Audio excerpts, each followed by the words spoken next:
Sup, my fellas. Don't forget to leave feedback, and enjoy the story. A guy was walking down the stairs while it was raining heavily. A lightning bolt hit him. He flew away from it. The protagonist was sitting on a chair and was surprised when he was addressed. The man looked at him and asked how he purified drinking water. Rick smiled and replied that he did it with a special purifier developed by the government. The employer made a note and noted that they would move on to the next question. Looking at the document, he asked why the protagonist chose their company. Rick was puzzled and began to think about the answer, after which he heard that they looked at his resume. He did not indicate any talents or anything else. Putting his hand on the table, the man turned to him and clarified whether the protagonist himself thought it was a waste of time. The protagonist looked at them silently. His face was dumbfounded. The man tapped his finger on the table. Putting his fist to his face, he said that Rick came to an interview at a large company and at the same time he doesn't know how to do anything. They posted this vacancy because they were obliged by the law against discrimination against the untalented. Again hitting his finger on the table, he noted that only in reality things are different. Clenching his hand into a fist, the protagonist thought that this barrel organ about the untalented was happening again. He imagined a dark portal and told that after the world learned about the dungeon, people discovered unprecedented potential in themselves. In his imagination, a crowd of people appeared and noted that they called this power, talent, and it, in turn, led to a sharp leap in civilization. Someone said that the discovery of talent was a blessing for humanity. He himself believed in it. Rick imagined how he was bound in chains and added that until he realized that he had no talent. The man crossed his arms and said that their company was profit-oriented, and that untalented people like the protagonist were useless to them, while the guy said that he had no talent, so at least he should have a conscience. The protagonist bowed his head and asked if they were aware that they were currently engaging in real discrimination. The man was taken aback by what he heard. Rick picked his ear and listened to them shout at him that they were tired of people like him, and that he couldn't have a position without talent. The protagonist raised his head. Looking at his employers, he asked if it was a crime to expect human treatment. He calmly asked for an apology. The guy, with a smirk on his face, asked if Rick should apologize for wasting their time. The protagonist stood up from his chair and noted that they would not apologize. He showed the recorder and emphasized that he had recorded everything. He stated with a satisfied look that there was obvious discrimination against the untalented and an admission of posting non-existent vacancies. Adjusting his glasses, the guy offered to defuse the situation. Rick hit him on the arm. He stated with a serious look that he would see what the Human Rights Commission would say about everything they had said. The guys were scared by what they had heard. He left the company building. Adjusting his tie, the protagonist cried out that he had no talent, but that did not mean he had no pride. Looking at his phone, he read that his request to the Human Rights Commission had been considered. He looked up. Rick stepped on gum. Trying to clean the sole, the protagonist cried out that if people chew gum, they should throw it away somewhere. A stream of water flew into his water. Holding his head, the man asked for forgiveness. The dumbfounded guy looked at the sky and asked what day it was. By evening, the protagonist returned home. He went to the window. Wiping the vomit off the floor, he said that the alcoholics had dirtied his entire window again. Holding a rag against the wall, Rick asked his mother how she was. Sitting on the floor, he asked with a smile on his face how they were feeding them at the hospital, to which he received the answer that it was her fault that he was in trouble, if only his uncle had returned her money. The enraged protagonist screamed that he had told her not to mention that fool in front of him. Stretching out his hand, the protagonist said that if he were not one of those who repay debts, he would have already returned it. He probably fled abroad by now. Holding his head, the guy said that he was not angry and apologized for yelling. He smiled and asked not to worry. Because he had a higher education and an excellent resume, he would succeed. Looking at the documents, he asked not to worry about the hospital bills. Sitting by the wall, he added that he was fine and they would call each other again. Rick was climbing the stairs. He had a pack of cigarettes in his hands. Having lit a cigarette, he declared that it was the only joy in life. Suddenly, it began to rain. The irritated protagonist raised his head. He threw the lighter on the ground. The guy screamed with an enraged look that this was something that could have been left from him. He was already living with the last of his strength. Spreading his arms, Rick asked why he was always against him. Hitting the ground with his hand, he admitted that he did not care whether God existed. The tearful protagonist declared that he did not want to live like this. He was not to blame for this. Someone had to be held accountable for it. Suddenly, lightning began to flash. The protagonist raised his middle finger. The discharge struck him. Falling to the ground, the guy wondered if he was dead, noting that his worthless life had come to an end. Lying on the wet ground, he asked what would happen to his mother if he died. Rick suddenly opened his eyes. He woke up. Looking at the sky, the protagonist asked if he was alive. A system window appeared in front of him. He was shocked by what he saw. Looking at the projection, the protagonist read that he had a new vacancy. The gods were waiting for him. It continued to rain outside. Drops of water leaked into the room through the window. Sitting on the floor with a towel on his head, Rick clarified if God existed.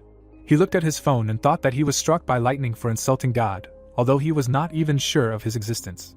Holding his hands in front of him, the protagonist emphasized the fact that usually people after a lightning strike are either in serious condition or even die, and he did not have a scratch on him. The projection appeared in front of him again, which said that a new vacancy appeared for him.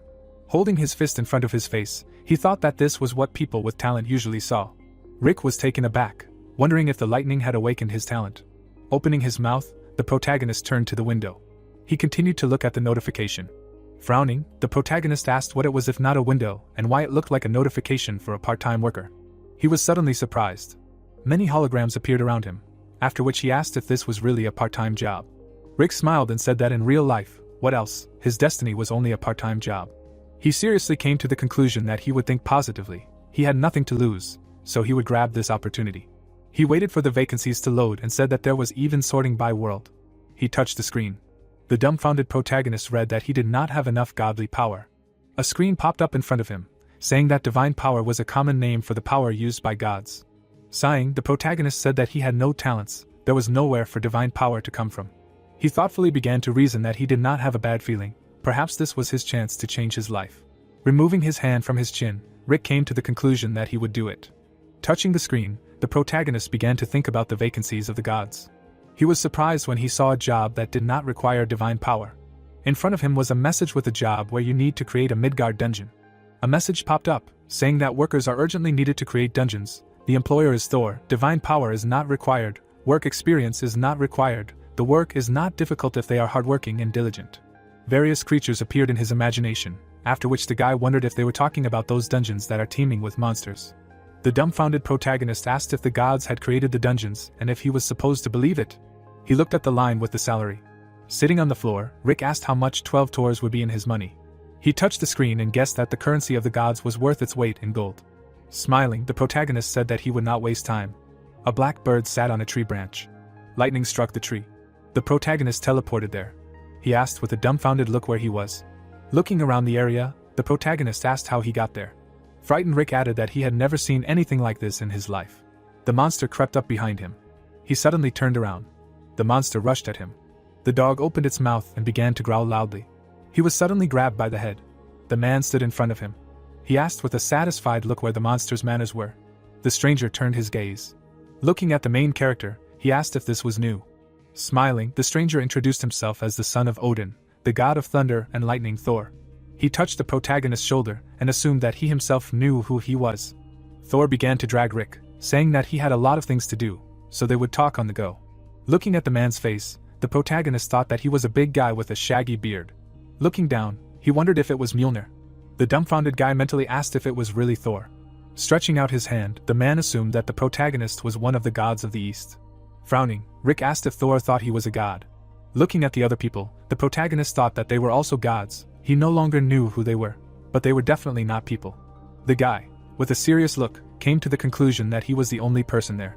Smiling, he replied that he was the guardian of a small mountain.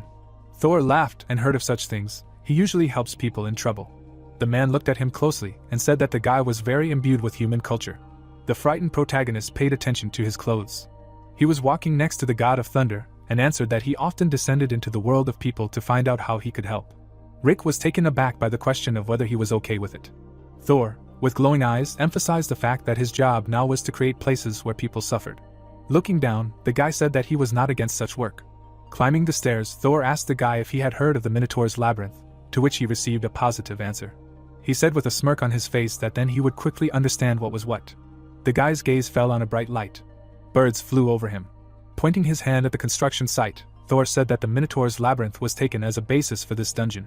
The dumbfounded guy listened to him say that he would build the labyrinth with them. The worker stood behind him and asked why he was yawning, because they had a lot to do. Holding a pickaxe on his shoulder, Rick said that he was going. He climbed out of the pit when he heard that carts were needed for Sector 6. During lunch, the protagonist jumped up when he heard a request for help. He looked at the man with a crazy look and said that he was already there. Someone from behind told him that Rick should have been more careful. He should watch out so as not to fall through. Turning around, the protagonist with a smile on his face replied that if he fell through, it would be worth getting him out. The man looked at the boxes and noted that they were finished for the day. The monster looked at him and asked how he liked this kind of work, to which he received the answer that it was just physical. The protagonist followed the man, who said that everything was sorted there, so they would go to the cart, catch their breath, and then go to the next point. Sitting in the cart, the stranger asked if all the gods in the east were such enthusiasts, noting that he was already being praised to the fullest. Holding his head, the protagonist replied that he was embarrassed. He thought with a satisfied look that he had 200% communication skills. Looking at the man, the guy noted that talent was not needed, communication with the gods would bring much more benefit. The man began to leave, saying that they were leaving and would go from there themselves. Having hit the beast in the stomach, he noted that if they trusted this blockhead, he would demolish all the mines along the way. Turning around, the stranger screamed for the protagonist to watch where he was stepping. Looking at the symbol on the slab, he told that it meant that there was a mine there, so he should watch his step. Pointing his finger at the slabs, the man said that these were also mines. With a puzzled look, he asked if he had never seen anything like this before, noting that this meant that it would be a lesson to him. Holding the box in his hands, the man stated that Rick himself knew that lately the higher gods required people to pass some kind of entrance exam before hiring them, and lower-level gods like them were not supposed to do that, so they were doing this kind of work. He pointed out with a satisfied look that the dungeons were constantly being built, so they had a lot of work to do. Looking at the protagonist, the monster noted that the guys in front of them had started creating a room a couple of minutes ago, and it seemed to be finished. The protagonist's mouth fell open in surprise. Looking around the room, he asked if they had built it in a couple of minutes. Frowning, he wondered in his mind how they had built such a colossus. Rick put the box down. The man began to open it, and told him that there was something in it that would make this place a real test. The guy looked into the box. He touched the object and asked if it was a round stone, to which he received the answer that it could, and looked like a normal stone, but spiders would emerge from there. Pointing to the many cocoons, the stranger said that when they all hatched, this place would become a real headache. Surprised, Rick asked what kind of monster it was. Looking at the shackled creature, the man said that it was a lizard man. Pointing his finger at the monster's throat, the protagonist clarified why this part was transparent. He listened with a smile that they needed to be careful, the monster was not ready yet, besides, this was a vital point, to which he replied that he did not know this. They came to the next room and the man said that goblins were hiding there. As they walked along the corridor, the stranger said that those who reached there would essentially find themselves at the finish line. The protagonist shifted his gaze. He saw a goblin. The guy was looking at him intently. The goblin suddenly opened his eyes. He pounced on Rick. The guy was lying on the floor, shaking with fear. The man laughed and said that the monster was just fooling around.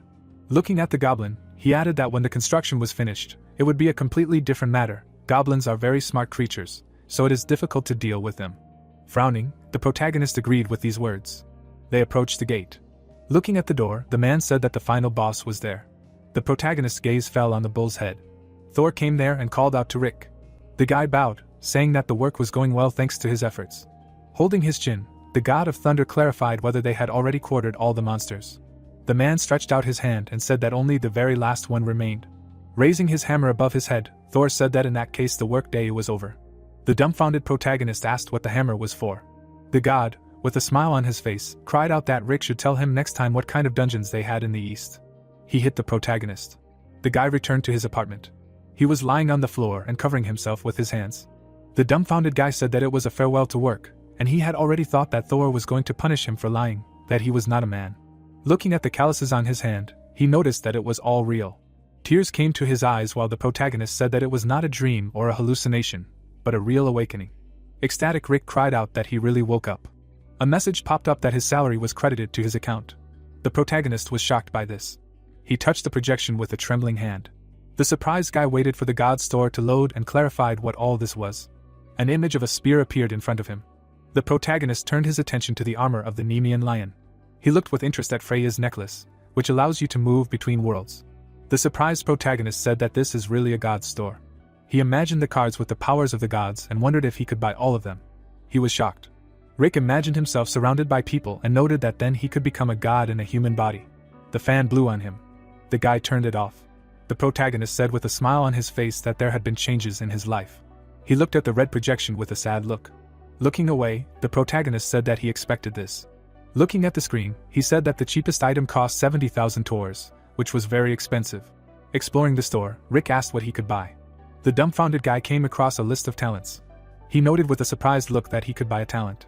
Biting his finger, the protagonist wondered how much it cost. His gaze fell on an SS-level talent, the price of which was 12 tors. He widened his eyes and asked loudly if talents were worth 12 tors when powers were 70,000. He sighed when he read the discussion that gods don't need talents because mortals use them.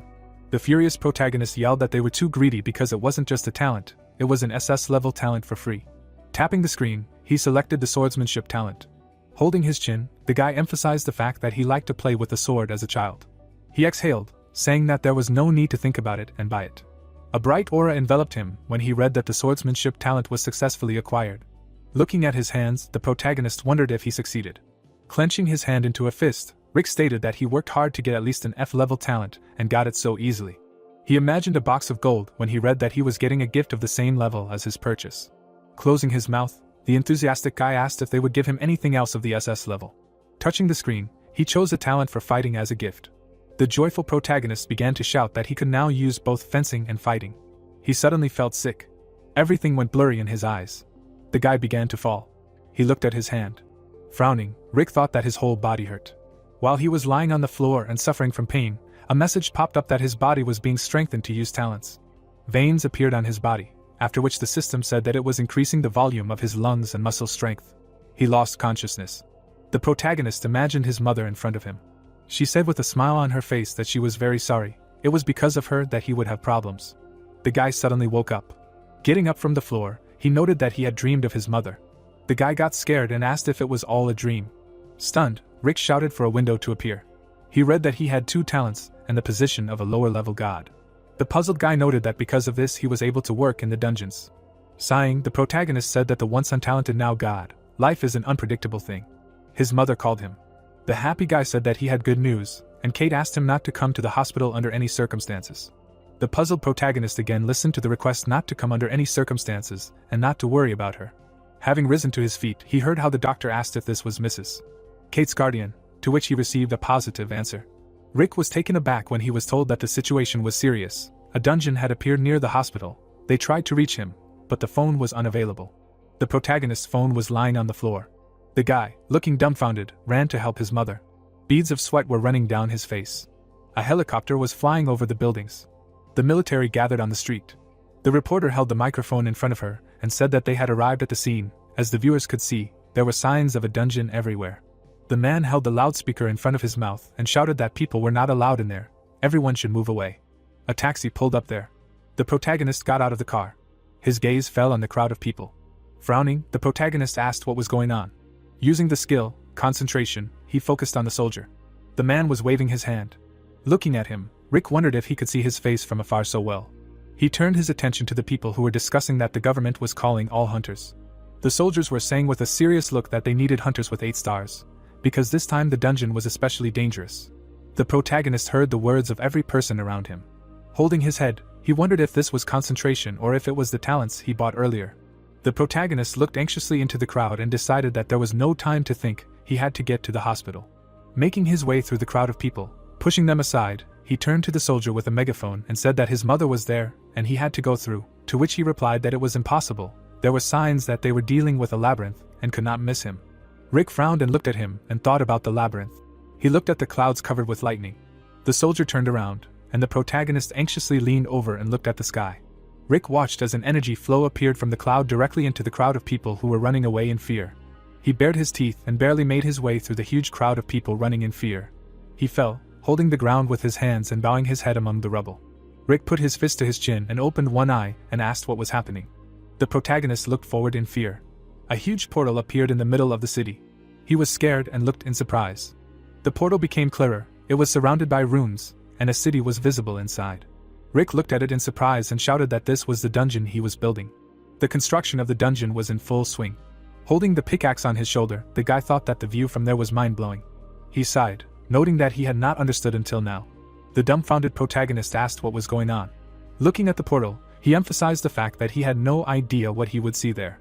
Looking up, the protagonist clarified why it was there. A man was lying underneath him. The guy helped him up. Shifting his gaze, he suddenly pushed the man away. An attack flew past him. A blade was sticking out of the car. Rick turned around at the scream. The man with the blade sticking out of his chest asked him to run. The lizard man knocked him to the ground. He stepped on the man's corpse. The monsters rushed into battle.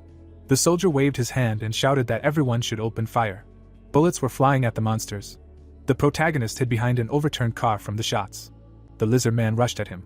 He swung his blade. The protagonist was suddenly taken aback. His eyes began to glow. He focused on every move of the monster. He looked at the blade flying at him. The sword was in front of his face. The guy caught the weapon. He was taken aback by what happened.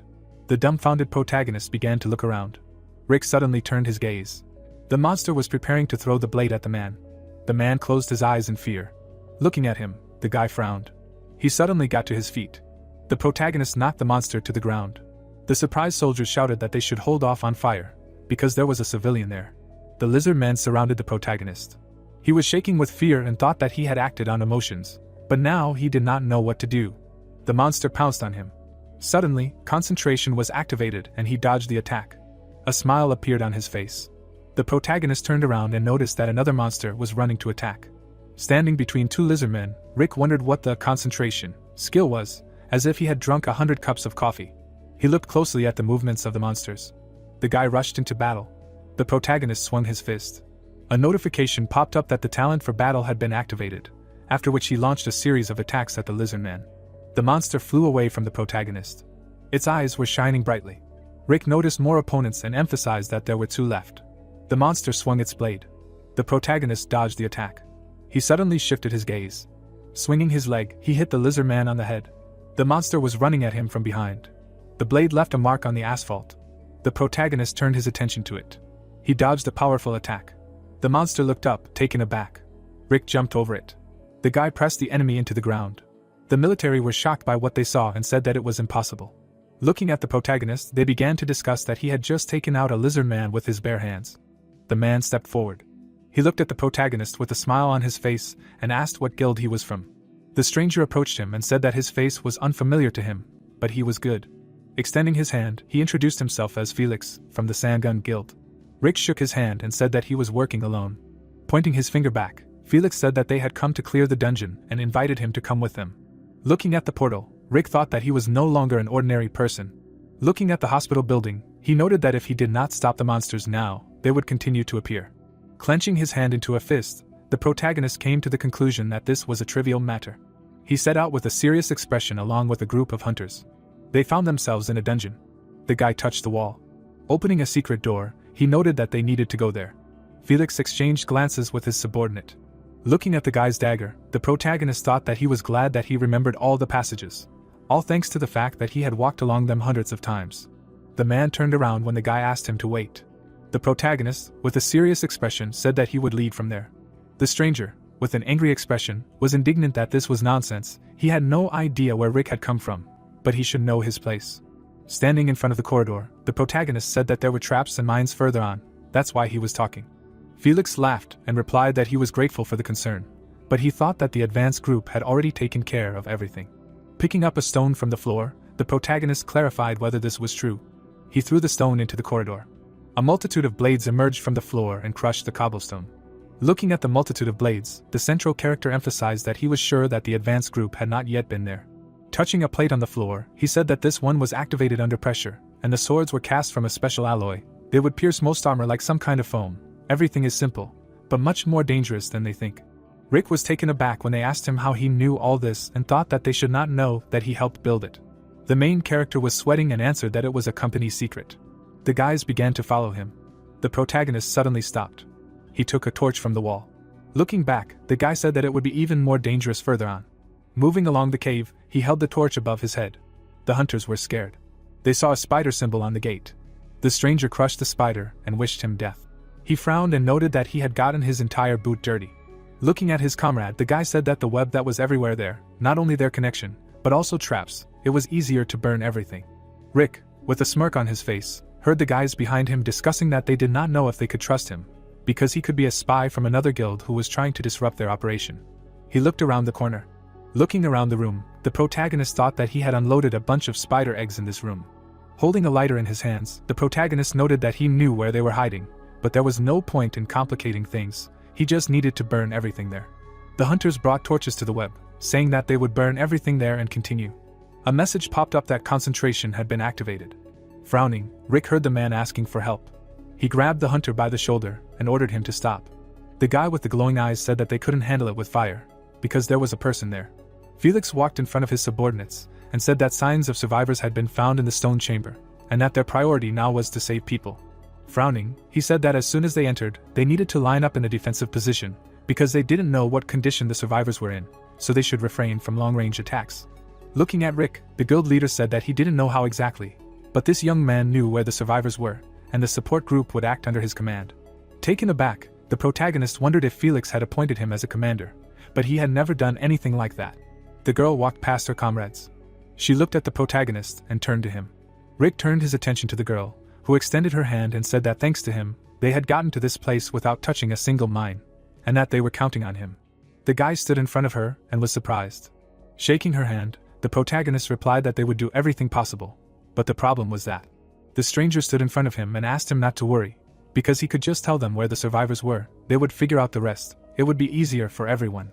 Holding the back of his head, he agreed with her. He asked her to let go of his hand with an embarrassed look, and the girl asked if he was using a weapon. Turning around, she emphasized that it wouldn't hurt for him to have a sword, or even two. Adjusting his hood, she noted that she would go. Holding his chin, Rick mentally wondered if she called him by name. He looked at the warriors who began to take their positions. They entered the room. Felix moved ahead. The protagonist was suddenly taken aback. Raising his head, he cried out that there was an enemy from above. A huge monster was watching them. The spider landed on the floor. The guild leader rushed into battle. Felix began to strike the spider many times. He cried out in shock that he couldn't get lost. The protagonist began to run away and told the support group to follow him. His eyes began to glow. The protagonist saw blue energy stretching along the corridor. He turned his gaze. Rick turned his attention to the people bound in the web. Looking at them, he cried out that there were survivors there. The hunters began to free the hostages. They helped them get to their feet, but monsters appeared in front of them. Turning around, the guy cried out that he knew a safe place and needed to follow it. Turning around, Felix admitted in his thoughts that he was tormented by doubts. He killed the monster with one blow. Looking back, the man thought that the guy knew the passages and structure of the dungeon, and even where to look for survivors. This is a talent he had never heard of before. The hunter held a document in his hands and said that there were casualties. People should be evacuated from the dungeon. Standing in front of the commander, who had a smile on his face, he said that all the survivors had been evacuated. There were casualties, but the injuries were minimal, to which he received the answer that this was a good start. They would continue in the same spirit with those who could still fight. He looked at the protagonist and noted that he would like to talk to him. Rick approached him. One of the hunters was furious about this. The protagonist walked down the corridor. Felix looked at the wounded and noted that taking into account the 2 police officers and hunters, a total of 10 people were trapped, including members of their advance group. Holding the back of his head, the protagonist asked not to thank him. He was taken aback by the words that he had a great talent. One would think that he had built the dungeon with his own hands. Felix laughed and added that he was joking. Frowning, Rick noted that they needed to quickly gather everyone and continue. They approached the next gate. Looking at the door, the protagonist said that there were goblins there. Standing in front of the doors, the hunters asked again. Crossing his arms, the guy listened to the guys discussing that they thought that there was a boss further on, and they were even somehow sad. He thought with a serious expression that he did not know how to deal with them and hoped that the concentration skill could help. Putting his hand on his chest, the protagonist asked permission to go there alone. The guy patted him on the shoulder and said that their leader praised him so much that he believed in himself. As for the goblins, they were masters. If Rick was scared, he could wait for them there. Felix approached him and said that he also did not really like sending him there alone. Stretching out his hand, the protagonist replied that he had no choice and they would have to obey him when they went inside. The furious hunter thought that he wanted to use this opportunity to impress the leader, but because of some fool he would not be able to stand out. He exchanged glances with his comrade and came to the conclusion that he could not allow the protagonist to steal his moment of glory. They entered the illuminated room. The hunters looked around the hallway and asked if there was anyone there. Rick held his finger in front of his mouth and asked to speak quietly. A smirk appeared on the warrior's face. They began to laugh loudly and joke about the protagonist. The torches suddenly went out. The guys stood in a dark corridor. Frowning, the protagonist cried out that they should not turn on the light. Holding a flashlight in his hand, the guy said that they needed to see at least something to fight, after which he clarified how the guy could call himself a hunter if he was so afraid of goblins. He turned on the flashlight, saying that cowards can just stay behind. A scared Rick screamed, and everyone immediately ducked. Felix followed his order. The trembling guy stood alone. The guys started moving forward. The hunter said with a smile on his face that there was nothing there. He put his hand on his hip and asked to follow them. There were many arrows sticking out of the guy's chest. He was shot by goblins. The guys were horrified by what they saw. The stranger fell to the floor and dropped the flashlight. There were traces of blood on the floor. Enraged Felix screamed for them to not move. The hunters suddenly stopped. Turning around, the man heard that the monsters were attacking in the direction of the light, to which he replied that it was strange, they heard them enter, but did not attack right away. The protagonist with a serious look said that they were playing with their victim and wanted to enjoy their fear of the darkness. The goblin was hiding behind a column. Felix sat next to the protagonist and said that they can't fight without seeing the enemy, even if it means they have to take losses, they have to turn on the light, after which the guy clarified that if they can fight even if they can't see anything. Looking back, the guild leader asked if it was possible, to which he received a positive answer. Rick, with shining eyes, asked to rely on him. He stood up. Moving along the corridor, the guy noted that he knew that they could not see anything and were nervous. Beads of sweat were running down the hunter's face. Continuing to walk forward, the protagonist emphasized the fact that he would do his best, and they should not move or make a sound until he said it was okay. The warrior closed his mouth in fear. Lowering his head, the protagonist mentally asked himself to concentrate and remember this feeling again. When the skill was activated, Rick felt monsters around him. He turned his gaze. The warriors heard the sounds of battle in the darkness. They turned on the flashlights and saw the guy holding the last monster by the throat. He was squeezing its throat. Watching him, the hunter wondered what kind of talent he had. The protagonist wiped the sweat from his face. Gritting his teeth, the mercenary thought that if he had more time, he would have finished them all off. The enthusiastic guild leader emphasized the fact that he had been doing this all his life. But this was the first time he saw a hunter like him.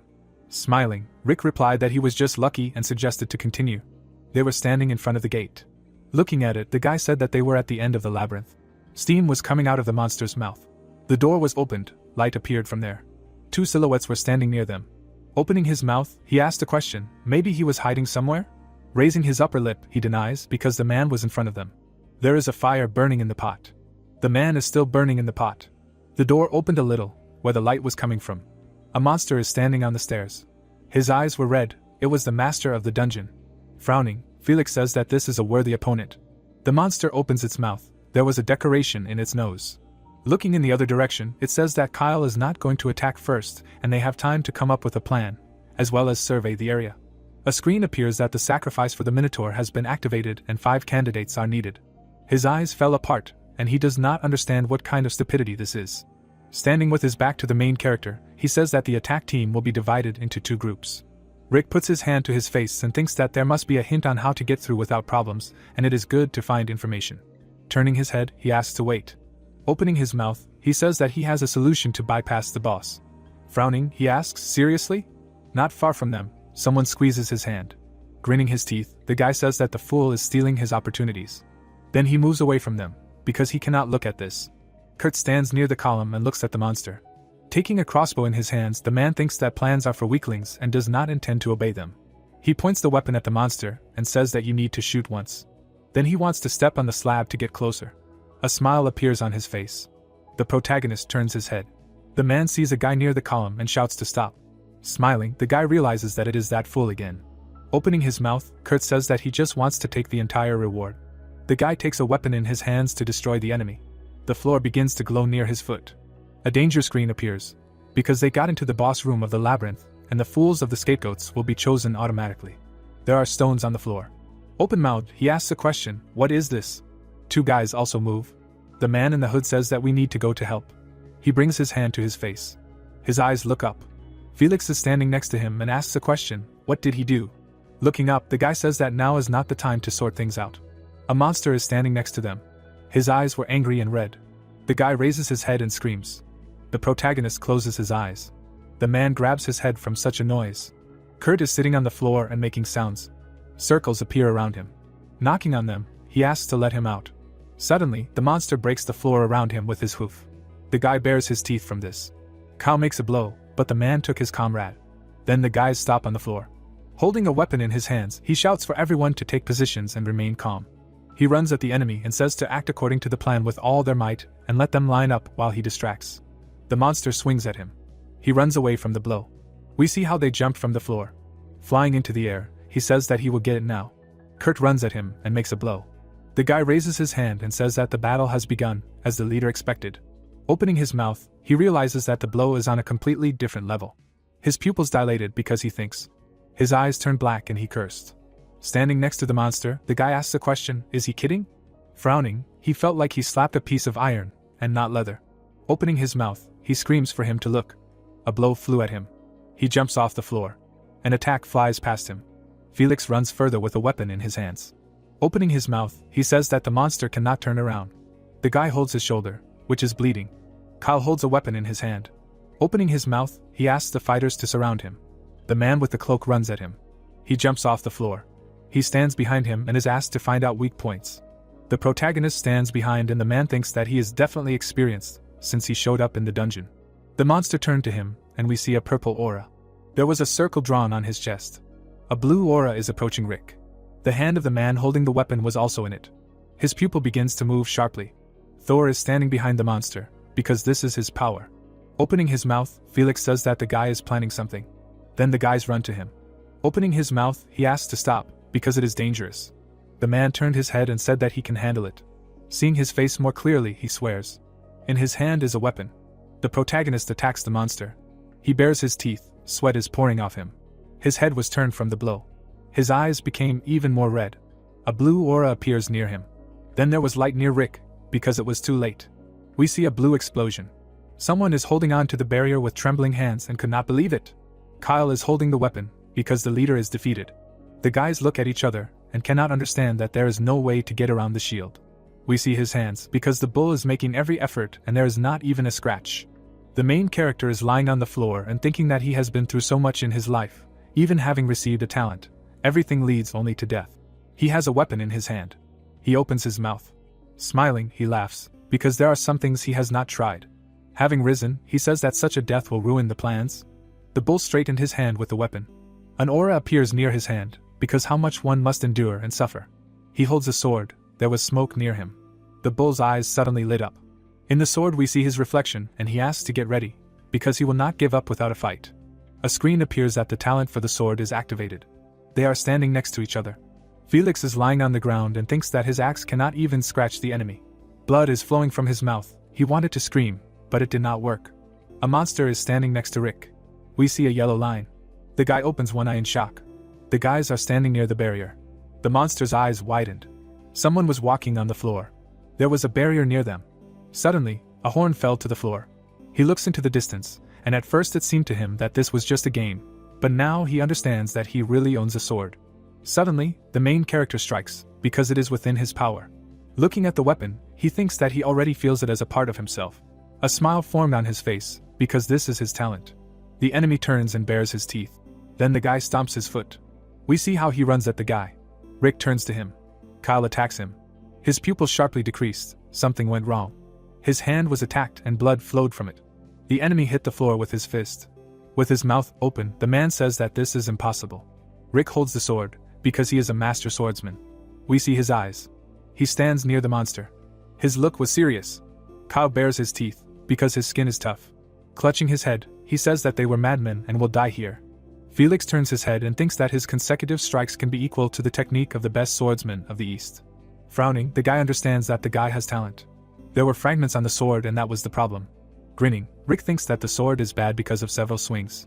Raising his head, he understands that if he continues, he will not be able to use it, and he urgently needs to find a weak spot. Then he runs at him. The enemy clenched his paw to attack. The guy was able to turn away from it. He makes an attack using a combat skill. His leg is on his hand. Near the monster's eye was a sword. Then he is near the horn. The sword pierces his head. Blood flows from his head. The protagonist looks down. The guy takes the sword in his hands. Jumping up from above, he screams to get what he deserves. His eye looks down. Rick smiles. His abs are visible from under his t-shirt. Kyle makes an attack on the floor. He is sitting on the ground. Looking at the sword, the guy thinks. Frowning, he thinks that the sword is at its limit, combat techniques do not work, and the next blow is his last chance. He is still sitting on the floor and holding the weapon. His pupils have enlarged, they were blue by themselves. A smile formed on his lips. We see a blue aura. Felix puts his hand to his lips and understands that this is the technique he used earlier. His pupil has sharply decreased. We see a black silhouette. Closing his eyes, he understands that he will probably chop off a head. They had different auras, one was yellow, the other was blue. The sword was still on its last legs. Putting his hand to his chin, he thinks that he needs to help.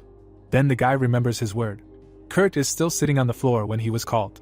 With his mouth open, he waits for them to tell him something. Smiling, Felix says that there is something special hidden in his robe and this is a chance to prove himself. Rick is still holding the sword. The guy aims straight at the enemy. The weapon glows and he says that you need to pierce his vulnerable spot. The monster bares its teeth and waits for the attack. The main character's pupil has enlarged. The enemy is still looking. Then he stomps his hoof. He starts running towards him. We see a blue aura around the monster. The main character holds a sword in his hand. Then the guy swings it. The man strikes him. Something flies near him. He realizes that it is a fragment of a weapon. He holds the beginning of the sword and thinks about it. Kyle opens his mouth. Throwing the handle on the ground, he thinks that this is the end. There was a blue attack near him. A sword appears in his hand. A man stands behind him. Straightening his hand, he asks to kill Kyle. Then the man attacks. We see a ball and a man says that 5 hours have passed since the monsters stopped leaving the dungeon. The guy turns his head in the other direction. Raising his hand, the guy says that the guys are leaving. The protagonist holds the man, because they finally got there. Opening his mouth, he asks how they knew that he was able to catch the sword. Closing one eye, Felix says that he did not know, he just remembered his words about the ability to fight without seeing the enemy and decided to try his luck. Smiling, the guy laughs and decides to thank him. Standing next to him, he denies it. Turning his head towards him, the man says that he was the one who slept them. Then they pat him on the back. Folding his arms, he says that the people are waiting and must announce the liberation of the dungeon. Turning his head, Rick was perplexed. A smile formed on his face. We see memories, because the guy tried to find a talent for himself all his life, but now everything is different. He presses his lips. Raising his hand, the guy presses it. The people also raise their hands. Night falls, we see a building. People are sitting and waiting in line. The protagonist takes hold of the curtain. Closing his eyes, he was glad that everything was fine with his mother. Looking at the chair, he thinks that he was being interviewed. Standing near the people, he is asked to talk about the process and share his impressions. Raising his hand, Rick asks to ask everything in a new way. He opens his mouth and thinks. Holding his neck, he says that the guild and clan do not matter, there were both ups and downs and he simply put his life on the line to protect a loved one. He holds the remote control and understands that he can't stand this anymore. After that, Rick looks away. He had a broken phone and the man does not understand when the journalists managed to take it off. His pupils have sharply decreased. A window appears that the guy has become famous. Putting his hand to his face, he thinks, was the divine power indicated in the advertisement? Another window appears, which offered to open a new part-time job. The guy pokes the screen to open it immediately. A notification about the Hephaestus Forge appears. Smiling, the man thinks that it doesn't sound complicated. Pulling himself up in his chair, the protagonist realizes that he is too tired from running around and wants to go home. A screen appears that 3 more deities are interested in this vacancy. Taking it, he does not understand anything. Then he accepts the offer after all. A blue light comes on in the window. The protagonist lies on the floor and thinks if it was possible to come up with a better way to move. A red ball appears near him. Grinning his teeth, he complains, because it is hot here. A man comes to him and asks if he is the new guard. Looking at him, Hephaestus says that he is the owner of the forge. Rick abruptly jumps away from him and bends down to meet him. His eyes widen, because he understands that the blacksmith must have heard his curses. He grabs his beard. Squeezing his hand, the guy talks about the news. Looking up, he is asked if he fought in the dungeon without fear. Hephaestus closes his eyes and laughs that the man chose him. He bends down and apologizes, because he asked to install air conditioning in the forge. With his back to us, he decides to explain his task. A pipe appears in his hand. He blows into it, and says that it can be loud. His eyes have turned black. Rick holds his ears because it is so loud. Someone runs down the hallway. Dwarves are kneeling near them. Hephaestus points to the guy and says that he got a job with them. He closes his eyes and says that he is not particularly suited to work in the forge, but will do his best. Raising his head, he asks not to be modest. Approaching him, the guy says that the dwarves have nimble fingers and they are difficult to work with. They are like small animals and dogs. We see a small dog that growls. Then he takes a column and says that very often something gets lost when switching to another job. He grabs his head, because last week a pendant went missing. Closing his eyes, he says that the dwarves stole something that wasn't even his. We see a man with a beard, because they don't look like skilled thieves. He decides to take something from the bag, because he gives it to him just in case while he's on Olympus. Rick takes the item. It was long. A screen appears saying that it's a club made from a branch. He looks into the distance, because he was in shock. His pupils dilated because it was too much. A smile formed on his face. We see a portal near him. Raising his hand, he says that it's time for him to leave and that he shouldn't get bored. It was very bright around him and he asks what he should do in this hole, because nothing was explained. There was a smile on his face and he asks, is that the only thing that worries him? There were smiles around him, because everything will be fine while he's strong. Someone is holding a hammer behind him. Turning his head, he realizes that the greeting is over. His eyes were white. Remembering himself with the club, he understands why they gave it to him. With his mouth open, he asks why they don't calm down and just forget about everything. We see his face, because he just recently got his hands on a cool weapon. The guy holds clubs in his hand and says that weapons can hurt. Then he was surrounded by weapons. Sweat formed on his face. The gnome smokes a cigarette, holding it in his hands. His eye turned black. The guy opens one eye and realizes that he survived. The gnomes are standing near him. Grinning his teeth, he calls them fools. His hands were tied. The guys look at him and realize that he woke up earlier than he should have. Sitting on the floor, he says that they are probably tired of living. There was a black silhouette near them, because they think that everything will remain the same after what they did. We see their chests, and they were given one last chance. When suddenly, they laughed very hard. His eyes widen sharply and they tell him that he is thinking of scaring in front of Hephaestus, and if they were afraid, they would not have gotten involved in this. Another gnome appears from the column and says that everyone has taken the valuables. Rick had a knife in his hands. We see their legs and they think that they sent such a fool for extra work. Oliver approached him when he was told that he would feel sorry for him. The guy looks at his ally and laughs. Suddenly, the ropes were unraveled. He takes up a weapon. They turn to look. The protagonist attacks them. After beating them, he ties them up. Waving his hand, Rick says that his arms were twisted badly. There was a knife in his sleeve. We see the girl who said to always carry a weapon with him. He opens his mouth. Near his hand lies a necklace. We see silver bars. The man raises his hand and shouts that all the minerals have been loaded. With folded hands, he is told that more armor has been loaded. Henry opens his mouth and says that now is the time to leave. Two guys look at the minerals. The commander-in-chief of the gnomes stands near them. The guy clasps his hands and says that they are a tribe endowed with the spirit of the burning mountains. The protagonist stands near the ingots. Chuck clasps his hand and says that they work for a reward, but this hurts his pride. Tears flow from their eyes, because the guys have never been properly rewarded and Hephaestus humiliated them. Opening his mouth, he says that they will now avenge their suffering. After that, the guys raise their hands. Grinning his teeth, Rick thinks, what kind of herd of bald people is this? When suddenly, the box closed near him. The guys turned to him. They now had weapons in their hands. The protagonist ran to the column, because they started shooting. He holds his head and does not understand how the gnomes learned to shoot. There was a smile on their faces.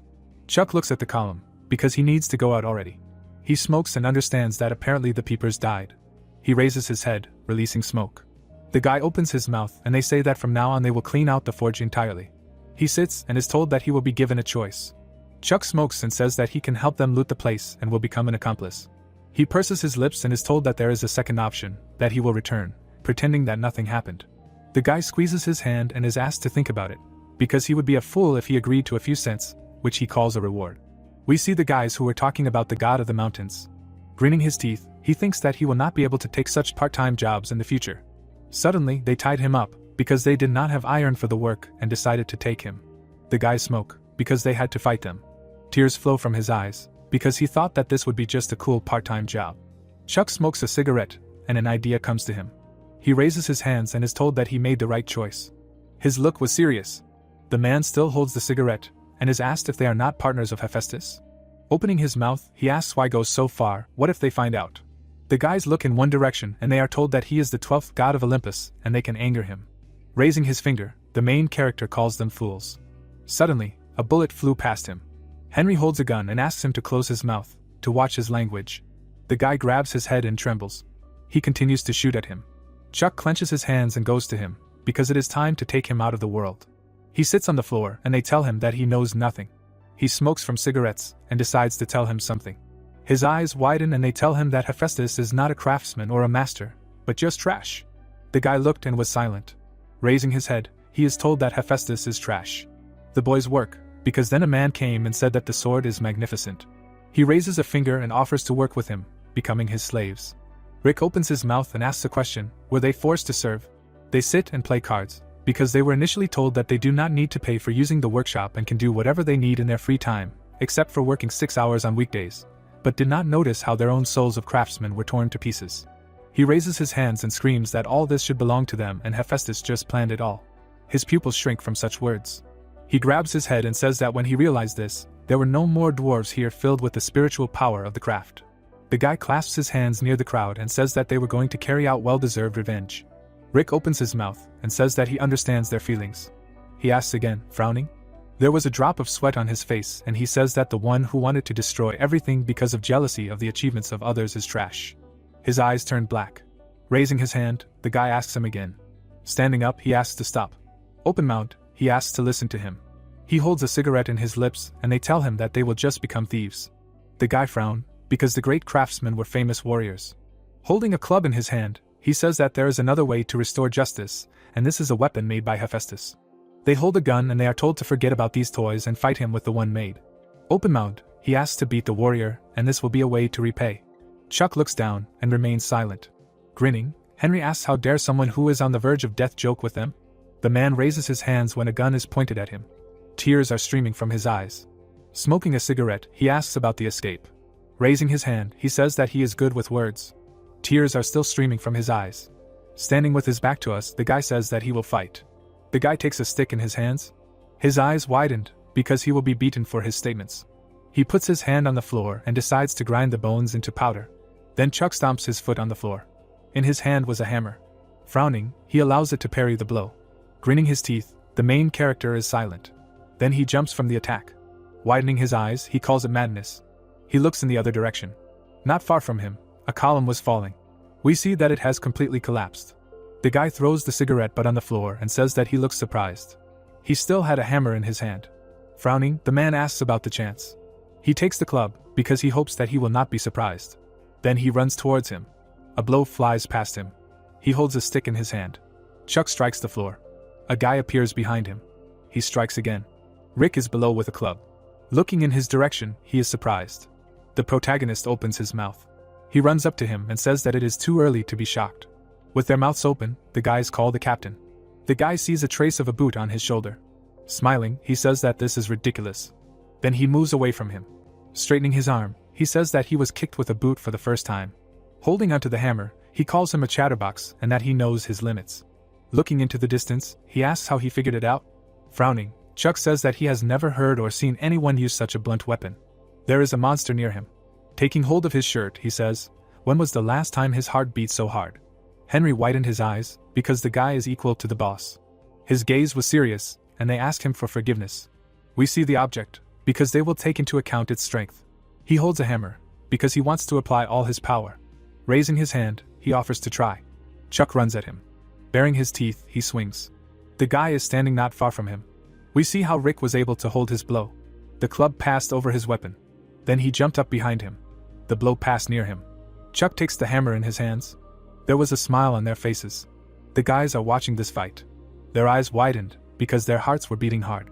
The guy is standing behind him. His eyes turned red. We see his nose, and Chuck himself remembers the vibration of the air. Henry is crying from the roar of metal. We see the hammer, because these are the familiar sounds of a forge. He opens his mouth, and the fire ignited by the hammer in the guy's hands literally hit their souls. A smile formed on his face, because his soul is like a forge. Hephaestus stands near the guys and shows where the guys will work. The guy is standing next to a small sword, because they had big dreams. He wipes one of them with tears in his eyes, because everything reminds him of their shortcomings.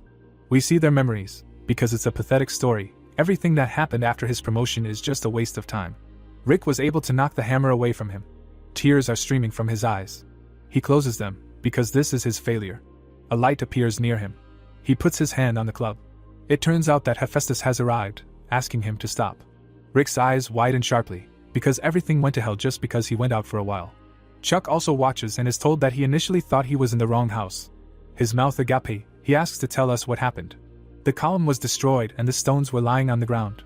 There were shards on the floor. He looks away and decides to talk. We see the ingots, because it's time for an explanation. Walking up to the guy, he asks a question, what is he talking about? Chuck bows his head, because he is thinking. With their hands folded, they tell him that everything was a setup and that the brothers had nothing to do with it. They open their mouths and call the boss. Squinting, he asks for a reason. We see his memories, because he understands that any wrong decision is followed by punishment.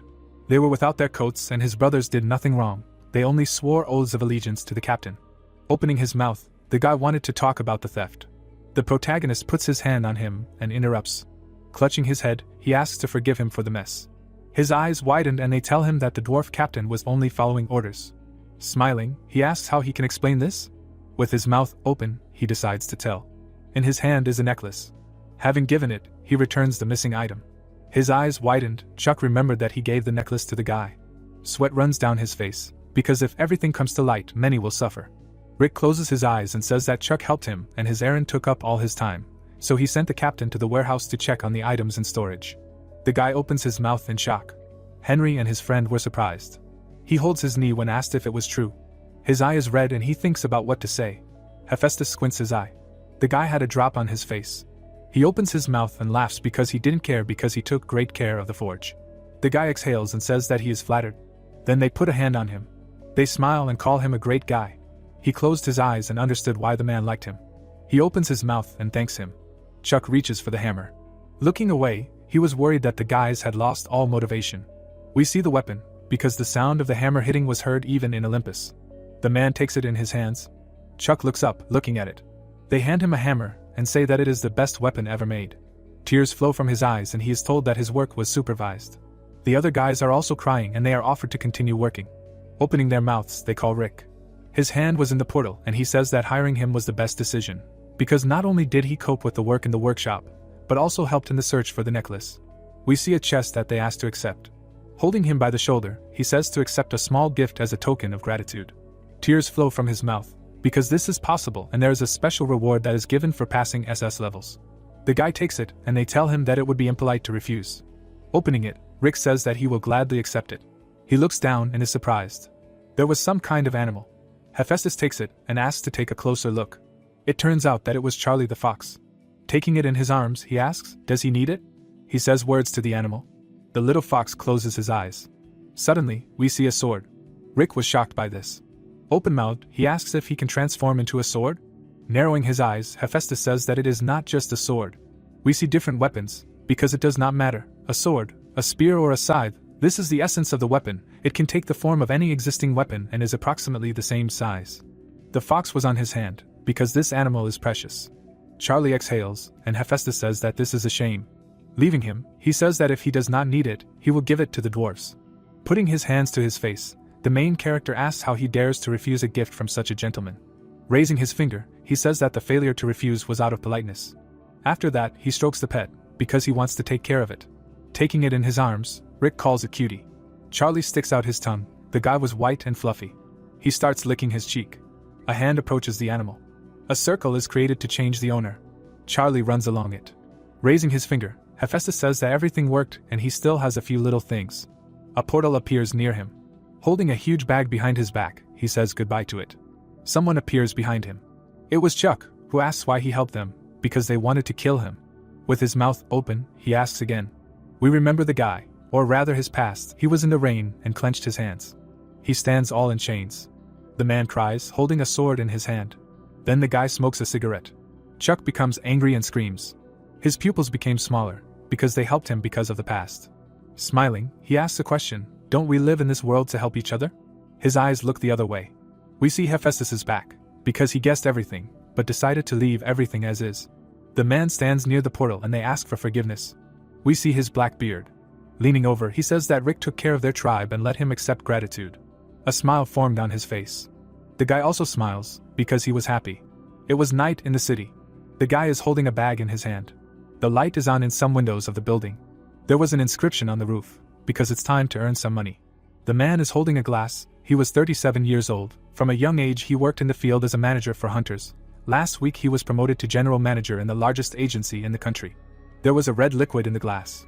Opening his mouth, he thinks that from that moment on he received the best position in Korea and should leave the past, starting to live as an elegant man on par with other aristocrats.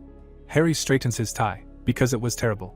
Closing his eyes, he thinks that a person is made by his position and he needs to be stylish. He frowned, because he didn't understand how. The main character is standing next to him, who brought things for sale. The fox is sitting on his shoulders. We see the main character's body, because he has no armor or weapons. Raising part of his lip, he thinks that he has met people like him and this happens often. Fools imagine themselves hunters and pick up trash in abandoned dungeons. Raising his hand, the guy decides to see him off. They walk down the corridor and Harry shows him the goods appraisal department. He leads him to the man. Various jewelry was visible in the bag. Thomas picks up a club. Folding his hands, Rick says that a friend gave him several things. Opening his mouth, he shouts that he was right and why the hell did he come here. Putting his hands on the table, the guy asks to be told whether the young man brought junk. With his mouth open, Thomas says that he has been working for 40 years. But he is the first person to call such things. All these items were of the highest quality, not lower than the 4th rank. On the table there are various things, for example a baton and a bracelet. Frowning, he understands that this is impossible. Looking at it, he thinks, how could a lone wolf get such valuables? A smile appeared on his face, and the guy decides to take him to the VIP room. On the wall it is written that this is a VIP room. Sitting on the couch, Thomas says that if he sells all this, he will receive about 3 billion won. Raising his hand, he asks, in total? His eyes widen sharply. He bites his hand from such a figure. Rick trembles all over and is told that this is the preliminary price, depending on the number of buyers, because of them it will be possible to double everything. He was angry, because the guy had a weapon of the highest quality. Squeezing his hand, the guy thinks that even if he has to kiss his lower limb, he must become his dealer. He folds his arms and asks if the client has any plans to sell. He opens his eyes and asks again. Rick, holding his face, says that he will sell everything. The man raises his hands, because an angel sent him such a client, and with him he will be able to climb the career ladder. The picture becomes gray and he is told that he has never seen a manager who would keep his hand in his pocket in front of a guest. Two guys bend over to him and thank him. The guy holds a tablet and thinks that this is a dream. Tears are streaming from his eyes, because he has money in his bank account. Rick, holding his jacket, says that the guys were surprised by his appearance, and were probably removed because of his appearance. He looks away. A smile appeared on his face, because now he can please himself and also visit his mother. We see a door in the hospital. Near the door there was a piece of paper with a room number. The woman puts her hand to her chin and thinks how much time has passed since their meeting. The main character gave her a lot of gifts. Louise holds the remote control and asks to watch TV. They turn their heads and there they talk about Rick, who cleared the dungeon of the labyrinth on his own, received an assessment from high-class hunters. Putting his hand to his hair, he says that not all by himself. Open-mouthed, Kate asks if her son has talent. Tapping his cheek, he says that he recently received it. Closing his eyes, Rick says that everything happened unexpectedly. She hits the table. Tears flow from her eyes, because she is proud of him. The protagonist stands next to him, and does not understand why she is crying. The guy looks down, because his mother always worried about him. Her hands were on her face. There was a guy on TV who wanted to tell the latest news about the dungeon. Felix folds his arms and is asked about Rick. Open-mouthed, he does not want to tell the details, but the protagonist is strong and smart. Pointing her finger at the phone, Kate asks if they are talking about him. Smiling, he understands that this is his chance. A window appears that divine power increases with reputation. 3 more windows with part-time jobs appeared. Then a notification appears that you need to destroy the spirit in the Garden of Eden. We see golden apples. Mom folds her hands, and her son wants to cure her of cancer. The man on TV opens his mouth. The gates on the road opened and residents are evacuated. The fox cub sits on his shoulder. Then the guy hides in his jacket, and his mother thought it was a scarf. With his mouth open, he asks Snowball what's wrong? There was a black aura near his hand. We see a large eye near the ground. This picture was in his pupil. The guy grabs his head, because he doesn't understand what it was. Looking in the other direction, he listens, because the association is calling guilds. The gates became larger and they were different from the dungeons. They did not let people inside, and the monsters could freely walk around. We are near the hospital, where Rick decided to leave. A hand was reaching out of the gate. The monsters were walking along the highway.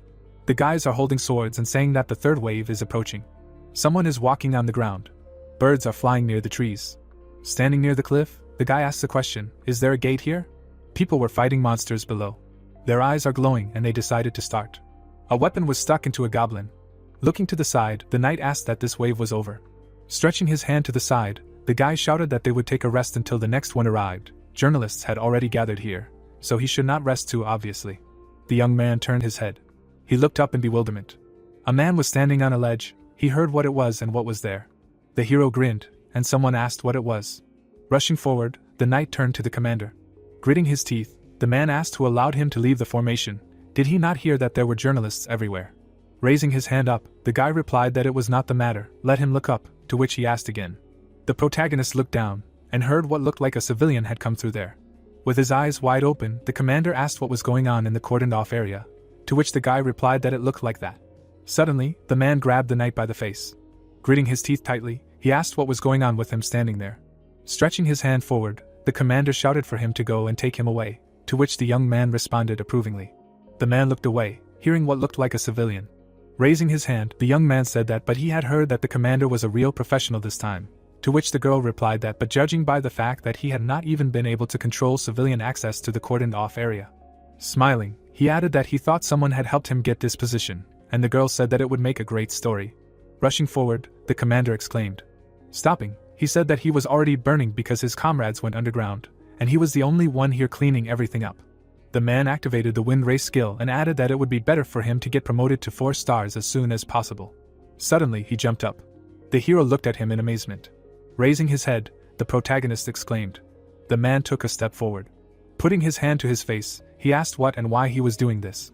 John stretched his hand forward and asked what he hadn't seen the cordon. Let him go. Looking at him, Rick heard that he could continue filming his videos for YouTube somewhere else. John grinned and thought that he was smiling, as if this was the first time he saw a real third-rank hunter. He closed his eyes and said that he understood his excitement. This was a third-rank hunter after all, but if he wanted an autograph or an interview, then so be it. To which the hero replied that he should just wait, business was calling. The man frowned, hearing that an autograph, an interview, that he was famous. He turned around and exclaimed. John widened his eyes and asked what he was ignoring. The pet looked angrily to the side. Turning his head, the hero asked what he was ignoring. The thought appeared that this idiot didn't care at all. Smiling widely, the man said that even some bastard looked down on him, and with some little one on his shoulder. Yes, he seemed to be some unknown hunter who was trying to achieve popularity. Charlie gritted his teeth, hearing that he should know his place if he didn't get it. Clenching his fist, John asked if he could punch him once. Suddenly he swung his hand. The hero kicked him. The man exclaimed in bewilderment. Suddenly he began to fall down. The protagonist grabbed his hand. He held him over the cliff. Smiling, Rick asked if he was okay, asking for forgiveness. He didn't mean to, but anyway, is it appropriate for a third-rank hunter to swing his fists at everyone he meets? John looked at him furiously. Grabbing his hand, he shouted that he was just lucky, at least he knew who he was. The hero dodged his blow. He began to walk forward. Raising his hands up, the protagonist asked that it didn't matter to him, but how was he himself? People were looking at them. It was heard that there were a lot of spectators. What was that noise? Was there a fight? Quickly, cameras up. Gritting his teeth, John shouted that he did it on purpose right in front of the cameras. Raising her head, the girl asked that wasn't that the one. Rick was standing on the ledge. It was heard that he was the one who had cleared the dungeon with the Sandgun Guild, a new hunter who had come out of nowhere. The man looked at him in surprise and thought that this brat was that same Rick. Grinning, the hero said that they had attracted their attention. The thought appeared that he was a first-class hunter, with whom even Felix took into account. Raising his hand up, the protagonist shouted that they should pick a better angle. A special report would begin now. Looking to the side, Rick asked what he was saying. The brat was looking down on him. It would be better to hit him once, to which the man mumbled. He looked in amazement, hearing that he should watch both sides, what he was capable of. Suddenly, the hero rushed forward. Amanda looked at him in surprise. Frowning, John asked what he was up to. A glow appeared in front of the hero. He jumped forward abruptly. The protagonist stretched out his hand. A light appeared in front of his hand. People covered their faces from the wind. Amanda opened her eyes wide and asked again. John froze in amazement. The thought appeared that this was a phenomenon that arose only 10 years ago. Unlike the dungeons, only weak monsters came out of the gates. The barrier began to collapse. The thought appeared that the gates themselves disappear after some time, so they are treated the same as an ordinary accident. Although some scientists note the danger of the gates, it was heard that he had just entered the gates. It was said that they always attracted attention, because a person cannot go there. The hero lowered his head and said that this is it, what he saw in Charlie's memories. Standing still, he added that if this place was created by the gods, and people cannot get here, then only the gods can get here, right? The protagonist lowered his head and wondered why people weren't allowed into the gates like they were into dungeons. The man smiled, thinking that he had said that dungeons were made to test people. Rick looked away and said that they needed to look around first. He extended his hand and asked what it was. The protagonist touched the barrier and a notification appeared that he didn't have enough divine power. He couldn't pass. The eye of the abyss was watching him. The protagonist's eyes widened. He kicked the barrier. Rick slammed his shoulder into the wall. He hit his head on it. The protagonist raised his hands and shouted that this damn divine power. Why can't he even get out of here without this damn divine power? The protagonist crossed his arms and asked what else he could do. He lowered his head and added that it seemed like he only had one goal left. Rick smirked and told him to follow him. Looking straight ahead, he added that he saw it as soon as he got here. But he couldn't say that he wanted to come in. They would at least go and see what he looked like. Eyes appeared in the cave. It was heard that he was the owner of this gate. The hero, breathing heavily, said, "What and what?" Raising his hand up, he shouted that there were so many of them. Looking to the side, the protagonist said that he thought that this was like the dungeons. He removed the boss and that's it. But the boss still wouldn't stick his nose out. Turning his head, he thought that here too, everything was going somehow differently than in the dungeon. The monsters there behaved as if they were programmed. Looking at the monster, Rick added that these ones were more alive. Or something. Putting his hand to the wall, the hero said that just entering the gate gives enough divine power. But if he also clears them, he will earn much more. The monster looked at him furiously. The protagonist looked away in surprise. Suddenly the hero struck him. Grinning, he said, "Well?" A glow appeared around the monster. It was heard that here he is, the boss. The creature looked away. It was heard that but some kind of him. Suddenly the boss swung his weapon at him. It appeared that he was coming. The hero looked at the monster. He froze and thought that he was slow. The protagonist dodged his blow. Standing on the ledge, he said that he was disappointed, and he really was the boss. He was too much for the boss. Taking a step to the side, Rick shouted that he was defenseless. The creature looked in bewilderment. A weapon appeared above the hero's hand. He swung the weapon sharply. The monster fell to the ground. Looking away, the protagonist asked again. The boss was lying on the ground. It was heard that that was all. Rick grinned and asked why the message about the cleanup hadn't arrived. Was it really true that everyone he told wouldn't believe that he had cleaned the gates so easily? His eyes lit up and he added that what could he do? At least he could cut out the core as proof. Raising his head, the hero said that he had seen on YouTube that it was somewhere near the heart. There was blood on the walls. It sounded like they would cut it here, like this. A loud exclamation was heard. Smiling, the protagonist said that he had found it. Holding the particle in his hands, Rick asked why it was black. He had heard that they usually looked like a precious stone and sparkled. Frowning, he added that it seemed to be moving too. Suddenly, the monster screamed. Throwing it aside, the hero screamed that he had a bad feeling about something. Extending his weapon towards the monster, he asked what he had done wrong. Suddenly the creature jumped up. The protagonist looked at the notification in surprise. A view of the hill opened up. The crack was cordoned off. A crowd of people stood in front of him. He heard that it was true that a man had entered the gate. What had happened there? To which they were told that there were no questions. Let them step aside. Looking straight ahead, the girl turned to the doctor. Stretching her arms out to the sides, she asked that shouldn't they stop them. Chaos would break out if the world found out. If only that. The man frowned, hearing that a barrage of criticism would be poured on the scientific community for spreading false information. The people looked in bewilderment. He heard that starting with the dungeon explorers, what was their order? They would first observe. Holding a cigarette in his teeth, the man heard that ending with high-ranking hunters, to which he replied that a hunter had entered the gate. Stretching her hand forward, the doctor shouted that what if things take a much bigger turn? The hero came out of the gate and said that as expected, a lot of people. He grinned, hearing that a man came out of the gate, how he managed to get through, to which he replied that he would first get out of here. Looking at him, the girl thought that he just jumped out of there, like from some kind of hoop. Smiling, the protagonist said that after all, the air here is different. Looking at the people, Rick heard that how did he get into the gate? He really went through it. Where is he from? This is not a deception. Raising his finger up, the hero said no. Clenching his fist, he added that this is not important now. What is important now is that people. Smiling, the protagonist said that now they can destroy the gate themselves.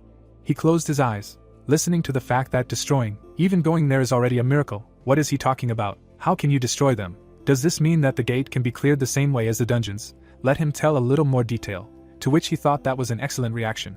Rick held the weapon in his hands. Grinning, he said that this is the core that he extracted from the boss of the gate. Let them look closely. The hero threw the creature up. The monster flew up in the air. It was heard that now he was going to show them something incredible. The protagonist grabbed the weapon. He cut the monster. Cracks appeared on the gate. Rick grinned slightly. People looked in amazement. It was heard that the gate disappeared.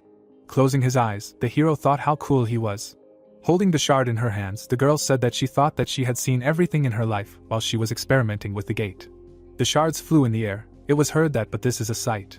Looking to the side, the girl heard that he took off to the front page quickly, and then asked what kind of person he was. Grinning, the protagonist thought that he was just waiting for this question. A hill appeared, and someone addressed him. Holding the weapon in his hands, Rick introduced himself. A map appeared. It was said that a mysterious hunter had passed through the gate. Because of the broadcast, which was watched by a huge number of people, Rick's name spread throughout the country. Many notifications appeared. Looking at them, the hero thought that something important seemed to have arrived, and then said that something about a lower-level god. A microphone appeared. Frowning, the guy shouted that he should tell them something. Microphones were pointed at the hero. It was heard how long he had been able to pass through the gate, how he received the core with which he destroyed them, to which the protagonist shouted that he had an important notification there. The girl got out of the car. She was walking forward. It was heard that yes, she saw him. Frowning, the man said that he should let him through. Amanda opened her eyes wide and said that there was already no room to push through. Looking to the side, she added that it was her. The crowd looked at the girl. He heard something from the Sandgun Guild. He thought it was a goddess. The hero closed his eyes. Looking at him, the girl said that the guild leader wanted to see him. The protagonist looked away, hearing that so what? Julie raised her eyebrows and said that he would have to follow them. Standing in the middle of the room, Rick asked, so what? What is the second guild in Korea? The building is huge, and the headquarters is impressive. The hero looked at the man, he heard something, called him, and went into the dungeon. Sitting on the couch, the protagonist asked that he saw the news on the way there and urgently sent people for him, or something, he is some kind of scouts. Looking up, he added that he did not expect such a person to come in person.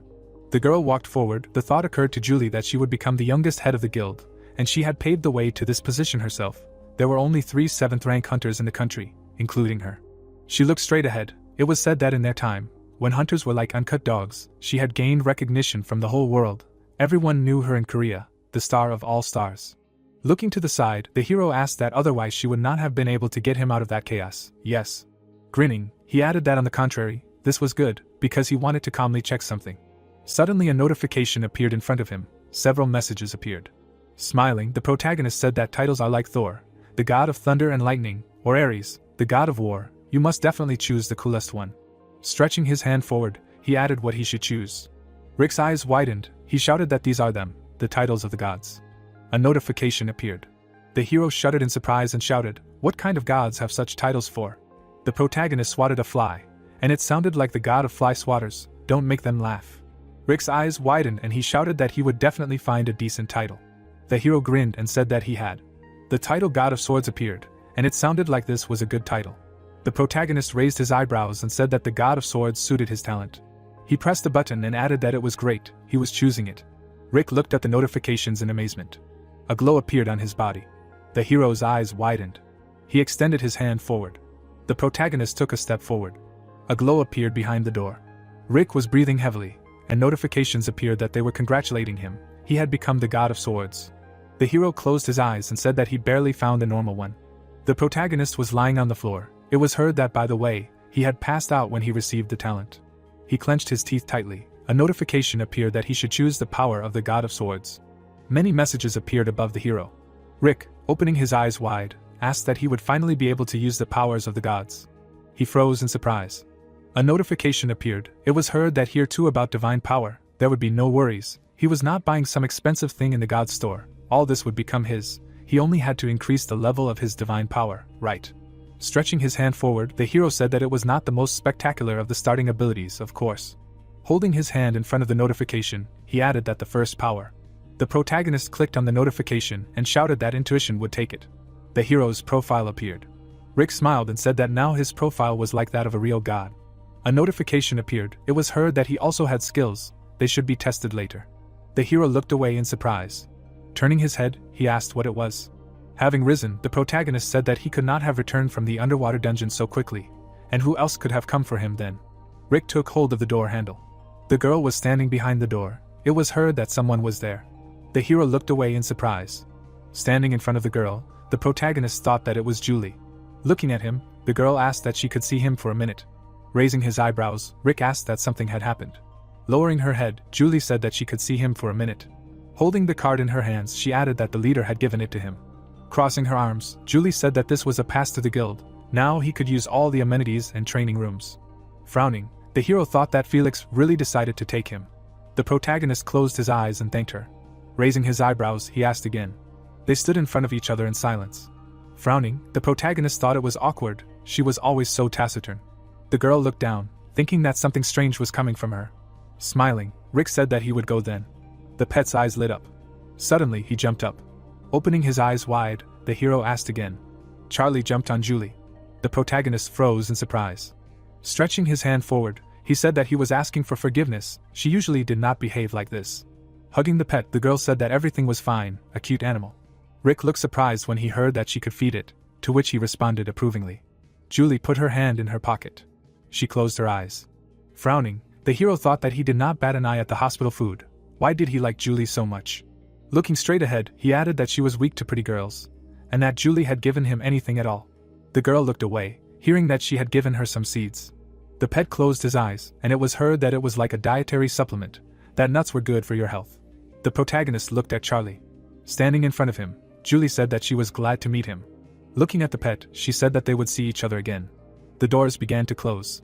The protagonist sat down on the bed. Closing his eyes, he said that it was strangely difficult to talk to her. Looking away, Rick asked that she seemed to like her, eating without thinking what she gave, and Julie had really sunk into her soul. He opened his eyes wide and said, "Stop." The protagonist froze and thought that he had never called Charlie by name in front of her. The girl walked forward. She smirked slightly. Holding the phone in his hands, the protagonist said that they would look. Putting his hand to his face, he added what he should do with it. With such an appearance and a stalker, who would have thought? Rick looked down. A lot of notifications appeared near him, and he shouted that yes, he was busy. What did he need? Looking to the side, the hero asked what a new vacancy was. A notification about the task appeared. Opening his eyes wide, the protagonist shouted that it was twice as much. God bless this stalker. Pressing the button, he added that of course he would respond. A view of the river opened up. A bright beam appeared in the air. Putting his hand to his head, the hero said that he was already starting to get used to it. A glow appeared in front of him, and he asked what it was. The man was holding a lantern in his hands. The protagonist shouted in fear. He took a step forward. Rick froze in front of him. Looking to the side, he thought about the boat. Stretching his hand forward, the man addressed. Opening his eyes wide, he added that he was not dead. Looking straight ahead, the man said that this was the river Styx, where the dead moved. Standing in front of him, the hero listened to the fact that the living could not enter here. Frowning, he thought that the river Styx, so he was the ferryman Sharon. Closing his eyes, the protagonist said that he had business here, and then asked what would not help him cross the river. He smiled, hearing that he should go back. Sharon clenched his teeth, hearing that where then could he see Hades, to which he asked how dare someone like him pronounce his name. Looking away, Rick asked what he should call him, other than Hades, or maybe he should call him by his title, the god of the underworld, his majesty. Standing in front of him, the ferryman asked him that he was tired of living, to which the hero replied that he was the first to provoke him. Stretching his hand forward, Sharon said that he warned him. Raising his scythe up, he added that he should go away. The ferryman's eyes lit up and he said that many like him, low-level gods with hot blood, had died here, to which the protagonist replied that he was a real villain. Stretching his scythe forward, Sharon said that he should not talk nonsense, this was his last chance, let him go where he came from. Rick showed him the middle finger. Swinging his arm, the ferryman shouted that how dare he. Swinging his scythe, he added that he would kill him, as he wished. The hero opened his eyes in fear. He smiled widely. The protagonist dodged his blow. A glow appeared, and he turned to Charlie. Holding a scythe in his hands, the ferryman shouted that he would grant him a beautiful death, and then, well, he would ride on this boat, since he wanted it so much. Rick looked away. He parried his blow. Sharon, his eyes wide open, asked where he got it from. Grinning, the hero asked that the myths were true, he would not know whose club it was. Gritting his teeth, the ferryman said that of course he would know, a human offspring who raised a hand against him and crossed the river alive. The blow flew at him, and he added that he did not even pay anything. Standing in front of him, the protagonist said that there was too much chatter, let him be harsher, he was busy, to which Sharon replied that then at least let him pay. Smiling broadly, Rick asked again, and he added that he should sit down. They were leaving. The view of the forest opened up. The boat sailed to the shore. Closing his eyes, the hero thanked him. The man stood behind him. Swinging his scythe, he thought that if he relaxed, he would be dead, let him die. Suddenly his eyes lit up, a notification appeared that the power of the God of Swords was activated. The protagonist opened his eyes wide. He dodged the blow. Rick froze in bewilderment. The ferryman looked at him in surprise. Turning his head, the hero thought that this was the power of intuition, as if his body had become faster than his thoughts. Smiling, he said that this would not do, he should give him a thrashing. Opening his eyes wide, Sharon said that he should wait. Standing on the shore, the protagonist said that he was not even a god, but he took his time. He looked away, hearing that he came to look after Cerberus. Looking straight ahead, the girl asked what part-time job, right? Persephone closed her eyes and said it was nice to meet him. Her husband was so angry that no one responded. If it weren't for him, she would have to do it. Raising his eyebrows, Rick said yes, and then introduced himself, thinking that Aphrodite, if Hades is her husband, then she is Persephone. Looking away, the girl said that she will take him. The moon appeared in the sky. It was heard that Cerberus was very far away. Walking through the forest, Persephone said that they had invited him here before, but her husband says not to do it anymore, to which the hero asked why. Closing her eyes, the girl added that half of the applicants immediately ran away as soon as they saw him, so Hades decided that those who could handle Sharon would be able to overcome Cerberus, to which the protagonist replied that it was a preliminary test. Looking straight ahead, Rick thought about the fact that of course, in myths, Cerberus is a terrifying monster and is called the gatekeeper of the underworld. Flames appeared around him. A thought arose that he should put aside his worries, he is the god of swords. After all, Cerberus is just a dog. Looking to the side, the girl said that they had come, they were going there. The beast stood still. He took a step forward. The hero looked at Cerberus. Grinning, he thought that he was finished. A notification about the task appeared. The protagonist closed his eyes, hearing that everything was fine. Looking to the side, he responded approvingly. Grinning, the girl said that her husband wrote a list of precautions, let him read it before starting work, to which Rick asked again. Stretching his hand forward, he thought that well, yes, he couldn't send him straight to this monster without saying anything. Smiling, the hero thought that Hades had thought of everything. He was holding the list in his hands. Throwing it down, the protagonist shouted that this was some kind of joke. It was written right there in plain text that he must die, to which Persephone replied that the daily routine was also written on the back. Let him look, Hades wrote it himself, so it must be accurate. The paper was lying on the ground. It was heard that it was the daily routine. The hero was holding the Cerberus's daily routine in his hands. Raising his head up, he shouted that it was enough to laugh, and how he would order him to walk him. It was only said to feed him. What kind of exploitation was this? Looking at him, the girl said that if she wanted to refuse, it was okay. Looking to the side, she added that she was a little worried. The previous candidate had escaped, and Hades had caught him. Now he was miserable in hell. The protagonist's eyes widened when he heard that he had torn off his limbs and that it was so horrible, she couldn't even continue telling him. She shouldn't have said that. Let her go quickly. Rick looked at the list. He lowered his head. Smiling, the hero said okay. He was just trying to cheer himself up, and then asked what he should start with. The protagonist looked away when he heard that he should feed him. He saw that the nymphs were transporting meat, to which he asked if he should join them. It was heard that, by the way, he tore off the arms and legs of those who tried to cheat. A view of the forest opened up. Holding the meat on his back, Rick asked what now, to which Persephone replied that it was a great job. Raising her hand, the girl said that now she should throw them to Cerberus one by one. Cerberus stuck out his tongue. Smiling, the hero said that he had just growled like that. Holding the meat in his hands, he asked what he wanted. The protagonist stroked the dogs. A thought occurred that brought back memories of the time when he worked in a Pescafe. Big dogs have their own charm. The beast looked straight. A thought occurred that if he looked closely, he was even a little cute. Rick sat down and said that he should sit down. Suddenly, the Cerberus threw dirt at him. The girl exclaimed in amazement. Closing her eyes, she said that this time they had an interesting worker. The beast sat on the ground. It was heard that it was useless to give him commands. The Cerberus obeys only her husband. Now he understands why no one responded. Holding the meat in his hands, the hero said that if that's the case. Frowning, he shouted that the hell with him, here's his meat. The meat flew into the beast's face. The Cerberus laughed. It was heard that he should forgive him. He miscalculated his strength. Throwing a piece of food, the protagonist added that it was not nice to laugh at his comrades. Cerberus clenched his teeth. He took a step forward. Rick's eyes widened. The hero stood quietly in front of the beast. The chain suddenly stopped him. The protagonist grinned slightly. Raising his hand, he asked what he would do to him, sitting on a leash. So what if he was angry? The ground shook under the beast. The chain began to slowly break. Rick leaned back. Looking at Cerberus, he said that he should wait. Raising his head, the hero said that he simply broke the chains. Jumping aside, he exclaimed. Looking at the chains, Persephone said that they could be broken like that, to which the protagonist replied that it was not the time for delight. Gritting his teeth, he shouted that they were running. Turning around, Rick said that this crazy dog was trying to bite him over some innocent thing, to which the girl asked if his hand was okay, and he replied that it was just a scratch. Pointing to the side, the hero shouted that but what kind of chains do they have that are so easy to break? They are held on by snot, to which Persephone said that she herself was seeing something like this for the first time. Rushing forward, the protagonist shouted that damn, he is fast, so he will speed up, to which the girl replied that no, let him hold on to her. Looking to the side, Rick asked why. Smirking, the girl said that maybe she wouldn't be able to tell from her, but she is still the wife of the god of the kingdom of the dead. As long as she is nearby, the Cerberus will not touch him. Turning around, the hero shouted that she is sure. Frowning, he turned to his pet. The protagonist jumped up. He swung his weapon. Rick looked away and said let him bite it. He swung his arm. The paw shot towards him. Cerberus threw the hero into the wall. Gritting his teeth, the protagonist thought, why the hell is he so strong? The beast's eyes lit up. Persephone's eyes widened and she screamed that he should stay away from there.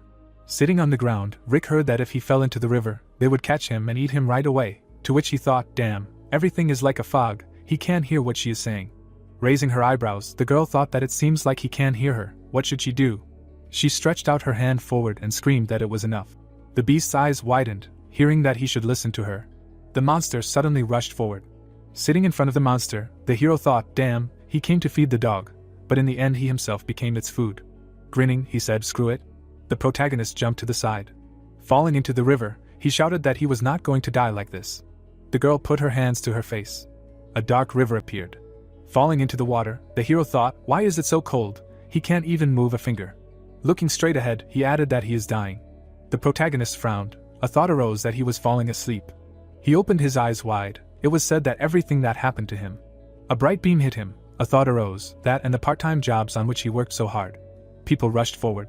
The hero swung his sword. It was said that his whole life was just a dream. The protagonist was falling under the water. A weapon appeared. A thought arose that he still wanted to buy so much in the store of the gods. The armor appeared, and Rick thought that he hadn't bought anything. A glow appeared around the amulet. Stretching his hand forward, the hero thought that all his memories were flowing away. Perhaps his life was flashing before his eyes. The pet dived into the water, and the thought arose that it should not swim after him. Closing his eyes, the protagonist thought that at least she should survive. Charlie swam after him. She lifted the hero up. Suddenly, the pet bit her nose. The hero screamed in pain. He turned around in amazement. Gritting his teeth, the protagonist thought about what it was. Frowning, he added that he was losing. Charlie looked at him. Memories arose, and the thought arose that no, he must. A weapon appeared in the hero's hands. The protagonist swung the hammer sharply. Hands reached for it. Rick clenched his teeth tightly.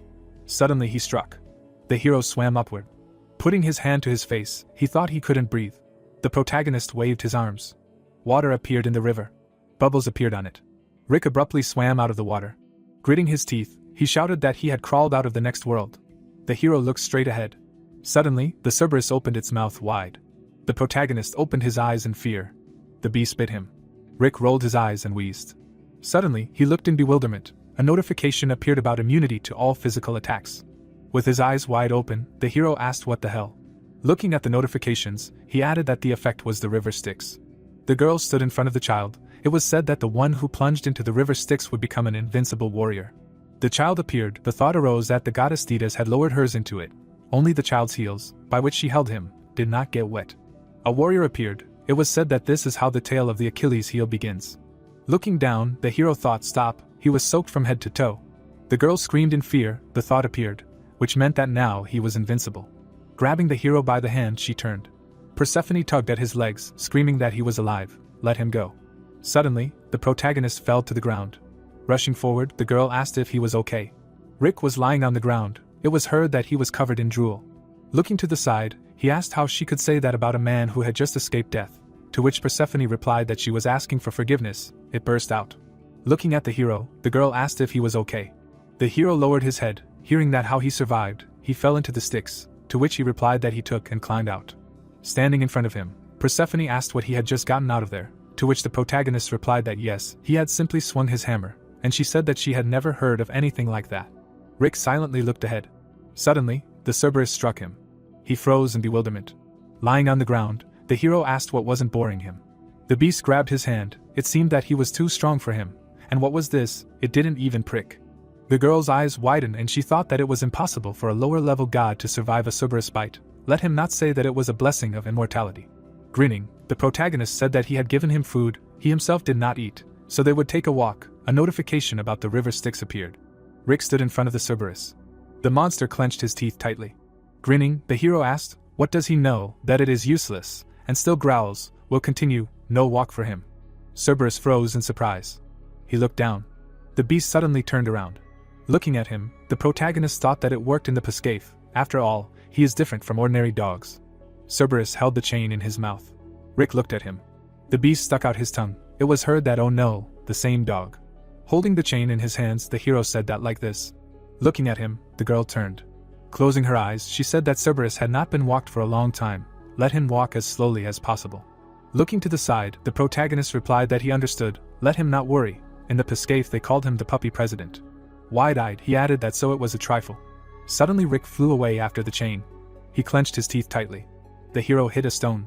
The protagonist was flying after Cerberus. A notification appeared that the wind speed skill had been acquired. Looking at it, Rick asked what that was. A glow appeared around the girl's leg. Looking at it, Persephone asked what he was doing. Looking to the side, she shouted that he should use divine power to strengthen his body. The hero looked at her in bewilderment and asked again, and then thought how she could keep up with him.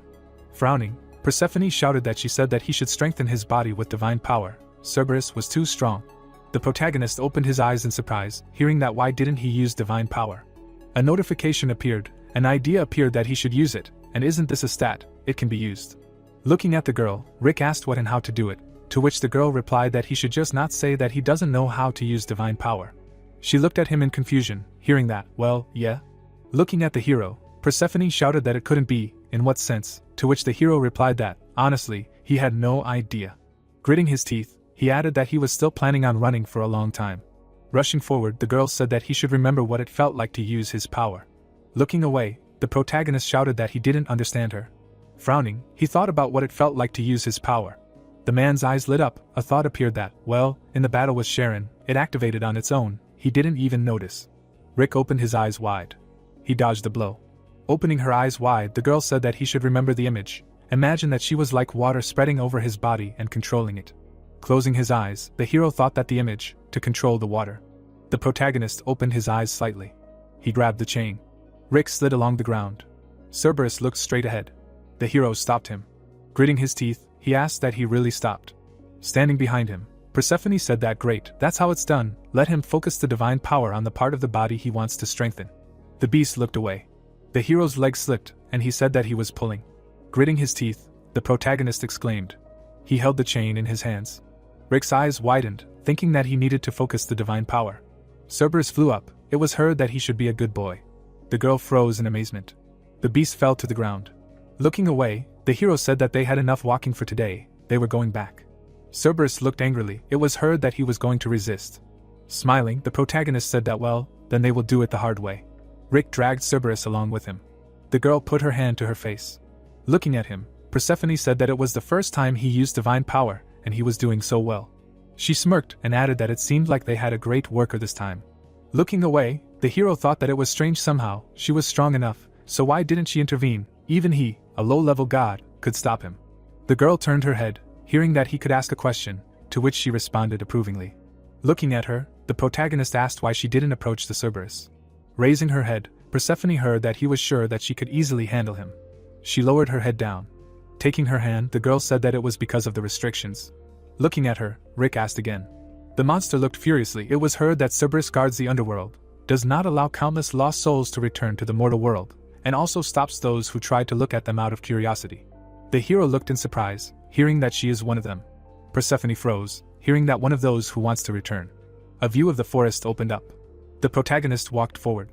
Looking at the girl, he thought about the fact that Persephone is limited in her actions here, and can do nothing with Cerberus. All she can contact is a couple of 3 lower gods, whom Hades allows to his abode like him.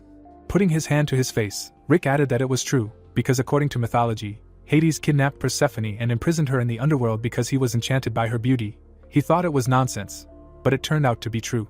Persephone walked forward. A thought appeared that it was difficult to imagine how much time she spent here all alone, how unhappy she was. Clenching his fist, the hero thought that so, to put aside the sense of heightened justice, her husband Hades, the brother of the greatest god Zeus. Looking straight ahead, he added that he could. The pet, looking at him, exclaimed. Looking at Charlie, the protagonist said that he completely forgot about him, let him forgive him for abandoning him. Cerberus was lying on the ground. Rick approached the gate. The beast looked forward. Crossing his arms, the hero asked what came over him. The beast took a step forward. It was heard that he was following the trail of the dead. Despite his appearance, he copes with the job with dignity. And this is also the reason why he cannot leave this place. Looking to the side, the goddess said that as soon as she chained the chain back, his tasks for the morning would be completed. Holding the chain in his hands, the protagonist thought that for the dog to watch the gods, this Hades is a real stubborn man. Looking straight ahead, he asked what and why he should keep a dog that listens only to him. A notification appeared that the power of intuition was activated. A glow appeared in front of Rick. Light appeared on the gate. A thought appeared that there was something inside. What was there? Clenching his fist, the hero thought that he did not think that something was alive. This object, he could check. Looking to the side, the girl said that everything was with the morning chores. They will prepare for the day. Persephone opened her eyes wide and turned. The protagonist grabbed the collar. She froze in amazement. Rick closed his eyes and said that he would excuse her, but he thought there was something valuable inside. A glow appeared around the collar. Looking at it, Persephone said that it was incredible why he hid it here. Standing in front of the hero, she added that she had searched everywhere but could not find how he found it, to which the hero replied that, how can I say, a hunch. Looking down, he asked if this collar was really so omnipotent. Holding the collar in his hands, the protagonist heard that of course, Cerberus is a symbol of the underworld. Controlling it is the same as controlling this entire place. Lowering his head, Rick said that, frankly speaking, it looks like a very ordinary collar. Smiling, he asked that he could not use it, right, no matter how you look at it, it belongs to Hades.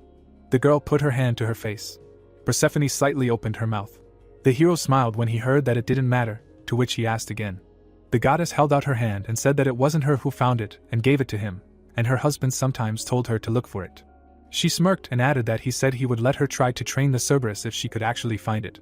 Looking down, the protagonist thought that she had a lot of things to say to Hades. Well, he couldn't pass up an opportunity to make his life easier. Standing in front of the beast, he said that he should come here and have the collar put on him. The monster frowned when he heard that it was okay. He hadn't realized yet that he was no match for him. Rick smiled and asked that he hadn't learned his lesson yet. The beast's eyes lit up. He was wearing a collar. Closing his eyes, the hero said that it suited him. How wonderful it would be if he had been so docile from the start. He smiled widely.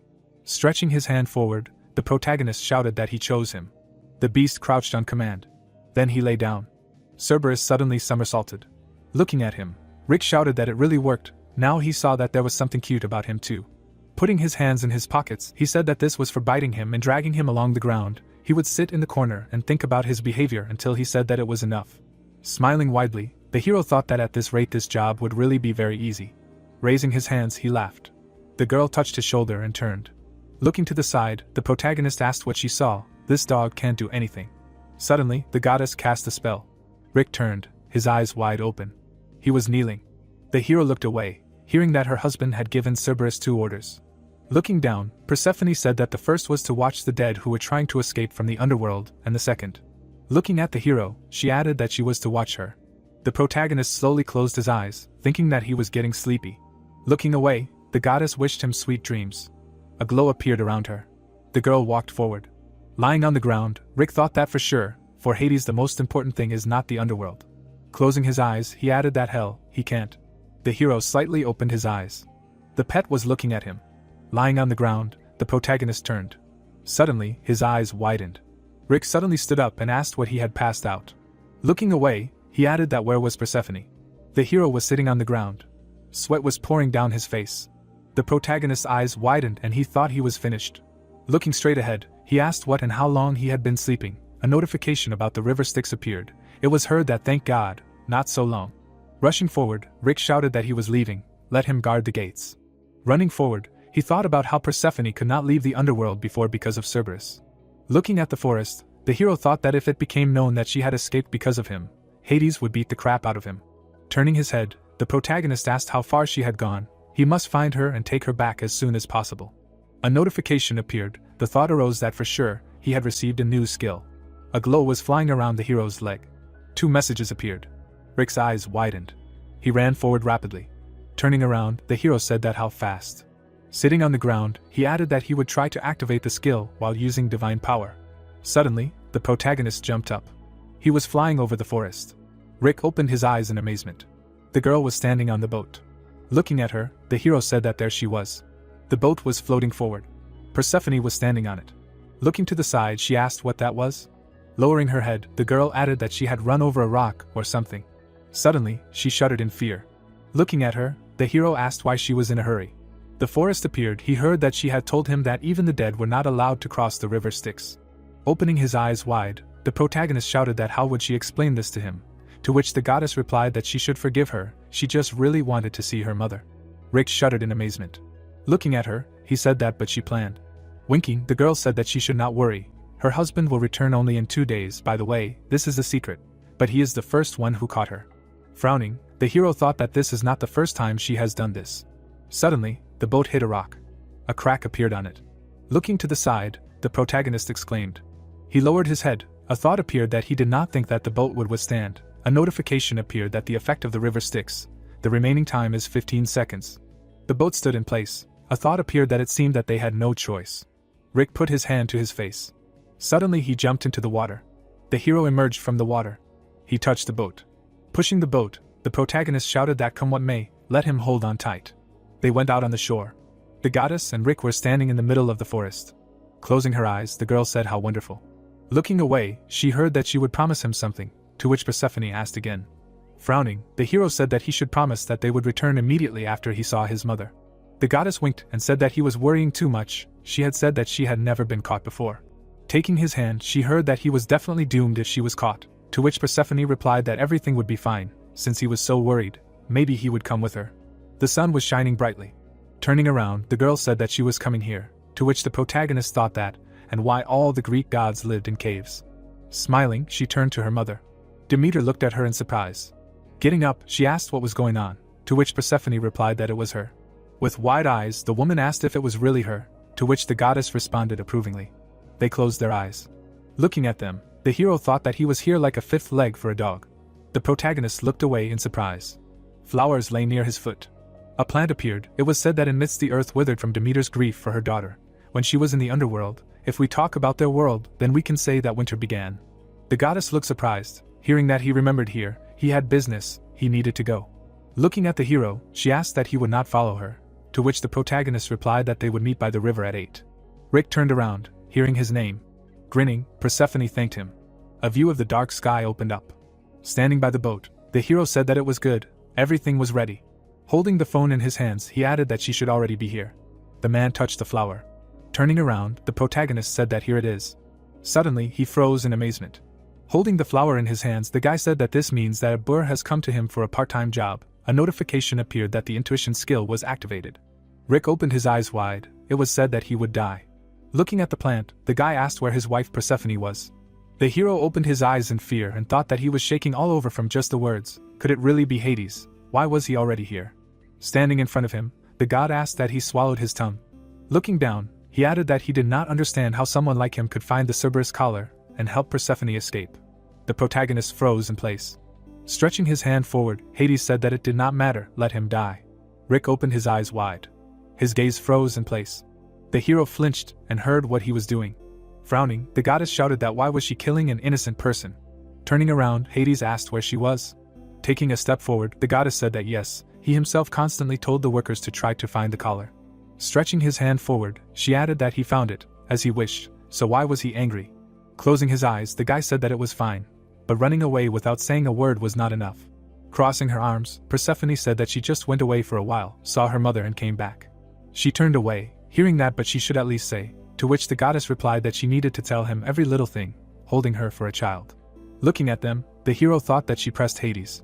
Looking down, the god said that he was worried. The thought appeared that he was also a romantic. Stretching her hand to the side, Persephone said that she still had something to say. They will continue in the underworld. The protagonist looked at the box, hearing that it was for him. Let him consider it a bonus, to which he responded approvingly.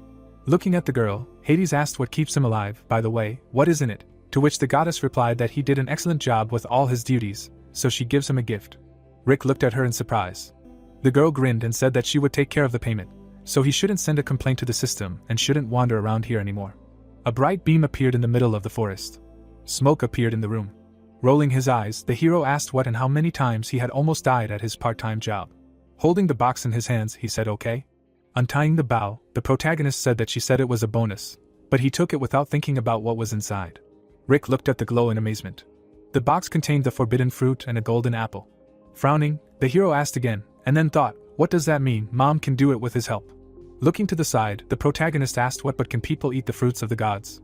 He took the apple in his hands. Rick touched the forbidden fruit.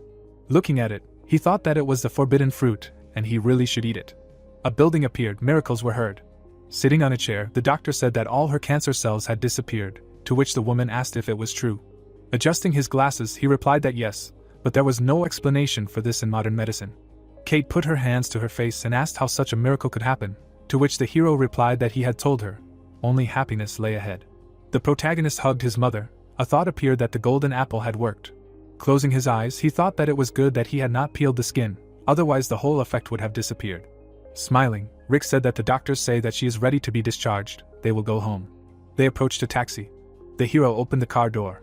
Looking at the driver, he said that Weizong, Banwell district. The protagonist looked in bewilderment, hearing that to get there, you will have to make a big circle, no big deal, to which he asked that there is a shortcut through the park. Looking to the side, the man replied that he apparently had not heard yet, there is a complete mess there now. He turned up the volume on the radio and added that the news was talking about nothing else. He heard that they were near the park. Rick gritted his teeth, hearing that a dungeon had appeared here. The evacuation of citizens was ongoing. Guilds and individual hunters had been called to the scene, but traffic jams were making their way difficult. Mother touched the hero. Looking at him, she said that she would get there alone, let her go, to which he responded. Closing her eyes, Kate asked why he was needed there. Because he was so eager to be shown on TV. Looking out the window, she added that she would keep an eye on him from the other side of the screen.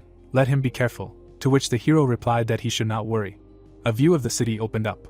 Looking at the tower, the protagonist said that it looked impressive. Grinning, he added that there would be a lot of work today. Looking up, Rick asked that they were ready.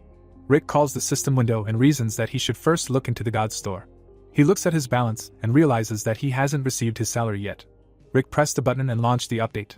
He looks at the card with his characteristics, and that he received a new title called The Player Who Tamed the Cerberus. Rick is stunned that he received the title.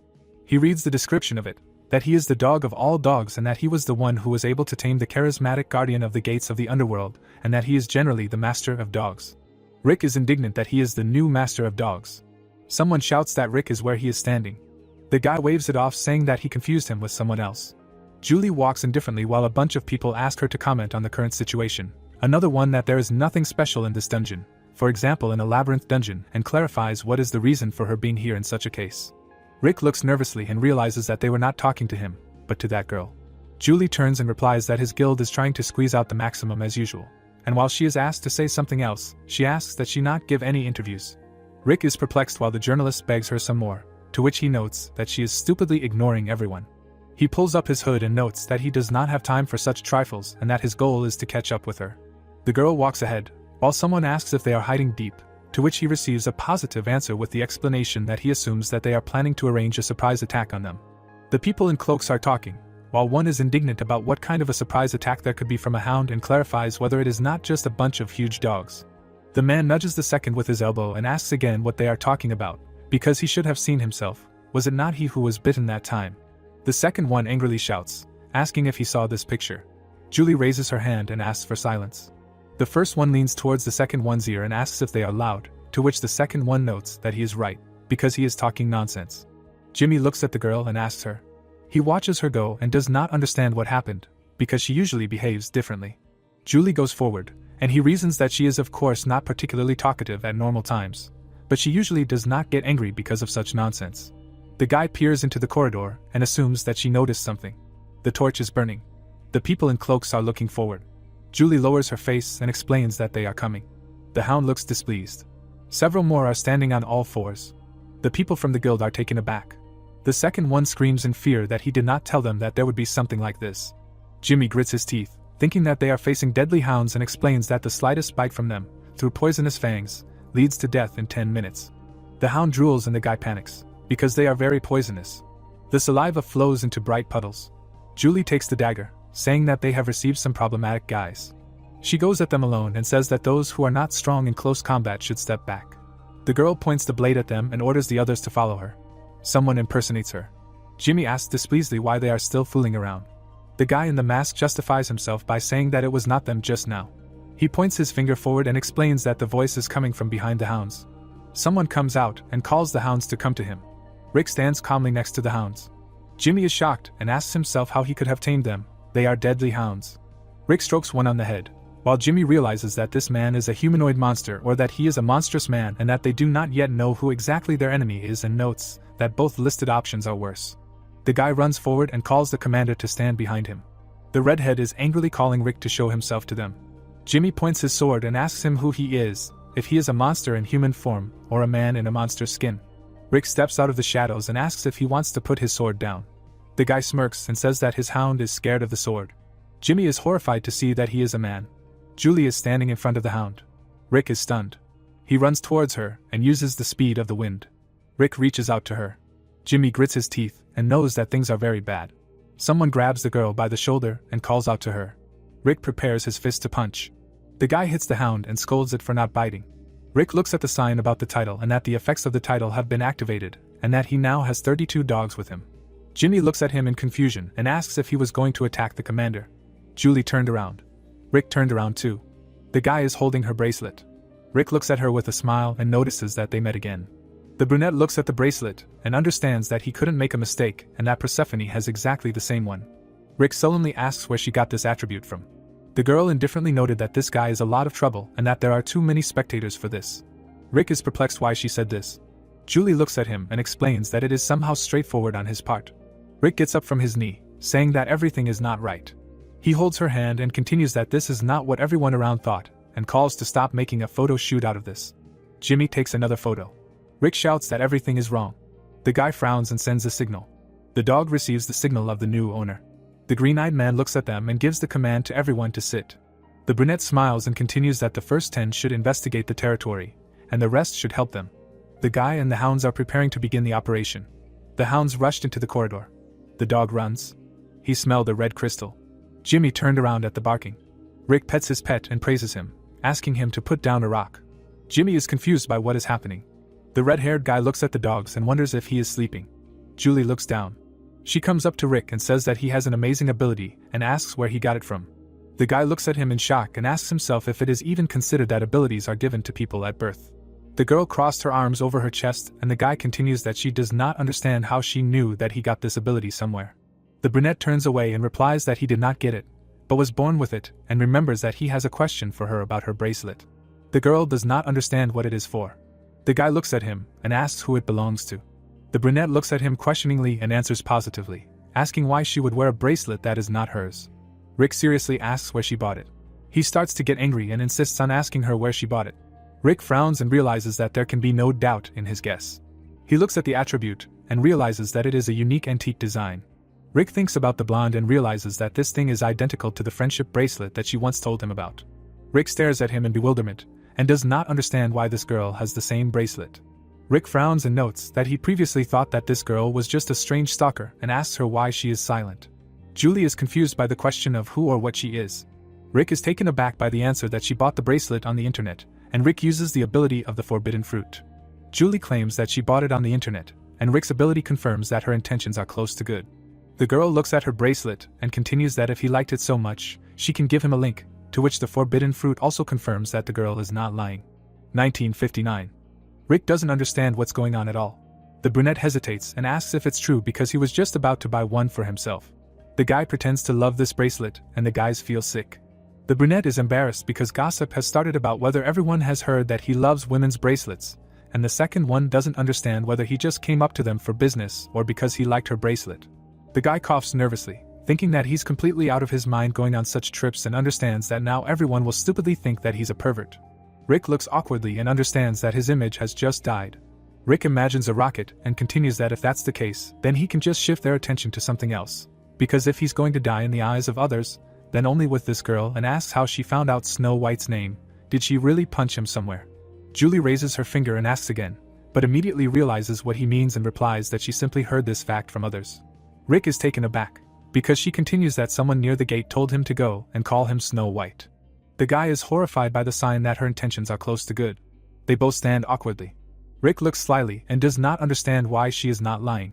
The guy is horrified by the fact that it turns out that all this time he behaved like a madman simply because he himself did not understand everything correctly. The plot moves to the doors. Explosions are heard.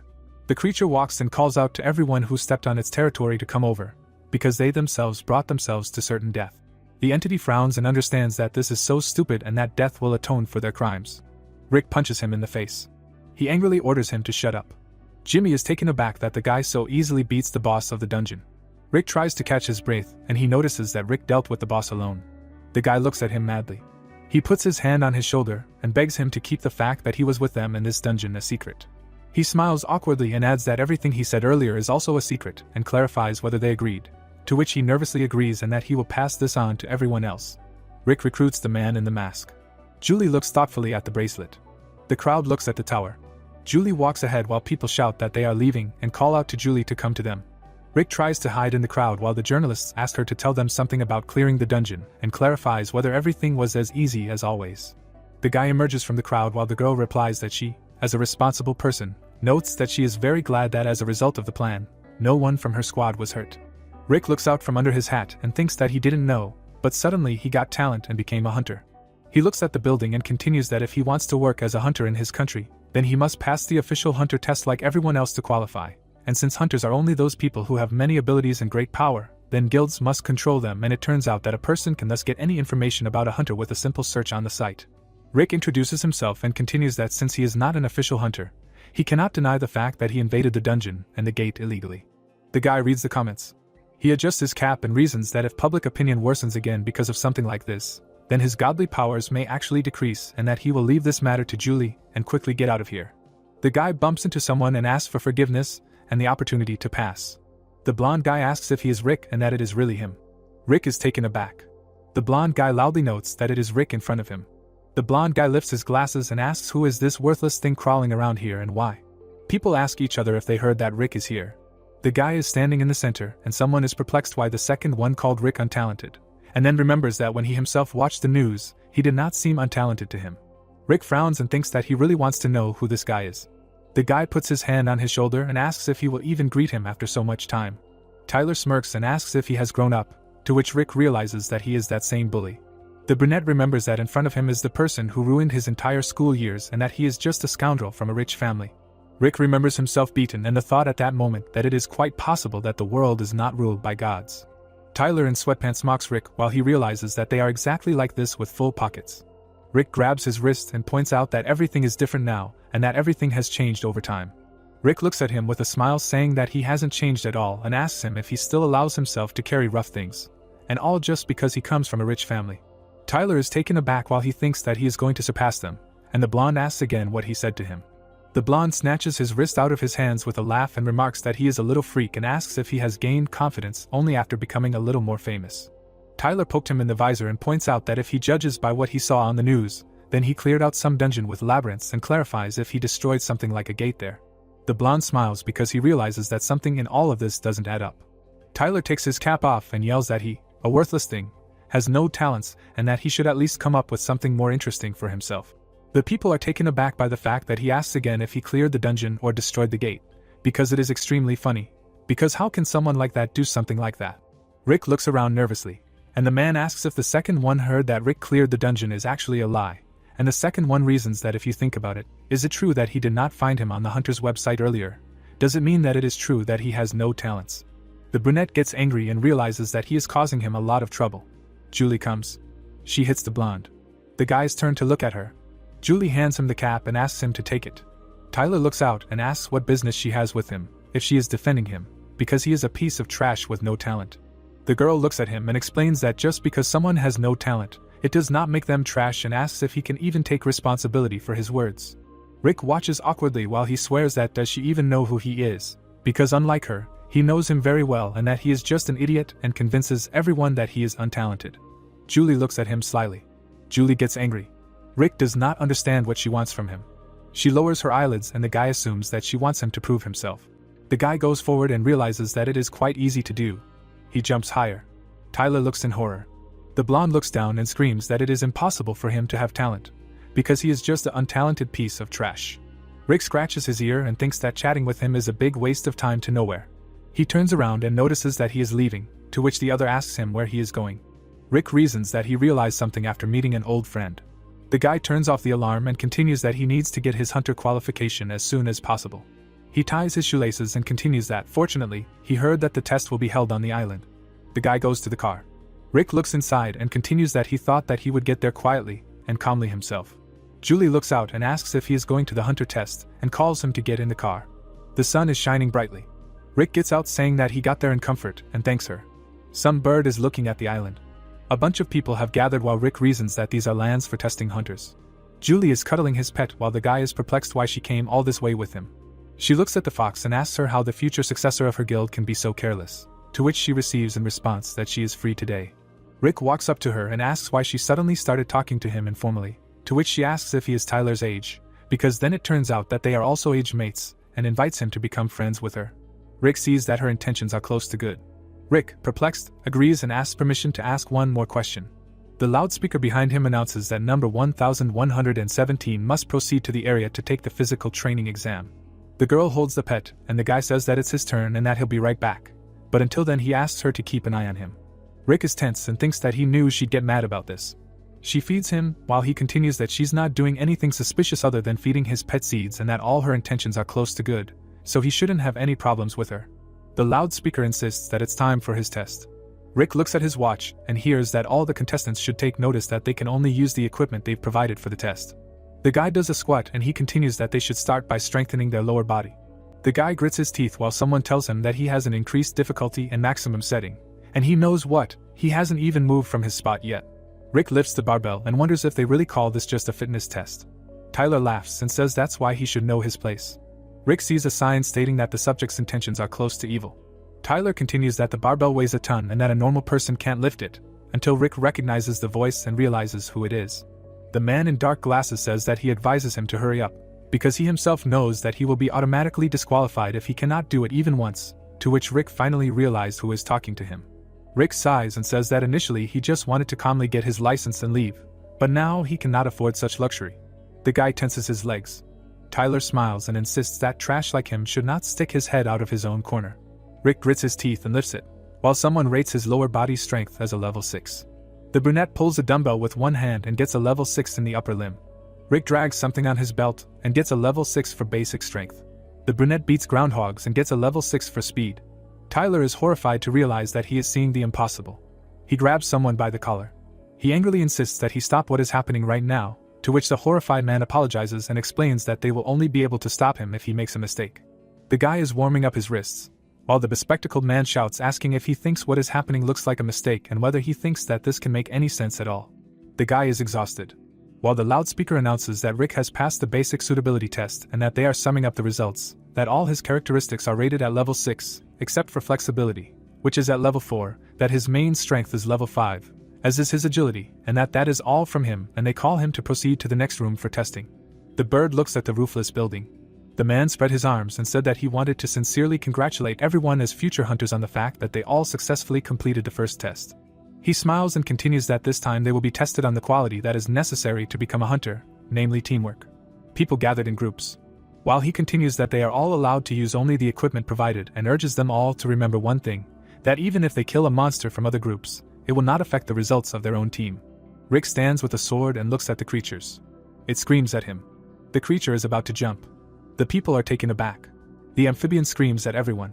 The bald man screams in horror in response. The amphibian swings. The man covered his face with his hand. Rick runs. He protects the guy from the monster.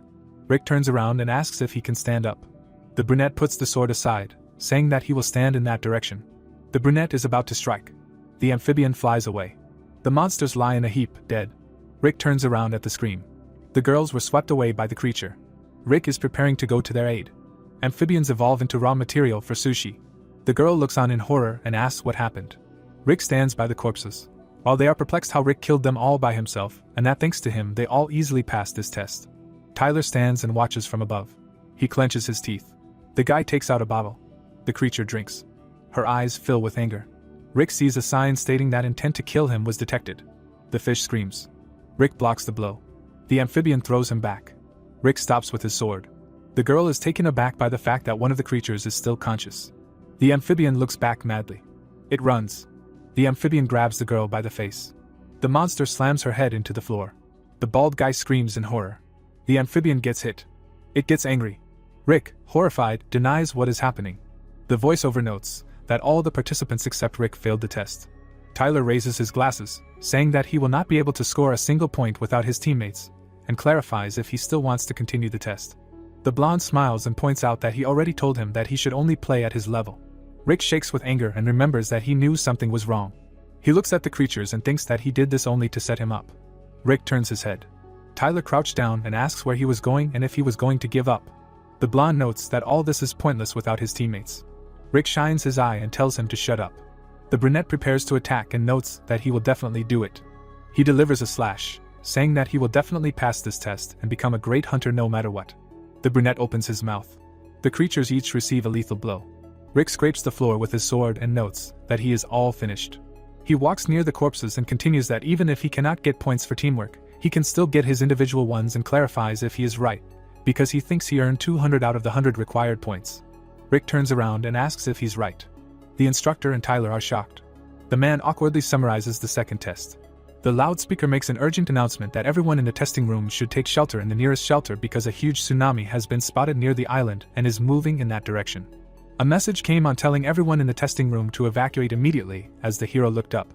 Rick looked up intently, thinking that he should personally check out what's going on. The guy abruptly squatted down, and the young man next to him stumbled back. Tyler, sitting on the floor, looked at the jumping hero and wondered what the idiot was doing, saying that this was no joke. Rick jumped up.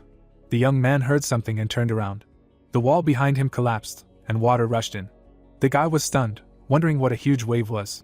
The people panicked and the character screamed that if this continued, they would all be dead. A notification appeared in the reflection of the young man's eye. It said that his payment had been credited and that Persephone apologized for being late. The guy looked up and thought about paying. Rick desperately scrolled through the system window, looking for something worthwhile, something useful, anything. The young man happily saw a breakwater. The message talked about a breakwater, about the art of wielding a sword that could even cut through waves. Snowball was dragging something in her teeth. Rick looked at Charlie and asked what she was doing there. The guy quickly turned around, looking at the water, said that it didn't matter now, urging his pet to go forward. A sword shrouded in magic appeared in the guy's hands. The young man raised it in front of his face, closing his eyes. A notification appeared that the breakwater had been activated. Rick stared ahead. The hero swung his sword and the water moved back in a large wave. The boy opened his mouth wide and exclaimed that he had succeeded. Splashes of water fell on the young man as he shouted that he had actually done it. The message said that all test participants should immediately go to the nearest shelter. Rick leaned down and coughed. The loudspeakers were blaring that there was an extremely high probability of a second tsunami wave, and they were repeating that all test participants should immediately go to the nearest shelter. The young man wiped his nose and wondered what the wave was again. Rick looked at the destroyed wall and wondered if he could stop another one. He turned around when a notification appeared. It said that there was an urgent vacancy from Poseidon. A team was needed to restore the underwater palace, because as a result of the destruction of the dam of the underwater palace, tsunamis are starting to arrive in the above-water world.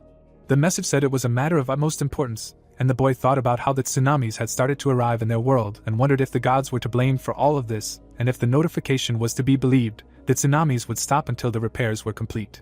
Rick picked up the supplies from the floor and thought that the gnomes had stolen all of his supplies. The boy put on his jacket and thought about how Persephone had tried to escape at every opportunity, and that the gods were nothing but trouble. The young man pressed the accept buttons in the system window and said that he needed to go but wanted to live in peace in this world. Sunlight was filtering into the underwater kingdom. Rick, with a snowball around his neck, looked at the statue. Someone came up to him from behind and asked who was there. Hephaestus smiled, raising his finger up, when the young man exclaimed, noticing him. The man grabbed his head and said that he knew they would definitely see each other again. Hephaestus pointed to the hero's shoulder and asked if his moon fox had grown up. He tried to touch the pet with his finger, but to no avail. The upset man turned away and said that Charlie still didn't like him. The hero smiled and assured him that the pet was very shy. The guy looked away from Charlie and thought about how he had been so active with Julie, asked what brought him here. Hephaestus closed his eyes. He waved his fist and explained that it was a stupid question, because a great blacksmith is always busy when something needs to be fixed, and they were short of hands, so it was great that Rick came. The man looked at the hero and said that he would explain everything to him before they started working. Hephaestus shook his head and warned the guy to look around. The man and the young man were standing by the broken wall, and he explained that this side was the one that was damaged the most. From here the water was leaking into the human world, and to them it looked like a small hole in an inflatable pool. But in the human world it was reflected as a tsunami. A large hole was shown when Rick asked how it happened. Hephaestus noticed a pink funnel above and asked if he could see it. The young man looked up and listened to how the gates were an eternal headache, and no matter how much you fight them, they just keep coming back. Rick watched in fear and thought, what the hell? Weren't the gates created by the gods, and they were exactly like dungeons, so he thought it was the work of the deities, wondering where they came from. Charlie looked ahead. The pet pressed itself against the hero's cheek and exclaimed. The young man looked away and wondered what was going on with him. The boy exhaled, looking down and wondering if the space was seriously near the gate. The whirlpool glowed pink. Lilac magic rushed towards Rick and Charlie.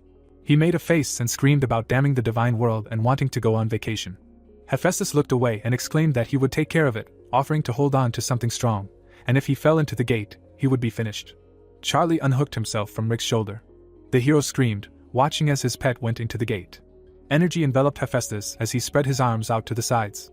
The man raised his hands up, wrapped in magic. Everything around him lit up red as he got into a stance. Hephaestus swung, pressing his fist to himself. He struck, and a duplicate huge fist rushed up. The gate formed a vortex. The man raised his hands up and screamed, cursing. A large fiery hand touched the gate. The fingers were reaching inside. The hero cursed, noticing something. Huge magical hands were holding a fireball. Rick watched and thought that the highest class deities were on another level. The fiery energy was trying to absorb the gate. The young man watched what was happening carefully. A monster's hand reached out from the gate. The creatures were climbing out of the portal one after another. The guy looked in surprise and wondered if they really let monsters through in the world of the gods too. Hephaestus snapped his fingers, exclaiming. A sword appeared out of nowhere in front of Rick. The man turned around and screamed that he should catch the sword, and while the monsters were on it, he would block the gate. The hero took up the weapon and said that he thought he would calmly repair the wall, but he was terribly lucky. Rick rushed to attack and noted that he wanted a bonus for this. He cut the monster with a blow, saying that there was one. The creature clenched its teeth when a notification appeared that the talent intuition was activated. The The guy turned back sharply. He saw a blow flying towards him. Rick jumped to the side. The hero landed nearby, watching the monster. The guy opened his mouth in surprise and drove away the thought in his head that this could not be. He thought about the fact that he cut it using divine power, wondering why he did not care. The orc landed and threatened to tear the vile bastards from Olympus to shreds. The young man clenched his teeth, watching, thinking that this thing also talks, and that something is wrong with this bastard. The guy looked at him more clearly and wondered if the monsters that came out of the gate are many times weaker. The hero squeezed the hilt of the sword. He looked at the crowd of creatures and said that it could be dangerous for him. Rick looked to the side. He saw a flag and a crowd of orc soldiers marching in formation. The monsters were running towards him. A fight broke out with powerful blows to the face. The hero watched the battle, realizing that they were fighting each other. He noticed the stripe on the soldier's shoulder and drove away the thought in his head that most likely this group was recruited by Poseidon. Rick looked at what was happening and thought that he would fight them alone, when one of them attacked from behind. The guy silently thought that they looked strong as hell. The monster came even closer. The young man swung his weapon back, hitting the attacker on the head. The hero held a sword in his hand and exclaimed that if one-on-one, the task becomes more realistic. The guy struck, one after another. A notification popped up about a horizontal cut, a vertical cut. Rick looked at him in surprise. He gritted his teeth as he attacked, thinking that it was no coincidence that he didn't go down with the first blow. The monster crossed his arms as the hero thought that even with godly strength all he could do was scratch him because they were too strong. The orc swung his fist, saying that it was so boring to play with him. The monster swung with both hands and screamed for the hero to stop resisting and just die. Rick tightened his grip on the hilt and asked him again, telling him to try. The creature opened its eyes in surprise, looking at the hero. The young man attacked using a wave splitter. He struck while crouching. The monsters watched this fight from the side. The orc with a cut head looked forward. From Rick's attack, the creatures flew apart in pieces. The young man looked at what was happening and exhaled. He put the weapon on his shoulder, smiling, and invited the next one. The enraged monster gritted his teeth and called him a bastard. The creatures rushed forward calling for him to be killed. Rick swung his sword and spoke to them to rub their eyes and see his power. The young man ran to attack, having received a warning that he did not have enough talent points for the breakwater. The hero was confused. The guy got angry and shouted about what happened, because everything was going so well. The monster flew, swinging his fist, when the young man, bulging his eyes, announced that he surrendered. The creature was shot in the arm. The monster did not understand what was happening, being under fire. The man pulled the gun in front of him, asking who the fish thought he was. Rick looked at him in surprise. Chuck held a cigar and a grenade pin in his mouth, saying that the fish was good. He threw a grenade on the monsters' heads and added that it was fried fish. An explosion occurred behind the characters. The young man sat on the ground and was surprised to see the gnomes. Chuck gritted his teeth and said that they were a little late. The orc got angry and shouted that they were little rats. The monster ran to attack, saying that he would kill everyone. Henry pointed a gun at him and told him to go to Daddy, calling him fish guts. The gnome looked at the creature in surprise. He wondered, seeing a stone in his hand. The monster threw a stone and hit Henry's weapon. The orc attacked the gnome in a jump when he put his weapon out. The monster kicked Henry to the side. The gnome powerfully flew into the column in front of his friends. Chuck raised his head up and said that this bastard. He suddenly grabbed the weapon in his hands. The man swung at the enemy. Chuck dealt a crushing blow to the monster, driving it into the ground with his head. The hero opened his mouth, paying attention to something. He watched as Chuck dealt with the orc and declared that the dwarven hammer was incredibly strong. The boy remembered how he dived into the water with the hammer, wondering what he did when he fell into the river Styx intuitively. The hero swung the dwarven weapon. A system window opened in front of him when he said about skills, the dwarven hammer. A message about weapons popped up, where the hammer skill used by dwarves was indicated. The young man noted that it did not require many points. The monster grabbed Ben by the neck and informed him that he had caught the rat. The orc swung his hand at him, screaming for him to die. The monster turned around, hearing Rick call him a fish stick. The hero flew to attack, activating the skill of the dwarf hammer. He looked into his eyes and told him that he was already dead. Suddenly, a notification appeared that the skill was cancelled because the requirements were not met. It can only be used with a blunt weapon. The guy hit the monster in the head with his sword. His eyes widened in surprise. The creature swung its hand to attack. The monster hit the young man in the body. From the powerful blow, he flew to the side. The hero sat on the floor, bowing his head. The guy wiped his face and thought that it really didn't work, because there was no blunt weapon, and his pet was not with him. Rick suddenly opened his eyes. He looked at his hand and thought that if you think about it, it looks like a blunt weapon, doesn't it? And considering that his fighting skills are SS, he wondered if he could use the hammer with his bare hands. The boy looked up when he was called out. The monster was punching Ben in the face. The young man gritted his teeth and said that there was no time to think and that he believed in himself. Rick flew to attack, attacking from behind. He was angry and clenched his fist. The monster looked back, sensing danger. The boy flew into his opponent, striking. The orc grabbed the hero's hand. He held the young man's hand, staring at him. Rick's hand was enveloped in yellow energy as he exhaled. The hero used the dwarven hammer and laid the monster on the ground. He raised his fist. A notification appeared stating that the combat skill was activated. The young man looked at his hand and with a smile, receiving a message that the dwarven hammer was pumped up, said that it was great. The hero heard his pet running to his feet. He picked it up and asked if it was hurt anywhere. Rick raised his fists, which emitted magic, and said that he was now counting on Charlie. The young man rushed to attack his opponent. He looked at his opponent, finishing him off with his foot. The monsters were in a group behind Rick. The creature growled, holding a beaten comrade in its arms. The orc looked ahead carefully. The guy in the jump carried out another attack. The clouds spread after a powerful blow from the young man. They flew to the side, crushing everything in their path. Rick warmed up his hands and smirked at the fact that these creatures care about each other. The portal from Lilac turned black. Hephaestus noticed and shouted that there was a strange surge of energy there, and everyone should be ready for a blow. A whirlpool formed. The guy asked in panic what was happening. The man opened his mouth and noted that he could no longer hold back the gate. Rick watched a powerful flow of energy from the gate. Monsters fell into it and screamed for help. The guy narrowed his eyes and noticed that it was collapsing and spilling energy, and if this continued, they would all be sucked in. The young man looked up and screamed to Hephaestus. The man was sucked into the portal. The hero watched as his hand went into the gate and continued to scream. Rick gritted his teeth and screamed that even he. A notification popped up that an extremely powerful aura had been detected. The magical energy continued to advance. A silhouette was visible. Danger messages came one after another. A new monster arrived with a trident in his hands. The young man examined it and listened carefully to the fact that the guy really dealt with his subordinates perfectly. The hero looked in front of him in horror. The monster smiled and called him a pathetic insect. The creatures rejoiced, calling the newcomer Mr. Poseidon. The guy's eye turned green as he wondered if they were serious, and what the hell, this is Poseidon. The monster looked at him carefully. The young man turned his head towards the orc and told him to wait. He watched them, thinking about the terrifying aura, wondering if this guy was really Poseidon, because the orc said so, and the guy thought it was weird. He was interested in the fact that if you look closely, he even looks different. Who is he then? Rick stared ahead, but he had an anxious premonition. The guy looked at him, noticing the pattern on his forehead. It was the same as on the gate.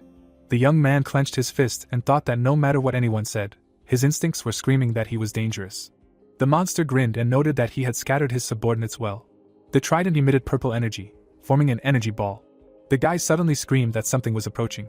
The monster raised the weapon above itself, emitting energy. The creature looked at the accumulation of magic in front of it. Bright beams of light spread from the energy ball. A large number of these beams cut the creatures into pieces. The young man pressed his pet to himself, trying to hide from the attack. The red light dissipated around the villain with the trident.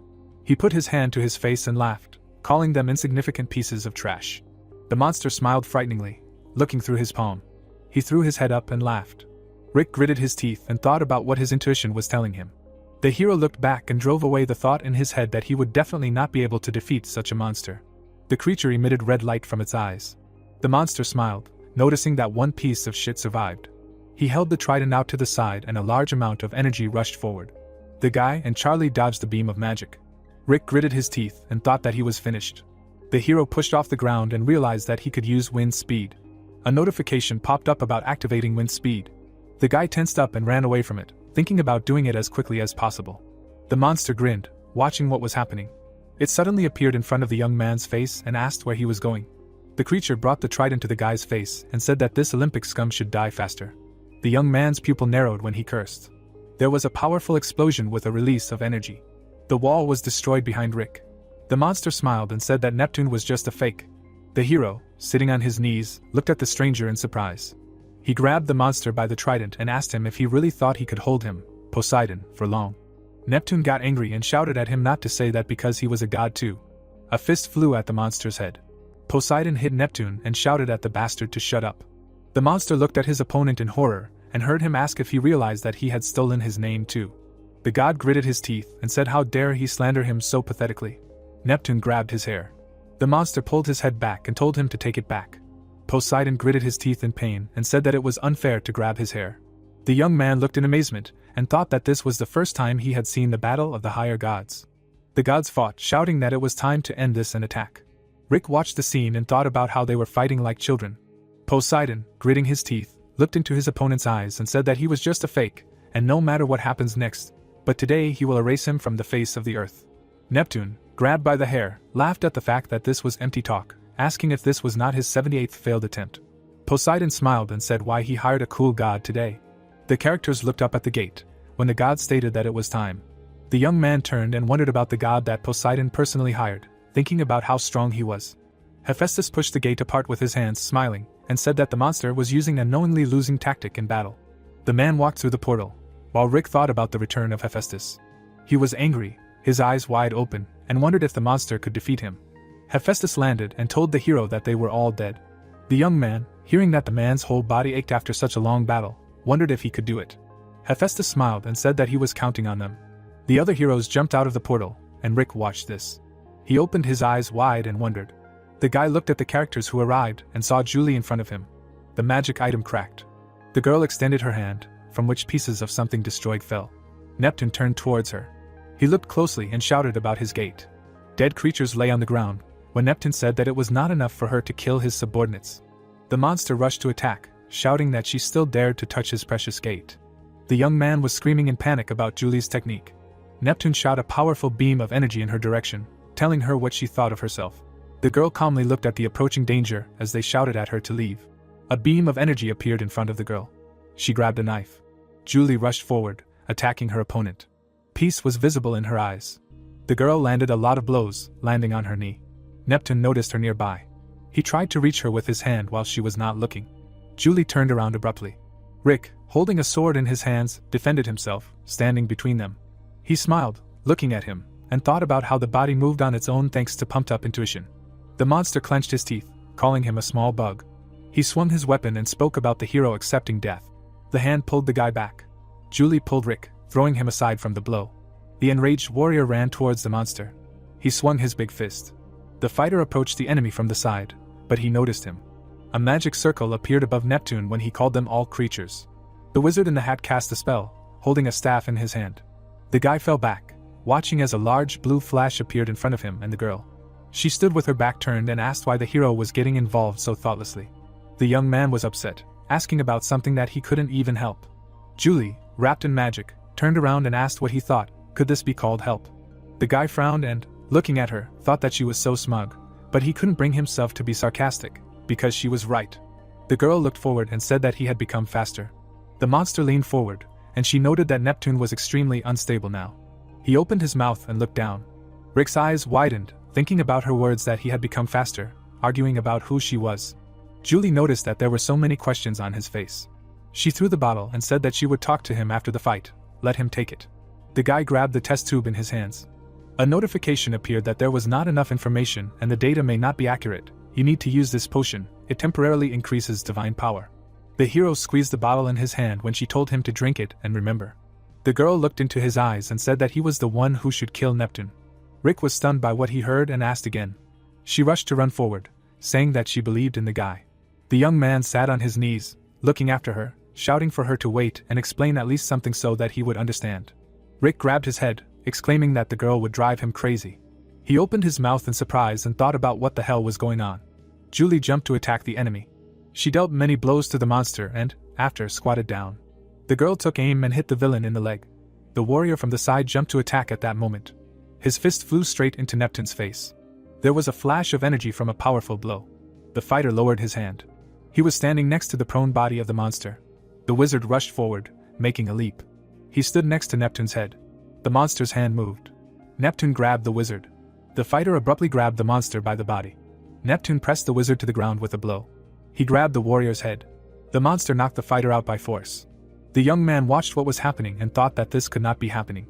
He looked at the bodies of the heroes and wondered with horror that Julie wanted him to be the one to finish him off. Poseidon looked at his opponent angrily and asked if he had lost control. The guy jumped up from his place and headed towards his opponent, thinking that just yesterday he was a nobody, and let him be a god now. The hero stepped over the stone and thought that he would definitely not succeed. Neptune smiled, lowering his head. He got angry, saying that this insignificant little god dared to touch his precious body. The monster flew to attack, exclaiming that he was a corpse. The young man looked at it when the light fell on his face. Rick lowered his hands, watching the splash of powerful energy. Julie appeared out of nowhere and pushed him aside. She looked into his eyes and asked if he was going to stand there stupidly any longer. The guy looked at her in surprise, asking again. Rick's eyes widened.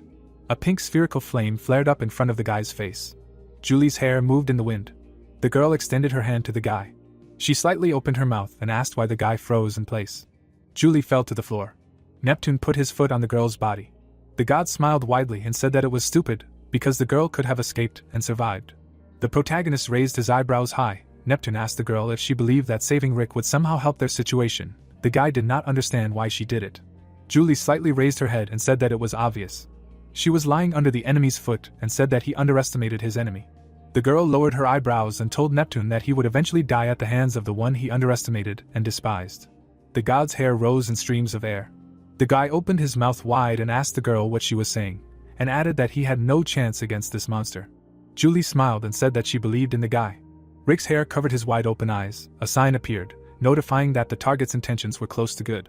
The boy with the backpack on his back looked back. The protagonist thought to himself that the future is determined from the moment of birth, and for people with talents this world is different from the world of people who are deprived of any special abilities. The boy held the straps of the backpack tightly. Words were heard that the boy was pathetic and useless. Little Rick walked along the road. The protagonist remembered that he had one person, namely his mother, who believed that talent was not so important, and believed that the boy would succeed. The boy looked at his happy mother. The protagonist thought that he tried his best to keep up with those who had talent. Rick stood in the middle of the kitchen. The boy remembered that one day, when they ended up in debt because of his uncle, the only person who believed in him changed dramatically. The woman held Rick by his clothes and screamed that it was because of her that the boy had no talents. The man's brows furrowed. Rick realized that the man's trust was just a consolation to take the blame off himself and his child. The boy smiled widely and thought that it was even better this way. Rick remembered that he had not felt anger or sadness then. The boy was hanging on chains in the void. He realized that such excuses about his abilities made him feel disgusted with himself, and added that he had already run away once and had nothing then. The wet boy spread his arms wide. Rick looked at his reflection in a puddle. The boy raised his head towards the illusion of the globe. The boy kicked his opponent in the head. The fighter extended his hand with a sword to the side. Charlie was sitting on Rick's shoulder. The boy realized that now everything was different. The boy drank the potion. Inscriptions appeared, informing that the blessing spread throughout the body, and in an instant the protagonist receives a huge increase in divine power. Rick realized that he had people who believed in him, and there was a chance. Rick dropped the bottle and said that he felt that Julie was strange. Bubbles flew around the bottle. Liquid poured out of the falling vessel. The protagonist decided that this time he would definitely not run away. There was an explosion. Rick was holding Julie in his arms. Neptune looked towards the guys. The guy was holding the girl's head with his hand and telling her to rest, and he would be back soon. The enemy pounced on the young man. The sword sparkled with yellow light. God raised his hand back to strike. The enemy dodged the sudden attack. The young man's eyes were covered by his hair. He said to himself that his body was overflowing with strength. The blows of the enemies generated an explosion. Rick attacked Neptune with his sword and thought that now everything could work out. God gritted his teeth and said that the guy had only become a little stronger. A pink staff appeared in the monster's hand. The enemy shouted for his opponent not to be arrogant. The two fighters met in a duel. Rick's sword flew behind him. The protagonist realized that despite its strengthening, there was still a big difference in strength between them. The guy closed his eyes. He saw Julie's bloody body and realized that he could no longer retreat. His hand clenched into a fist. The young man hit his opponent in the face. Drops of blood flew off Neptune. Rick swung to strike and in his head said that he needed to be even faster. Neptune tried to block the guy's blows. The fighter's fist went straight for the opponent. The god saw the opponent's cloak flash before his eyes. The hand and the cloak merged into one. The opponent stopped seeing Rick. The young man grabbed the monster by the hand. Rick approached the opponent to attack and thought that he should hit without stopping, not giving him a chance to breathe. Neptune fell back from the blow. Blood poured from the god's mouth. The monster grabbed the young man by the cloak. A magic sphere appeared between the enemies. Rick hit the monster in the torso. The boy jumped to the side. The god opened his mouth wide and shouted that this time he would definitely end it. Charlie was floating behind Rick. Pieces of tiles flew to the sides. The boy held a shield in his hands. Rick gritted his teeth. Pink mana appeared near Neptune's hand. The monster pointed his staff at his opponent and asked him if he thought there was any point in his attempts. The enemy opened his eyes wide. The fighter cast a spell. A blue dragon was floating towards the enemy. The spirit opened his mouth wide. Everything near Neptune exploded. Poseidon pointed his sword at the enemy and said that the enemy was finally caught. Smoke billowed from the explosion site. Neptune's body was covered in burns. A mana sphere appeared in the monster's hand. The enemy said that since this was the case, they would all die. A whirlwind of magic appeared around the god. The protagonist said that he would not let everyone die. A sign appeared notifying that all divine power was invested in strengthening the wave cutting. The fighter raised his sword behind his back and realized that faith does not prove the truth. But even a fool understands that he cannot destroy other people's expectations. A flash illuminated Julie's face. The chains hung in the void. The guy's eyes sparkled in the yellow rays of light. Neptune's face was divided in two by a blue stream. A shockwave pierced the ground. Notifications appeared stating that Neptune was defeated. An unknown goddess was pleased with the result of the fight. The progress condition of the last blow was fulfilled, and thanks to the last blow, the protagonist receives the power of a forgotten god and his lunar power was increased to level 1. Rick's cape sleeve was torn. The guy almost closed his eyes and said that he succeeded. The fighter fell to the ground. Julie was smiling. Rick opens his eyes. Through half-opened eyes, he sees Poseidon. With his eyes wide open, the protagonist screams loudly. The Greek god of the seas says to himself that the protagonist has woken up.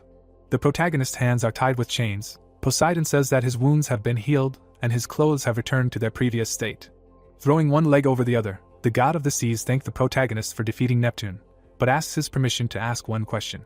Poseidon's hand emits blue magic. He tells Rick that due to him having dealt with Neptune, most of the powers of one sea god have passed to another.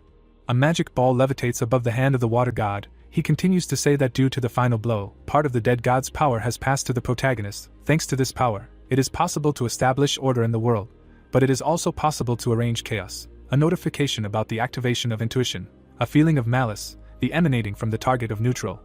Close to evil intent has appeared. Poseidon, frowning, tells the hero that he will now ask a question. The sea god envelopes his head in a black aura, asks a question about what Rick is going to do with this power. A notification appears that Poseidon's power sees through him. Rick, sitting on the floor, thinks that since Poseidon is testing the eye of the depths, then a clumsy lie will not work. The protagonist, his mouth slightly open, ponders the fact that he feels anger and comes to the conclusion that he is probably going to be killed if he answers incorrectly. Rick, with his mouth slightly open, says that he did not kill Neptune for power, but if he is allowed, he will use it to become stronger and be a god recognized by everyone. The god of the seas looks sternly at the protagonist.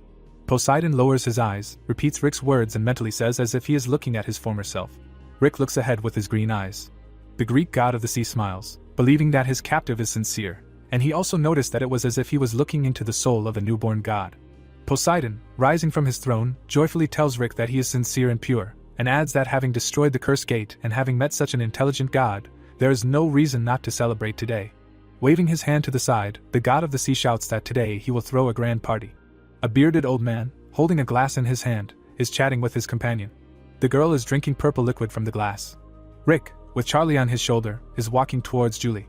The girl turns around abruptly. The guy says that they need to talk. Charlie pricked up his ears. Rick wants to say something to Julie. The white pet, abruptly jumping from the guy to the girl, barks. Rick, his face changing, shouts to his pet that they are now having an important conversation. Charlie closes his eyes. Rick asks him to come back and let his dad finish. Julie hugs the white animal. The guy is offended that she raised her level and that's it, because his pet does not even glance at others. So why did he like the girls so much? A white-haired girl passes by, pushing Rick with her shoulder. A crowd of women, separating the guy from Julie, ask the girl what she is doing here. Rick asks to talk to the girl and gets an elbow in the face. One of the women thanks Julie and says that she saw her at the gate.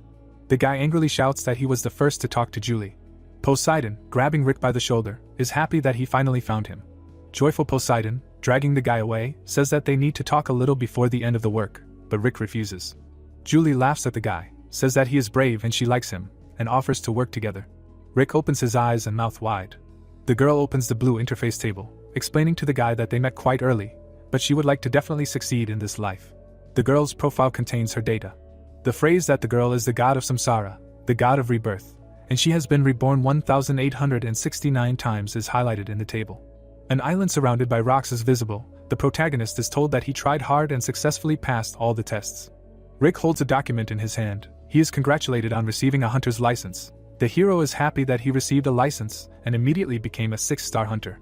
A star enters from behind the planet. Rick reflects on the fact that the ranking system of hunters around the world is based on stars, because there are hunters up to 9 stars. Adds that in Korea there has never been a 9-star hunter, and there are only 13 5-star hunters, including him. Concludes the fact that the weight of a 6-star hunter is beyond imagination. The sun illuminates a white building. Someone shouts that he will not allow this. 2 guards detain an aggressive guy in a Hawaiian shirt. He is indignant that Rick was in the dungeons and gates before receiving a license, and that they issued a license to a criminal. The hero notes that the guy cannot calm down. The guy, smiling nervously, hears the man in the shirt threatening to kill everyone and mentally calls him pathetic. Rick looks at his pet in surprise, thinks that he has become heavier and thinks that he has grown. Throwing his head back, the guy remembers that his pet has increased in level. Rick remembers Charlie sitting in Julie's arms and wonders if his pet will become independent if he continues to grow. The hero and his white pet rub noses. The protagonist is sure that Charlie loves him more than Julie and asks him about it. The girl, looking at the floor, tells the hero that he has a good destiny. Julie looked at Rick and called him to come with her so that she could tell him everything. The hero looks at her. The girl clarifies that she will tell him everything he needs to know and what will happen in the future, about Ragnarok and the end of the world. The black car quickly cut through the highway. Rick, sitting inside the premium car, said that now he understands why there was such a strange feeling from the very beginning. The young man, staring at his interlocutor with displeasure, asked who the hell she was. Julie, condescendingly turning towards the protagonist, asked if this is what he was curious about. The protagonist's interlocutor, looking thoughtfully into the distance, said that a year ago a window with a part-time job from the gods appeared before her eyes. Using the reward for the part-time job, she received power and became a mid-ranking god, and then she gained the ability of foresight. Rick, raising his eyebrows in surprise, asked again what her ability of foresight meant. Julie, nodding confidently, confirmed that it was true foresight, but she did not know everything. An image appeared of a girl rapidly falling down through a magical space, and she added that, nevertheless, she learned the future. The protagonist's interlocutor, looking gloomily into the distance, warned that the War of the Gods was about to begin.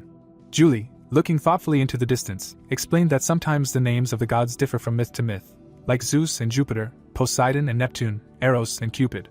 The girl, smiling thoughtfully, added that people knew it as the same poem. An image of many gods appeared and Julie emphasized that these were different gods with different names. However, unlike the gods who survived to their days thanks to faith, the ancient gods, forgotten from the past, accumulate their power through the gate to reclaim their names. An image of a huge scorched field appeared and Julie explained that the gate is a refuge that stores the concentrated power of the ancient gods. And once the ancient gods have gathered all their power in the gate, they will meet face to face with the existing gods to restore their forgotten names. The protagonist's interlocutor, gloomily lowering her head, warned that eventually the sixth Ragnarok will occur. The young man looked straight ahead in horror. Rick, confused, turned to the girl, asked her to wait with such reasoning and noted that there were gates in the human world too, and Julie calmly confirmed that this was true. An image of a huge ancient tower appeared in the frame and the dark-haired girl explained that in order for even people to be able to withstand the gates, the gods created dungeons, making them look like gates. An image of an ancient god appeared and Julie insistently added that now the main character's job is to create places where people suffer, and this is a kind of training ground for people.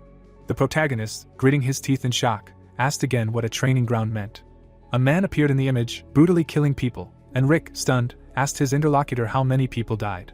Another image of a difficult struggle between people surviving in the dungeons appeared and Rick supplemented the question, specifying how many people died from the moment the dungeons were created until now. The young man, looking furiously at his interlocutor, shouted that the dungeons were really just training grounds, and added that if the gods had intervened, they would have definitely stopped all this shit. An image of an enraged creature with huge fangs appeared, and Julie condescendingly reminded him that he himself had seen Neptune, and should understand that Neptune had appeared before his strength had recovered, but he was already at such a high level. The protagonist's interlocutor, narrowing her eyes thoughtfully, explained that even the gods were puzzled by the existence of the gate.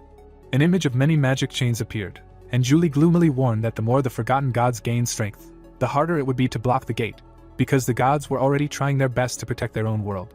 The girl, decisively nodding, continued that when Ragnarok came, there would be no god capable of protecting the human world.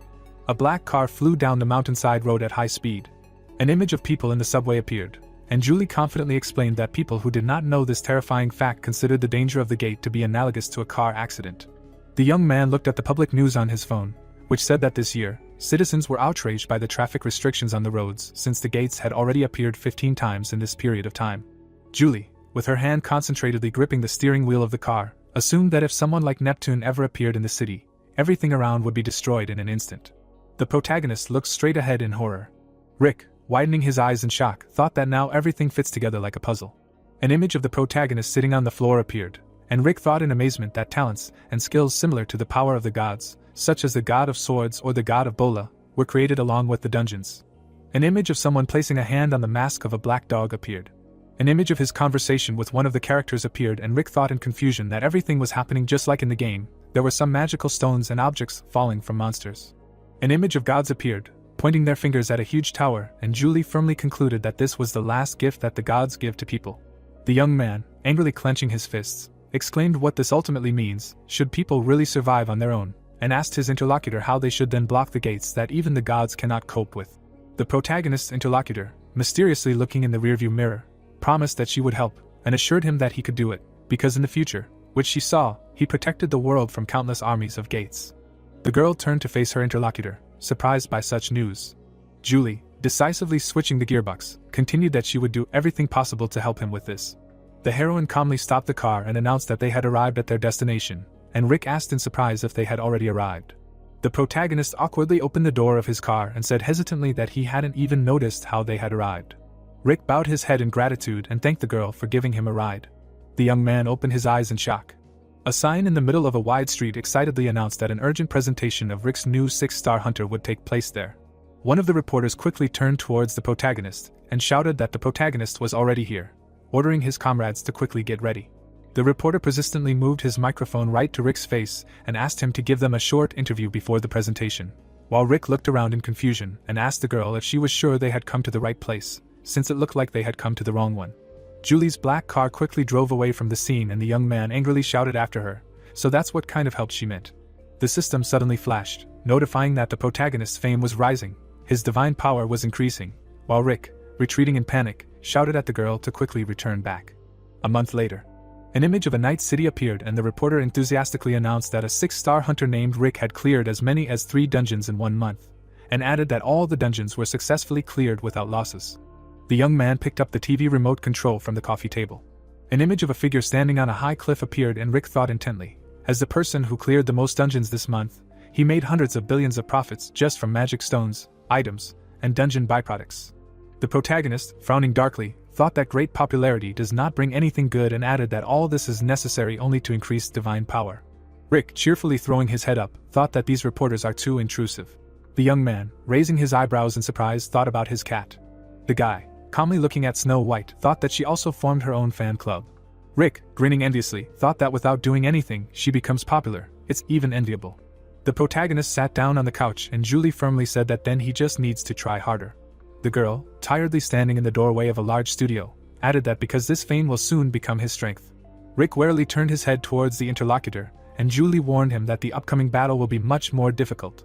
An image of outer space appeared and she thoughtfully stated that this was the intended end, because he must be crushed and disappointed by the hopeless future, a future that was coming to an end, which would probably be terrifying. Julie's eyes began to shine with turning tears and she asked the protagonist if he was ready to face a harsh fate. A pop-up notification appeared on the main screen and said that the protagonist's divine power had reached 25,000, and asked if he would accept Apollo's request. The young man, mysteriously tilting his head, said that at one time he thought that it would be much better if he did not know the end, because there must be some kind of limit. The protagonist, menacingly looking around the apartment they were in, added that now that he knew it, he was not going to just live on and wait for the end of the world. The girl mysteriously tilted her head and said that she knew he would answer that way. An image appeared of the heroes, enveloped in a magical aura, walking towards each other, and they shouted that they were going to work part-time for the gods. The end of the first season. Apollo, striking out the fire, says that he welcomes his little chicks. The young man in the white toga shakes his head. Looking up at the heroes, he says that they are honored to work part-time for him. Rick is surprised to see the sun up close, and adds that it is so bright. Turning his head away, the blonde boy states that, of course, it is bright, because it is his personification after all. Apollo points to himself and asks if they think that this is all, and adds that even the sun carriage is beautiful, since it reflects his greatness, and that it is flawless, as is his body. The heroes make faces. The young man says that the chariot still does not measure up to his excellence, and asks if they know how perfect he is, and adds that with every second of his life he becomes more perfect. The chariot races across the sky. Someone wonders how he can boast about himself non-stop and not get tired, after which he replies that his abilities are somehow connected to his pride. Fortunately, it is already dawn. Julie shifted her gaze and said that she was barely holding herself back from punching him. The guy looked at the girl and asked if this was fun, and she asked what was fun about it. The black-haired youth said that before this he was busy building dungeons or training dogs, and added that it was great to feel like a powerful god for a minute while doing his job. He looked at the companion and asked when else he would get the chance to control an entire sun. The girl looked at Rick and asked him if he realized that this was not a real sun, and then added that even a child would figure it out. Apollo makes the sun, smiling. Julie says that it is a fake created by his hands, and that they are just flying across the sky and trying to keep up with the time of sunrise of the real sun. The guy closes his eyes and says that, honestly, somewhere deep inside, he knew it, and remembers how in his childhood he was told that it was okay to cry because Santa does not exist. The young man turns his head and asks the girl why he is doing this then. The beauty turns her head away. People watch the flying chariot with a fireball from behind. People worship the chariot. The girl says that this is because, having seen this illusion, people begin to believe in the sun god and respect him. Apollo, squinting, looks ahead. Julie continues to say that in this way he increases his divine power, and that is how he became the sun god. Rick turns his head and asks if this is not a scam, to which the girl replies that he is right, it is a scam, that he is just a con man who takes advantage of people's gullibility. She tilted her head and said, however, that he had nothing to worry about. The girl looked ahead and told him to just focus on his job and asked if he remembered what reward awaited them. She waved the reins and exclaimed that it was time to figure everything out quickly. The guy turned his head to his companion and noted that she was good at this job and asked if she had driven the chariot. The interlocutor looked ahead and replied that she had done this job countless times and that she could do it even with her eyes closed. Rick stopped smiling and asked if this was her first time here. He turned his head forward and noted that Apollo did not recognize her. The girl looked at him and thought that most of the time he was slow, but in moments like this, he was smart enough and that he would definitely know if she was lying now.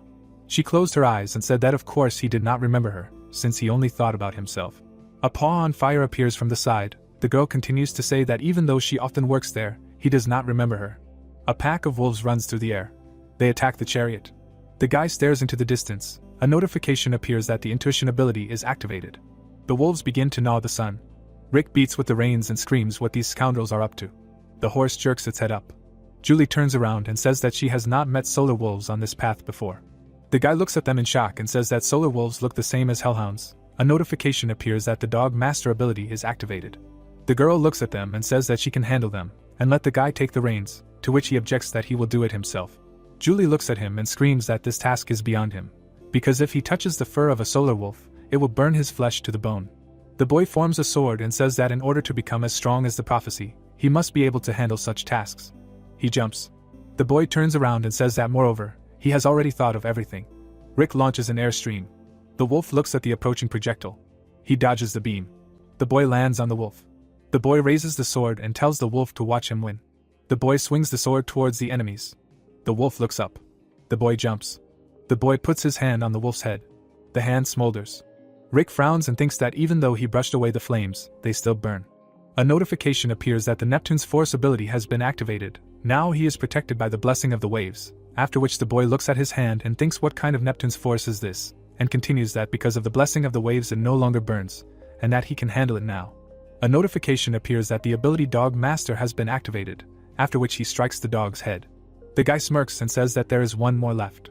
Julie, turning around, looks at Rick and the dog in surprise. Turning away, she smiles and says that he is a funny idiot. The boy stands in front of Julie. The girl remembers how she met him and states that when she first saw him, he was an ordinary idiot who could not do anything. The guy with the sword jerks away from the goblin. The girl thinks that no matter how hard or painful it was, he still moved forward. The boy crosses swords with the goblin. Julie continues to think that others may consider this a waste of time. Rick cuts off the goblin's head. The girl states that he tried 200 of times over and over again. The girl begins to have images of the hero. She comes to the conclusion that achieving such success after returning to 1869th time is not so little. Julie walks on water. She claims that there is no one else, and that he is the only one who can kill it. The girl smiles and says that she was reincarnated only for this purpose. Rick scratches the wolves and says that the sun wolf is 1 and 2. The guy smiled against the background of tongues of fire, and stated that they will help him drive away the rest. Rick stood between two monsters and said that he was going to begin. The wolf bared his teeth angrily. The finger began to straighten. The hero ordered his faithful dogs to get down to business. The mobs rushed to attack. They fought with the same dogs. Cuts appeared on the wolf's nose. The protagonist asked if it was confusing when your comrades suddenly attack you. The guy raised his sword over the wolf and said not to worry, because he would reconcile them. The young man's blows scattered the opponents.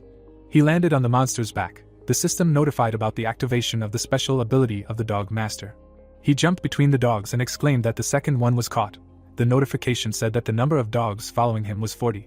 The hero sat on the dog. He said that it was good and suggested taming the rest at the same pace. The system windows reported that the number of dogs following him exceeded 40, which is why an additional skill for the dog master ability was developed. The protagonist looked at the notifications. He mentally repeated that an additional skill was developed, A new tab with a description of the skill appeared in front of him. Rick smiled and thought that he could call all the tamed dogs. The hand stroked the dog. He assumed that among the tamed from the deadly hounds there would be little use now. He thought that if he called a little friend, the hero stood in front of the dog. He grinned and mentally asked that this would be a spectacular fight, wouldn't it? Julie hurried the protagonist, who was sitting on the dog, to tame him. When she said that solar wolves were not so dangerous alone, Rick looked back. After the phrase that when sensing a threat, wolves merge together, the hero jumped up and noticed the enemy. Fire was forming in the wolf's mouth. The ball headed towards the character. The light illuminated the hero's face. The explosion created a cloud. The carriage was falling down. The girl picked up the protagonist and said that in the most dangerous moments he was somewhere in the clouds. The guy shouted her name. She looked at Rick and said that he needed to be watched closely. She advised him to get ready faster because there was no time. The hero was hanging on the girl's hand and asked where the carriage and the sun were. Julie replied that they fell down on the village. He asked again. She said that there was something she had not told. The guy was surprised. The girl added that the village was in great danger now, so they needed to save the people first. The wolf attacked the settlement. The stranger ran away from danger. She looked back at the shadow. The column was falling on the girl. The blow split the building in two. The hero stood in front of the girl and shouted for her to run faster. He rushed to attack. The protagonist raised his sword in front of the wolf. The paw hit Rick. He cursed. He dodged the attack. The wolf looked down. He was going to bite the enemy. The hero looked at the mouth. He smirked and said that even if the solar wolves merged, they still would not defeat Cerberus. The dog attacked the solar wolf. She grabbed him by the neck. The hand held the blade. Rick ordered Cerberus to hold the enemy tighter. He raised the sword and said that now it was time to end this. The blow raised dust. One of the villagers asked what the boy was doing. He said that he suddenly appeared from somewhere in the sky and dealt with the giant in no time. Julie stood next to the old man and answered that it was Rick. The villager asked again. She said that this god's name was Rick. The hero stood leaning on his sword. The old man looked at the boy and repeated the protagonist's name. The girl looked at the young man and said that he liked to be the center of attention. Fire burst out of the wolf's mouth. Rick smiled and said that he saw how much fun they had today, and ordered them to clean up the mess. He turned around. The protagonist looked at his subordinates, and shouted that just because he wasn't looking at them didn't mean that his words could be ignored. He looked back and grumbled that he was ready to swear that if he hadn't said anything to them, they would have continued playing. The old man turned to the hero. He bowed and thanked. He said that as the representative of the village he brought him a belated greeting. Rick frowned and said that everything was fine and it was all because of their carelessness, and asked the old man to stand up. The grandfather stood up and said that it was thanks to the gods who looked after them. He said that they were grateful for the kindness they had shown them. He shouted that this was why they would leave offerings for them every month, giving them wealth, his eyes almost rolling back in his head. He praised the hero, then noticed his absence and called out to him. He shouted that he was gone. The protagonist leaned on the rubble and said what offerings the old man was talking about. He asked what Julia had told them that they were all acting so strangely. The words that they were in trouble anyway were heard against the background of the forest. The hero said that the carriage was smashed to pieces and could not be used, and the sun that fell with it was eaten by the sun wolf. Memories threw up pictures of the incident. He noted that they still had a week to work part-time at Apollo. An image of the god appeared. The protagonist lamented what they should do. The partner looked at Rick and asked what he was talking about. She said that they would just make a new one. The hero looked at the girl and asked how they would make the sun. She looked away and said that he was also well acquainted with it. Hephaestus was working at the anvil. The protagonist followed the girl and repeated the name of the god. He looked at the partner and asked how much she earned. She replied that she did not have a penny. He looked at the girl in surprise. The hero leaned forward and asked if she had any money put aside for a rainy day. He said that no matter how close they were to Hephaestus, he would not make them a son for kind eyes. Jules walked forward and told him to stop talking and just follow her. The protagonist made a face. He caught up with his partner and exclaimed if she thought he would help them for free. He offered to bet that he would not agree, and the loser would fulfill the wish. The blacksmith laughed and agreed. He said that he owed it to the end of his life and it was a trifle for him. The girl stood in front of the god when he said that in 3 days he would make her 2 sons. The hero looked at them and thought what Jules had done that made Hephaestus agree to make them a new son for free. The characters stood at the cliff. Rick stood behind the girl and asked what she wanted to talk about. She fixed her hair and asked that he owed her a wish, but before that she needed to tell him something. The hero bowed his head and agreed. The girl turned around and said that in order to prevent the war of the gods and the end of the world, Rick should get priests. The god was surprised and asked again. Julie explained that when the lower-level god's divine power exceeds 50,000, the ability to call a god will be unlocked. An image of a priest appeared. She said that thanks to the ability, he will be able to enlist the support of priests and call them for help during the battle. The hero looked at the girl and asked if this was some kind of joke. He said that you can't just grab a priest and say that he is a god and he needs his support, and added that he is not a god at all. Julie looked back. She looked at the guy and said that he still has to do it, because he will not be able to prevent the war alone. She said that he needs to gather 12 priests from the prophecy, who are in different dimensions, and only together with them will he be able to save the world. The priest stood in a semicircle behind the hero. He put his hand to his forehead and told her to wait. Since there is too much information and he is confused, he decided to omit the fact that there should be 12 priests, not 1 or 2. He looked at the girl and asked what it meant in different dimensions. Night fell on the rocks. She replied that now he could only earn extra money on the continents. But gradually increasing his divine power, he would have access to extra work in each dimension. An illusion of a book with a globe. His hand hung along his body. The hero thought about other dimensions and that even in Greek legends everything is complicated. The girl replied that there was nothing to worry about, because in their world there lived the first priest, who in the future would become a combat-ready assistant, schoolchildren in the classroom. She grinned and asked what he said about fulfilling her wish. She said that she had come up with something. The sun was rising. The rays illuminated the village. The residents bowed to the sun. The man looked up. He asked who Rick was. He was told that he was a god who protected the neighboring village from fire monsters. They talked about Apollo appreciating the hero and even attached a banner with his name to the carriage. The carriage was dragging the sun behind it. Rick's cheeks turned red. He looked at the girl and shouted that he of course wanted to increase his divine power, but it was a disgrace on a universal scale. She looked at the interlocutor and replied that he had agreed to do whatever she wanted. She said that his goal was to unlock the power of the call of God. An orb appeared above his palm. The characters were sitting in the carriage. Julie added that he should by any means make as many people as possible know about him, or at least make sure that he was useful. The hero worked with the system window. He bought a talent for shooting. The protagonist looked at the system window and thought that this would improve the fight at long ranges to some extent. He thought that it was difficult for him to cope with Neptune, because the only way to defeat him at a distance was to cut the waves. He remembered the battle and thought that one misfire, and he would have died. Rick decided to see how much his divine power had increased and clicked on the status window. He said that dragging a banner around every day was just a disgrace and that he couldn't sleep well because of it. He looked ahead and asked what it was. The status window reported an increase in divine power, the unblocking of the god's call, and specified that only those filled with sincere reverence could belong to the priests. He opened his mouth and thought that his divine power couldn't have increased that much. He assumed that the banner had worked after all. Apollo's head appeared in front of the hero's face. Rick cursed and said that he had scared him. He recoiled. The god extended his hand and said that the mother system was not visible to others, and asked why he was so confused.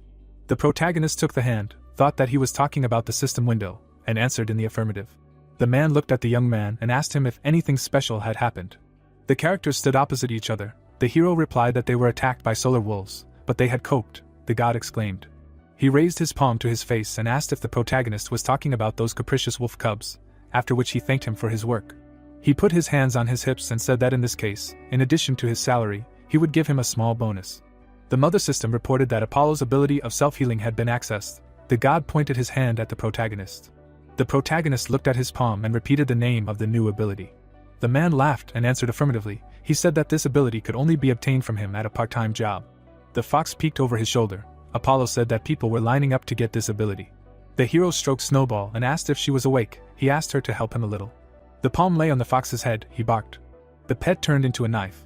Rick left a wound with the blade and thought that he needed to check in advance what kind of ability it was. The system notified about the activation of the ability. The guy looked at the healing wound and thought that slowly but surely the scratch was healing. He looked forward and said how cute it was. Charlie licked the scratch.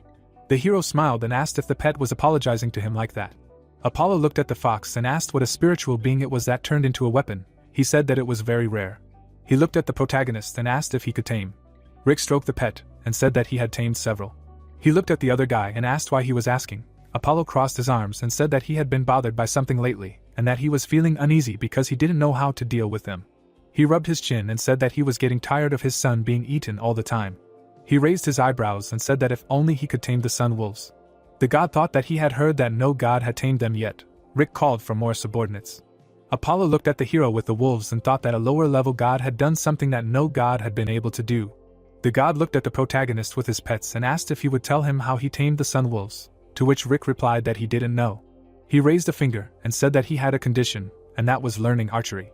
For most people, Apollo is the god of the sun. A fresco of Apollo appears, but he is also the god of medicine, the arts, the muses, and the god of archery to boot, a fresco with a harp and a bow. The palm held an arrow. The man said that in order to create an arrow, you need to concentrate spiritual power on your fingertips. The sun god pulled the bow, explained that you need to hold your breath and pull the bowstring. With a cry of a shot right at the bull's eye, the man launched an arrow. The projectile knocked the apple off the tree. Apollo looked back at the hero and said that in general this is all. He asked if it was easier than the protagonist thought. The guy asked again. He frowned and thought that in principle the actions were primitive, but he supposes that the ability to shoot at the level of a god looks something like this. The characters stood on a mountain across the river to the target. Day, the arrow knocked down the apple. The hero thought that surprisingly Apollo was a rather strict teacher.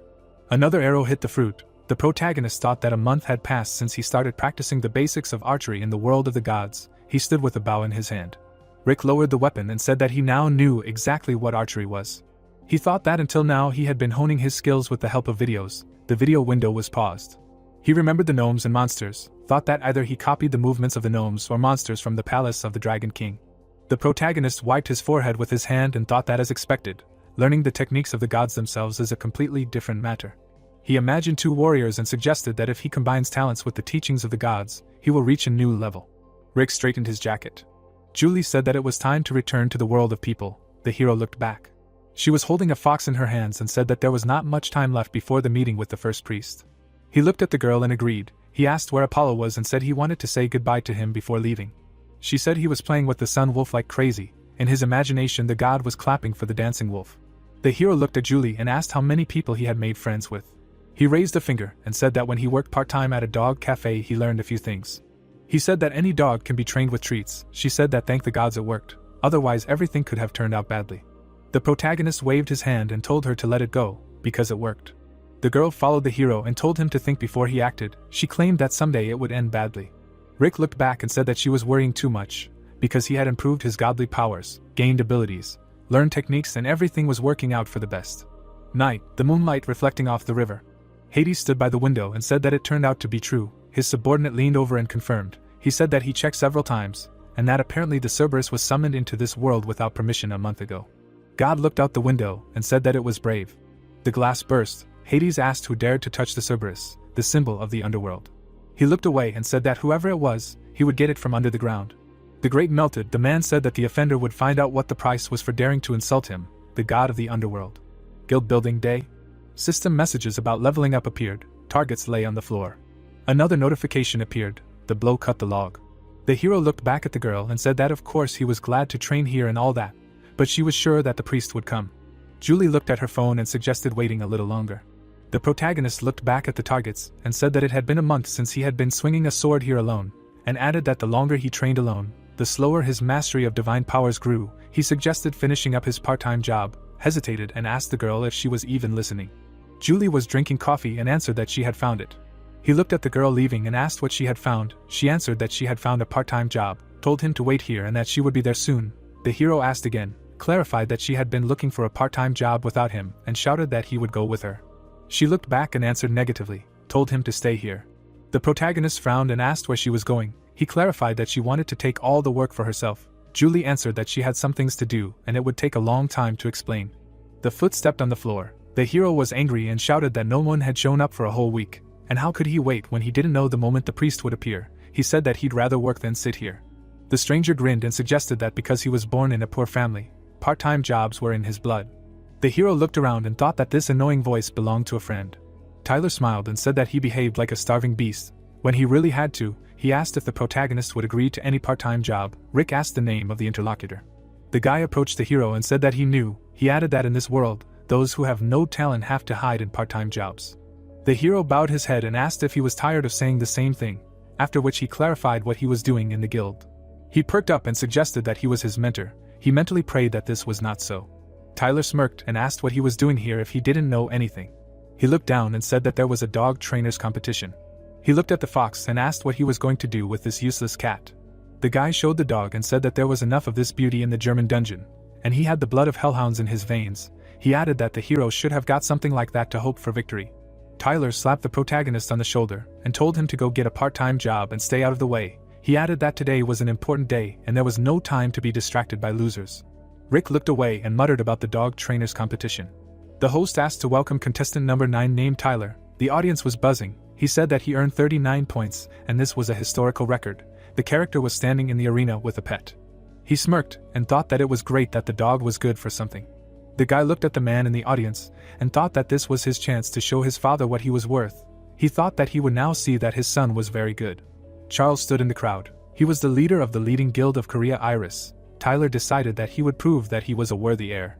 The host looked at the sheet and said that it was time for the last participant. He added that not long ago he was the main topic of discussion in Korea. He announced participant number 10. The son of the guild leader turned around. His paw was covered in fire.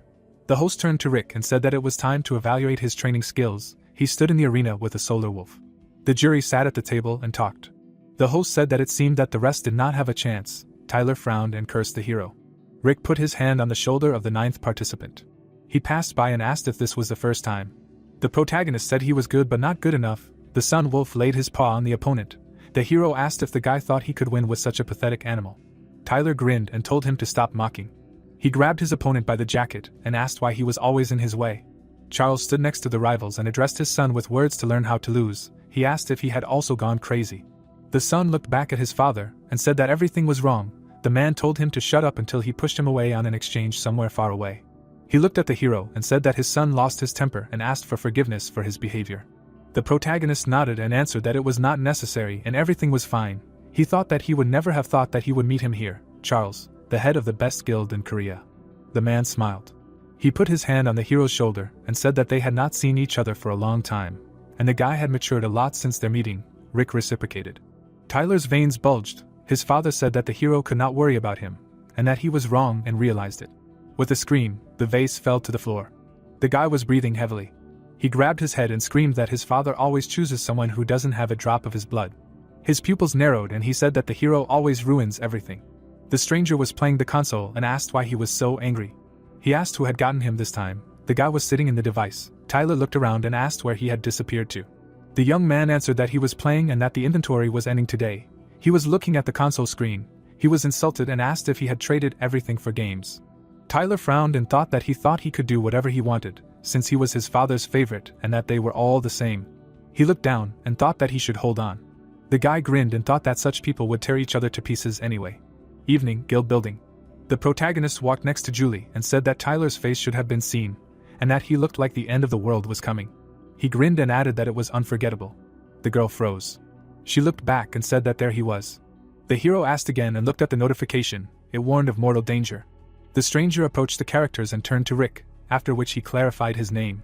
He grabbed the handle and said that he had just crossed his brother's path. The protagonist turned around. With the words that there was no need to be offended, the young man attacked. He smiled and said that it was nothing personal. It was an elite hunter of the Iris Guild, Nate. Tyler sat and thought that Nate was an elite member of the Iris Guild and one of his father's favorites. He was born with the talent of wielding a sword of the SS level. The character sat on corpses. He was an amazing genius who developed his abilities to the level of a master by the age of 10. And because of his arrogant and ruthless nature, he beat his opponents half to death, for which he received the nickname White Demon. The white-haired man held the blade with both hands. Tyler looked at the ceiling and said that this time Rick was finished. The hero blocked the blow. The young man was surprised. The protagonist pushed the opponent away. He took the sword away and asked if this is what the enemy calls a surprise attack. The trace of the hero who rushed. He appeared in front of the opponent and asked if Tyler sent him. The protagonist attacked and exclaimed that the blow was good. The young man's cheek was bleeding. He said that it was interesting. He wiped his cheek and said that he planned to finish it quickly. He bent down and said that now he was definitely finished. The attack cut off some hair. The opponent appeared above the hero. The protagonist flew back from the blow. He frowned and thought that his enemy had suddenly become active.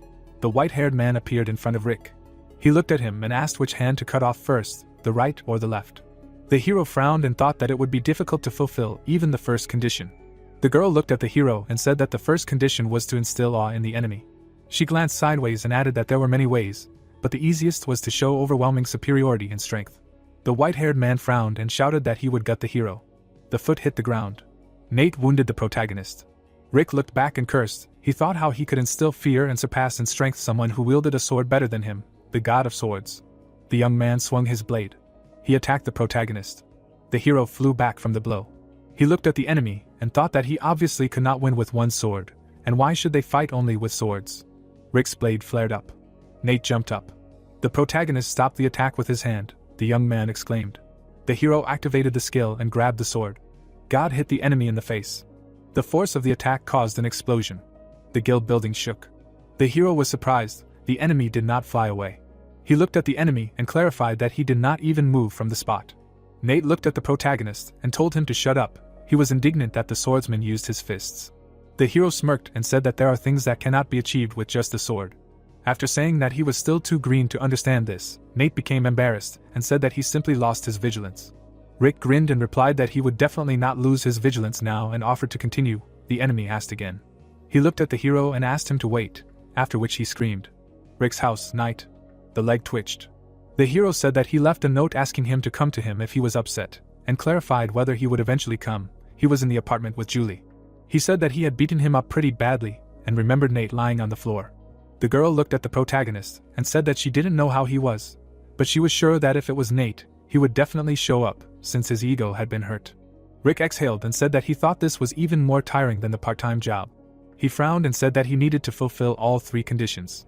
In order to gain the support of the priests, 3 conditions must be fulfilled. The faceless figure was kneeling, and the first condition is the respect of the priest whose support the god wishes to have. The figure prays. The second condition is the priest's decision to become a patron. The figure takes the oath, and the third condition is the priest taking the oath.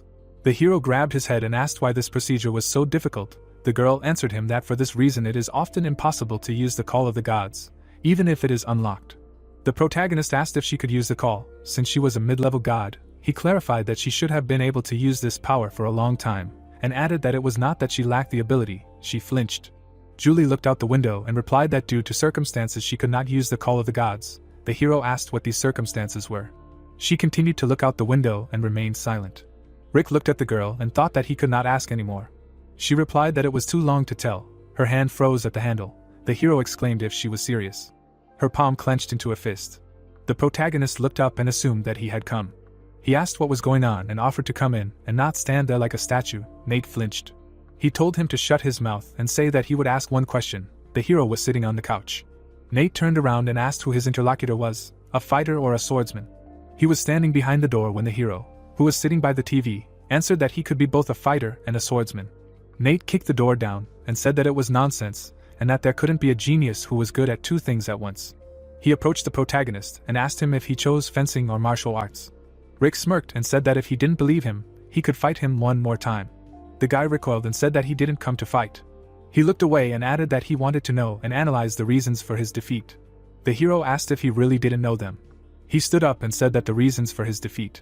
He smiled and finished his speech by saying that he wouldn't tell. Nate asked why.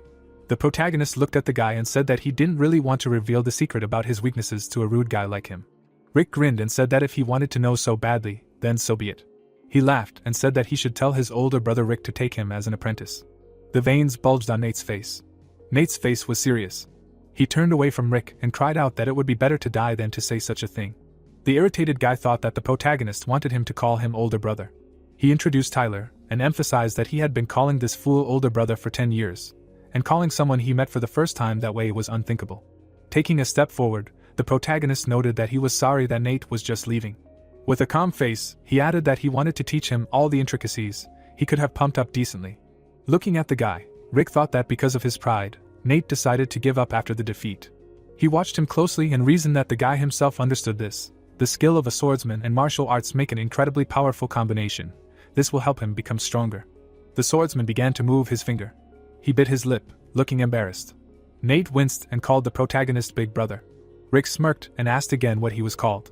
The dumbfounded guy came to the conclusion that he needed to overcome himself. Clenching his hand into a fist, he emphasized the fact that having studied martial arts, he could easily defeat the protagonist. He raised his head and shouted loudly for the elder brother to accept him as a student. The protagonist touched his shoulder and declared that he would teach him the secrets of martial arts. He contentedly emphasized the fact that before that, he would like to ask him. Stretching his hand to the guy's face, the protagonist thought that after taking the student, all the conditions for gaining a priest were met. The first condition, causing awe in the candidate, was already fulfilled. Being like the gods, he could pass into their world through the gate. Then he had a desire to devote himself to serving the gods. Looking at Nate's excited face, Rick noted that he was afraid that it sounded simply absurd. But unexpectedly, he gave in quite easily, and thus the initiation into the priesthood was completed without any problems. Nate swung his fist. The protagonist watched him and noted that that was enough for today. He approached the guy and said that he was doing well. Holding his head, Nate clarified whether this was true, to which he received a positive answer. Smiling, the guy thought that besides, his ability to learn was better than he expected. Rick imagined how he hit the student, and wondered if he had learned even from the blow he missed. He remembered how he threw the guy aside and added that at this rate, he would soon master the blow of the dwarven hammer. Walking away from Nate, the protagonist offered to do it all over again. Wiping sweat from his face, the student said that the protagonist was indeed a rather stern teacher. The guy rose to his feet. He started practicing his punches, after which a message popped up that Rick's student had learned the punch combination skill. His combat skills had been improved. The protagonist thought with a satisfied look that although this system was quite complicated, he definitely liked it. Because when Nate became stronger, he became stronger too. Night fell. Screams were heard in the training hall. Enraged Nate asked why he couldn't go to the dungeon he wanted to, if the guy said that he could try out his new skills there. Covering his ear with his hand, Rick replied that he had said that, so the guy shouldn't make him repeat it again. The stunned student cried out that stopping the war of the gods was never a bad thing. He started screaming right in the teacher's face that this was another reason to send him there. He didn't understand why they needed those dungeons that were essentially useless. Looking down and sighing, the protagonist mentally assumed that this was an expected reaction. Given that he was telling him almost nothing, he himself had recently felt the same way. In such a situation, he probably needed motivation. The upset protagonist asked him to calm down. Stretching out his hand, Rick said that in this dungeon they would be able to find out when the War of the Gods would begin. It would also be nice to find helpers in other worlds, therefore. Nate sat down on the floor and said that it did not matter if they went there. He did not play like that. The embittered protagonist thought that he was beginning to understand Julie. He grabbed the student by the throat and said that he should just listen to him. They needed to go there. Julie calmly noted that it always works. The guy was playing a console. Looking at the screen, he said that he was already tired.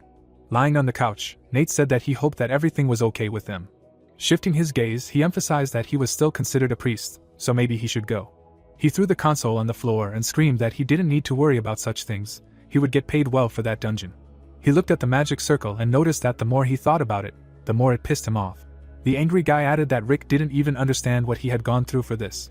He was suddenly taken aback. A bright light was coming from his room. He found himself in front of the guys. The protagonist, with a satisfied look, said that he really could be summoned from anywhere. It was amazing. He grabbed the student by the face so that he would stop screaming and said that he had summoned him with his divine power. A monster was standing behind Nate. The guy suddenly backed away. Having made a series of attacks, he cut the demon. The protagonist was surprised by this. Leaving from there, he raised his hand and offered to deal with the others. Turning around, he added that they would drag him. A notification popped up that his priest would be teleported to a place in front of him, after which Nate cried out that he would go himself. There were splashes of blood on the ground. Looking at the corpse of the monster, Rick said that everything went pretty smoothly. Looking at the student, he noted that his priest was able to practice the skills he taught him. The guy looked at his hand with delight. He kicked the demon and cried out that if they were already finished, they should go quickly, because he still had things to do in the game. The protagonist crushed the purple clot of energy and emphasized that this was not all. Their true goal was elsewhere. A message appeared that a transfer to another dimension was taking place. A magic circle appeared under the guy. Grinning, the protagonist noted that he had said everything. Nate was shocked. The guys were teleported to the city. The priest with a smile on his face said that this was a magical world. He began to examine the buildings of the city. Surprised, Rick said that the city was not what he expected. Looking around the settlement, he asked if they needed to find another priest in such a huge area, because they did not even know what he looked like.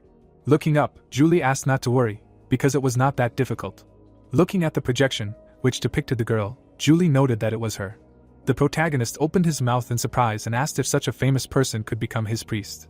The girl calmly asked him to pull himself together, because other priests would be even more difficult. Nate was taken aback by the words that it would not be as easy as with him. He asked with an enraged look how she dared to call him a simpleton, and whether she thought that if he allowed it, she could wipe her feet on him. Julie threw him to the ground and shook the dust off her hands. The beaten guy asked for forgiveness. Looking at the protagonist, the girl asked him not to worry about meeting her. She introduced a huge school and told that Adele specializes in divination and attends a magic school every Friday, after which Rick asked if 27 people go to school in this world. Julie calmly explained that this was a special case, then asked to follow her, because they needed to go somewhere. They arrived at the Magic Academy. Bowing his head, the protagonist said that his name was Rick, he would like to start training. He wondered with a displeased look what he was doing at his age in school, and did Julie really mean this when she said that she was going to work alone? He was taken aback when he heard someone gossip. The enraged protagonist noted that everything was just as terrible there. He added with an angry face that there was the same division by skill level. The guy clapped and asked to be quieter. He said with a satisfied look that there were enough places the protagonist could go through and they would begin. Moving around the room, Rick noted that the place had already been chosen. Climbing the stairs, the protagonist emphasized the fact that physical closeness promotes closeness in general. he will sit next to Adele. His gaze fell on the girl. Looking at her, he asked if he could sit next to her. Looking away, Adele replied that she was fine. The guy sat down next to her and asked if she knew where the training room was, because it was his first time there, and he didn't know a lot of things. Holding his head, he added that his next lesson was right there, after which he thought that it would be a good way to start a conversation. His part-time job as a consultant should pay off. Adele gritted her teeth in anger. She got up from the table. The girl looked at him and said that he didn't need to suck up to her, after which she clarified whether Rick thought that if he ended up in the same school with a celebrity, he could immediately impose himself as a friend. She was annoyed by those who took her classes so seriously. The dumbfounded protagonist apologized and mentally noted that he had screwed up his first attempt. The bells began to ring loudly. Moving along the corridor, he asked where the training hall was. The furious guy raised his head and asked again where it was. He approached the office, in which he could hear a man saying that Adele should remember her promise. If she did not finish this year, she would focus on acting. The girl stood in front of him and answered that she knew it. She stood quietly.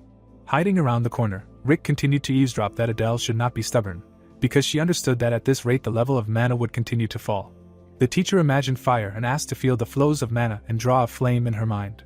The fireball hit the target. Holding his hand in front of him, the old man emphasized that they would then create a fireball. The protagonist was delighted with what he saw. He noted with a smirk on his face that this was great, and it was time. Stretching out his hand, he tried to release a fireball. Putting his hands in various seals, Rick continued unsuccessfully trying. Closing his eyes, he noted that it was useless. The guy watched the protagonist, who reasoned that he tried to use divine power. Maybe at least something would work. Apparently, magic only works with mana. The students began to laugh at him. Looking at him, the protagonist said that he was training. Adele turned his attention to him. She began to walk towards him. Turning around, the protagonist turned his attention to her. The girl stood in front of him and said that she had something to talk to him. He should stay after class. Evening came. Adele stood in front of the window and closed her eyes. She asked him seriously if he had no mana either, noting that it was impossible to watch him struggle without tears. The protagonist looked down upset. He asked her seriously if she thought it was time to stop projecting her problems onto others. The girl was shocked by what she heard. Adele turned away when Rick asked if it was true that she had mana deficiency syndrome, adding that with it she couldn't use her mana, no matter how much she had. She was shocked by what she heard. The girl, her hands shaking, asked him how he knew. Adele imagined Rick smiling at her and telling her that this was a rare, incurable condition that had destroyed her dreams. She didn't understand why the one who ended up in the same boat with her, instead of feeling a sense of community, had only made her hate him. Even if she had been doing this forever, this guy had only reinforced the idea in her that she would never become a great sorceress. No matter how hard she tried. Adele lowered her head and cried out that she still believed. She had always continued to try and believed that she could.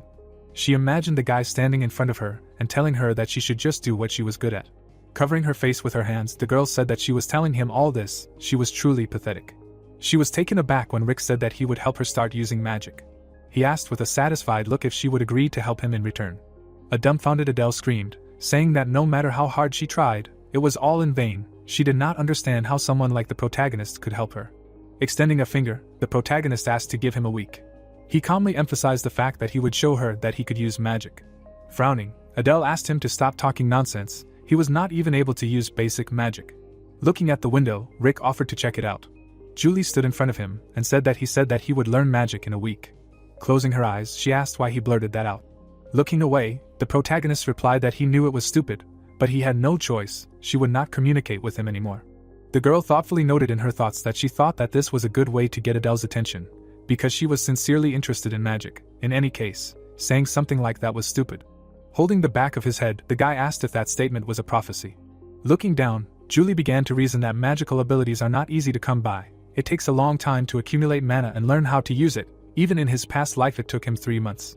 She imagined how flames engulfed the city and emphasized that they can use the secret part-time job. In 2 months the forgotten god of magic, Kalos, should appear. When he tries to destroy the magical city, the god of magic, Vincent, will post an ad for a part-time job. A job posting appeared in her imagination. Crossing her arms, she emphasized the fact that there is no other way to obtain magical abilities. Looking away, Julie thought that if Rick knows too much, it will slow down his development. They should wait, and then told him that in 2 months the gate will explode and release the forgotten god of Kalos. Holding his chin, the protagonist listened to her say that when that happened, he would take a part-time job from Vincent, so he should tell Adele that they should wait 2 months. That was the best solution. A smile appeared on his face. Rick, looking satisfied, said that they should act now.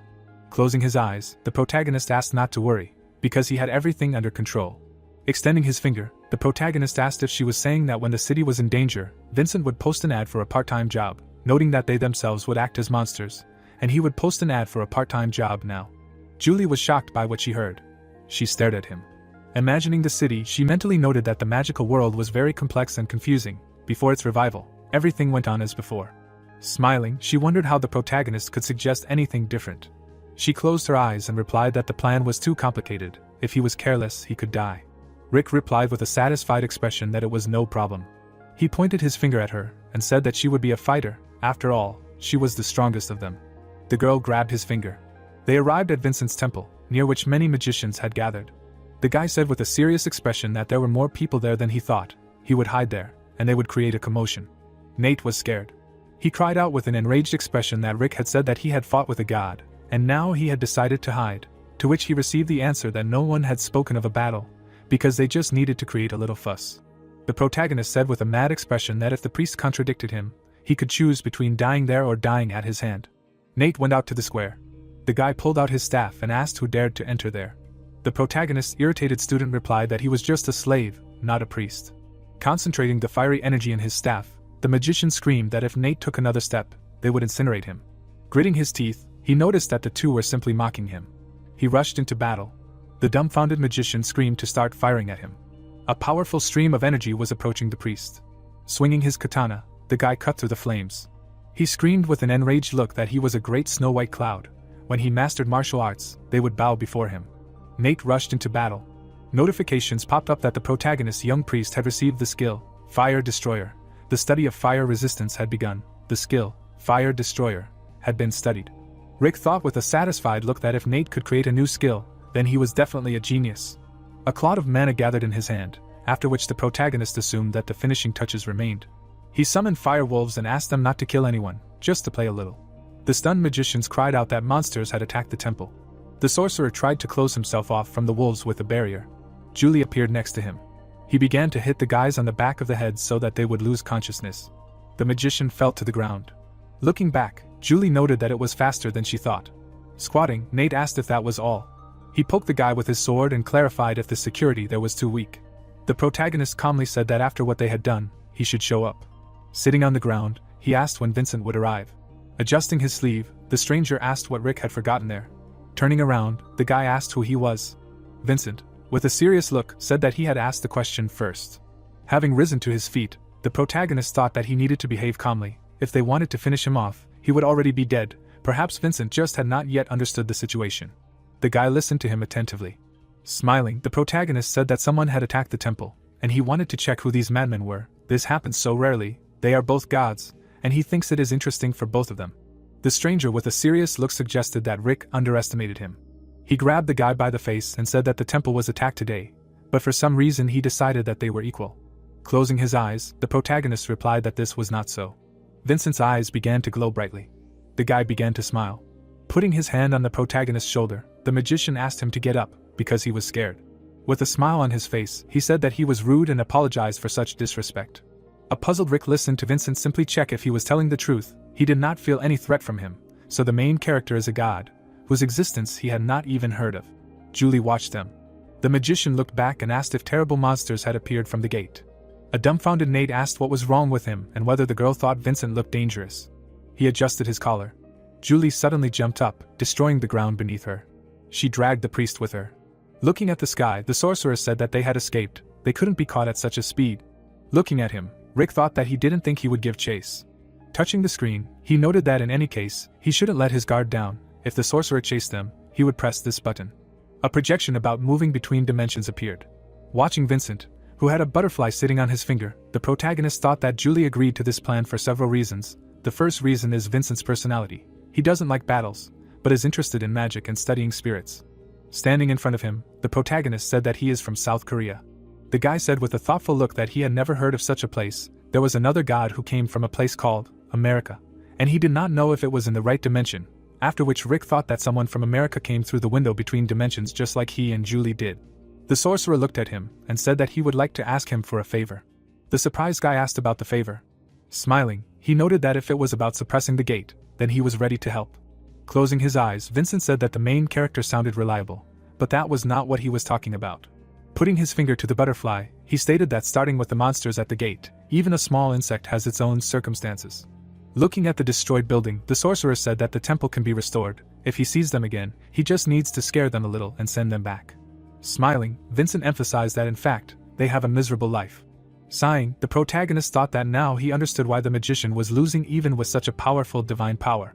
He imagined the cross and noted that based on Julie's prophecy, it seemed to him that Kairos knew Vincent's personality well. He would ambush him and seriously injure him, and if this was not prevented quickly, the dimension would be absorbed by the gate.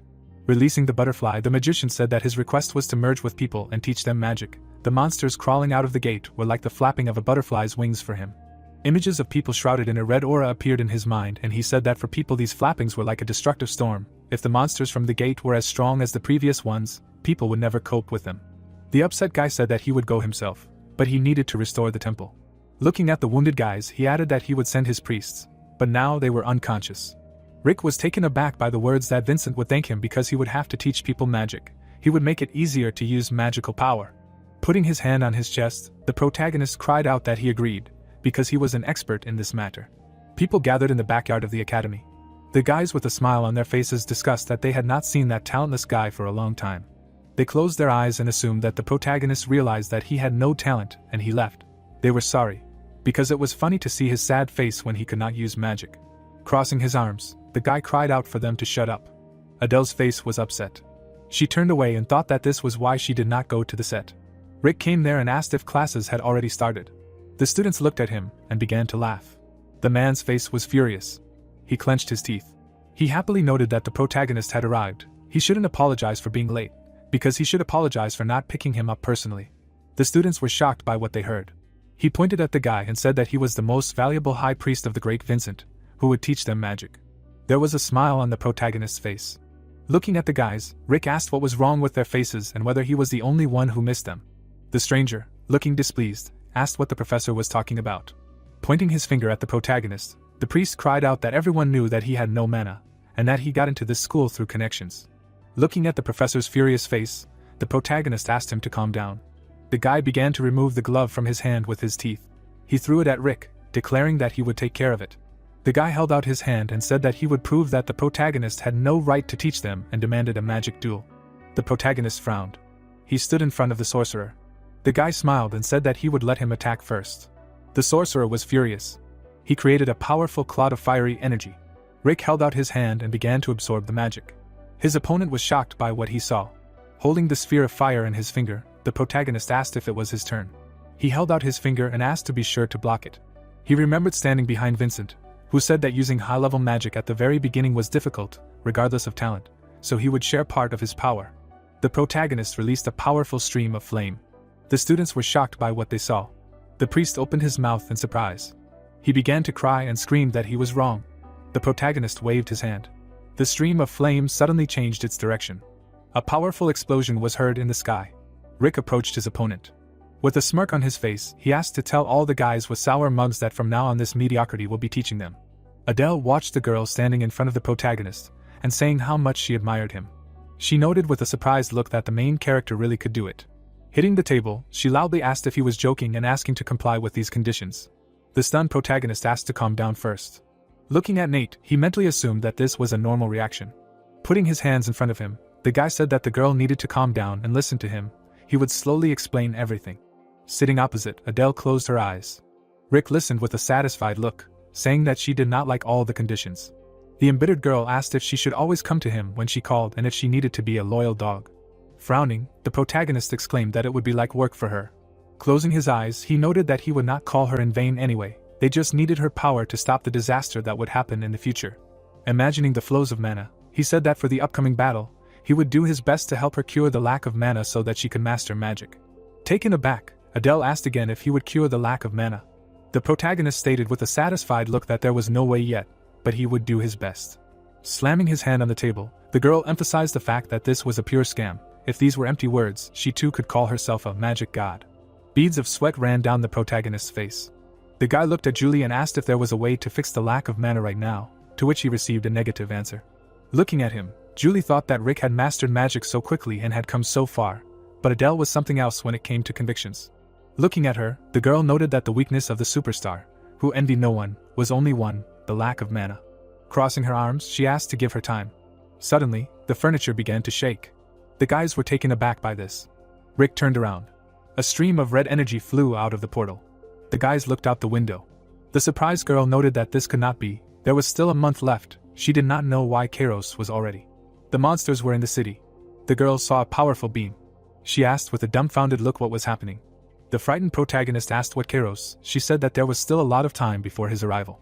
Looking down, Julie thought that Kairos had never appeared so quickly before. The same with the solar wolves. Something was clearly wrong in this life. The overall picture was the same, but she did not know what would happen next.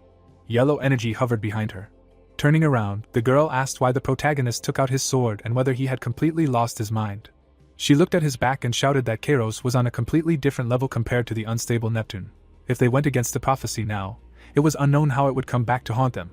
A notification popped up about an urgent request for personnel to delay Kairos. Smiling, the protagonist said that it was time for a part-time job. The guys fought with monsters. Swinging his blade, the main character cut down a demon. He frowned and noted that there was no end to them. Julie calmly stated that it was still fortunate that they could get a reward just for this. He was a god who never made requests, the greatest god in the world. Looking down, the boy replied that he knew this, because he had learned it when he had to teach students. Julie landed in front of him, saying that since they didn't know how the situation would turn out, they had to continue holding off the monsters coming out of the gate. Standing in front of him, she noted that even if the situation was different from the prophecy, Vincent would not lose to Kairos. A thud rang out from behind them. Rick, taken aback, emphasized the fact that Kairos and Vincent should be far away from there. The boys suddenly stopped when they heard the voice of God, who said that everyone should listen to him. The situation was a stalemate. He lowered his head and suggested that this was unconscionable. But he amended his request. They should drop everything they were protecting right now and focus on evacuating the citizens. He would buy them time. A puzzled Adele raised her head. Surprised, Nate asked where the voice was coming from. A dumbfounded Julie said that it was Vincent's voice. The girl began to look around. She looked after the protagonist and asked what was happening and where they were all going. Adele flinched when she heard Vincent give them the order to retreat. Standing behind, she clarified what retreat meant. Looking around the city, the girl asked what would happen to their city and the people who did not have time to evacuate. Julie looked down and noted that she couldn't say for sure, because it was different from the prophecy. But this dimension would be destroyed by Kairos. Adele was shocked by what she heard. Looking at the raindrops, Nate asked if she was lying. Standing in front of him, the girl said that she was sorry, but they could not do anything. The frightened actress ran up to the protagonist and asked him to do something, because there had to be a way, at least something. She touched him by the collar. Falling to her knees, Adele asked why Rick gave up so easily. She looked at the guys and emphasized that even people who do not know about the gods fight. The man was dragging an injured student. Drops of rain flowed down the protagonist's face while he listened to him say that he was a god and the gods help people. He remembered how he looked at his reflection in a puddle with a sad look. The protagonist was sad. He saw himself from the past in front of him. The girl was kneeling. The guy clenched his fist. A blue light illuminated Adele's head as Rick asked to summon the God Shop interface. Julie frowned and addressed him, and the protagonist asked him to calm down, because he was not going to die. He pressed the buy button and emphasized the fact that he did not think he would use up the reward so quickly. A message popped up in front of him with information about Hercules' equipment. An enraged Julie screamed that he was an idiot. Rick turned around and asked him to take care of the others with a satisfied look. Vincent's clothes were stained with blood. Kairos was flying above him, asking if the god tried to extinguish his black flames with his dodge. Grinning, he screamed that he wanted to puke from the thought of being his student. Wiping the blood from his face, Vincent wondered if Kairos had forgotten what he had been taught, even though he had lost his way. Looking at the teacher, the boy cried out that he did not understand that he and the people of this world had lost their way. With an evil grin on his face, he asked why Vincent did not desire more. Spreading his arms, he said that only one thing is natural for a mage, entering the highest level. Dark streams of energy began to move towards him. Having created a cloud of blue mana, Vincent said that the black flame of Kairos exists only for destruction. This is not the truth that mages should follow. Gods must use their power to protect people. Their magic clashed. Kairos replied with a satisfied look that he spat on them. Stretching out his hands, he noted that people should feel the power of his dark flame. Holding his hands in front of him, Vincent came to the conclusion that he could not withstand. A stream of flame flew at the demon. Hellfire struck him. Rick came there and suggested that it was difficult for the guy to fight alone. Vincent was taken aback by this. Holding the mana sphere in his hand, he added that reinforcements had arrived. The enraged god cried out that with the protagonist's level, he had no business there. He could not give him more divine power, so he should leave quickly. The protagonist calmly said that he was not there for a reward. After all, there was nothing more valuable than human lives. The guy was shocked by what he heard. Holding a club in his hand, the protagonist said with a satisfied look that he had a plan. Grinning, Kairos asked what kind of pathetic creature this was. Looking at it, the demon assumed that Vincent was completely desperate if this was his new student. Swinging a cloud of black flame, he cried out that they would burn together. Vincent put up a barrier in front of himself. He tried to hold back the flow of dark energy. Frowning, he asked what the protagonist's plan was, because he would not be able to hold it back for long. Rick frowned and cried out that he only needed to strike once. That would give him a chance to disable him. The god, taken aback, replied that he understood that if this was the weapon, he could do it, but he wouldn't be able to protect him from the dark energy. Taking a step forward, the protagonist replied that that would be enough. He appeared behind Kairos and said that he also had an ace up his sleeve. Rick delivered a crushing blow. He was suddenly taken aback. Kairos surrounded himself with energy that the protagonist could not penetrate. The puzzled guy came to the conclusion that with his level of power, he couldn't even touch the demon with a finger. A powerful gust of mana threw him aside. A grin appeared on the demon's face. He held his face with his hand and laughed loudly. Vincent listened attentively to his student having already turned into a handful of ash. He calmly began to cast a spell. Kairos was bound by chains, and then he asked Vincent if he thought he could hold him back with such a cheap trick. The angry guy replied that this magic could only buy him a few seconds, but that would be enough for him. Rick pounced on the demon. A message popped up that Neptune's blessing had been activated, after which water enveloped the protagonist's body. Kairos turned his attention to him. A message appeared that the club's effect would stun any life form when it hit the head. The protagonist dealt him a crushing blow. The demon was on its knees. The protagonist landed in front of it. He stood over Kairos. Looking at his ally, the guy asked if he should finish him off. The god lowered his gaze. He remembered how he came across the guy lying by the tree and told him that it was raining then too, the day he met Kairos. It was completely different. Vincent looked at the boy's emaciated face as he explained that he had been struck by a curse that he would not wish on anyone, but no one would refuse his talent. The boy's eyes began to glow. Disappointed, Vincent said that when he himself began to teach Kairos magic, he thought about this. He remembered how he taught him and said that he had to change the fate of this child. Except for him, the greatest god, no one could do this. Now he understands that it was a rash decision. He did not understand how dark desires were growing inside him. Kairos held a clod of mana in his hand while the boy said that he did not understand how dark desires were growing inside him and helped him master the power of dark energy. Then he showed his true nature, but he did not dare to kill him, but simply banished him. Turning away, Vincent noted that even knowing that one day Kairos would return to kill him. Looking at him, he added that if only he had directed him on the right path, and not taught him dark magic, he had gotten used to this regret. Looking at the sun peeking out from behind the clouds, the guy came to the conclusion that now it was time to let him go. Upset, Rick lowered his gaze, and the plot told us that Vincent could not bring himself to kill Kairos until the last moment. Perhaps he still believed in him, or some regrets prevented him. Looking at many projections about him successfully delivering the final blow and absorbing the powers of the forgotten god, the protagonist said that he had become stronger, but for the first time he did not feel joy from it. He released dark energy from his hand. Looking at the mana, the protagonist thought that it was similar to how he used Neptune's blessing. Now he can use this power when necessary. Nate was surprised by such magic and cried out that it was amazing. A smile appeared on his face when the guy asked to teach him. Clenching his hand into a fist, the protagonist replied that he would teach him later. The priest began to thrash his legs and arms on the ground, shouting that he wanted it now. Adele grabbed his vest and asked him to shut up. Standing over him, the girl said that Nate should serve him and Rick would teach him when he had time. The protagonist looked at her and noted that she was already beginning to understand what a cool and brave god he was. Embarrassed, Adele said that he showed her everything and she simply realized that he was not some kind of liar. The protagonist was surprised by these words. Turning away, the girl said that if she had to become his priest, she did not mind. Looking at him, she added that she would like to stay there a little longer. Putting her hand on her chest, she emphasized the fact that she now understood that if she could not use magic, she was useless and wanted to find something in which she could be useful.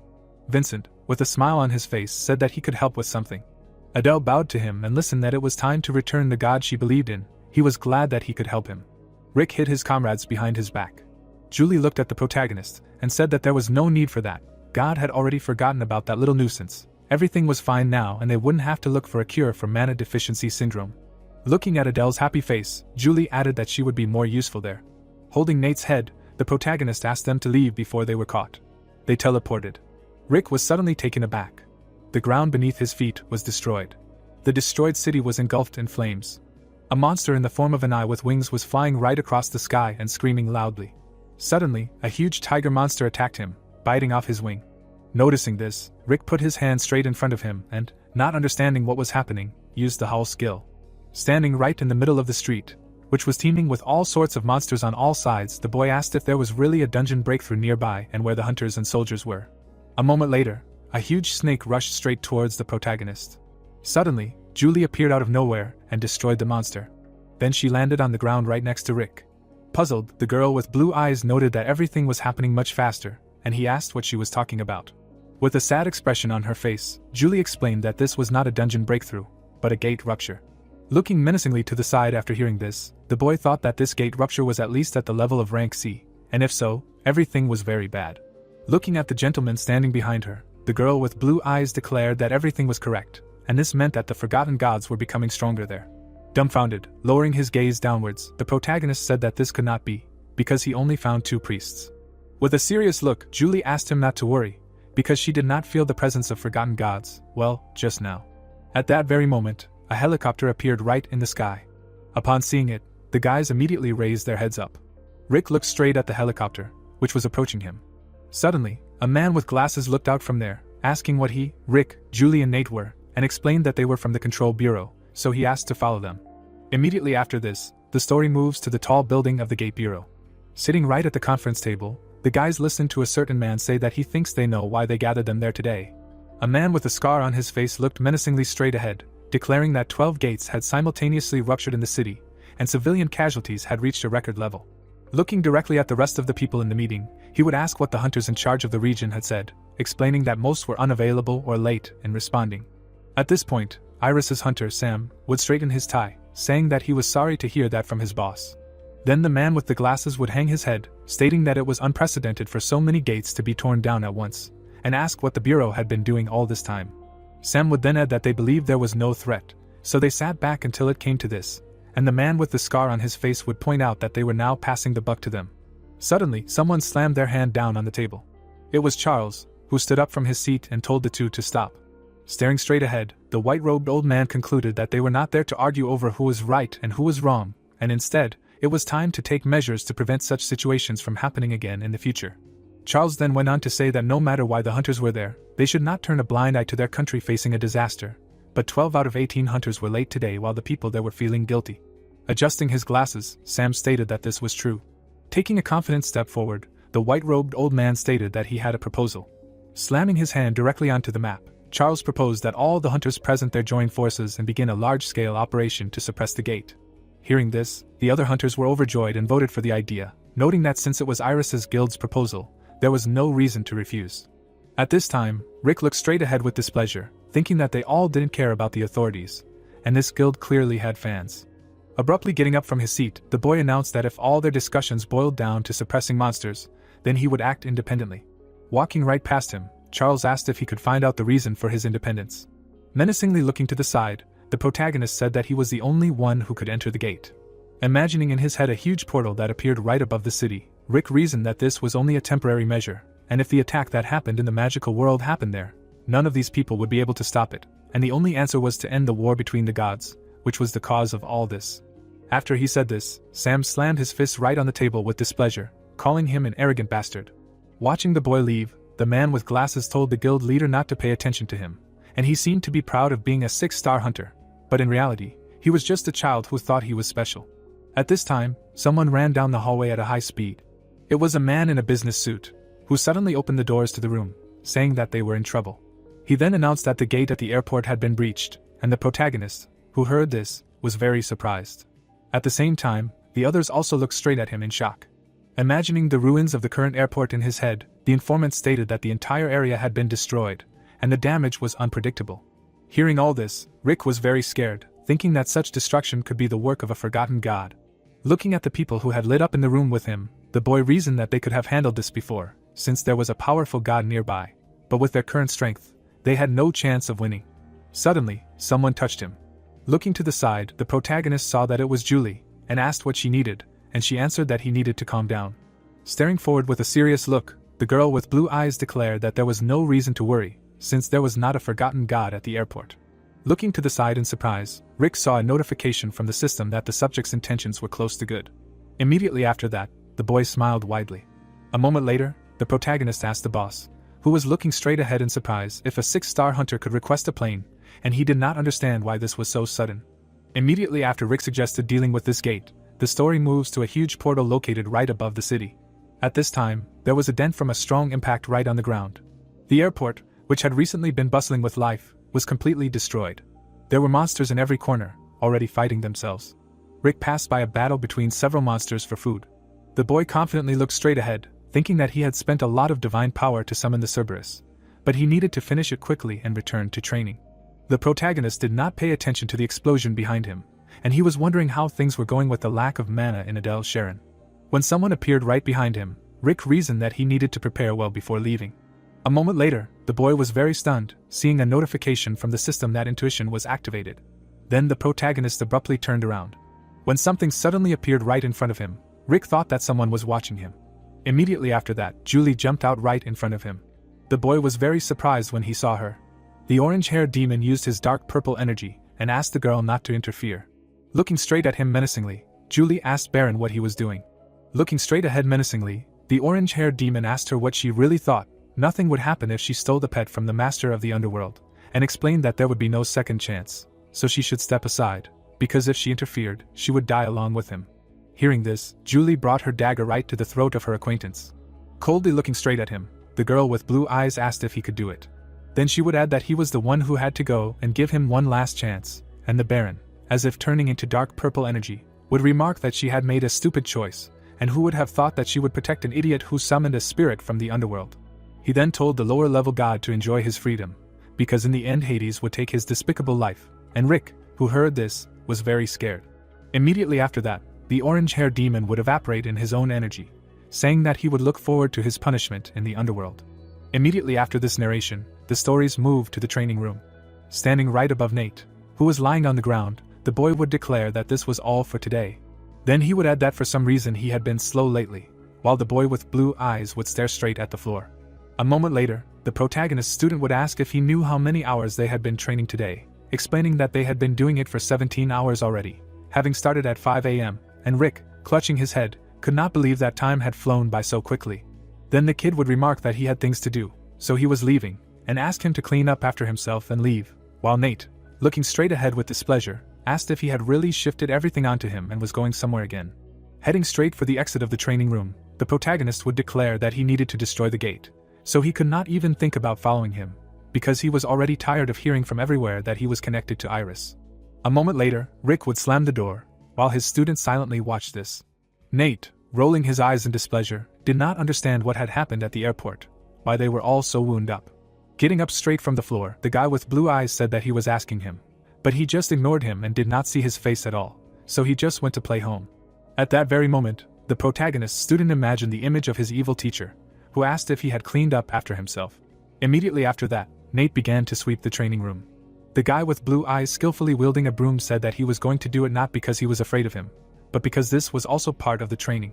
Suddenly, someone appeared right behind him and asked what he was doing, and the protagonist student, clearly angry about all this, stated that he himself told him to clean up there. This unknown person turned out to be Tyler, who, with his hands in his pockets, noted that it meant that he was really there, and Nate was clearly not happy to see him.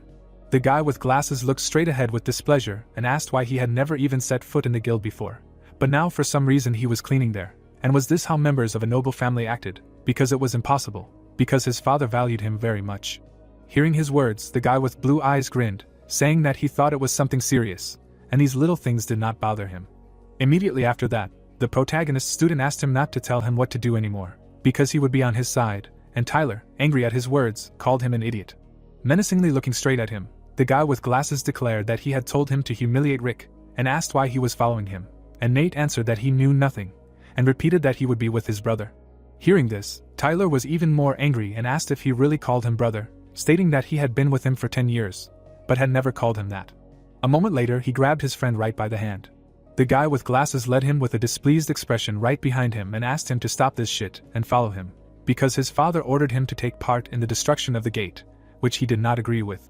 Continuing to hold his hand, Tyler asked him to stop arguing and asked that he knew that just being there meant disobeying orders, which made the protagonist's student very angry.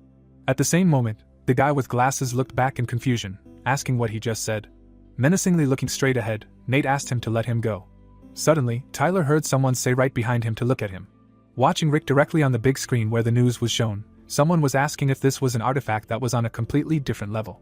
Our guys were also watching everything that was happening on TV, while the rest of the hunters were wondering what the Black Flame's skill was and if he could do fencing, martial arts, and long-range attacks. Right after that, Nate smiled, noting that he had something to learn, and asked why he should follow him then. Then the guy with blue eyes said that he was leaving, asking not to look for him, and Tyler, who was listening to all this, was shaking with anger. Looking directly at the protagonist, who was shown on the big screen, the guy with glasses was wondering why he was always ahead of him, and really wished that he didn't exist. At this time, Rick in real life was picking his ear and asking why someone was really talking about him. Looking at him with disdain, Julie noted that he was too carefree and asked if he had any thoughts, to which the boy replied that his ear was just itchy. Sitting down on the bench, the girl with blue eyes explained that they did not know when Hades would appear and asked if it was possible to destroy the gates so leisurely, to which the protagonist standing next to him replied that by not doing this, he increased his divine power and at the same time protected people. Joyfully looking around, Rick wondered if there were any reasons to stop doing good, since his divine power was already on the threshold of 100,000, and Julie, looking at him with displeasure, noted that if he wanted to increase it, he should get a part-time job, since this was a good option to avoid Hades. Taking a sip of cold coffee straight from the can, the girl with blue eyes stated that if she continued in the same spirit, it would only anger him, and asked if it would not be better to secretly travel between dimensions and gain strength. Looking at her with displeasure after everything he heard, Rick asked if she really intended to spend her whole life running away, and stated that then Ragnarok would get ahead of her, to which he received a question about his plan. Immediately after this, the boy stated that he had no plan, and if he wanted to see him, he would come to him himself, and Julie, who heard this, suddenly spat out coffee from her mouth. Then, right through the park where the boys were, the displeased words of the girl with blue eyes were carried, who declared that he was a complete idiot and would definitely die if he met Hades. Joyfully throwing his hands behind his head, the protagonist noted that his words really made such an idol as her choke on his coffee, and Julie asked him to stop joking and answer normally, because she was starting to get nervous. Then Rick pointed his finger up, declaring that they just needed to find a place where Hades couldn't kill him when they met. Folding her arms over her chest, Julia asked what kind of place would suit them then. In response, the boy declared that it was a banquet of the gods, while the system announced an announcement from Zeus about the 29,034th recruitment of part-time jobs to serve the god, where it was necessary to serve the hall and help in the kitchen. Immediately after this, the story's narration is transferred directly to a very high mountain. Then we get to Mount Olympus directly to the temple, where the entrance was made in the form of an arch in the Greek style. The centaur, with his hands folded directly in front of his chest, looked at his subordinates and ordered them to move at a fast pace, because there were less than 3 hours left until the banquet. Handing a basket of fruit to a guy, he declared that these were fruits and vegetables that Demeter had brought.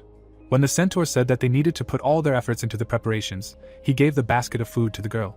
The banquet manager ordered them to finish one task and start another task faster, while Rick's subordinates stood dumbfounded. At that moment, the boy appeared right behind his priests and wished them luck. In a moment, they were very angry, and Nate said that it was some important matter, interrupting him right from the game, and Adele declared that she was filming a movie at that moment, while the boy covered his ears with his hands, concluding that these priests were disappointing him. The protagonist would glance sharply to the side and declare that it was all for the sake of preventing Ragnarok and saving the world. At that time, the centaur would announce that the banquet was starting and would tell the service staff to leave, and Rick, who heard this, would raise his hand, intending to volunteer. At that time, the subordinate boys would clutch their heads, because they knew how it would all end, and did not understand why they had agreed to become his priests, while he would grin sarcastically and thank them for such an opportunity, because now all the problems would be solved if the banquet went according to plan. At that time, right at the banquet, there were a huge number of different gods who were communicating with each other. Rick took a confident step forward. Suddenly, a goddess girl noticed him, holding a glass of wine in her hands. The gods were watching the boy who was serving drinks, and said that he had come to the banquet in lion armor and looked very much like Hercules. At this time, the protagonist, looking around in confusion, could not believe that Hades had not come, and thought that this plan must definitely work. Suddenly, someone put their hand right on his shoulders and declared that he had been caught. It was Apollo, who, with a smile on his face, told his favorite student that he had a very nice outfit, and the latter noted that they had not seen each other for a long time. Suddenly, Poseidon appeared behind them, who noted that, speaking of a part-time job, there was something romantic about it. The god of the seas, smiling broadly, declared that they had last seen each other in the underwater kingdom, and therefore was glad to meet, asking if he still remembered his offer to join the ranks of the Knights of the Dragon Palace, and Rick greeted the gentleman in return. Looking thoughtfully straight at his acquaintance, the god of light asked Poseidon why he was interfering in the conversation with his favorite student. Menacingly looking straight ahead, he answered the god of the seas that Apollo should give him a place, because he needed to talk about a lot with his lower god. At this time, the deities surrounding them watched what was happening in surprise, asking who he was, because they were seeing him for the first time, and probably he was of low rank. But then it was unclear why he was so close to the gods of high rank, and it was definitely not normal that they were just watching this. Apollo and Zeus tore Rick apart, and each said that he was the first, while Rick asked them to stop. Suddenly, a voice said that they hadn't seen each other for a long time, and he was still in good spirits, and the boy who heard it suddenly looked to the side and recognized this voice. Turning around, the protagonist was happy about the arrival of Mr. Thor. Rick suddenly knelt down right in front of the deity, asking how he was doing and regretting what happened in the dungeon, and he began to laugh and explain that everything was fine.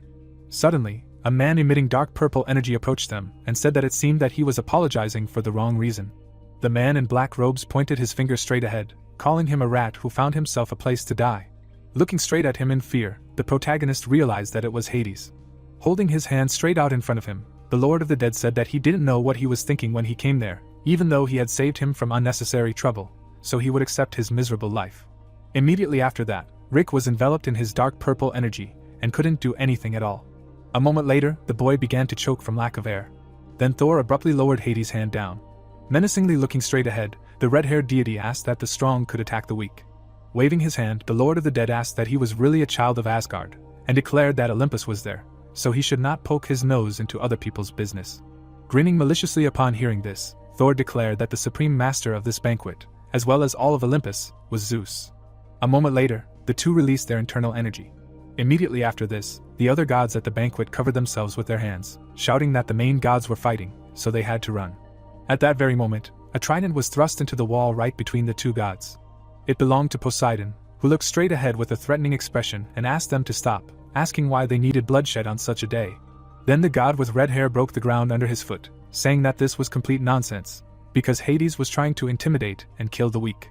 Looking straight ahead with displeasure, Thor added that he had also insulted the great warrior of Asgard, so in the name of Odin they would never back down. Then Apollo stood right in front of him, asking him to calm down, and he continued to call out to Hades, who turned away with displeasure. A moment later, someone hit the floor with their weapon. It was Poseidon who stood up for Rick and told Hades to stop, asking if he wouldn't calm down until he saw blood. The Lord of the Dead became very angry after hearing this, and said that he was tired of them. He then said that since they all wanted to die together, he would help them, while outside there was a solar eclipse, throwing all of Olympus into chaos. Then a huge number of dark souls rushed straight towards the boy. Meanwhile, the Lord of the Seas tried to fight off Hades' power, while the surrounding gods screamed that he had gone crazy. Meanwhile, the protagonist gritted his teeth in frustration, thinking that this bastard was doing all this during a banquet. The Lord of the Dead glared straight ahead, saying that he would kill him. Suddenly, a man surrounded by lightning appeared and asked what the noise was. With his power, he managed to push Hades. The yellow-haired man looked straight ahead with displeasure, stating that he had not expected a showdown when he called the banquet. Looking straight at Hades, who was displeased, Zeus asked what the underworld was doing there, since it was not a funeral but a banquet, and he replied that there had been a misunderstanding. Rick looked straight ahead in surprise, reasoning that Hades' power had dissipated in an instant before the supreme god. Standing right in front of his brother, the Lord of Lightning asked what kind of misunderstanding this was, and could he not see what was going on, to which the Lord of the Dead replied that the man who had stolen something from the underworld was there, so he did what he had to. Looking forward in surprise after hearing this, Zeus asked if he had really been robbed. Then he added that, judging by his actions, the thing was quite valuable, and Hades, who heard this, gritted his teeth in displeasure, but said nothing. Standing right in front of the supreme god, the Lord of the Dead said that it was Cerberus. When Hades said that he stole the guard dog of the underworld, Rick's hand was very tense. Then the Lord of the Dead added that this lower-level god stole it, and the other gods who heard this were extremely dumbfounded, looking straight at him. Puzzled, looking straight at Hades, the protagonist did not understand why he said that he stole him, because after the summoning, he was immediately sent back. A moment later, Zeus approached Rick directly and asked that this little one really stole Cerberus. Menacingly looking straight ahead, the Lord of Lightning wondered what kind of god he was. Frightened by such a question, the boy asked again what he meant, and the supreme deity explained that he was asking what side he was. Then the protagonist answered that he was the god of swords, and Zeus, looking at him in surprise, was very surprised. Immediately after this, the Lord of Lightning noted that, contrary to expectations, he looked talented, and Rick, who heard this, was very dumbfounded. Looking straight at the boy, Zeus declared that he was clearly a lower-level god, and therefore the question arises. Looking straight ahead, the Lord of Lightning asked how he managed to tame Cerberus, who even growls at him. Hearing this question, the protagonist was puzzled and did not know how to explain everything. Then the plot showed us the events of Rick fighting with a huge dog, and explained that he told the whole truth about the episode with Cerberus. Introducing Cerberus' collar, which Hades used to train him, the story also explained that the protagonist was telling how he forced him to go for a walk, how he pacified him, and how he found his leash inside the pillar of the gates of the underworld. After listening to Rick's entire story, Zeus suddenly laughed, asking how a lesser god could do such a thing. The boy looked straight ahead in surprise, not expecting this, and wondered if maybe if Zeus intervened, then his troubles with Hades would resolve themselves. A moment later, the Lord of Lightning smiled widely, stating that a duel was needed for the sake of purity. The protagonist, who heard this, was very dumbfounded and did not believe what he heard. Apollo, who was standing right behind the higher god, asked what kind of nonsense this was, because how could a higher god fight with a lower one? To which he replied that all divine power was excluded, asking if there were any objections. Zeus waved his hand, concluding that because of these two the whole banquet had gone wrong, so let them be responsible for it, and the deity of light asked him to wait. At that moment Rick was very surprised. The familiar gods surrounding him tried to calm him down. After everything that had happened, Hades turned his head away in displeasure. Menacingly looking straight ahead, the Lord of the Dead declared that his death date had been moved to, and asked to enjoy his last breaths.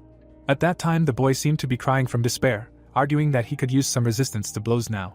Suddenly Julie appeared right in front of him, declaring that he had certainly gotten into trouble, and she had said that it was dangerous. Heading after his girlfriend, the protagonist asked what to do now, since he didn't know it would be like this, and the girl with blue eyes answered that they had to fight, to which he noted that it was easy for her to say. Suddenly, Rick turned around when he heard an unknown voice that said that it could help with training. It was Hercules from Greco-Roman mythology, who with a wide smile on his face invited him to come to Ares Stadium to train together.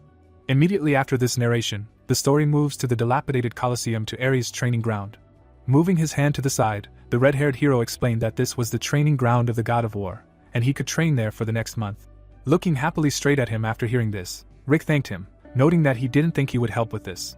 Smiling widely, Hercules stated that there was nothing wrong with that, since they were brothers in armor.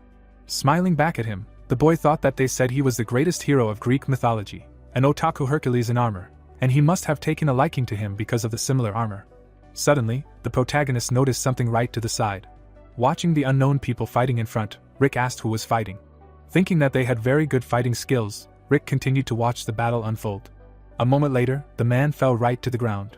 Looking straight ahead with displeasure, the warrior concluded that he was simply distracted, and this was not a loss yet. The girl with purple hair smiled widely, stating that he was distracted enough, and if this was a real fight, he would have died 10 times already. In response, the man stated that it was a draw because he had given in to it, so he should stop shaking his sword, and the boy, who was puzzled by all this, thought that, judging by their skills, they were not ordinary gods. Watching the two join hands, the protagonist did not understand why they were not at the banquet. At the same time, Rick was very surprised when Hercules called the man Ares, asking that he really lost to Athena again. Open-mouthed in surprise, the boy could not believe that they were really Iris and Athena, because among the 12 famous gods of Olympus, these two have titles related to war. At the same time, Julie, who was standing next to him, noted that this was great, because they were all good at fighting. At the same time, the god of war took Hercules into a choke, saying that he came at the right time, and was going to see who was stronger, while the latter asked him to calm down. Smiling broadly, the hero with red hair asked to let him go, because he was going to introduce a certain god. Looking straight at the guys standing in front, Ares asked what he was talking about those two. Awkwardly scratching the back of his head, Hercules said that they were always training and did not go to banquets, and asked if he knew who the most hotly discussed god was now. Then the ancient Greek hero concluded that this god had completely destroyed the banquet today and even started a duel with Hades, and the gods of war who heard this looked straight ahead in surprise and asked which of them had started this duel. Looking at the internal amount of energy of these two, Ares noticed that the girl had much more divine power, and the boy was kind of strange, and he saw such energy for the first time. A moment later, the god of war grinned, saying that this would be enough. Ares tightly clutched the handle of the blade in his hand, declaring that they should fight for credibility. Taking a fighting stance, the god of war concluded that the duel would show everything, and he would lend the platform to the strongest. Then Rick's girlfriend pushed him forward. Looking at her in fear, the boy did not understand anything and asked that he would really fight alone, and the girl with blue eyes explained that she was returning to Korea, because there was complete chaos with gates and dungeons. Looking puzzled straight ahead after hearing what the protagonist noted that nothing could be done about it now. At the same moment, Ares slowly walked forward, asking that it was really him, and noted that his aura was amazing. Releasing his inner strength, the god of war asked if he was ready. Watching everything that was happening with a sly grin on her face, Athena asked how he even got into a fight with his uncle, and Ares answered that it made no difference to him. Smiling broadly, the god of war noted that, apparently, he had the right character. Immediately after that, the man rushed forward with great speed. He was heading straight for his opponent, stating that if he wanted to survive, he had to train with all his might. Striking with his blade, Ares destroyed everything right in front of him. Looking puzzledly straight ahead, Hercules noted that he had taken up his own again, and the girl with purple hair standing next to him did not understand whether he was a fool or not. At that very moment, the entire battlefield was covered in dust raised into the air. Looking at Rick, who was pressed right into the wall, the god of war noted that he had good endurance. Then he grinned maliciously, getting ready to take the next step. With great speed, approaching the boy, Ares asked him to show his sword skills. He would then strike directly at the protagonist, who would deflect them with his blade, asking what he was doing and whether he was just going to defend himself. Rick gritted his teeth in displeasure upon hearing his words. Immediately after, the boy would swing his sword. Seeing this, Athena was very surprised that he could fight back, noting that it was not bad for a low-level god. The purple-haired girl, looking forward with a serious gaze, concluded that it was still not enough. The goddess of war would then look straight at the two and explain that it was not only about power, but also about speed and endurance, and although this was understandable considering that the fight was between a low and a high god. Ares then grinned maliciously, noting that he was having a lot of fun. Suddenly rushing straight towards his opponent, he asked to try to excite him even more. Noticing the approach of his opponent, Rick jumped back sharply. Frightened, looking straight at the blade of the god of war, the boy shouted that he surrendered, because the power was off the scale, and he could not withstand it. Madly looking straight ahead after hearing this, Ares declared that he knew nothing at all, so he had to fight. Athena watched their battle from the side, noting that he had been confronting the god of war for an hour, and had definitely exceeded all expectations. Puzzled, looking straight ahead, Hercules asked what could stop them, because Ares' eyes lit up. Directing her serious gaze forward, the girl with purple hair asked him to wait, because she wanted to watch some more. Assuming that he was reacting well, the goddess of war saw how Rick deftly dodged Ares' blow. Looking at Athena standing next to him, the red-haired hero noticed that the god of war was simply helping him, and she assumed that perhaps it was so, but it was unlikely that there were gods capable of blocking his blade. At that moment, the two crossed their swords again. The god of war gritted his teeth in displeasure, and did not understand what was happening. Looking straight at the protagonist exhausted from the battle, Ares noticed that he was blocking his attacks more and more, wondering how this was even possible. A moment later, the god of war rushed forward, declaring that, apparently, this puppy reliably hid his skills. At the same moment, Rick deftly destroyed his opponent's sword with a swing of his blade. Hercules and Athena, watching the outcome of the battle from the side, were very dumbfounded by what happened. At this time, Ares looked straight ahead in confusion. The boy, in turn, turned back and sighed heavily. Ares aggressively attacked Rick using his blade, and Rick parried his blows. The boy looked straight ahead in fear, thinking that thanks to his talent in fencing, the more he hits, the more clearly the god of war's skill is shown, and now he can definitely stop him. Suddenly rushing forward, the protagonist thought that with their abilities and the legendary weapons available in the god's shop, they do not even know what the true power of talent is. A moment later, Rick deftly destroyed the opponent's sword with his blade. Turning back, Ares asked if he had intentionally hidden his skills and therefore broke his sword. Then he rushed straight towards the boy, telling him to try to hold out until the end. Then Athena stopped his blow with her hand. Standing in defense of the protagonist, the goddess of war told her relative to stop. Menacingly looking straight ahead, the girl with purple hair asked him to calm down, because it was just sparring. Hearing her words, Ares gritted his teeth in displeasure. At this time, clouds were slowly floating across the sky, when Athena suddenly turned to the god of swords. Smiling maliciously, the purple-haired girl noted that his swordsmanship was cool. Looking straight ahead, Rick replied that it wasn't like that at all, and thought that Ares hadn't even used his godly power, and he was still thrown back. Looking straight at his hand, the boy thought that even though the duel was short, his sword skills had risen to a new level, and he wanted to learn fencing from them, then he would definitely defeat this Hades. Clenching his hand into a fist, the protagonist realized that he needed to learn it at any cost. Immediately after that, Rick turned to Mr. Ares and Lady Athena, saying that he had a request to make. Seriously looking straight ahead, the boy asked to be taught fencing. Looking straight ahead after hearing the request, the purple-haired girl asked why she would agree. Bowing his head, the protagonist stated that he understood that the request was sudden, but if they agreed, he would do everything in his power for them. A moment later, the goddess of war, slightly opening her mouth, said that despite the difference in strength, Ares was not disappointed. Then she added that this, on the contrary, helped to kindle his fighting spirit, and his uncle would not like it, while Rick looked intently straight ahead, listening to her. Suddenly grinning, Athena concluded that she was already sick of these monotonous trainings, so she thought he would not slip away, since he was so persistent, but asked to remember that he was learning from the gods of war, so he could die. Then the narrative of the story shifts to the moment when stones were flying right across the battle arena. These same stones flew right from the golems, which the boy destroyed with his blade. Looking straight ahead with a menacing gaze, Ares told the boy that there were 10 minutes left, and if he didn't knock them all down, they would respawn again, so he had to work hard. Hearing this, Rick gritted his teeth in dissatisfaction, thinking that there were too many of them, and that his divine power was running out. Looking straight ahead at the huge number of stone creatures right in front of him, the boy thought that if there was a little more, he would have used a wave cut on them. A moment later, the protagonist enveloped his blade in yellow energy. Immediately after that, Rick used the wave cut skill and destroyed all the monsters in front of him. The god of war watched all this in surprise. Looking straight at the fragments of stones lying near his feet, Ares asked what the hell this was. Looking ahead with a surprised gaze, the god of war asked if this was magic, and who he really was. At that moment, Rick, puzzled by such a question, answered that he was an ordinary god. Grabbing his student right by his clothes, Ares asked what kind of god would use such a primitive power, and was he really trying to impersonate Typhon, and he was very surprised, wondering what he was talking about, noting that it was just a misunderstanding. Looking menacingly straight at her relative, Athena asked him to calm down and not get excited. Directing her serious gaze straight at the god of war, the girl with purple hair asked that couldn't a god use magic power, and they say that at first, a god gave magic to people. Looking displeasedly straight at her, Ares asked Athena to leave and wondered what kind of god would use magic, they divine power, because only bastards like Typhon control this worthless power. Looking straight at them, Rick asked that then he just needs to prove that he is not Typhon. Grinning maliciously, the boy noted that he would hardly do such a thing, pretending to be a god. A moment later, the system announced a divine call, a call for priests, and out of nowhere, Nate and Adele appeared in that place. While the two priests looked at their god in surprise, the protagonist, pointing at them, asked if that was enough. After everything that had happened, Athena poked Ares with her elbow and said that she had told him, and now he needed to apologize. And he explained that he had been stupid, and that these Typhons were just very smart.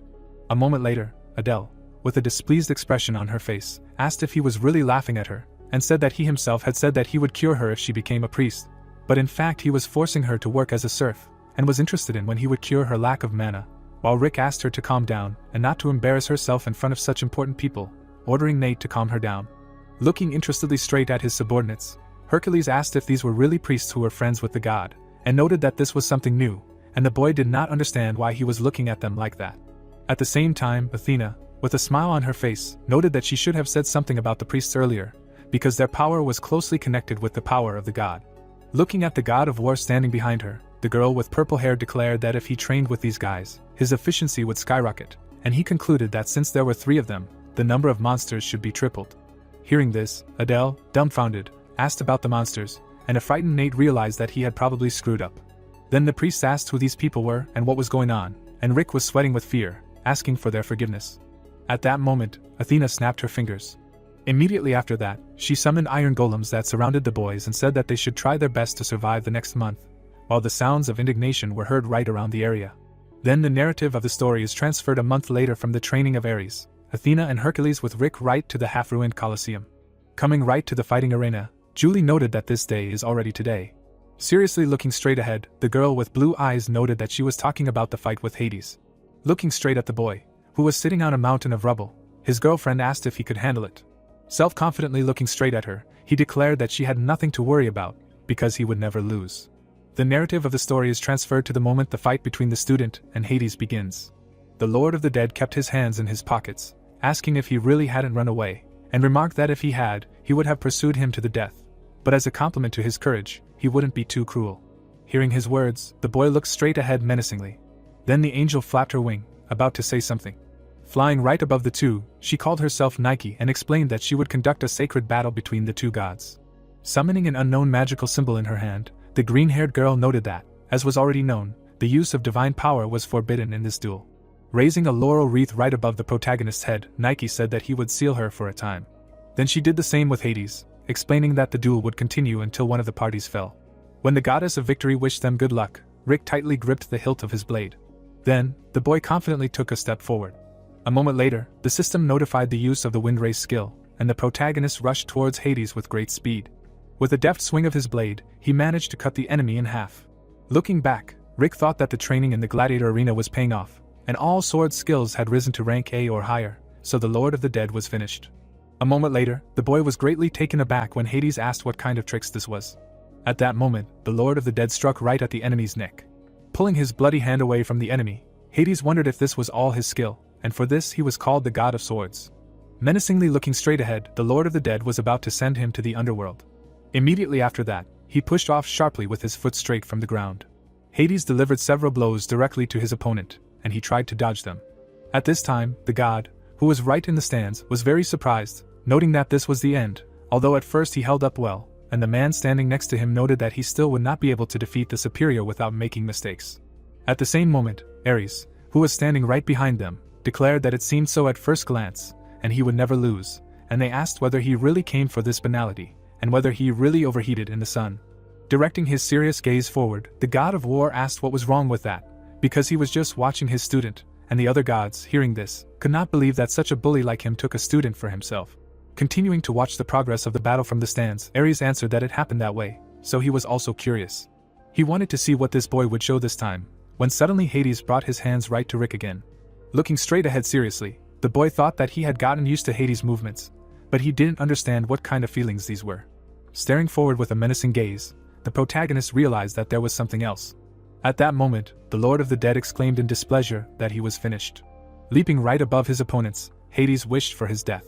Immediately after, the Lord of the Dead brought his hand right towards the protagonist, who thought about the advancements he had seen during his training. Suddenly looking straight ahead, Rick realized that there was something in them. Remembering the battles between Athena and Ares, the boy thought that although it was a sword technique, it looked a little different. Visualizing in his mind the moment when he watched the two gods of war fight, the protagonist thought that the tip of the sword always pointed to something.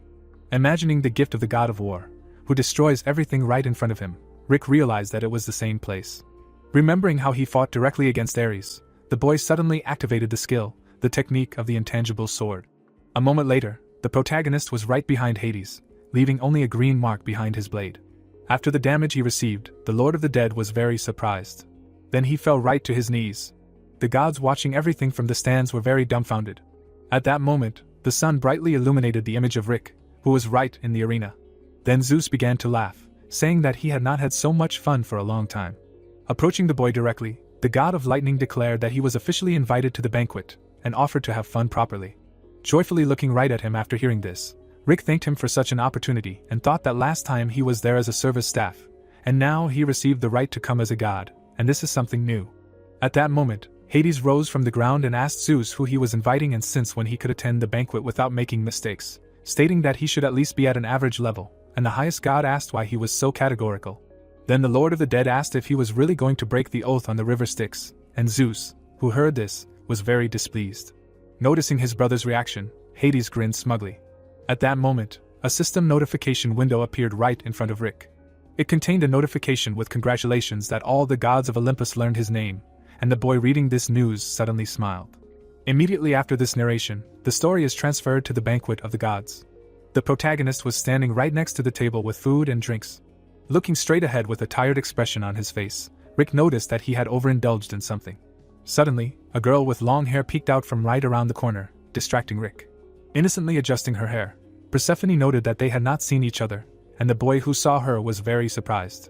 With a smile on her face, looking straight at the protagonist, the goddess of fertility said that she watched the fight and noted that he had become much stronger, and he was embarrassed by this. Looking down, Rick explained that he had nothing special to say, because it happened naturally, and to hope that he did not cause inconvenience, to which he immediately received a negative answer. Sighing with displeasure, the girl with long hair, on the contrary, said that she felt better, because when she tells him to calm his anger, he does not listen to her and has cooked up the mess, so now he should sort it out himself. Immediately after this, Persephone picked up an unknown box right from the floor, saying that it was for him. Holding out a golden apple right in front of her, the goddess of fertility declared that it was a gift from her mother. Smiling widely, the girl with long hair noted that she said that this apple would instantly solve all problems and praised it nonstop, and Rick took the gift, saying that it was a precious thing.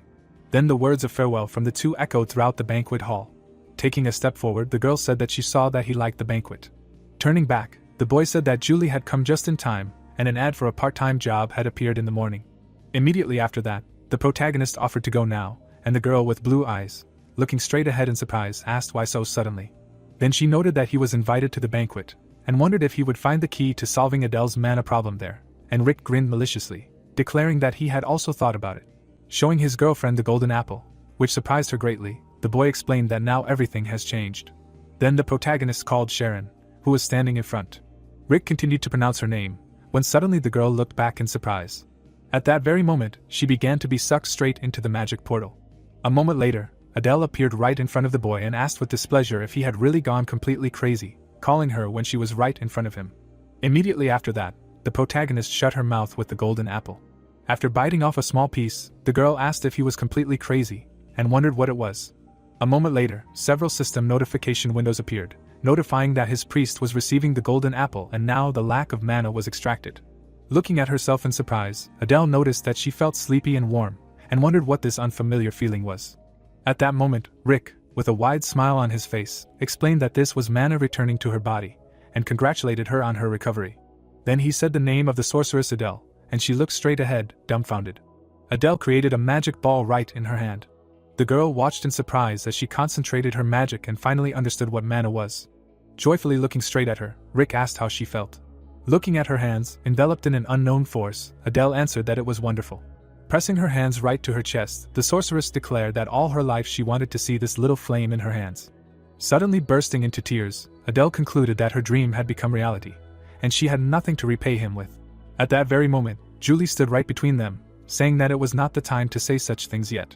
With her arms folded, the blue-eyed girl explained that the golden apple only unblocked the flow of mana, and she was still far from becoming a true mage, so she was still useless now. Then Julie said that she understood that she was very happy now, but she still had a long way to go to improve her skills, so there was no time to waste, and the boy stated that she shouldn't be so cruel, asking if she really wanted to take away all her motivation while Adele was very depressed, noting that she was right. With a serious expression, the blue-eyed girl suddenly wanted to say something. Patting the newly minted mage on the head, Julie stated that she was able to use mana as soon as she felt it inside her, and it was a great job. Hearing her words, Adele was very touched. Immediately after this, the newly minted sorceress thanked her sister, and the girl with blue eyes, looking away with displeasure, asked Adele who she called her that, to which she replied that she wanted to say that she had become a real family for her, and had learned a lot. The protagonist watched their conversation with a smile on his face, thinking that it was really impossible to be angry with her at such moments. Looking at his two companions, Rick realized that she really was a strange girl, and it was hard to believe that they were the same age, wondering if she had really become so attached to her. Looking back sharply, the boy noted that since they had finished all their business, it was time for them to go. Looking straight at his priests, the protagonist told Adele that he thought she needed to return to her world and start seriously studying magic, and they would all go to work part-time. Nate put his hands behind his head and asked where they were going to get their new part-time job. Rick grinned sarcastically and said they were going to hell. Then a system notification window appeared, announcing the daily recruitment of workers for the hellish furnace and all the conditions of this quest. Immediately after this, the story was transferred straight to hell. A guy with blue eyes was standing on a tall building, watching the portal. Looking straight ahead in surprise, the boy noted that this was strange, because usually the system teleports people straight to the place of work, but apparently he was an exception, and wondered what was wrong with him, because there were no problems with other worlds, and that the system only gave them directions. At that very moment, the ground right under the portal began to shake. Then it began to collapse in all directions. The agent transmitted a message on the radio that the code was red and that the headquarters needed to be informed that the medium-sized gate had suddenly increased to a large size. Running quickly straight down the city street, the man asked someone for help. Hearing this, Rick pushed off the ground sharply. With a deft blow of his blade, the boy cut through a huge building. The protagonist saved an ordinary man who looked at him with fear.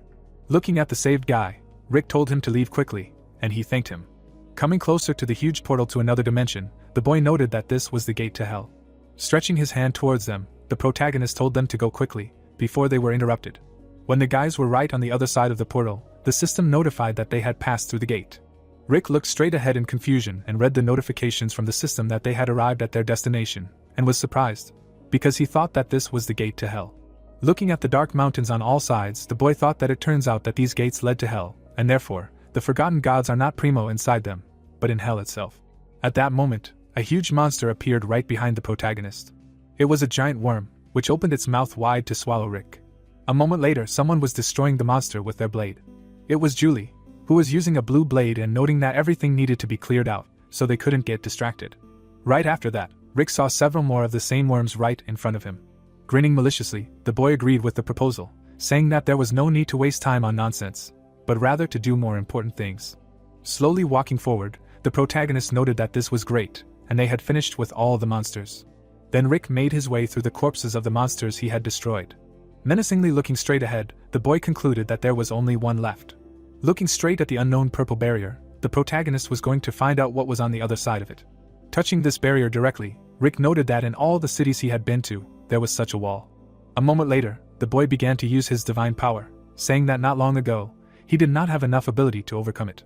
Releasing all his internal energy outward, the protagonist declared that now was the time to fix it. Rick enveloped everything around him in his yellow energy, while the system announced that the abyss was staring at him. Staring forward with a menacing gaze, the boy understood that he had to destroy the barrier. A moment later, the magical wall right in front of him was destroyed. Turning back, the protagonist called out to Julie, saying that they were on the right path. At the same time, the girl with blue eyes looked straight ahead in fear and noted that she had a bad feeling, so they should turn back. Looking straight at her in confusion after hearing this, Rick asked why, since they had come so far, and when else would there be a chance to gain power over demons? Squeezing her hand, Julie explained that hell was a place where demons and demonic creatures could roam freely. Looking at the mountains surrounding them on all sides, the girl with blue eyes asked them to look around and stated that there was no one there, and this could only mean that there was someone at the top of the food chain in this area. As she added that no one wanted to mess with him, the boys noticed something right in front of them. Turning around sharply, Julie declared that it was too late, and told Rick that they needed to destroy the gate core right now. At that moment, a huge eye appeared right under the boy's feet, asking who was disturbing his peace. Then the protagonist looked down in fear. Appearing right next to Rick, the huge demon wished him death. Looking at her friend in fear, the girl with blue eyes asked him to move. A moment later, the demonic eye headed straight towards the boy. Rick stood in the middle of an unknown space that seemed to consist of many puzzles. The boy looked straight ahead in surprise, wondering where he had ended up, because a minute ago he had been fighting some monster in hell. Suddenly, the protagonist looked back. He saw a girl leading the boy and telling him to run after her. Looking at the children happily playing, Rick assumed that they probably knew what this place was. Taking a step towards them, the boy asked the children to stop. Then the protagonist stepped right into the gap where the puzzle was missing. A moment later, he was enveloped in dark blue energy from all sides. Immediately after that, Rick found himself in a completely different place. Slowly walking forward, the boy asked where he was now. Seeing only devastation around him, the protagonist did not understand where he was and what kind of incomprehensible things were happening. Suddenly, Rick stepped on something. At the same moment, the boy apologized, when he suddenly noticed a corpse lying on the ground next to his feet. Upon seeing it, the protagonist was extremely dumbfounded. Looking at this man covered in blood, Rick noticed that he had a familiar jacket. A moment later, he realized, and the boy could not believe it was true. Then, right next to him, a wounded Julie walked by, calling him by name. The girl knelt down and took the corpse of her friend in her hands, asking for forgiveness for not being able to protect him. At that moment, Rick tried to touch her and said that he was there, and that the man was just a fake. Putting his hand right on Julie's shoulder, the boy asked what kind of place this was. Immediately after this, the introduction seemed to break into pieces, returning the protagonist back. After everything that happened, Rick looked dumbfounded straight ahead. Then he quickly looked to the side. Right in the puzzle, he saw a reflection of himself being pierced by several blades. The boy was standing right in the middle of a puzzle, the different pieces of which showed his death, and did not understand what it was. The protagonist looked ahead in fear. Suddenly, he opened his mouth wide and screamed, asking what was going on. A moment later, Rick fell to his knees and asked to stop all this. At that very moment, the boy was transported somewhere again, which surprised him greatly. Immediately after that, the protagonist sighed heavily, while Nate, looking at him in shock, asked if everything was okay.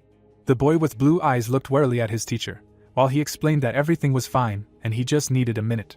Then the protagonist looked towards Julie and said that he needed to talk to her. A moment later, the guys approached the purple barrier. Looking straight at the girl, whose back was turned to him, Rick said that in his obsession he saw her. At that moment, the boy asked if she was sure that they had not met, and Julia, who had opened one of her eyes, suggested that it seemed that his memories were returning. Remembering how the huge monster had towered right above the protagonist, the girl with blue eyes thought that most likely it was connected with their encounter with that demon, because it was one of the 72 great demons of hell, known as the Sword King Asmodeus. Julie continued to reason that in Rick's past lives, this demon had caused him to die about 1,000 times, and it was not surprising that the memories began to return precisely after the encounter with it, and the boy standing right behind her asked her to say at least something to him. Lowering her head a little lower, the girl with blue eyes declared that she was very sorry, but there was nothing to say. Staring straight ahead, the protagonist asked what she meant and asked her to simply answer the question about Julia, asking for forgiveness, because she couldn't tell him anything right now. Imagining a demonic creature in her head, the girl with blue eyes thought that while the Eye of the Abyss was watching them, she couldn't do this. Looking straight at Rick, Julie noted that it was for his own good. Looking straight ahead with displeasure, the boy thought that she was at it again, and however, the truth is not always useful, and apparently, she chose the lesser evil. Turning away from her, the protagonist said that he would not pry, because he thought she had her own reasons. Then Rick, with a smile on his face, asked if she was surprised that he had simply left her alone, and the girl with blue eyes answered that there was some truth in it. With his eyes closed, the boy explained that he would be lying if he said he wasn't interested, and mused that he was certain of one thing, and that this introduction wasn't fake, but the real future. Looking at Julie standing next to him, the protagonist asked if she would leave him. Looking straight ahead, the blue-eyed girl answered that of course she wouldn't, and the system notified that the target had good intentions towards him. Looking straight at the purple barrier, Rick asked what now, and noted that a high level of strength was needed to defeat the third guardian. Immediately after that, the boy asked if they should go back to, and Julie, thinking, answered that they couldn't do that, because Asmodeus was still somewhere nearby. Very angry from what he heard, the protagonist asked what it meant. She knew his name, and so she had met him before and could warn them. The girl with the blue eyes looked straight ahead, puzzled, and explained that she hadn't expected him to show up, and that they had always met him when he reached the top level before. Rick looked away with displeasure, and suggested that they probably couldn't rely on her foresight completely anymore, so they would have to find another way. The story then moved straight to a normal city, where a tall building stood in the middle of the street. We were taken to a film set, where a voice suddenly sounded, signaling a stop to filming. The director looked straight at Rick with displeasure, telling him to stop talking nonsense. Clutching a piece of paper with a script in his hand, the man said that it said something about a bulletproof vest from Company M that could withstand an attack from a 6-star hunter, and the boy replied that he had done what they asked. Looking straight at the destroyed mannequin, the director asked where he had done it, and if he could see the hole he had made, stating that there would be a man in that place. He was there, he died at that very moment, and they were filming an advert for M Gear. A moment later, the man said there was no need to show off, and the protagonist, looking at him with displeasure, asked if he thought it was not entirely fair. Gritting his teeth in displeasure after hearing this, the director explained that there was no place for honesty there, and asked if he wanted everything to be as natural as possible, stating that he would regret it then. A moment later, the man announced that they needed to film a fight scene, when suddenly everyone there started to bustle about. Looking at the people in sunglasses, the director announced that these were 5-star hunters from M, so if he wanted it to be natural, these guys would shoot without warning. Immediately after this, the man announced the start of filming, and the warriors immediately rushed to the attack. The bandits were heading straight towards Rick, who was standing still. Noticing their approach, the boy only grinned maliciously. Imagining in his head a huge high-rise in the middle of the city, the protagonist reasoned about the scam created by the Midas Company and the Iris Guild. Visualizing this very skyscraper, turned upside down, Rick thought that it was designed to pump money out of novice hunters. Smiling broadly, the boy mentally apologized for dragging him into this plan. At that moment, the director was very stunned, noticing something in front. Seeing Julie on the set, the man stopped the entire process. The director asked Mr. Rick what he thought was the most important quality of a hunter is teamwork, and he, looking seriously straight ahead, believed that everything depends on brute force. Looking straight at the crippled bandits, the boy asked if they hadn't just seen it, and explained that no matter how good their teamwork was, in reality they would lose to the strongest opponent.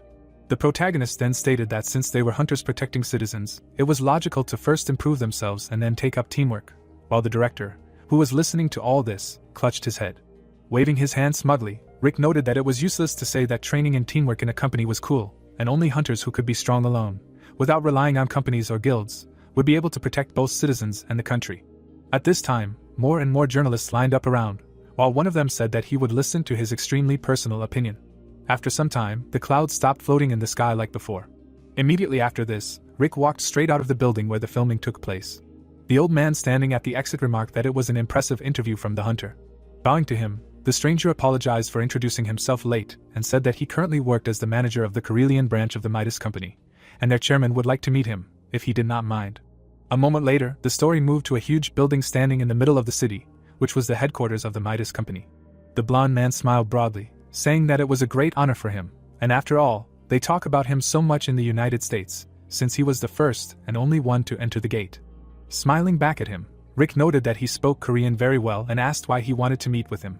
Opening one eye, the representative of a large company was about to say directly that he would like him to retract all comments made officially on the air. Looking away smugly after hearing this, the boy thought that he was a scoundrel, and that in the United States of America there were also these idiotic hunters who did not care about the government, or the opinions of others, and, no matter how you look at it, they were just big children. At that moment, Nicholas declared that if he agreed, they would thank him generously, and the protagonist, looking menacingly forward, wondered if they would really do it with toys. Raising his cup to his mouth, the foreign man listened to Rick say that it would not be difficult to retract his words, and he could not worry, because they would reshoot the commercial according to the script, and he thought that these hunters were too simple.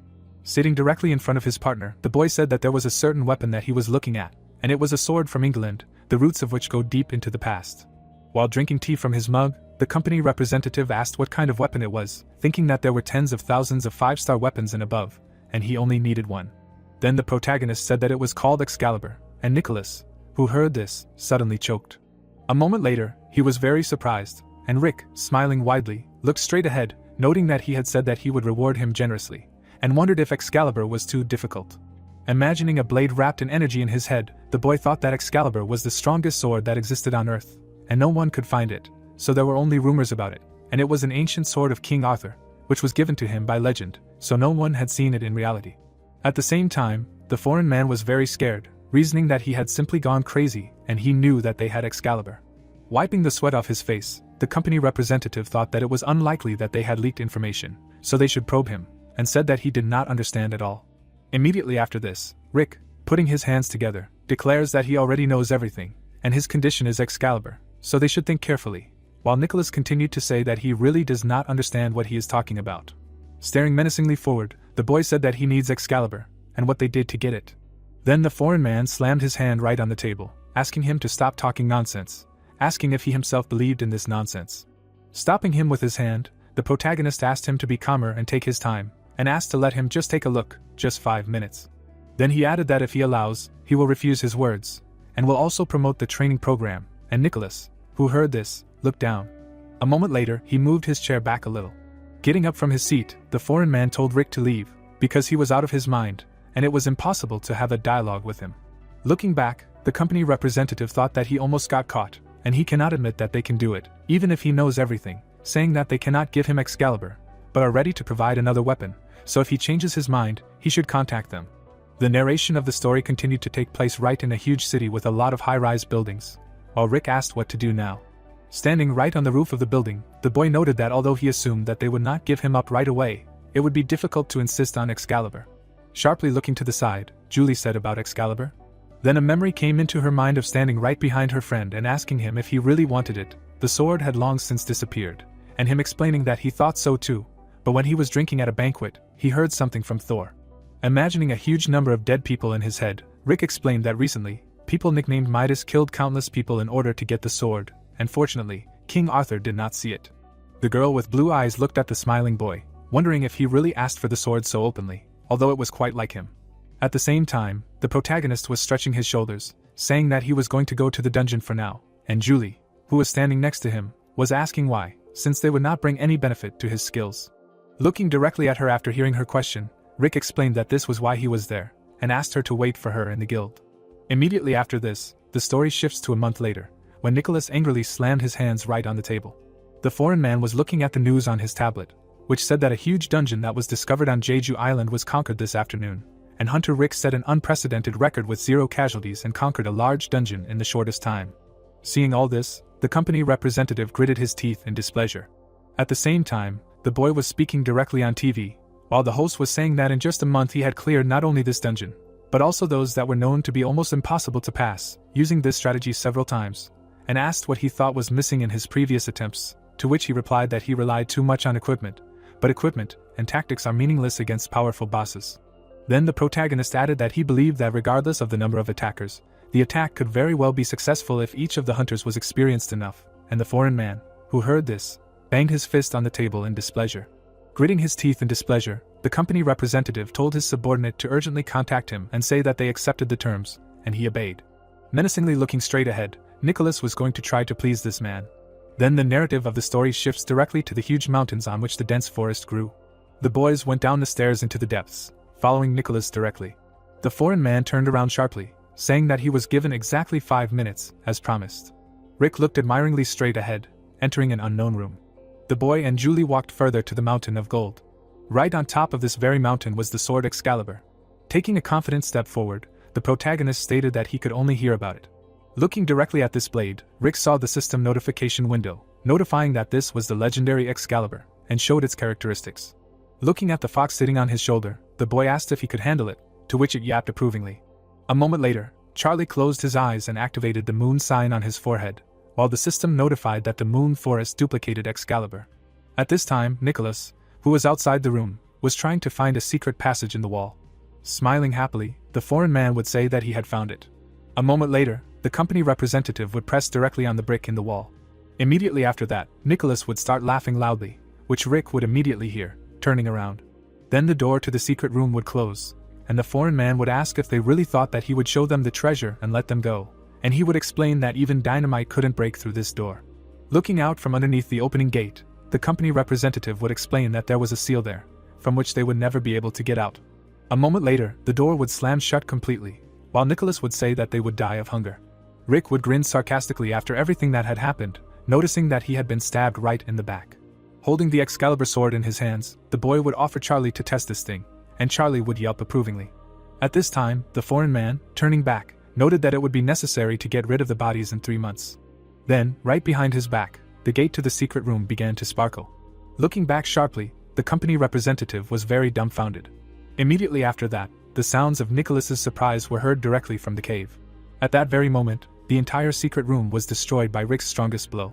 News was broadcast directly on TV, in which a woman said that the treasure of Mr.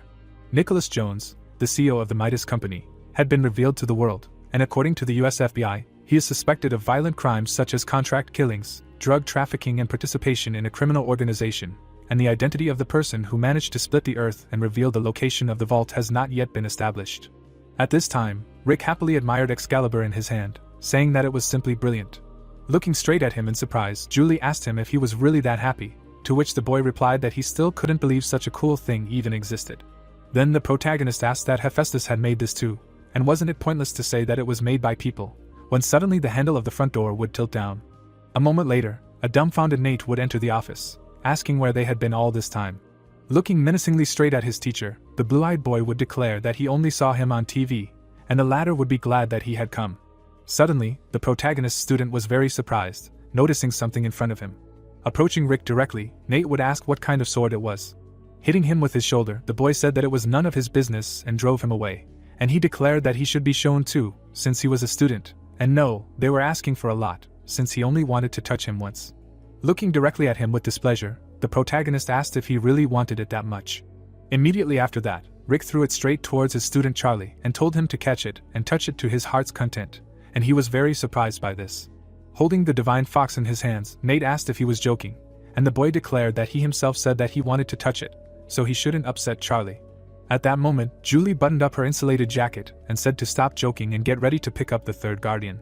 Immediately after that, the story moves to the mountains, covered in snow.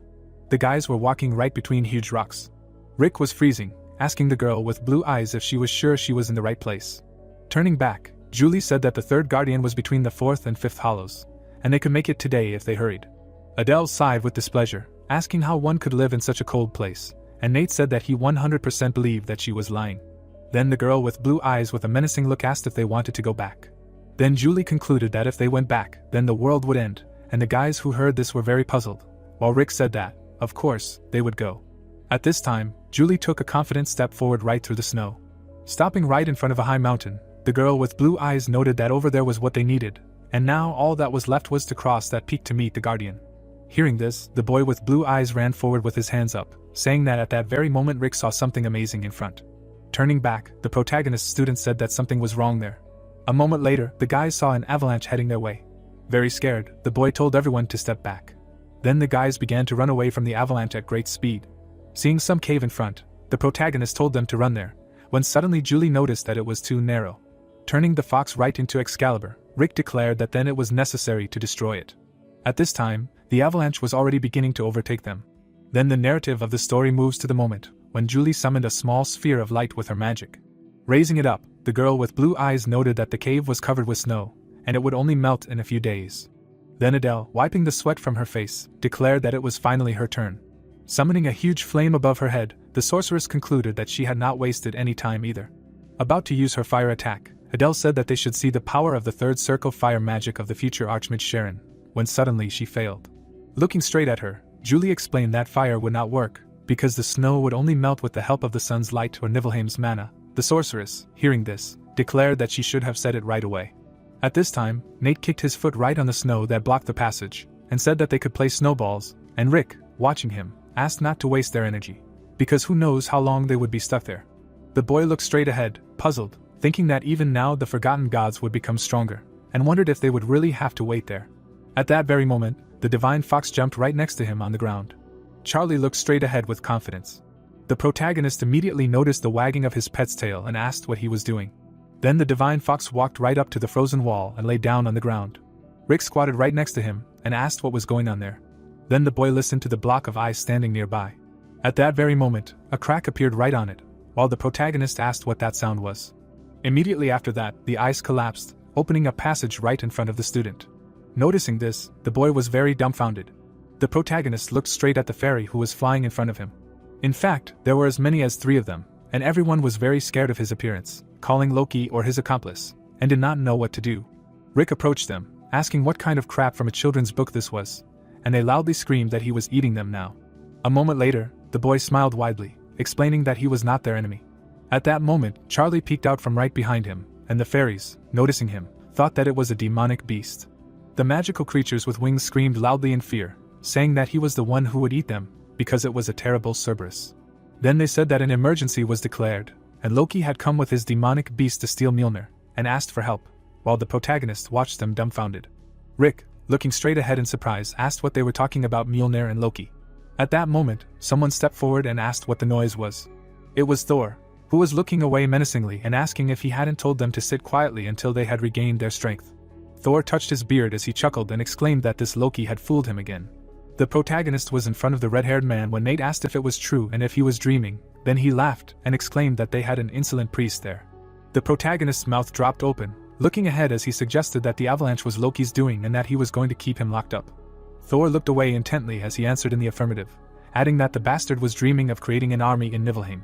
Julie stood behind the brunette, saying that avalanches like this didn't happen often and that it was a disaster, especially at such an inopportune time.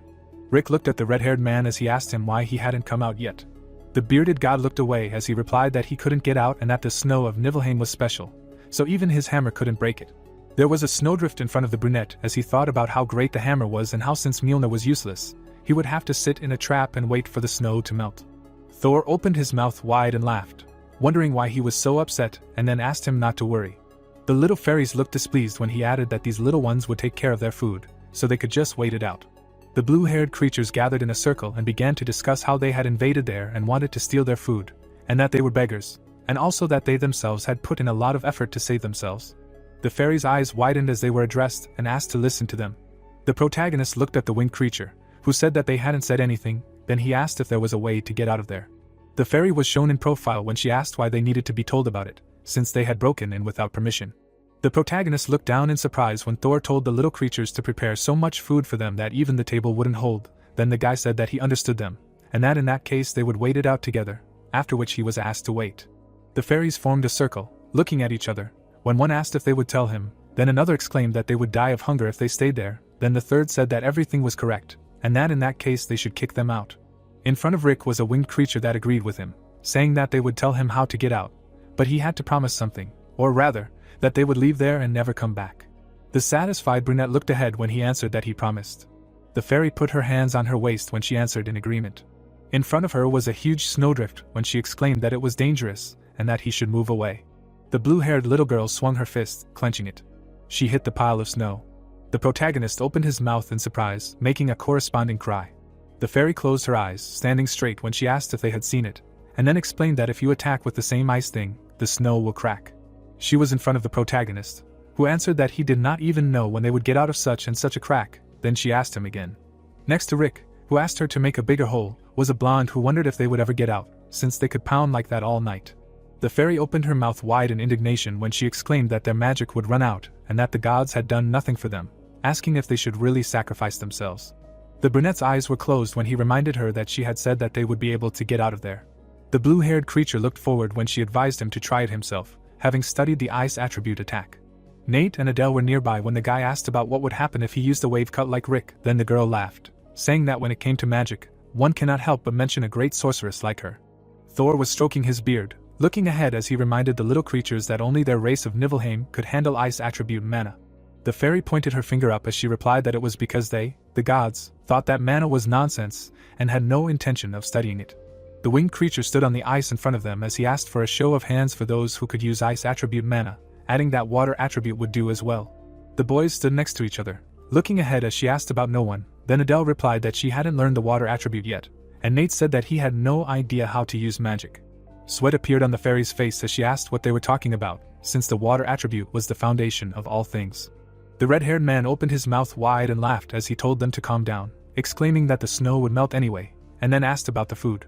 The fairy clutched her head, thinking about their nest. Someone raised their hand, saying that he seemed to own it.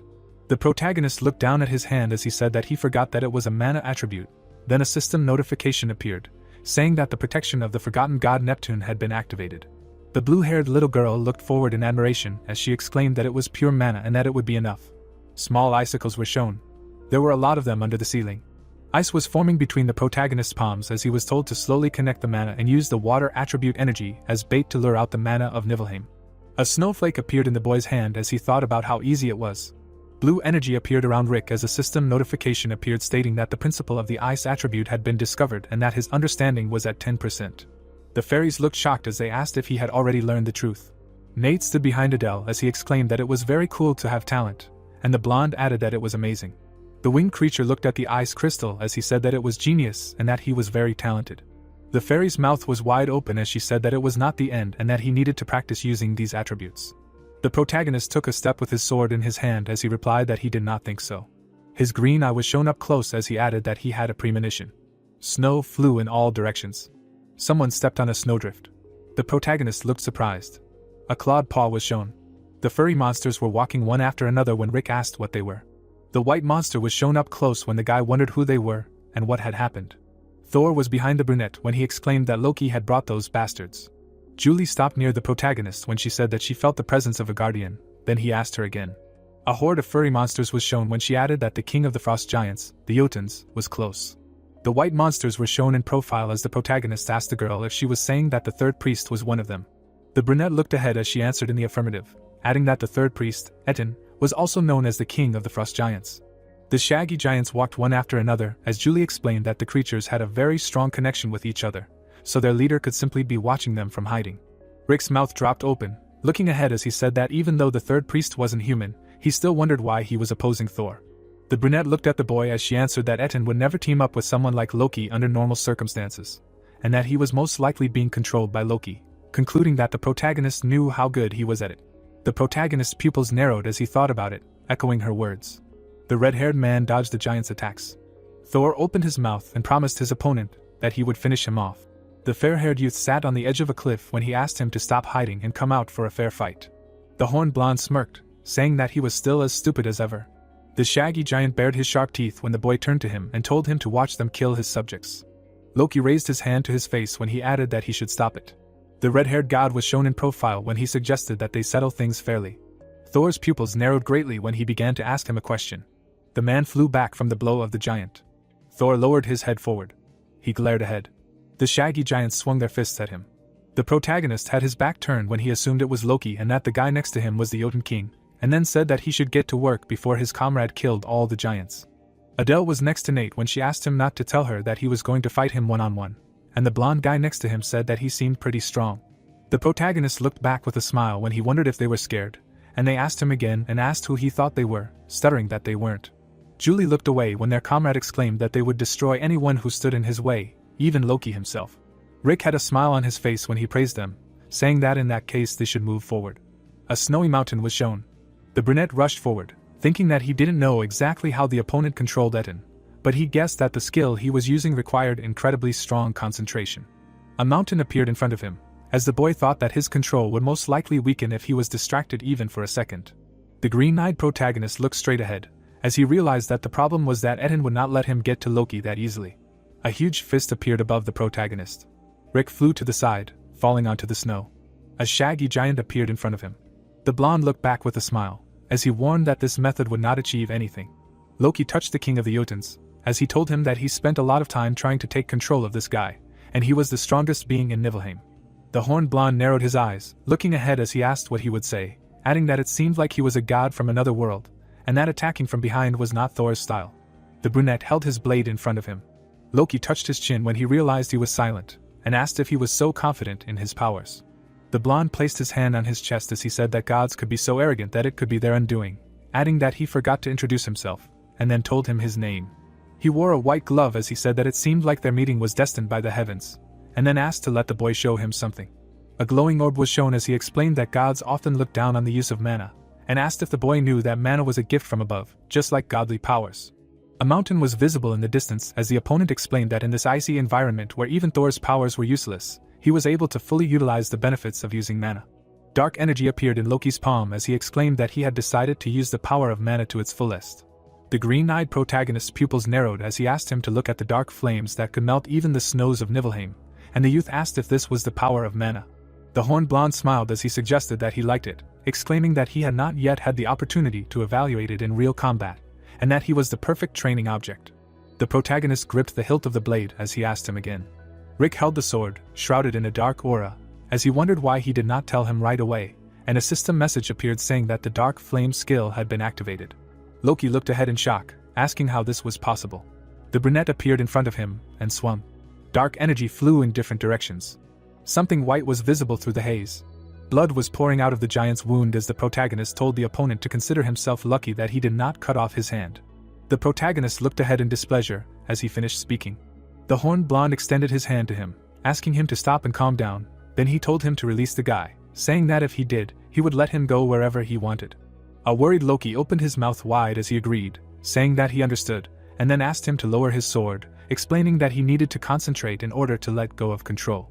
Rick's mouth dropped open as he advised the opponent not to do such a stupid thing again.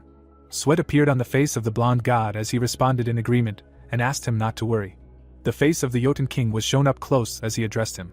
Loki's eyes lit up as he said that this was his last order, and then told him to tear the guy to shreds.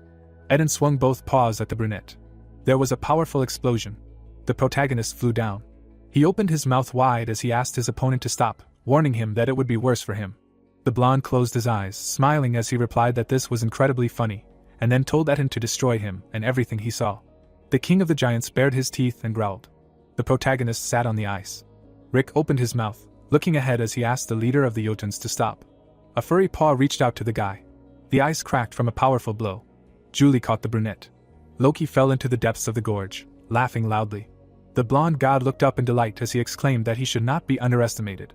Eden and he fell into the dark crevice, while he continued to laugh. Someone came up to the edge of the cliff and called Loki a name. The boys stood next to their leader, who said that the god of deception had gone completely mad.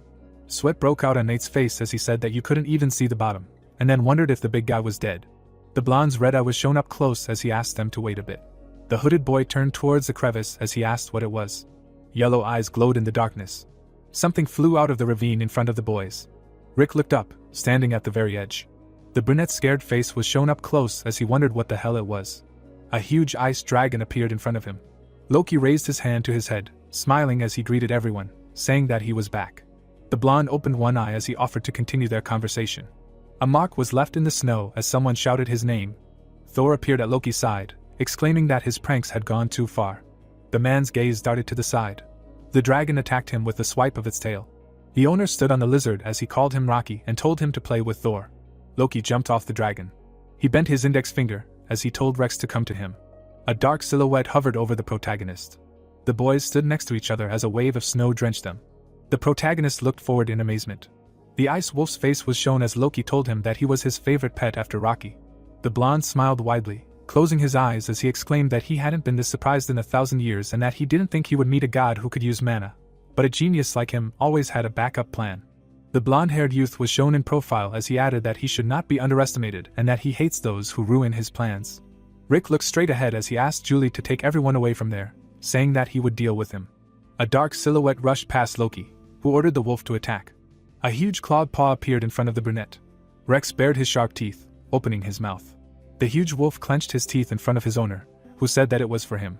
The horned blonde touched the beast's fur when he said that it was not in vain that he fussed with him so much, and that he was a good boy. Rex's eye was shown up close when he was ordered to catch up with his comrades, deal with them and help Rocky. Loki was reflected in his eye when he asked not to look at him so much and to do everything quickly.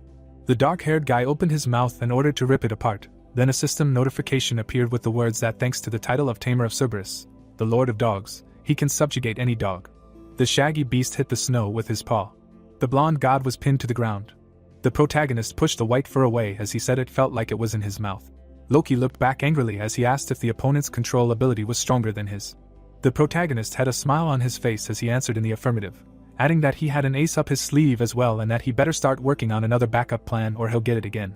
Someone stopped in front of the horned blonde. Sweat was pouring down Loki's face as he asked Thor to stop, calling him a friend and exclaiming that he knew his joke had gone too far. The red-haired man gritted his teeth in anger as he added that he could have any drinks he wanted as long as he was spared. Rocky laid his head in the snow as someone exclaimed that he owed Rick a favor. Thor looked away, his mouth slightly open, when he said that he was surprised every time he saw his progress, and that he would never forget what he had done today, concluding that they should first deal with the one who had caused all this fuss. The exhausted blonde sat in the snow, calling his pet. Something white flashed in front of the brunette.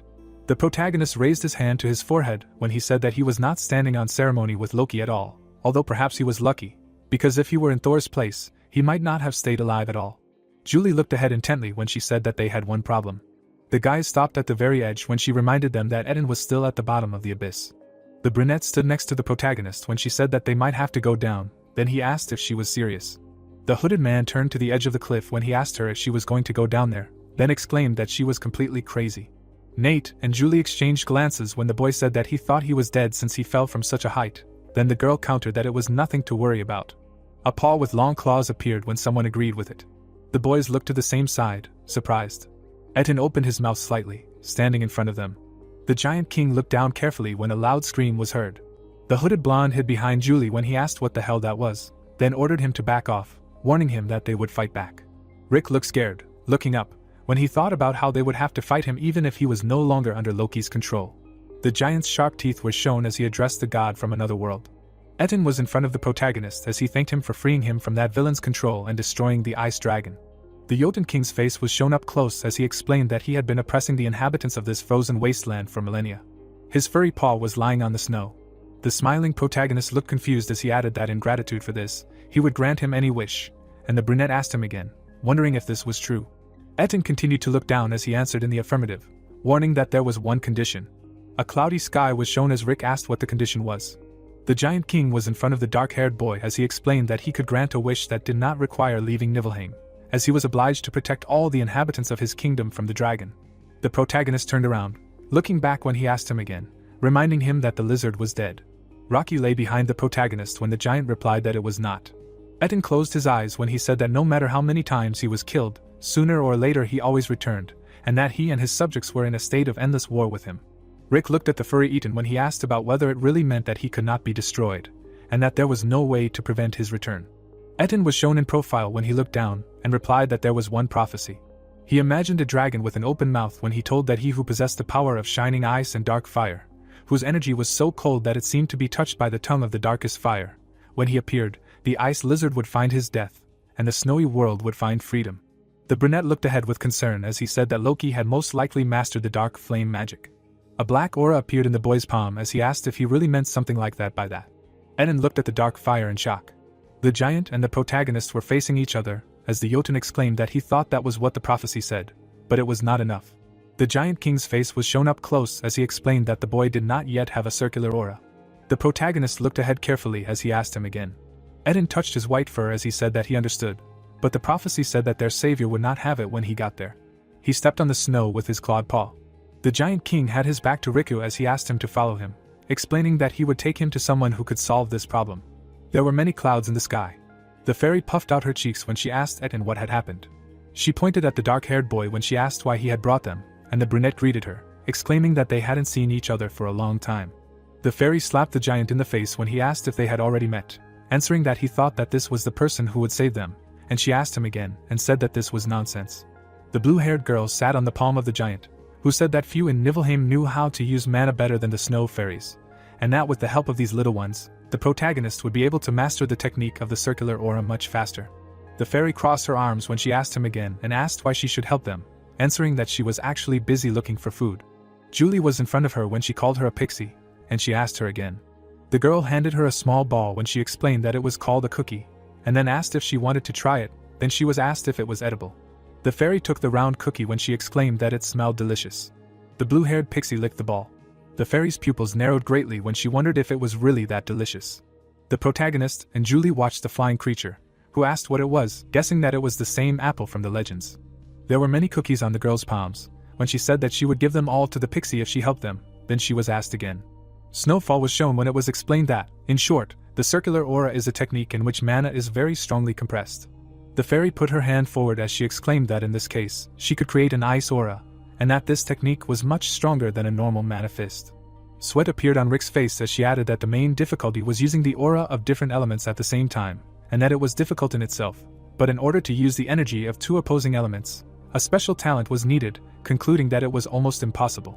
The pixie was between the boy and the giant, who said that especially if he did not have enough time, and that a few days would not be enough, then she asked about what kind of nonsense this was. The little fairy pointed upwards as she addressed Etten, answering that it seemed that he did not know yet. The dark-haired boy looked at the black flames when she exclaimed that he was a real monster, and that she would not explain anything to him if she thought he would fail, then she was asked to calm down, after which the protagonist thought about the fact that this technique is quite difficult due to the large number of negative effects, but he thinks that he understood its essence. His palm was surrounded by dark energy. Sweat appeared on Etten's face when he said that this cannot be, and that his aura has already stabilized. Then the pixie reminded her that she said the same, saying that she would not teach him if she had the slightest doubt about success. The boy squeezed the handle of the blade. He approached the ice dragon when the fairy advised him to look carefully, because this is a real monster. The green-eyed protagonist opened his mouth. Rick raised his sword as a system notification appeared, stating that he had mastered the dark flame and ice elemental aura circle technique. The modeled blade of the sword was shown up close as a system notification appeared, stating that a new skill had been learned due to having the sword god title. There was a bright flash as black blade strike was used. A huge mark was left in the snow as someone said that it was incredible. The shocked Jotun was shown in profile as he realized that what their tribe had waited for so many years was only a single strike away. Snow was falling as the system messages appeared, stating that he had killed the ice dragon and that its energy had been obtained, as well as that the mana absorption ability had been increased by 2000%, and the mana accumulation skill had increased by 1500%, while cold resistance had also been increased, as well as the regeneration speed. Rick smiled while looking away as he reminded the Giant King that he had said he would grant any wish, and then asked about becoming his priest. Etten was in front of the protagonist who said that it was great and that he was now his third priest as the messages popped up stating that the contract with him had been successfully completed and that his divine powers had been increased and that his priest's profiles were now displayed in more detail. The Giant King's eyes widened as he asked if that was enough, and then the system informed him that his talent was ice martial arts and that he had been the ruler of the Frost Giants for 68 years and that he was now 128 years old and that he was known for caring for his people more than anyone before him. The satisfied protagonist looked up as he answered in the affirmative, adding that more than enough. Rick turned to Nate, who said that it was very cold there, asking if they would be heading home soon. Then a system window appeared saying that the first priest had the talent of an SS-class swordsman, and that he was considered the best in the world in this craft, as a result of which his pride and quarrelsome nature made him simply unbearable, and also that his only positive feature was his simplicity. So he immediately said everything he thought. The guy in the hood looked at the brunette, asking why he was looking at him like that, adding that it was annoying. Then he laughed, thinking that it was funny. A blonde appeared in front of Nate, who reminded him that after all he was his god, so she asked him to be respectful. Then the blonde exclaimed that he even had goosebumps, and that it was funny after all. Adele looked closely at the priest in front of her, who added that when he defeated him, no one would remember how he talked to him. Then the girl asked him again and called him Mr. Loser. The protagonist looked at the system window when he agreed with her. The protagonist snapped his fingers when he asked them to stop chatting, reminding them that it was time to go.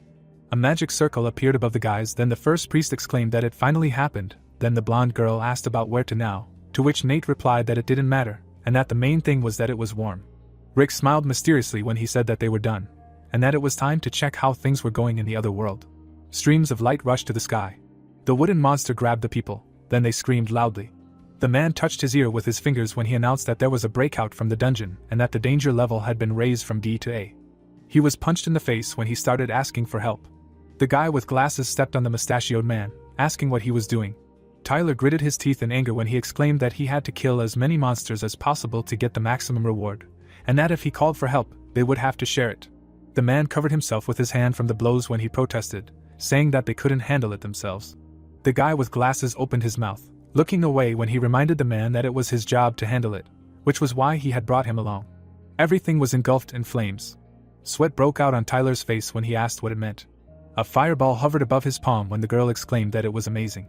Adele looked ahead with a wide smile as she added that this was why she loved fire magic. A huge sphere of flames appeared above the blonde as she summed up that it was simply too cold in Niflheim. There was a burning tree in front of the people as they started talking about her killing a Class A monster on her own and who she was, assuming that she was some foreign hunter. Tyler turned to his subordinate in anger when he asked why they were frozen, since she was just an uninvited guest that needed to be thrown out of there. Then he was told that they couldn't protect civilians on their own and that they could handle it with her help. The scared employee took out his phone when he was reminded that he was being paid to do this, ordered to do as he was told, and quickly called the gate control service. Then he agreed with him. The smartphone in his hand was cut. Nate took a step forward with his sword in hand as he said that he knew that Adele could be quite nasty, but that reporting her would cause them a lot of trouble. Tyler looked ahead in surprise as he turned to the priest and asked what he was doing there. The guy with glasses looked away as he said that if he was there, then his leader was too. Tyler turned to the protagonist. The protagonist looked away intently as he exclaimed that he said that he would no longer participate in the gate raids, and that he was breaking his word again. Rick's green eyes were shown up close as he replied that he should have acted sooner then, since there was a lot of destruction around due to his inability to fulfill his duties. Tyler gritted his teeth, angry at being called a fool. A smirk appeared on his face as he said that this was another one of his nasty tricks. The protagonist looked boredly at the guy who added that he could see that he was quite good at them, then asked him to stop talking nonsense. A shadow fell on the face of the man with glasses when he asked about the fact that the protagonist really thought that he did not know how he was able to level up so much, and how much longer he could hide his unnatural powers. Sweat appeared on the face of the dark-haired guy when he thought about the fact that he could not guess that he was using godly powers. Rick walked past Tyler, saying that if so, he was busy, and then asked him to move out of the way. The young man with glasses smiled slyly when he laughed, saying that he was just waiting for this opportunity, and then asked if he really thought that he would just let him pass. Someone stopped in front of the protagonist, informing them that the 44th Division was on the line and that they had found a victim of monsterization. The stranger in the coat was watching the men with shields when he addressed the protagonist, saying that he was suspected of causing monsterization and was considered a level 1 threat, and that from now on his case would be handled by the Hunter Investigation Bureau, and if he resisted he would be terminated immediately. The dark-haired man glared ahead as he added that security procedures would be initiated immediately, and that he hoped that he would not resist. Tyler smiled widely as he laughed, saying that this was the end for him. His worried face was shown up close as he exclaimed that there was no escape for him, and that this was his perfect trap. The man in the coat had his back to him as he called him father, saying that it was better to send him to eternal imprisonment, so that he would not interfere with their plans. Charles looked down at his son with a serious expression as he asked him to stop, asking how long he was going to keep pestering him. Tyler's mouth dropped open, looking straight ahead as he answered that he thought he had been monsterized, or rather, that he was certain of it. His father was shown from behind as he asked him again. The guy with glasses was standing behind him as he answered in the affirmative, asking if he remembered one of their 5-star hunters turning into a monster last year, summing up that there had been 326 cases of monsterization in the Iris Guild so far. Charles was shown in profile as he said that they were still reeling from that blow, and that finding the culprit wouldn't be that easy. Tyler clenched his fist, his mouth wide open as he exclaimed that he had proof, then asked his father to consider that Rick had been an absolute failure before, but that had changed in an instant, and then asked if he could remember any instances of his power level increasing so drastically. The mustachioed man's mouth was closed when his son added that, besides, his powers were very unpredictable. The guy with glasses smiled contentedly when he replied that if he was right, and this young man was indeed subject to monsterization, then they would be able to defuse the time bomb. Charles put the phone to his ear when he called the director and asked to set up a meeting of the Hunter Correctional Bureau, saying that if it was possible, then he should invite the members of the Hunter Investigation Bureau to join them. The dark-haired guy looked ahead with concern when he was asked if he heard everything, warning that if he did not want to die, then he should obey their orders. The protagonist looked back tensely when he thought about sending Adele away from there, and how most likely they would not guess that she was from another world, but it was not worth the risk. The blonde was behind the protagonist, who told her to leave, then she asked again and asked how he was. The man in the helmet was shown from behind as he was ordered to stop the teleportation. The man in the tie looked down carefully. A crack appeared on the ground as they were warned that if they dared to cross this line, they would all be slaughtered. Nate looked away menacingly. The brunette gritted his teeth, angry when he called him a useless child. Someone took a step forward. The guy in the black cloak walked towards the priest when he said that he was as arrogant as he thought. Nate jumped up when he exclaimed that he warned him. Leo looked forward indifferently, asking him to put aside this arrogance. The blonde was right in front of him. The fair-haired guy looked away in horror. Scarlet blood spurted. Charles opened his mouth when he said that if he was right, and that if Rick really was monsterized, then he should be dealt with by the Hunter Correctional Bureau first. Tyler was behind him when the man approached him and said that he would help the Hunter Investigation Bureau catch him. Then his son asked him again and asked why he would help them. The worried boy opened his mouth wide when he repeated that he had already said that he had been monsterized. Then he was told not to worry, saying that someone would arrive soon to sort everything out. The boy with glasses was standing behind his father when he asked him again and asked who he was talking about. Then Charles replied that he would take a look and that he better go, because this guy was a real monster. An injured Nate was in front of Leo when it was told that he was the best hunter in the world. The boy in the black beret swung a huge blade when he said that he had sided with the one who had been monsterized and that he shouldn't have done that. The boy in the mask looked away. He blocked the protagonist's blow, who told him to keep his hands off him. Julie appeared behind the protagonist, who addressed her. The fight continued behind the girl. Leo looked back carefully. His foot dug into the ground when he was told not to get distracted during the fight. Streams of dark energy rushed towards the hunter. The brunette was shown from behind when she said that his wound was deeper than she thought, and that she needed to concentrate. Julie was behind Rick when she exclaimed that they needed to buy time while she was healing, so the brunette asked her to let him do it. The protagonist deftly dodged the enemy's attacks. Leo raised both his hands up when he said that his monstrous friend decided to go on the offensive. The protagonist held his sword in front of him, gritting his teeth when he asked what kind of monsterization this was. The hunter in the beret extended his hand to him when he asked if he didn't know and where he got such supernatural abilities. The guy in the black mask looked straight at him as he explained that monsterization was a process where people gain unusual abilities. The horned demon raised his hand to his face as he added that he could only see it as an advantage now, but as time went on, his personality would disintegrate and eventually he would turn into a bloodthirsty monster, summing up that recently, when the threat level from the gate had increased significantly, the number of monsterization cases had increased significantly, and that, coincidentally or not, it happened right at the moment he appeared. An indignant Rick opened his mouth wide as he exclaimed that this was nonsense, and that he had misunderstood something, because he did not have any monsterization. Then the hunter replied that this was a lie and that his power was uneven, as if the powers of dozens of monsters had gathered together. The brunette's pupils narrowed greatly as he began to object. The black mask was shown as the boy said that he thought so and that everyone who fell under the influence of monsterization did not understand what was happening to them until the very end. Leo stared ahead as he added that it was obvious that when this process was complete, he would become the greatest threat in human history. The guy in the beret turned his back as he addressed his comrades, saying that if they interfered, then he would not be responsible for their lives. The man in the brown coat turned around as he announced that they were leaving and that the best hunter would deal with everything. Then the soldiers accepted his order. The black beret flew off his head. Leo was engulfed in streams of blue energy as he addressed his monstrous friend, saying that it was only the two of them left. A boot print was left on the ground. A bright flash occurred in front of the boy. The hunter's yellow eye was shown up close as he said that he knew he was not fighting at full strength. The protagonist blocked his blow, looking forward as he added that he would now show his true power. Leo continued to look ahead as he exclaimed that he would show his. The blows sent rocks flying in all directions. The protagonist appeared above him in the air as he asked to listen to him, assuring that he did not understand what he was talking about at all. Rick's mouth was wide open as he asked about the best hunter in the world in front of him, saying that if he defeated him, he would get his reward, and if he lost, he would lose face, summing up that their fight was pointless. Leo raised his head, looking up as he replied that he did not care about the reward if the fate of the world was at stake. The guy took off, jumping high.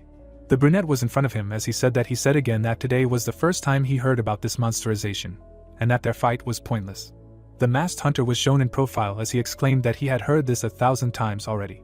He stabbed the opponent when he added that he always killed whoever said that. Then the opponent asked if he was even listening to him. The protagonist held a blade in his hand when he thought about staying calm and how they needed strong hunters like him to prevent the end of the world. Leo bent his arm, swinging the huge blade when he said that it was the end. A bright sphere appeared behind him. The hunter's eyes were closed when he asked the opponent not to resist, saying that he would thank him later for it. A dark ball was behind the masked guy when he apologized to him, adding that he needed to say it out loud. The protagonist swung his sword when a system notification appeared that the Nemean lion armor was used. Leo turned around and asked him again. The hunter's pupils narrowed greatly. A powerful explosion occurred when the black blade strike was executed. The broken blade of the weapon was shown. The wounded boy stood before Rick, who said that he had control over his power, and that there was no need to kill him. The boy's foot touched the ground, as the protagonist thought about how he could not imagine that he could withstand the blow that crushed the ice dragon, and that perhaps he could transfer the force of the blow into the ground by using electric mana. Blood was streaming down Leo's face as he asked his opponent to stop, who was pondering the fact that he had an incredible level of mana control in a world where magic was not widely used. The brunette looked ahead carefully as he thought about the possibility that this was one of his skills. He imagined the dark-haired boy saying that he had never heard of a dimension like Korea, and that it was probably in the same dimension as America, and that he had heard about it from another god. Then the protagonist remembered Vincent saying something about it, thinking that he might be like him and Julie. The protagonist stood in front of the defeated hunter when he decided that if that was the case, he needed to resolve this misunderstanding quickly, and then asked him if he had ever heard of the system, adding that if he had, they had a lot to discuss. Leo's bloody face was shown, questioning him, assuming he was referring to the status window, then saying that everyone had heard of him and that he was definitely crazy. The hunter's half-closed eye was shown up close as he said that he had to stop him before he went crazy, but his body wouldn't listen. The guy's body was on the ground as he added that it was a shame that the tragedy of Elijah had happened again. Rick looked down in concern as he wondered if he was trying to hide the fact that he was using the divine system, deciding that he would talk to him again when he woke up. He had a beautiful blade in his hand. He swung it with his back turned as he said that he would deal with this bastard for now. Tyler was sitting on the ground, scared. The brunette looked away menacingly as he said that he had crossed all boundaries and that he was so useless that he was just wasting the air he was breathing. The guy in glasses looked ahead in horror. Holding a folder in his hands, the doctor said that he had multiple fractures, abrasions, and lacerations. The guy was lying on the bed, and he added that his vital areas were not damaged, but he was beaten so skillfully that he could only breathe. The young man was unconscious. Lowering his head, the man asked if his life was in danger, to which the doctor replied that no, nothing. He looked away in surprise, hearing that it would probably take at least 6 months of rehabilitation before he could return to his hunting activities. Looking straight ahead, the man said that he didn't think this Rick was so cruel. Did he really raise a tiger cub? The guy opened his mouth and said that he really thought he was going to die. Hitting him on the back, the girl said that he shouldn't pretend. Grinning, she added that he had fought well anyway, she had seen everything. Standing behind Julie, the protagonist asked her if she had ever met people like her. Looking away, she asked again. Frowning, the protagonist said that those who also work part-time for the gods, he just thought. Julie looked at him, hearing that he could be one of those people. Rick closed his eyes, hearing what and why he decided this, to which he replied that in the magical world, when he visited Athlone, Vermouth said that before he appeared here, there was a god. Looking at the protagonist, Julie asked what and what, any god that controls the system can go to Athlone, to which the protagonist replied that yes, but that is not the problem. The girl frowned, hearing that the god who came from Athlone was in the United States, to which she asked again. The view of the palace opened up. It was heard that yes, it was strange, usually they call Asgard or Olympus, and in general, what god would say that he came from the USA, and he unexpectedly turned out to be from there. The guy looked straight. It was heard that he also freely owned mana, a god who came to the magical world from the USA, an American freely using mana in the human world, where such a concept does not even exist. Julie put her hand to her face, hearing that it was too perfect for simple coincidences, yes. Closing her eyes, she replied that she understood him, but it was difficult to conclude that Leo was like them. Looking down, the hero said that there were enough suspicions. The girl raised her eyebrows and said that people cannot explain how they manage the system of gods, but one thing is obvious. Sitting in front of the hero, she added that only 2 people in the world manage this system, she and he. The protagonist looked down and asked how she could be sure of that. Was it indisputable? Closing her eyes, the girl said that he would find out everything when the time came. Let him just trust her. They were the only ones who could use the system. Raising his eyebrows, the protagonist said that it was probably true, and then thought that he would have to believe it, because these were Julie's words. Looking away, he added that she was always right. At the very beginning she taught them ways to prevent the war between the gods. A contract notification appeared. The phone was on the table. It was heard that in the area of the Hannock village, the large-scale gate of Class C was upgraded to Class S. Looking straight ahead, the hero heard that Hannock village, wasn't that where he fought with Leo? Gritting his teeth, the protagonist thought, what the hell, what happened to them now? He must hurry. A view of the dungeon opened up. Frowning, Rick thought that he never thought that the gate would grow to such a size. Holding the weapon in his hands, he added that first. Swinging his sword, the hero thought that he would take care of it. The protagonist looked away in amazement. The man screamed loudly. Standing in front of him, Rick asked that he was okay. The man grabbed his hand. The girl, her eyes wide, screamed that he should run. The old man would kill everyone. Frowning, the hero asked what old man, and then thought what the hell was going on in this fog. Looking ahead, he added that he had a bad feeling. There was a monster behind him. A thought appeared that what if a forgotten god came out of the gate? The protagonist looked away. A notification appeared that intuition was activated. He deftly dodged the blow. Rick struck back. The hero looked away in surprise. Gritting his teeth, he thought that the ability of regeneration. Standing in front of the creatures, the protagonist thought that they were much more problematic than they seemed. He would have to use mana. Looking straight ahead, he added that he wanted to save it for the gate. A bright glow appeared in front of him. Frowning, Rick asked where he was coming from. Lightning flew around the man. Leo looked away and said that he should let him say something. He still did not believe in his innocence. Standing in front of the hero, he added that now the priority was to stop the gate for the sake of humanity. People were fighting with the creatures. It was her that they should stop them, not let them go further. Gritting his teeth, the guy shouted that he should get away from her. The man looked away in amazement. A bright glow appeared in front of him. Taking a step forward, the guy shouted that they should line up. Looking straight ahead, he added that they would close the scene of hostilities. Civilians cannot be harmed, to which the young man turned to him. Leo stretched out his hand to the side and shouted that hunters who could not use mana should aim for deadly places, avoid direct confrontation, and not allow the enemy to maneuver. The guy looked to the side and said that not long ago, even the most dangerous gates were insignificant compared to the dungeons. The monsters walked forward. It was heard that the world was getting worse and worse. The root of the plant was lying on the ground. The girl looked to the side in amazement. The monster began to drag her away, and she shouted for salvation. Looking straight ahead, Leo said that it was the same. Standing in front of him, the girl said that he should not do anything stupid. Looking straight ahead, Julie said that he knew that there was something unimaginable in this black fog. Frowning, the guy replied that of course there was a feeling of discomfort in the fog. It was clearly unsafe there. Clenching his fist, he added that but even so, The young man opened his eyes wide. The hero clenched his teeth tightly. Looking at him, the girl shouted that he was an idiot. The protagonist stretched his hand forward. He began to fly down. Taking a step forward, Rick asked where he was. Holding a weapon in his hands, he added that maybe this dimension is associated with the fog, some kind of dark and unpleasant energy. Looking to the side, the hero said that it felt like life was leaking out. Sitting behind him, the man said that he was a funny guy. Opening his eyes wide, he asked where he came from. The protagonist opened his eyes wide. A notification appeared that intuition was giving a signal of death. Suddenly, a blow flew at him. Gritting his teeth, Rick thought that this was the same old man the hunter saw. They were not fighting yet, but he felt that he was incredibly dangerous. Smiling, the monster said that he had never even heard of etiquette. The root rushed towards the hero. The protagonist looked away in surprise. He clenched his teeth and wheezed. Looking straight ahead, the creature said, "Wow, he's not like the kid she ate before." Rick held his hand out to the side. It sounded fresh. He frowned and sighed. The hero cut the roots sharply. The roots began to crawl out of the ground. Looking straight ahead, the protagonist asked again. He opened his eyes wide and wheezed. Looking at him, the monster said that it was great. His gaze just screamed that they would not give in to anything. He really was different from the others. Smiling, he added that he couldn't wait to see his true face.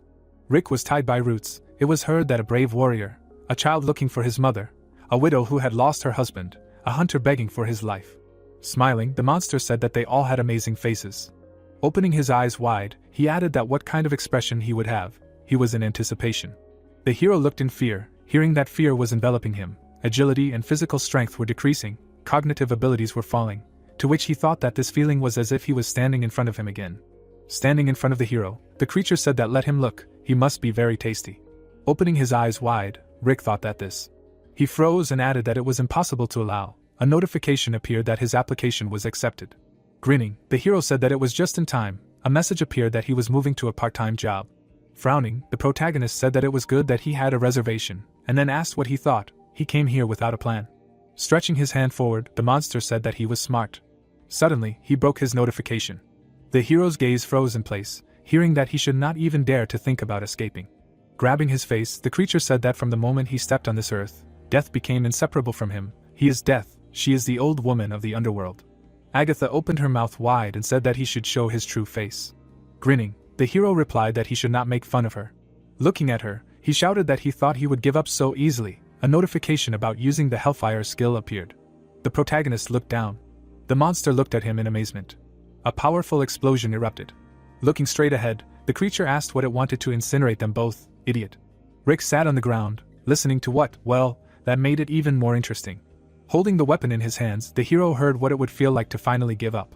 Lowering his head, he said, "No way." Looking straight ahead, the protagonist added that he would not give up. Gritting his teeth, Rick said that if he could get out, Soul would be destroyed. Flames appeared around his leg, and he added that even at the cost of his life. Rushing forward, the hero shouted that he had to stop it. The monster narrowed its eyes and said, "Well, it would be interesting to see." Stretching out its hand, it added that it would fight in desperation. The roots engulfed the hero, and Agatha said, with that beautiful expression. Blood flew out of the protagonist's mouth. Standing in front of him, the creature said that he should look at it. Rick lowered his head. Raising 2 fingers up, the girl said that the blooming dream of pink spring. The creature froze in place. Looking away, Agatha asked what she was doing here.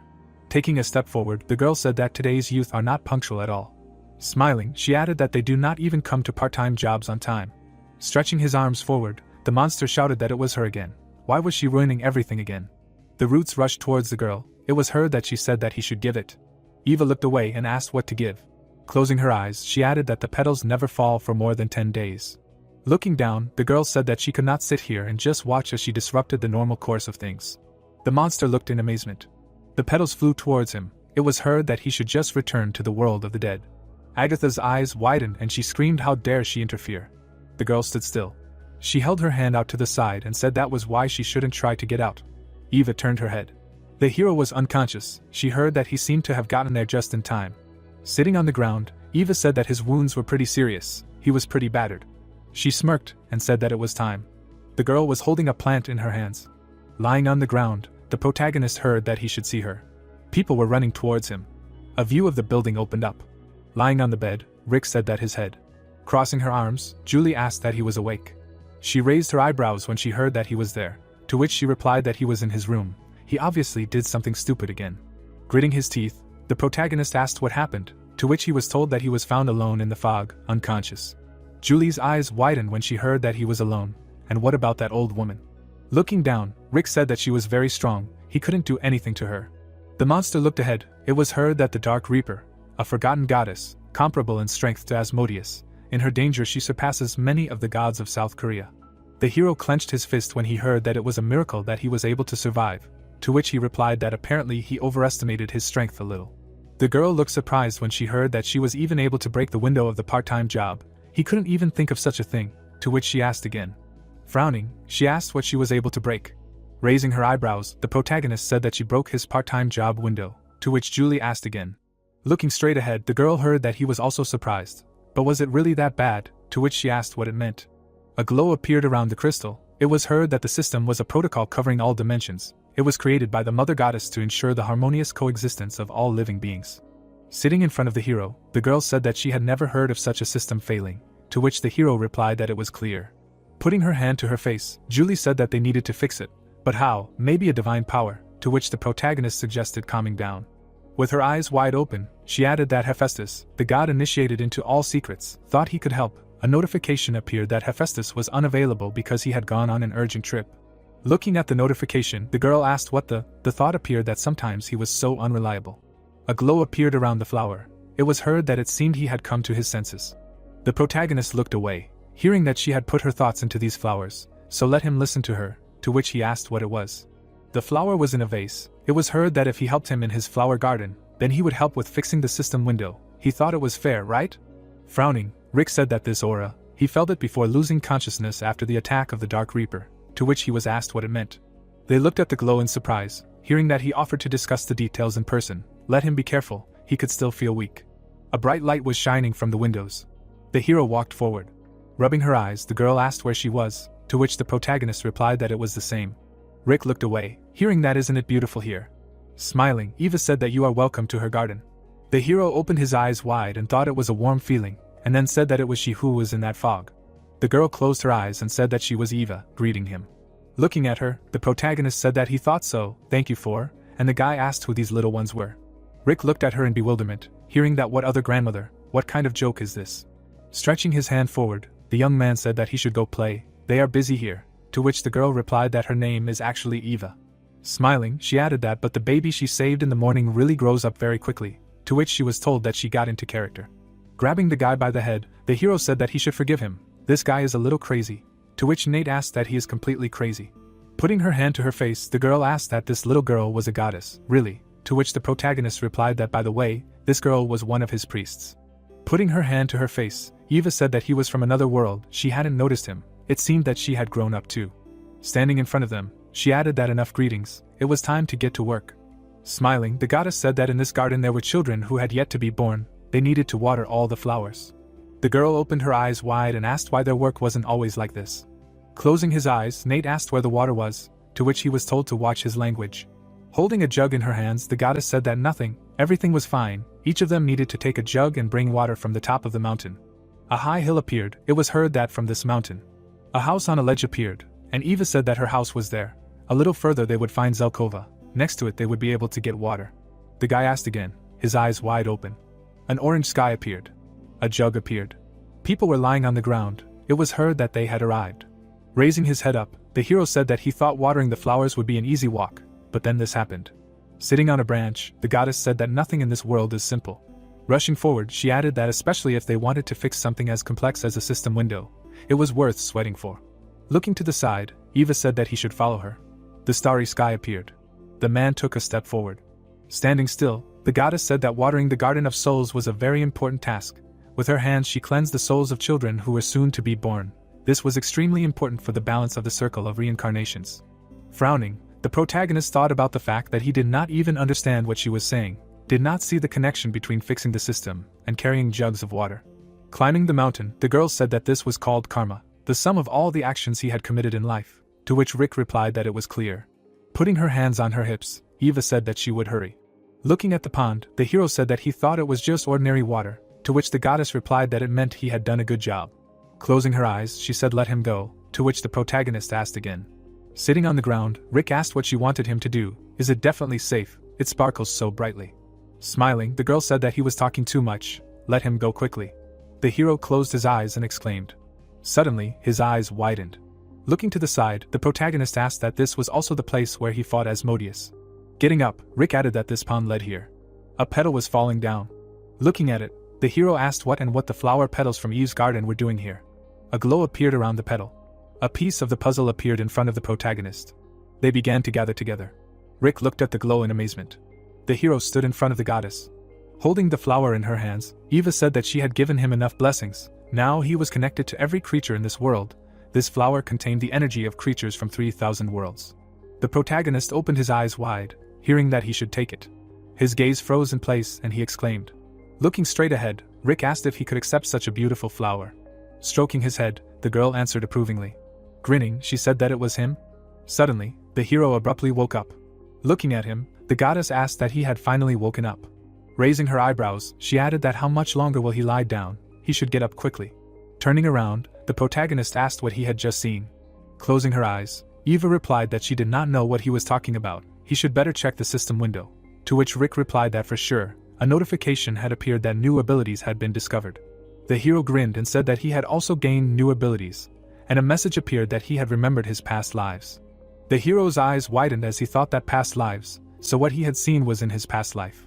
Pointing to the notification, he added that past lives. Interestingly, there were many messages. Putting his hand to his face, the protagonist thought that only one memory was available. Well, he would look at them later. The goddess looked at him in surprise, hearing the appeal.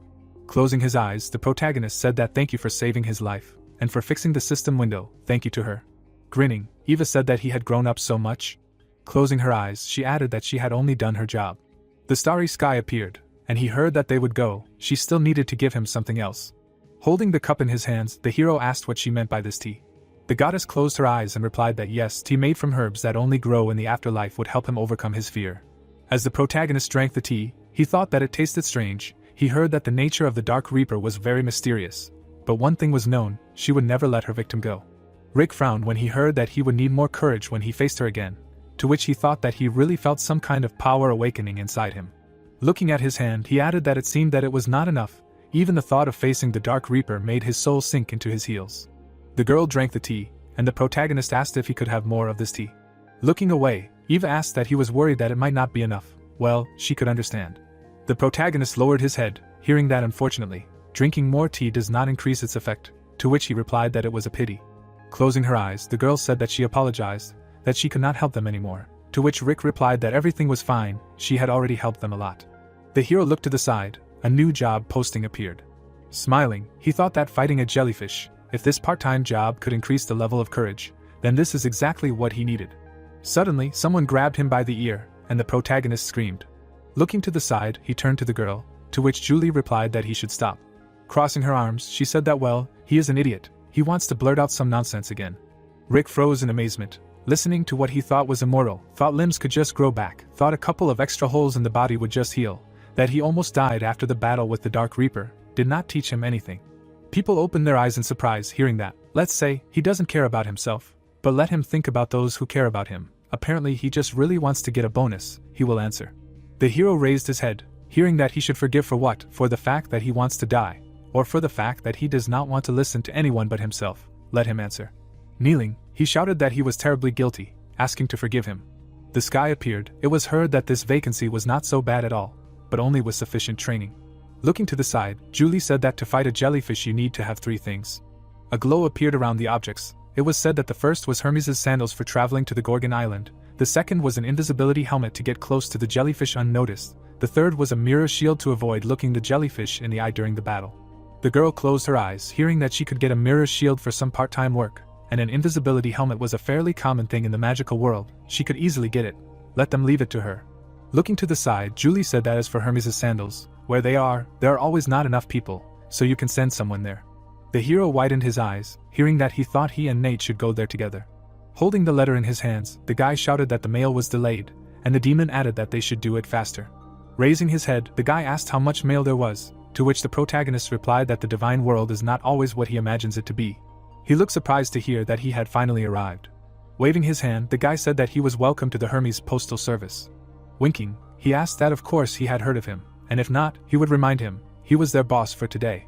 Rick smiled, hearing that he wanted to warn that their work was quite difficult. He was sure that he could handle it, to which he replied that he should not worry, hard work was their specialty. Closing his eyes, the hero asked that by the way, he would not mind if they took Hermes' sandals as payment, to which he was answered that of course, trust and honesty were their credo. Stretching his hand forward, the young man said that they would begin. Looking at the letters, the protagonist heard that here was their plan for today. In order to make it in time, they would have to sweat. A view of the Colosseum opened up. Smiling, the guy said that whoever they had here should have at least gotten in touch once since their last meeting. If he was already here, how about another duel? Closing his eyes, the protagonist replied that unfortunately he was busy, but he could fight this guy. By the way, let him not forget to sign, to which the young man replied that it sounded good. A view of the towers opened up. Smiling, Rick said that he had a letter, let him sign here. A glow appeared around the letter. Looking at it, Hades asked why he dared to appear in the underworld. Yes, he really is a crazy bastard. He advises to get out of here as soon as possible. He opened his eyes in surprise, hearing that they had a letter for Lady Persephone. Grinning, the goddess said that they needed to talk. A view of the sky opened up. As they walked up the stairs, the protagonist said that they had delivered a letter to Hestia, the goddess of the earth, and Achilles, the god of rivers, the goddess of the moon, the god of leaves, and many more. He added, frowning, that there was only one letter left. A view of the mountain opened up, and a voice said that it was to be delivered to Prometheus, the god of prophecy, on one of the Caucasus mountains. Taking a step forward, the protagonist said that they were there. The eagle looked down. Birds flew in the sky. Rick's eyes widened. He looked at the man, and a notification appeared that a new fragment of memories had been unlocked. Prometheus looked to the side. Messages appeared that 1002 lives, the prophecy of Prometheus, playing a new fragment. The hero looked in surprise. The weapon was in blood. The thought appeared that he killed Asmodeus, used his opportunity, and was able to defeat the one whom he could not defeat for a long time. The protagonist stood still. It was said that this was the greatest success in his life.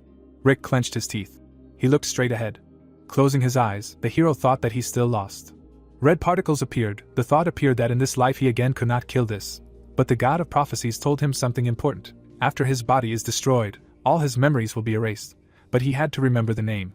The protagonist opened his eyes in surprise. He bent down and exclaimed, to which the guy asked what happened.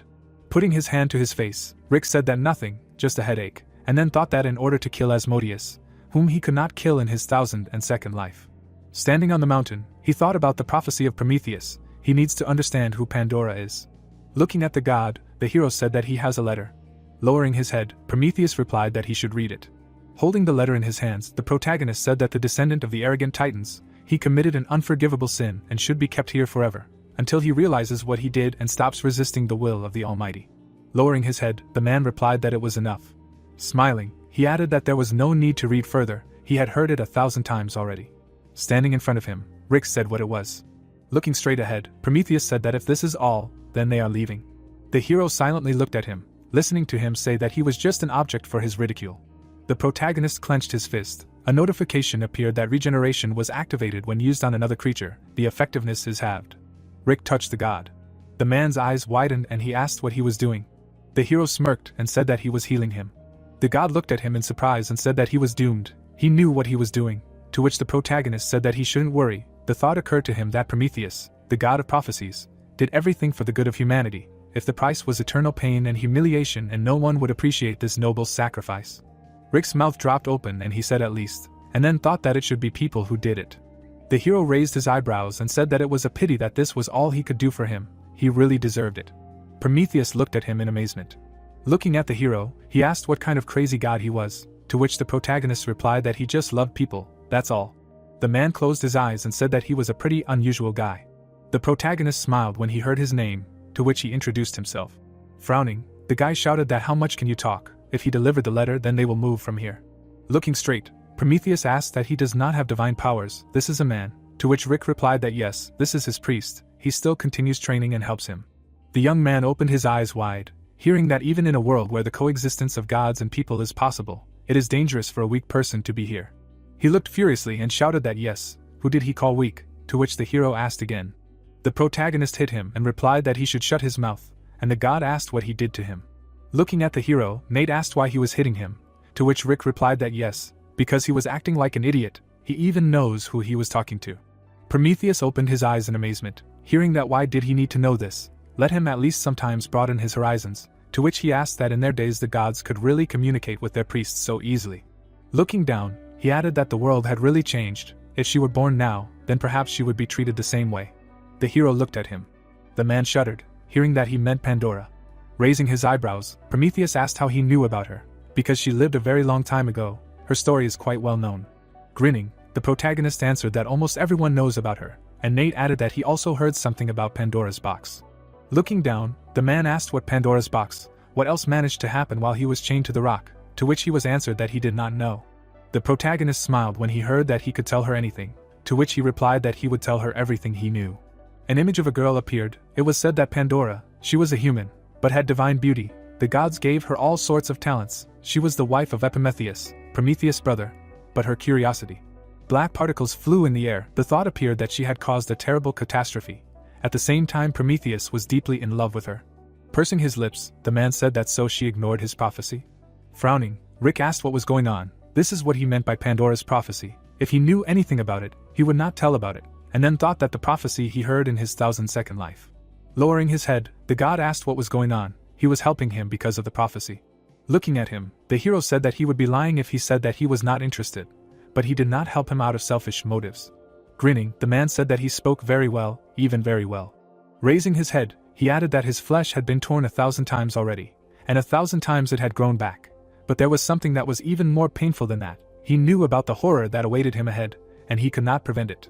Looking straight ahead, Prometheus said that he was so tired of this that he thought it was worth sharing this with him.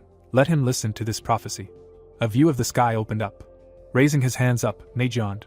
Raising his eyebrows, he said that he was so tired. Why can't you teleport here? To which the hero replied that teleportation was often used by thieves.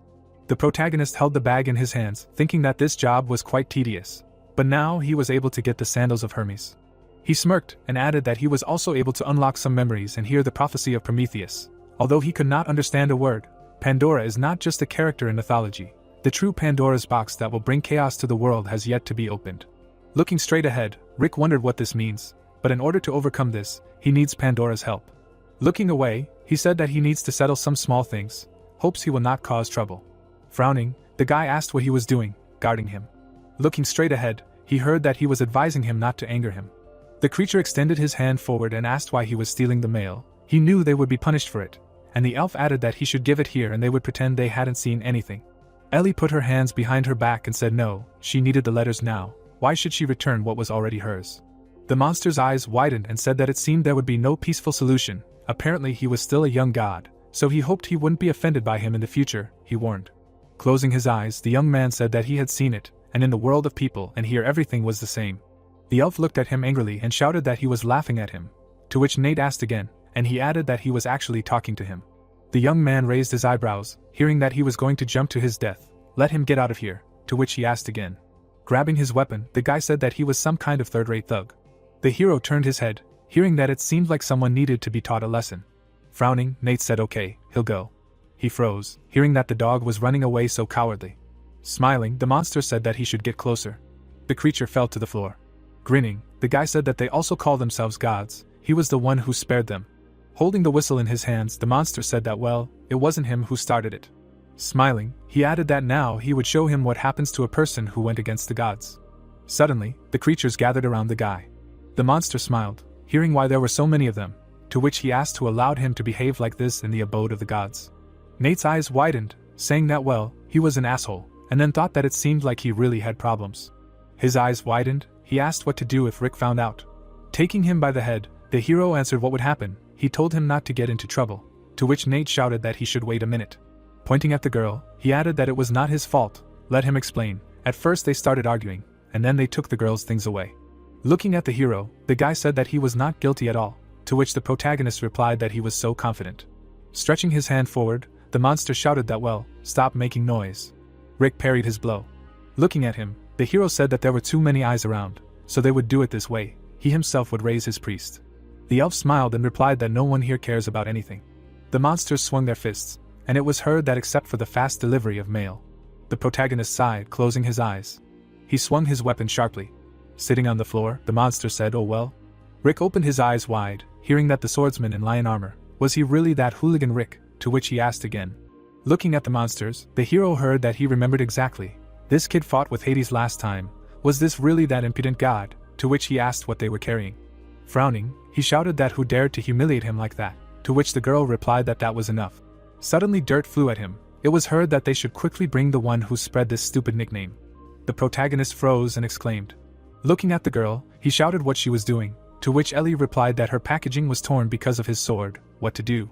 Standing in front of the hero, she added that she would be held responsible if the contents were damaged. She did not ask for help, to which Rick asked why she was hitting him because of the torn packaging, although he helped her. The girl frowned, hearing that the little ones always behave like that, to which she introduced herself. Putting his hand to his face, the hero asked what and who asked? Wide-eyed, he asked again. Ellie, looking at him, said that well, she still wanted to meet him. A thought appeared that she really was his employer. She could forget about the part-time job. Looking down, the protagonist asked what to meet. Why? Looking at him, the girl asked that and he would not accept her part-time job. Rick raised his eyebrows and asked how she knew. He hadn't even applied yet. How did she know him? A view of the sky opened up. It was heard that they would go to another place and talk there. A huge building appeared. Standing in front of the girl, the hero asked what it turns out. She is a fortune teller, so she knows everything. Yes, to which Ellie replied that something like that. She nodded her head, hearing that yes, where are there so many prophets in the world, she doesn't even know whether to believe it or not, to which she replied that she was telling the truth. Looking straight ahead, the girl said that it was up to him to decide whether to believe it or not. They would get down to business, to which he asked what to what. Stretching her hand forward, she added that the plan was to catch and kill the jellyfish, and he would accept her part-time job. Yes, to which the hero replied that judging by her manners, she really is a prophet. Closing his eyes, the protagonist asked what needed to be done. Raising her head, the girl said that first of all, you need to be able to fly stably in the sky, to which he replied that he had just received the Hermes boots at his part-time job. Putting her hand to her head, Ellie said that this is not some kind of power or magic, everything requires skill, even chicks learn to fly from birth. Taking a step forward, she added that without natural talent, it will take at least a year to master a high skill, and if he is clumsy, he will easily become food for the sirens, without even reaching the island of Gorgon, to which Rick asked what and what to do then. Closing her eyes, the girl said that for a stable flight he needs the wings of Icarus, to which the hero asked again how much they cost. A view of the forest opened up. It was heard that if you translate into the divine power of Hermes, then about 2,000 Hermes, which is so expensive. Putting his hand to his face, the protagonist said that the curse, maybe there is another way. Suddenly, his eyes widened in amazement. Lowering his head, Rick said that something had occurred to him. Grinning, he added that they would pay with her name. He had found a way to fly without Icarus's wings, to which Ellie asked again. The girl looked away, hearing that it would cost about 100, to which she replied that there was no problem with that. Although she was not a very famous god, so her name was not very valuable, it seemed that even a lower power could not be bought for that much. Pointing to the notification, she added that if he just tried to screw up, then she would rip his head off, not a jellyfish. A view of the blue sky opened up. Flying up, the hero said that it was awesome. A notification appeared that the talent for flight had been activated. Grinning, he added that he did not understand why the gods insisted on strength when talents were so good. Rushing forward, the protagonist said that they would go further. Putting her hand in her pocket, Ellie said that he managed to do it in just a few minutes. She looked closely at the sky. Smirking, the girl said that he really was cool. Looking straight ahead, she asked that it was true. Wide-eyed, Julie asked who she was. Turning around, Ellie introduced herself and said that she was glad to meet him. The girl looked at him in surprise and thought that she remembered absolutely all of her past lives, all of 1869. Looking down, she added that thanks to this, she did not forget most of the gods she had managed to meet. The girl swung her blade sharply. The thought appeared that although there were still many in the world whose names she knew. Ellie looked away. The girl hit her leg. The thought appeared that but these were only those who had no connection with Rick. The old woman from the underworld broke the system. Ellie dodged the blow. The thought appeared that because of this she ended up in her grandmother's flower garden. All of this was the first time for her. She did a sharp backflip.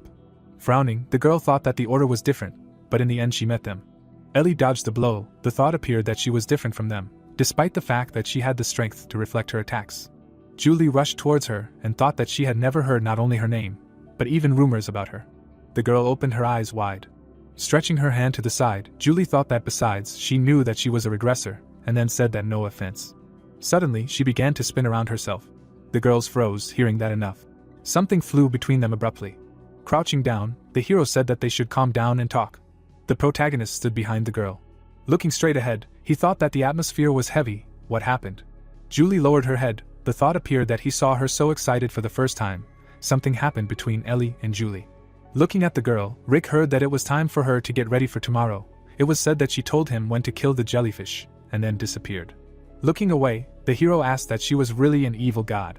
Looking down, Julie replied that she did not know her, to which the protagonist asked again, what and why she hit her like that.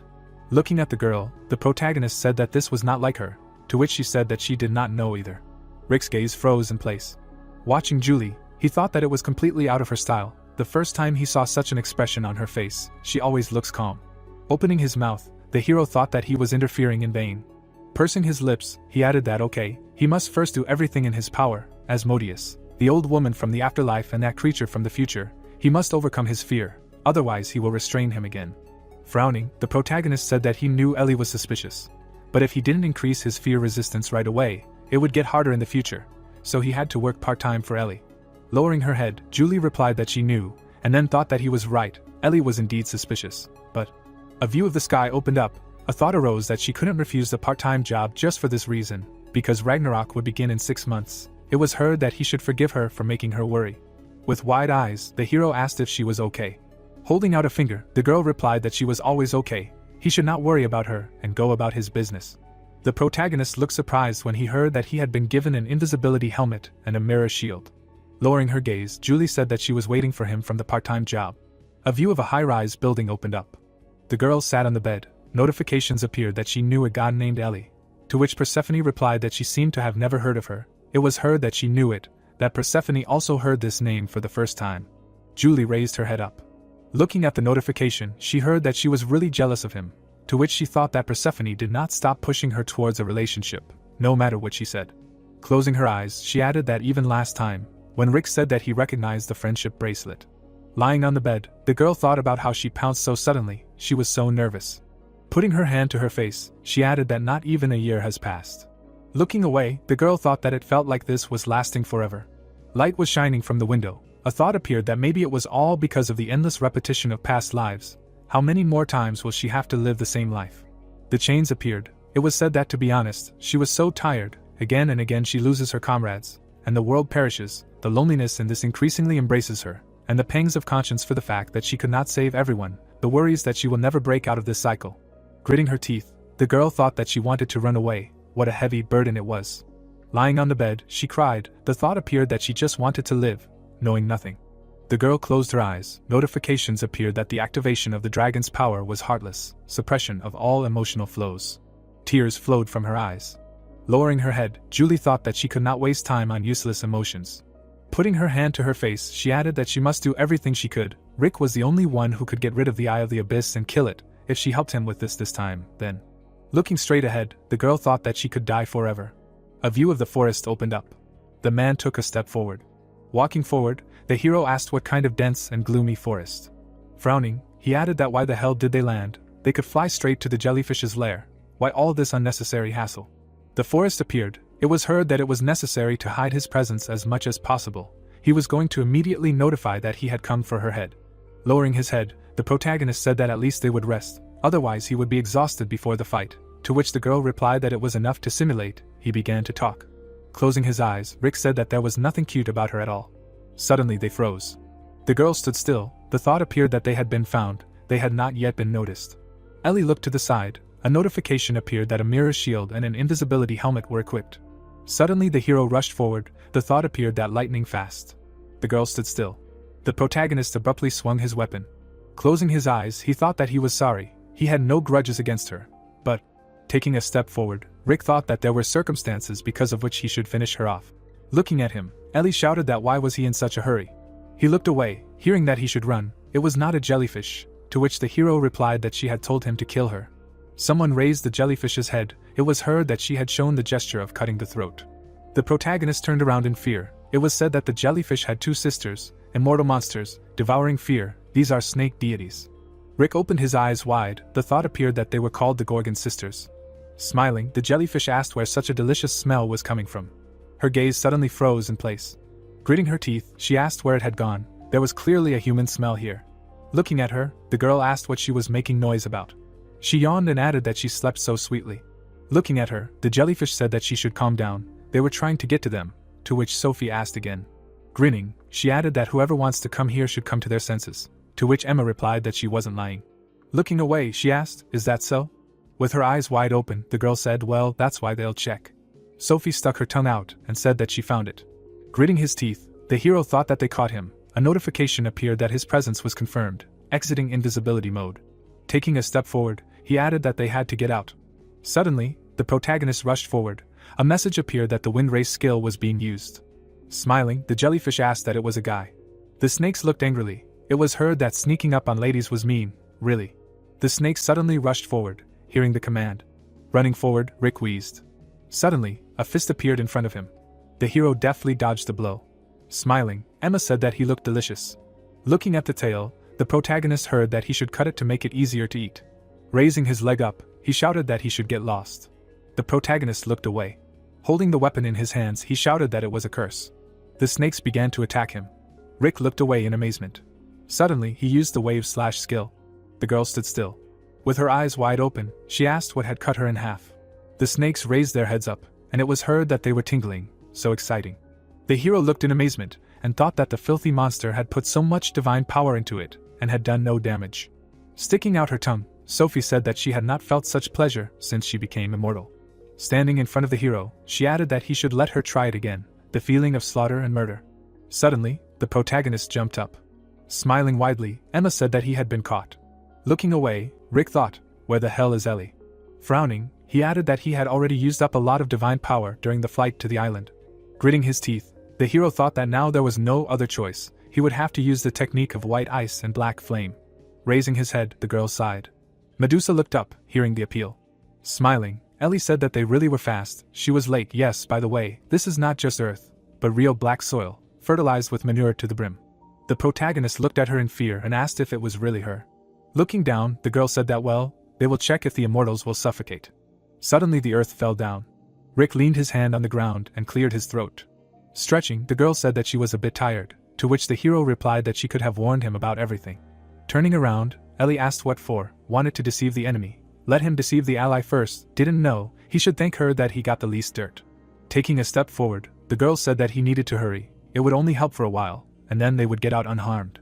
Frowning, the hero asked what unharmed, after that, to which she replied that well, he survived, and they are generally immortal.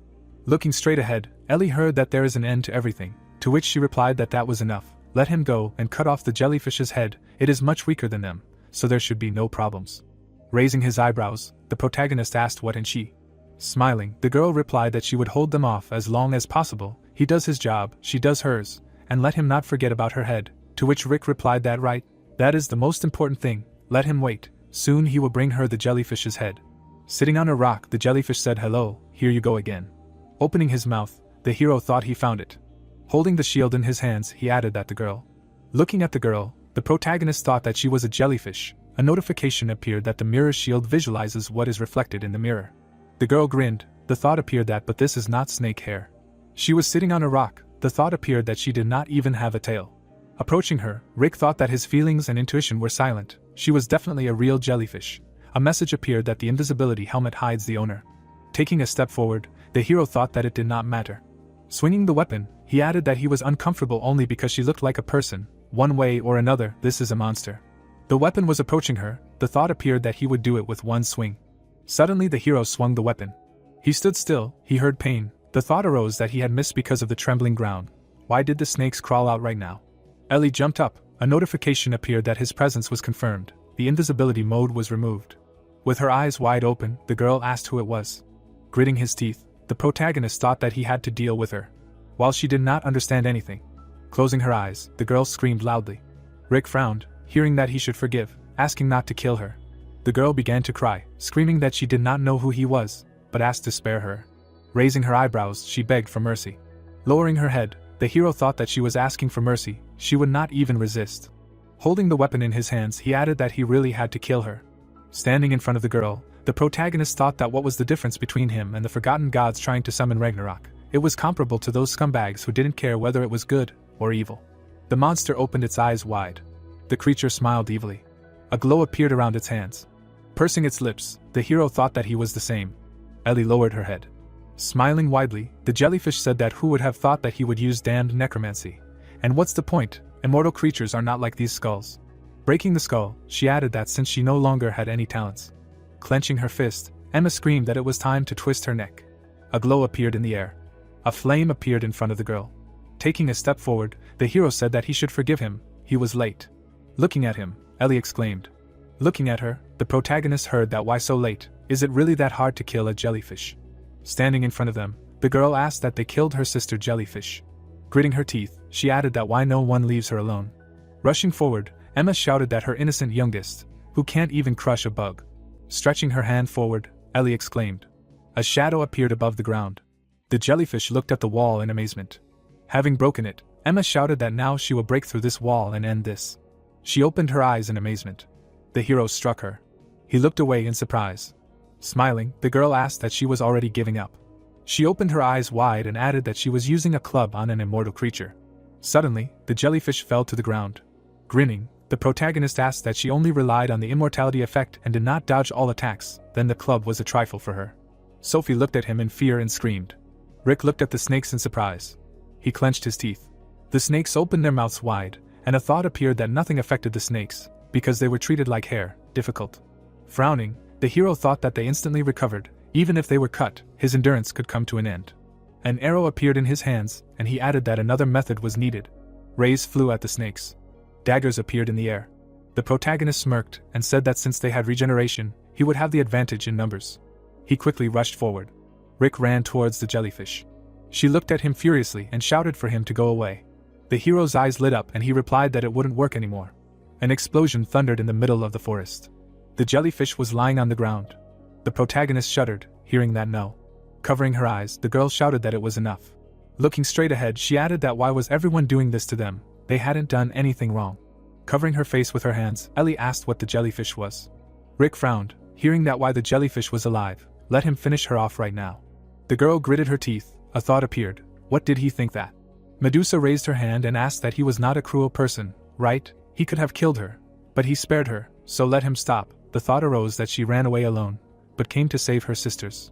The hero lowered his head, hearing that she no longer wanted anyone to suffer because of her, to which he said that he did not ask about it, but now he cannot remain silent. Ellie lowered her gaze, hearing that she knew what the jellyfish really was, but still wanted to kill her.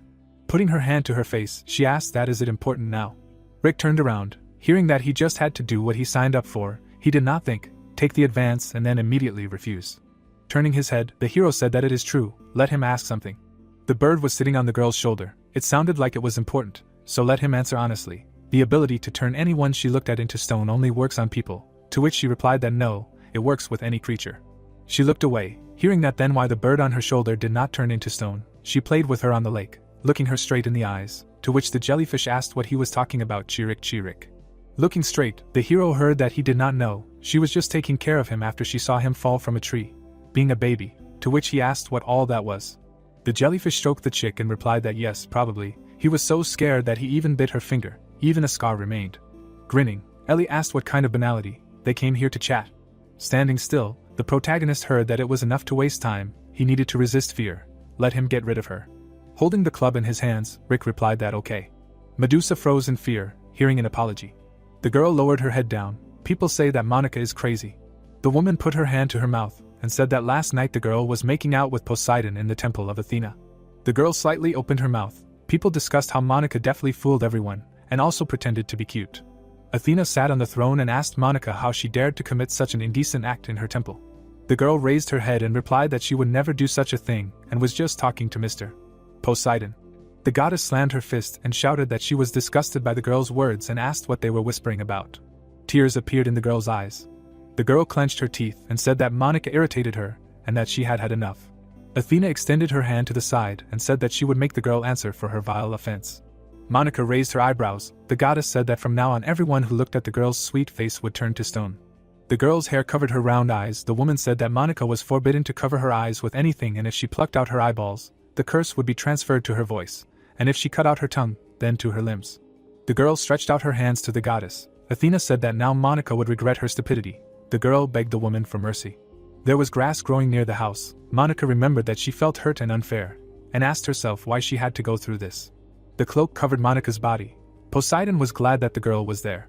Poseidon looked down and said that the girl heard him talking behind Athena's back, which was an accident, and the girl could say that it was unfair, and added that he could not allow rumors to spread about how he insulted his niece in her own temple. The guy opened his mouth. Dead bodies broke into pieces. Poseidon said that he never thought that the girl would receive a punishment worse than death, and would not be able to close her eyes with anything. Monica's eyes became cloudy. The god said that he did not know the extent of the punishment. The guy's hair was fluttering in the wind. Poseidon said that there was an island that no one visited, and if the girl hid there, she would not run into anyone, and added that in exchange for keeping the secret, he would minimize the time of the girl's punishment. A heavy object hit the ground. The guy bent over after the blow. The guy's hair covered his face. Rick said that he had no intention of killing Monica. Julie's eyes widened. The guy said that he was sorry and the girl would not get the enemy's head. The girl's clothes turned into dirt. The girl looked back at the mountain of dirt. Julie said that the guy was a bastard and stabbed her in the back, and added that he needed resistance to fear. The guy frowned and said that you can't kill someone out of need, because it is comparable to a devilish act. The girl put her hand to her face and said that she put a lot of effort into this matter and could disappoint her customer. The boy opened his eyes wide and asked if the girl had any secrets, after all. Julie lowered her head. The boy asked the girl who was interested in killing Monica. The girl looked at the boy and replied that she shouldn't tell him everything, and added that she believed in the boy's usefulness. A pillar of mana appeared in front of the boy. Clouds floated across the sky. The foliage was illuminated by the light of the sun. The boy asked Monica for forgiveness. The boy extended his hand to the girl's face. Monica asked when she could open her eyes, to which the boy replied that soon. The fighter touched the girl's face and thought about how Monica's sisters and the bird managed to survive petrification. A sign appeared that said that self-healing was activated, and this effect, applied to another person, has twice the effectiveness. The wound on the girl's face was healing. The boy thought that he would find the answer in the blood. A drop of blood rolled down the guy's finger. He thought that nothing changes from a simple touch of blood. A notification appeared that said that you can get new abilities by drinking the girl's blood. The guy looked at the drop of blood and thought that drinking blood would be strange. The girl raised her eyebrows and asked if she could open her eyes now. The guy replied that she needed to wait a little longer. The young man put his finger in his mouth. Messages appeared that conveyed information that Rick absorbed the girl's blood. His resistance to fear increases, and he also receives the unique power of the Gorgons for being face to face with the jellyfish. The guy smiled and said that the girl can open her eyes. The girl slightly opened her eyes and asked if the guy turned away. Monica directed her gaze towards the guy and said that she was opening her eyes. The guy opened his mouth and said that the girl had blue eyes, and this surprised him a lot, because he thought her eyes would be a different color. The girl's eyes reflected the forest. Monica asked how the guy had not turned to stone yet. The guy extended his index finger and said that he had learned how to escape the curse and that he was sorry for causing the girl trouble, adding that he would teach the girl resistance against the curse. Tears were streaming down Monica's face. The protagonist was apologizing for knocking out the girl's sisters. The guy extended his hands to Monica and asked her to stop crying. The girl was saying that she was terribly sad. The foliage was bathed in rays of light. The guy wondered if they could lift the curse. The blue sky was covered with clouds. The windows of the houses did not let in any light. The protagonist wondered why Julie asked him to meet here. The young man was holding a phone in his hand. Someone asked Rick to go to the spa room number 32. The guy stood in front of a wooden door and remembered that this was a place where you could restore mana and heal your wounds. The young man opened the door. The guy's pupil shrank. Leo was sitting on a bench. Rick wondered why the guy was still here. The fighter looked at the floor and said that he met the protagonist again. Sweat was rolling down the guy's face and he wondered why the boy needed a mask in the sauna, and added that Leo would start to piss him off now. The guy's face was covered by a mask. The fighter said that 3 days ago there was a gate breach and dozens of people died. The protagonist closed his eyes. The young man said that the guy was resting in the bath and didn't even bat an eye, to which he replied that the fighter was starting this conversation again. The protagonist raised his head and asked the guy not to interfere, and added that a lot was happening in the world. There was an alarm on the wall. A voice from the speaker told Ellie to go to the spa room number 32. The girl kept her hands in her pockets. The guy opened his mouth and wondered where the girl was from. Leo jumped up and asked the girl if she was really Ellie. The guy's hair covered his wide-open eyes. Leo didn't understand how she got here and couldn't believe that she was still alive. The ends of Ellie's hair curled. The guy looked at the floor and didn't understand what was going on. The hair fell on the man's ears. Leo looked at Ellie and asked why his sister didn't say anything. Rick's hair lay disheveled on his head. The guy wondered why the boy called Ellie his sister. The girl bowed her head down and was silent. Julie leaned her shoulder against the door and noticed that the setting was not suitable for a family reunion. The protagonist no longer understood what was happening. Julie put her foot forward. The girl approached the guy and said that Ellie seemed suspicious to her, and that's why she conducted an investigation. The girl's gaze was directed into the distance. Julie said that none of the gods had ever heard of Ellie. The girl rested her hand on the basin and said that she began to be tormented by doubts, and the girl's energy seemed very familiar to her, and added that since there were no records about Ellie, she was a forgotten god. Rick opened his mouth and asked why no one knew the girl, and then clarified that that was why Ellie said that her name was not worth a dime. A canoe was floating down the river. Julie said that she had an idea to look for information about the girl in another world. The island was floating in the sky. The river flowed near the rocks. The girl said that she had collected information from different dimensions, but the answer was right under her nose, and added that Leo had a lost sister with the same name, and a few days ago after the mobilization order, she learned something. The guy's face sweated. Leo asked what the girl was getting at. Julie looked away and said that Ellie does not stoop to the level of a forgotten god, and added that the girl's name is unknown to the gods and she does not even have a part-time job. Ellie had a red headband on her hair. Julie said that she could not even imagine this, and did not think that there would be another person who could control the god system. The girl crossed her arms and asked the girl who she really was. Leo covered Ellie with his body and said that he did not understand what Julie was talking about and that it was no longer funny. Ellie raised her palm. The guy said that he was grateful to Julie for finding his sister with her help, and did not know how to repay her. The girl snapped her fingers. Green mana enveloped the guy. Green particles flew around the girl's face. Ellie asked the guy to go back and not look for her anymore. Leo reached out to his sister and asked her what it meant. The girl put her hands in her pockets and said that she praised Julie for the work she had done. The girl's long hair fell on her body. Julie asked Ellie to stop talking nonsense. The girl approached Julie and said that the girl was worried and asked that she really thought that no one but her could control the system. The girl smiled and said that the planet did not revolve around Julie. Ellie nudged the girl and told Julie to continue pretending to be a kind prophetess. The girl approached Rick and told the girl that she was currently interested in someone else. A drop of sweat rolled down the guy's face. Ellie said that she wanted to talk to him, and he would pay for not living up to his name. The young man lowered his head and said that he also had a question. The girl looked away and said that the dialogue would not take place while the uninvited guest was nearby, and added that she had a suitable place. Purple mana flew over the city. The dirt swirled underfoot. The sky cracked. A pink hole appeared. Ellie suggested that the guy leave this place. The girl opened her eyes wide and asked what the gate was. Ellie jumped back from the onslaught of dirt and dust. The pillar pierced the sky. There was a cellular wall behind the guy. Rick looked around and wondered how he managed to pass so neatly, and added that Ellie seemed to know that the gate would appear. The girl leaned over and said that at first she thought Rick was a god pretending to be a man.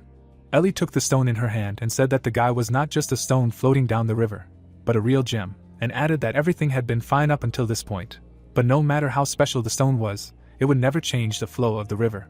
Rick frowned and asked what the girl meant by that. Dark energy appeared in the girl's hand. Ellie said that the impossible had happened. The girl glanced at the guy and asked how he had deviated from the prophecy, and who he really was.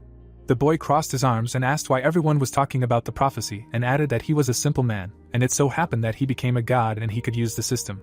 The girl opened her mouth and asked that a human could use the system. The boy's hair covered his face. Ellie claimed that it was impossible, and there was nothing like that in the prophecy. The rocks flew apart. The girl raised a large boulder over her head and said that the prophecy was never wrong. The rock flew at the boy. The hair fluttered in the wind. The rock broke into 2 pieces. The girl held a dagger in her hand and asked Ellie what she thought her attack would work. The girl stretched out her hand and repeated to Julie that she was too arrogant, and added that her attack was not aimed at the boy. The barrier cracked. Parts of the wall fell to the ground. The girl raised her eyebrows. Julie looked down and said that Ellie was crazy. The girl opened her mouth and said that she had enough of uncertainties. There were monsters on the mountain. Ellie said that the guys would die here. Many monsters move under the glow of the star. Rick and Julie watched this procession. The girl turns around and asks Ellie if she understands what she has done. The dark-haired girl made a sharp jerk. Julie, swinging at Ellie, accuses her of the fact that all the monsters from the demon world can pour onto the earth, after which she asks if she needs this. The girl with a bandage on her hair, standing behind the rocks, answers with a question about what she can do. Ellie summons several pillars under Julie's feet. The dark-haired girl jumps along the pillars behind her rival. The short-haired woman gets a cut on her cheek. Turning around, Ellie is surprised that Julie has become stronger in just a few days.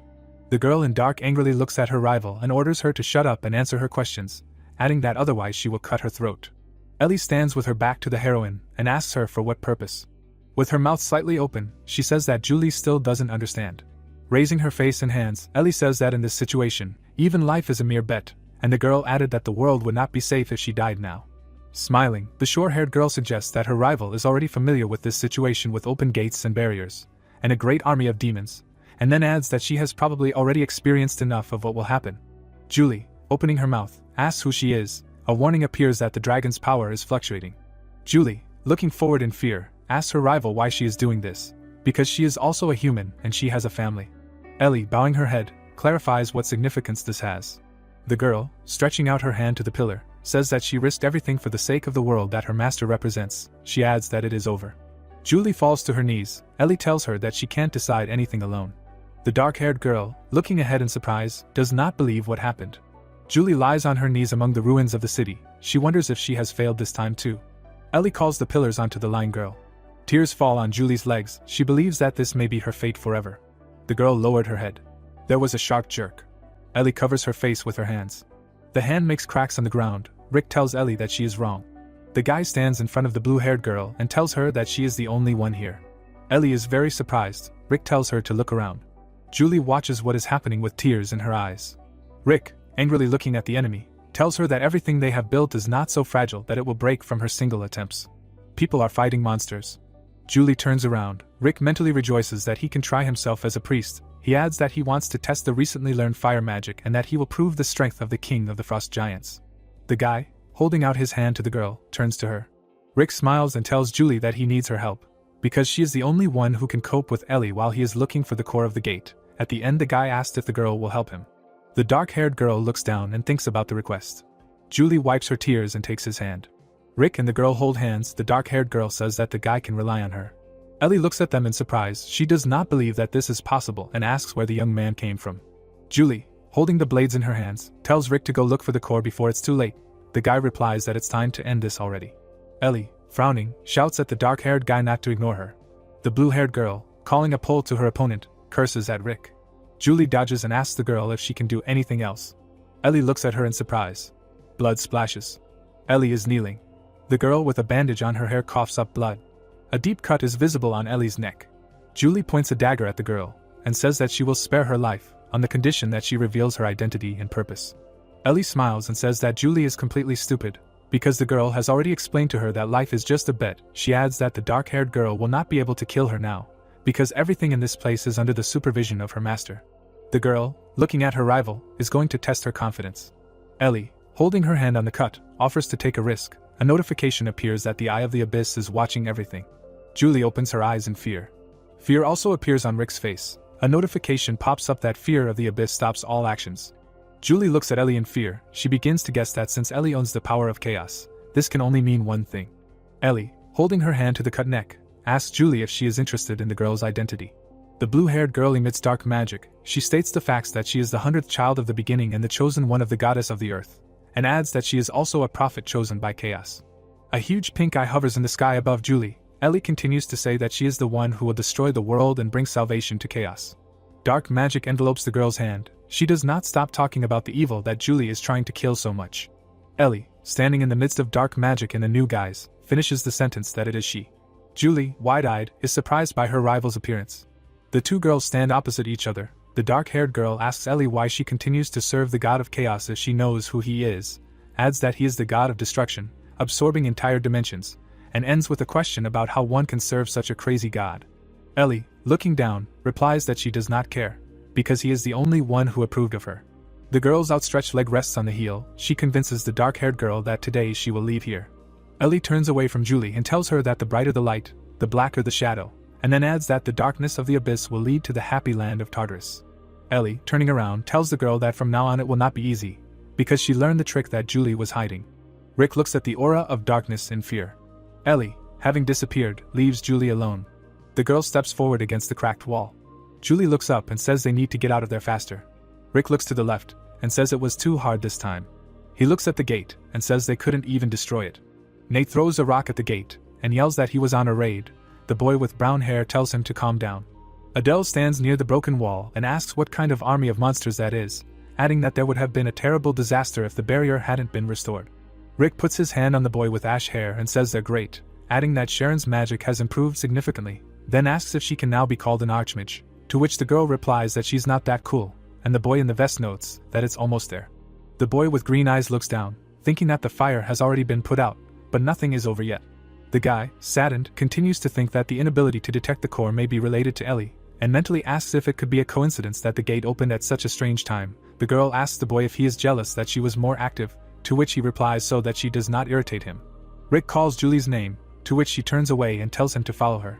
Turning, she claims that she will tell him everything that interests him, even the secrets that she kept silent about, but they need to change places, because it is too noisy there.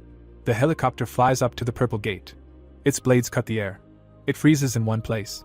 The guy with brown hair turned his head and addressed the guild leader Tyler, saying that the hunter Rick also passed through this gate. The old man looks to the right. The boy asks him if he would like to meet him, to which he receives an answer that no, it is better to finish exploring the gate.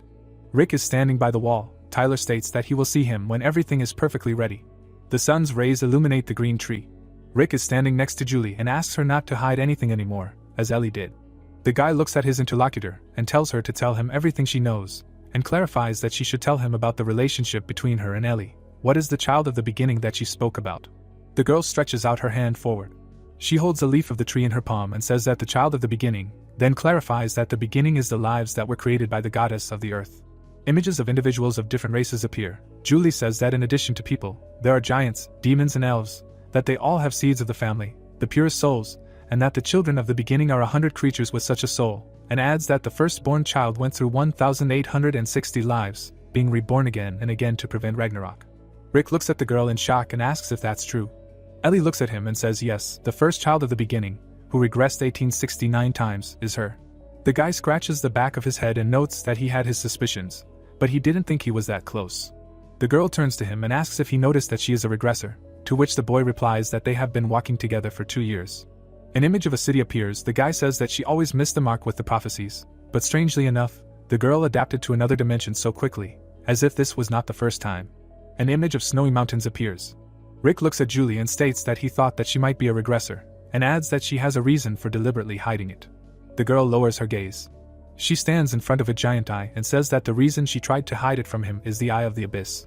The guy looks at her and asks what she means when she talks about the warning that pops up when entering the gate, and she says yes.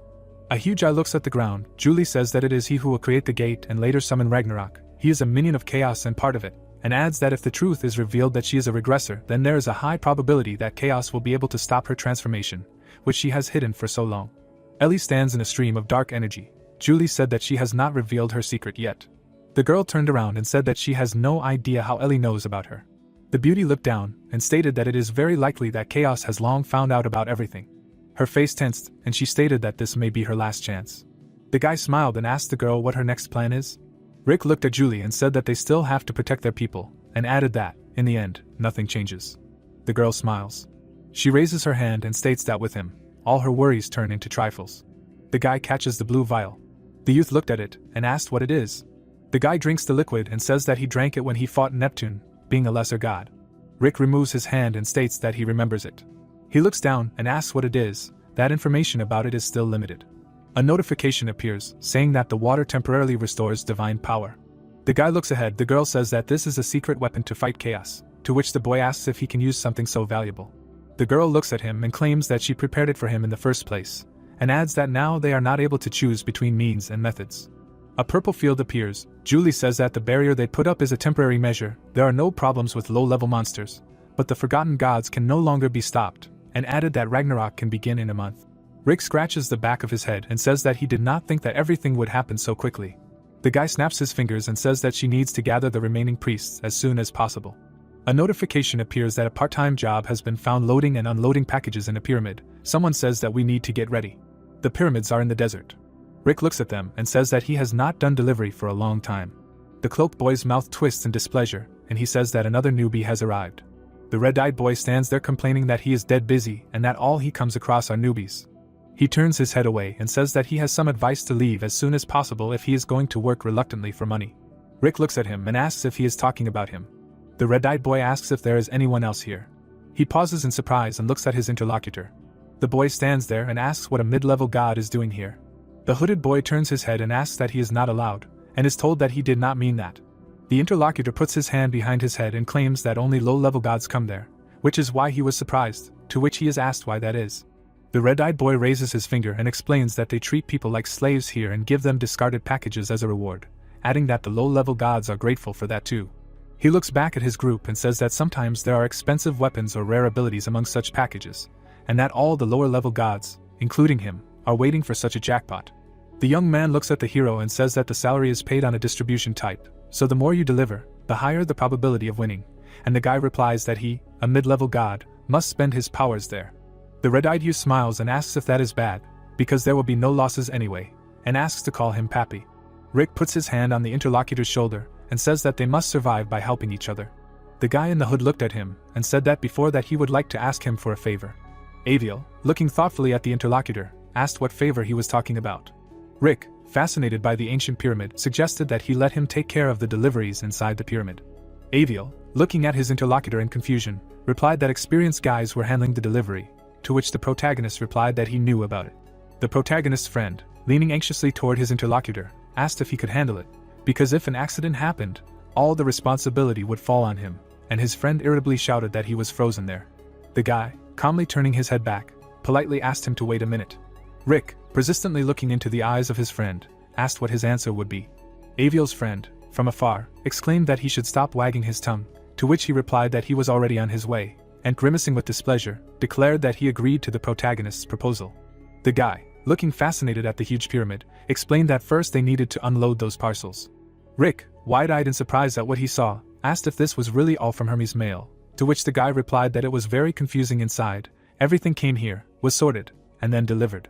Aviel, warningly raising a finger, advised him to be more careful, because if you lift the package incorrectly, everything could fall apart, to which Rick muttered in response that he was already too lazy to do this. Suddenly, the protagonist turned his head towards a loud noise nearby. Under a pile of boxes lay a blue-haired guy named Nate, and the protagonist shouted that he was told to be careful.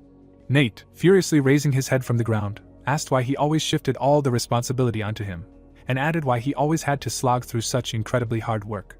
Jotun calmly crossed his arms, and Rick explained that the other priests were busy, such as Jotun guarding the gate in case it got out of control. The girls walked through the ancient jungle, and the protagonist added that Sharon and Ju Soyeol had high magic resistance, so they went to look for the fifth priest, the elf queen, and the protagonist mockingly noted that only he remained, a strong burr. Nate, straightening up belligerently, threatened that he was about to master fencing, and they would see who would defeat whom, to which Rick ordered the hero to let him pick up what he dropped. Nate looked at the protagonist in shock, and he warned that otherwise he would work until he repelled the damage to the package, to which the blue-haired guy indignantly shouted that this was exploitation. An image of the blue sky appeared, and Nate angrily declared that he was an evil god and he would report him. Gradually, the clouds in the sky began to turn red. A pink sunset was approaching. Rick, looking tiredly at the beautiful sunset sky, thought that finally everything was done. Aviel, smiling with satisfaction, praised his comrade, that he was a good boy. The guy, in a friendly manner, extended the artifact, suggested that he take it, and Rick asked his comrade in surprise if this was really the Eye of Horus. The protagonist's comrade, confidently lifting the artifact above the sunset sky, confirmed that the protagonist was thinking correctly, and added that this was a subspace artifact in which parcels could be stored. It was necessary for entering the pyramid, and it was not a bit heavy.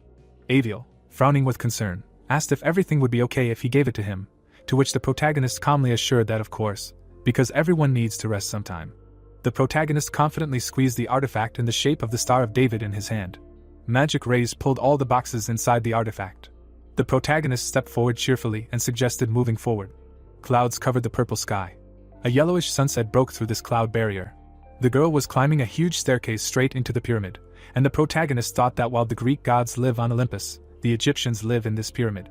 Rick looked up at the structure in fascination and thought that it was huge even from afar, but not that big. The heroes stood in front of the main entrance to the pyramid. Nate, looking at the entrance in confusion, asked how they would open the door, to which the protagonist slyly replied that they would do it with a magic phrase. Rick, bringing the artifact to the doorway, said the word delivery. The door opened massively with a loud sound, and the heroes exclaimed at what they saw. In front of the heroes there was a large market with merchants right inside the pyramid, and Nate exclaimed enthusiastically. Suddenly, a mysterious stranger landed noisily in front of the protagonist. The guard stepped forward menacingly and ordered them to stop, because they could not go any further. The protagonist looked confidently at the guard of the pyramid and asked what the problem was, because they were delivering a package. The guard sternly crossed his arms and explained that the pyramids were sanctuaries of gods and pharaohs, and added that the protagonist was fine, but the person next to him would have to sacrifice an arm to enter. The protagonist looked around in confusion and objected, because Nate was a priest, why couldn't he? While the guard adamantly stated that they did not make any exceptions. The protagonist persistently approached the guard, and he confusedly asked them to wait, and added that they were already inside the pyramid. The guardian gloatingly extended his paw towards the blue-haired guy and said that he hadn't eaten human flesh for a long time, and now he would feast on his hand, while the old man retreated in panic and shouted that this was too much, and that he was hearing about it for the first time. The formidable guardian indifferently cast his eyes on the heroes and repeated that, as he had already said, there are no exceptions. The guardian greedily stretched out and ordered Nate to offer this delicious little hand, while the guy screamed desperately. Rick dealt a crushing blow to the guardian. The huge guardian flew to the side from the blow of the protagonist. The blue-haired guy froze in admiration and praised the protagonist, saying that he was a handsome man, because the guardian did not even have time to blink. The protagonist decisively landed on the ground and ordered to shut up and stay away. Rick concentrated, leaning his hand on the concrete floor, thinking that the blow probably didn't work, and added that he might be the highest god. The guard angrily jumped up and shouted that how dare he, a courier, contact the guard of the pyramid, and added that he shouldn't have done it. The tower guard raised his weapon in anger. The antagonist's eyes gleamed menacingly, and he commanded the heroes to die. Suddenly, a sharp blow from above struck down the once mighty pyramid guard. The guard's head fell to the ground and he exclaimed that he did not understand what was happening and wondered why his body was moving on its own. The protagonist approached the fallen opponent and angrily asked him where it was seen that a dog would bite its owner, to which the guard asked in surprise who the protagonist thought he was. The system suddenly flared up and announced that the dog master trait was activated, while Rick confidently placed his hands on the guard's mouth and declared that he could afford it, and his opponent confusedly shouted for him to remove his hands and asked what kind of control this was. The protagonist, grabbing the antagonist, mockingly stated that it was his body that was giving him away. The protagonist laughed maliciously and suggested that he either answer the question asked or experience all forms of humiliation, including the commands sit and paw. The enemy, baring his teeth furiously, shouted that the protagonist was simply a vile bastard. The protagonist's foot stepped on the ancient step of the pyramid's dungeon. Nate, squinting with difficulty, said that it was very dark here, asking his companion if the guard had lied to them, and Rick answered uncertainly, "I don't think so." The statue cordially invited the heroes to come in here. The protagonist looked at the statue in surprise and asked if the passage to the top of the pyramid was really underground, while the hero, raising his eyebrows in surprise, asked again, "Underground?" And the statue answered that this road leads to the abode of the Sphinx, and Rick repeated this word. The statue raised its head menacingly and explained that it did not know why the heroes needed to go to the top, but the structure of this labyrinth changed every day, and one could not go there without permission. The protagonist looked at what was happening with confidence, and thought that the Sphinx knew everything about the pyramids, it would be useful, and stated that he believed that they were in the right place, while the Sphinx, having firmly straightened up, noted that no one had come here for a long time. The Sphinx glared menacingly at the guests and asked why they were looking for it, to which the protagonist calmly replied that they were looking for the pharaoh, and added that they needed his advice. The Sphinx, smiling condescendingly, noted that they needed his wisdom, and warned that first it was necessary to withstand a contradiction proving wisdom. Rick nodded mockingly and thought that the riddle from the Sphinx was quite expected. The cat, heading towards the hero, said that the protagonist was full of confidence, and added that this test would not be easy to pass. The cat gracefully straightened up and allowed him to introduce himself, that he was Max, he was Oscar, while the cat playfully jumped up and added that she was Danny, and if you add them up, you get a Sphinx. The protagonist, with his eyes wide open in amazement, thought that the cats were the Sphinx, while the Sphinx confidently nodded and confirmed that it was true, and suggested starting to solve the first problem. The protagonist resolutely looked ahead and noted that everything was going well, because such duties could not cause trouble. The cat grinned slyly and announced that the first problem would be easy. The Sphinx cheerfully raised its paw and suggested starting with mathematics. An image of problems scratched on the floor appeared, and the cat declared that 1 minute would be enough for the protagonist, asking how long it would be. Rick sternly stated that there was too little time, offering at least 5 minutes, while the cat irritably refused him. The cat jumped right on the protagonist's head and announced that time was running out and he better hurry up, while Rick retreated in panic and thought it was a curse.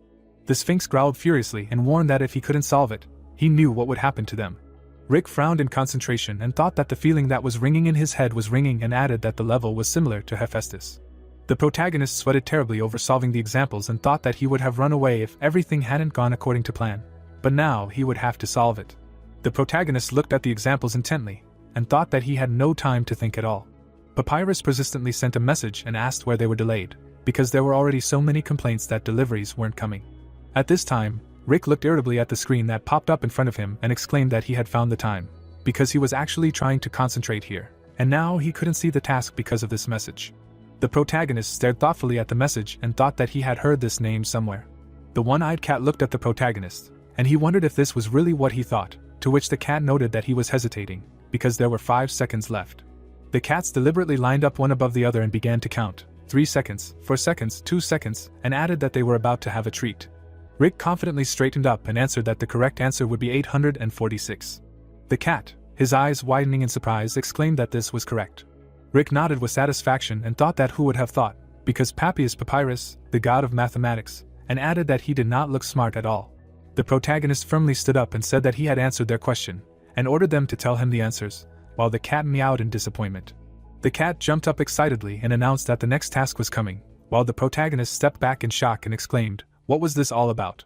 Rick looked at the cats, and one of them slyly asked the hero, who told him that there would be one task, adding that there were 3 of them, so the protagonist had to answer 3 questions correctly, to which the protagonist irritably replied, "Let them start asking questions."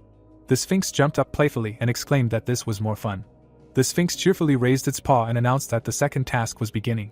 The Sphinx greedily stretched and asked, now they would definitely savor them, asking how they should divide the heroes so that everyone ate equally. Nate froze in confusion and exclaimed, "What was going on here?" The Sphinx mockingly threw the sword at the protagonist's feet and suggested that he try to solve the task with it. The cat licked its lips in anticipation, and Rick thought darkly that they had never intended to tell him anything in the first place, and added that they were damned insatiable cats. The protagonist reached for the sword, and the cat explained that the sword could only be used once, assuming that 2 heroes had the same mass, ordering the hero to now divide it. Rick narrowed his eyes in concentration and thought, okay, most gods are like that. The protagonist decisively raised the sword and declared that the correct answer. Rick looked furiously at the cats and declared that the correct answer was to remove one hungry mouth. The cat, shocked, tilted its neck to the side and exclaimed, "What is he doing?" The cat, desperately opening his eyes, screamed, "What is he doing?" Suddenly, the walls of the pyramid began to shake terribly. Nate powerlessly fell to his knees with a broken wheeze. The protagonist grinned maliciously and asked the cats if this solution to the problem didn't count. A pop-up notification said that the protagonist had become the ruler of the Gorgon Island and had activated the fear impulse. The protagonist looked at the opponents with a furious look and menacingly stated that they shouldn't have teased them. The hero fiercely pointed his sword at the cats and asked what was going on, since he was simply giving the right answer, and asked if the incomparable sphinxes wouldn't accept him just because they didn't like him. The cat bared his teeth angrily and shouted that he was an impudent brat. Confidently raising his huge paw up, he suggested that the protagonist take a risk if he wasn't afraid. The Sphinx raised his clawed paw up, and another cat calmly ordered him to stop from afar. The Sphinx nodded conciliatorily and admitted that this was the right answer. The Sphinx, looking at his kinsman with displeasure, explained that they ask questions, and the one who gives the correct answer passes the test. This is their main principle, an immutable law, while his kinsman stated that the protagonist was behaving so arrogantly. The cat looked into the distance with displeasure and said that it does not matter, everything begins with a riddle and ends with it.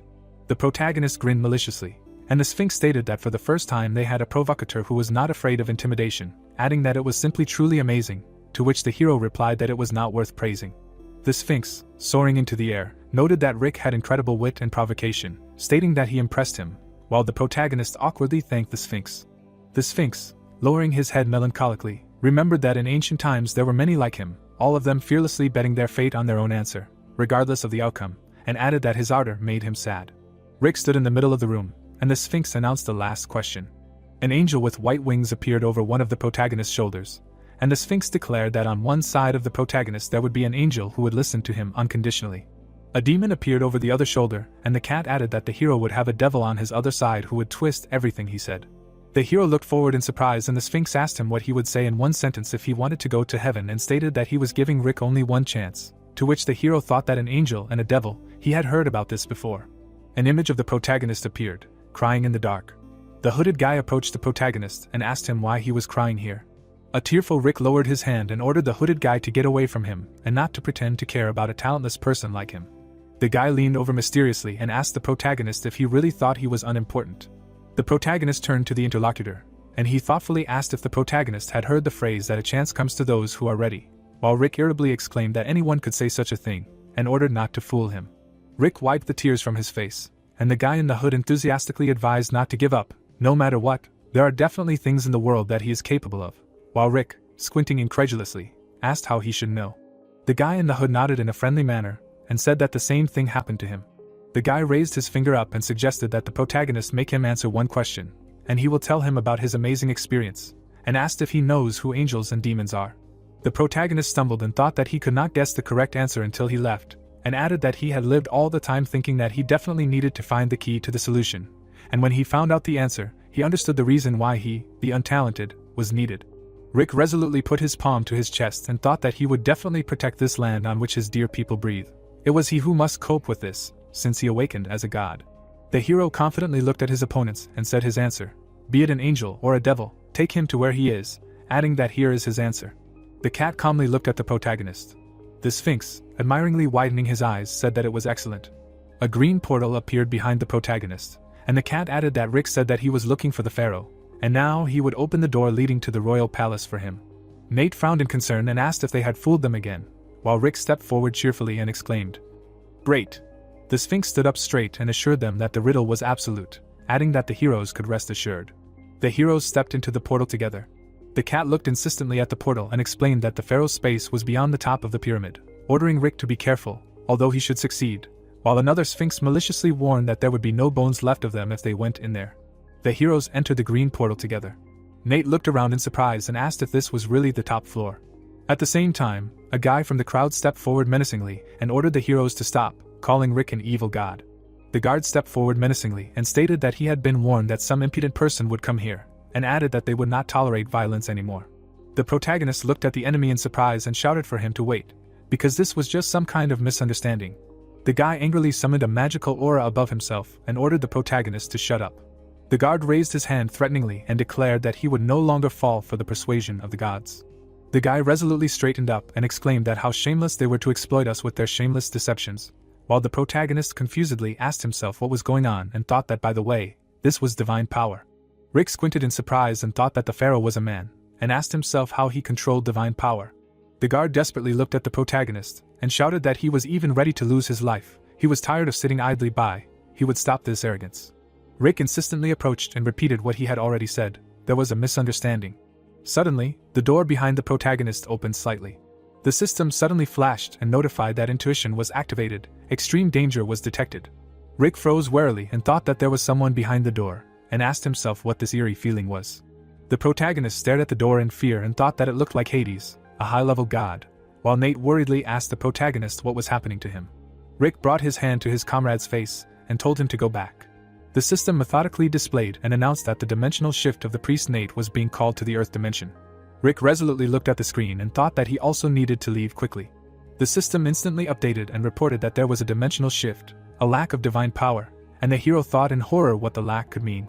The protagonist looked at the display in confusion and wondered if he had spent too much power during the last battle for the gate. Although it was not surprising, he had summoned all the priests, wolves, and even Cerberus. The door to the hall slowly swung open. Seth tiredly pushed one of the doors aside and slowly said, "What a fuss." Seth thoughtfully stared into the distance and wondered what was going on here. The guy froze warily and thought it was strange. Before that he had felt someone else's presence. Rick decisively jumped aside, and Seth said that he had not thought that the protagonist would show up on his own, and the system had notified that the invisibility helmet had been activated. The protagonist sighed with relief, thinking that fortunately he had not been caught, and wondered what had happened that even his intuition had warned him. The guy from the market approached Seth menacingly and noted that no matter how strong he was, his will was unchangeable, and added that he would never give in to force or betray his people, and added that if he understood, then let him get away. Suddenly, the guy was thrown aside with terrible force. Seth angrily grabbed the guy by the throat and told him to be quiet. The guy, writhing painfully, let out a piercing cry. Seth greedily stretched and announced that the divine power collected by the pharaoh was a real delicacy, so today he would choose it. The protagonist, shocked, widened his eyes and wondered if he was really absorbing divine power, and Seth added that people should not forget that they are just cattle that give divine power. Seth walked to the door and said that it was a great honor to sacrifice oneself for him. The god of rage looked ahead and told his interlocutor not to waste his strength until the next offering and to prepare for the next offering. Barak was lying on the floor and uttered a curse. The pharaoh's head was lying on the ground. The guy in the blue cloak was wondering if this was the end. People were looking at him from above, and Barak was asking for forgiveness and saying that he only wanted to protect those who inherited the blood of the pharaohs, so that there would be no more like him. The guy with blue hair opened his eyes. Barak put his hand on his head and asked what happened, to which Rick asked about his condition and if he was okay. The pharaoh looked back and said that the damned god was still here. The protagonist was sitting on the couch and said that his name was not the damned god, but Rick. The little girl called the guy with blue hair her brother, and the girl with yellow hair tried to convince the pharaoh of the protagonist's good intentions. The blonde smiled and asked to look at the candy that the guy in the hood gave her. Barak leaned on his knee and loudly told the girl to spit it out, because she didn't even know what it was, to which the blonde replied that she didn't want to. Angelica took the pharaoh by the shoulders and asked him to calm down. The girl with gray hair looked at the blue-haired one and said that he was on the verge of death, so he should calm down and take a deep breath. Barak looked at his hand and said that he remembered how Seth did a terrible thing.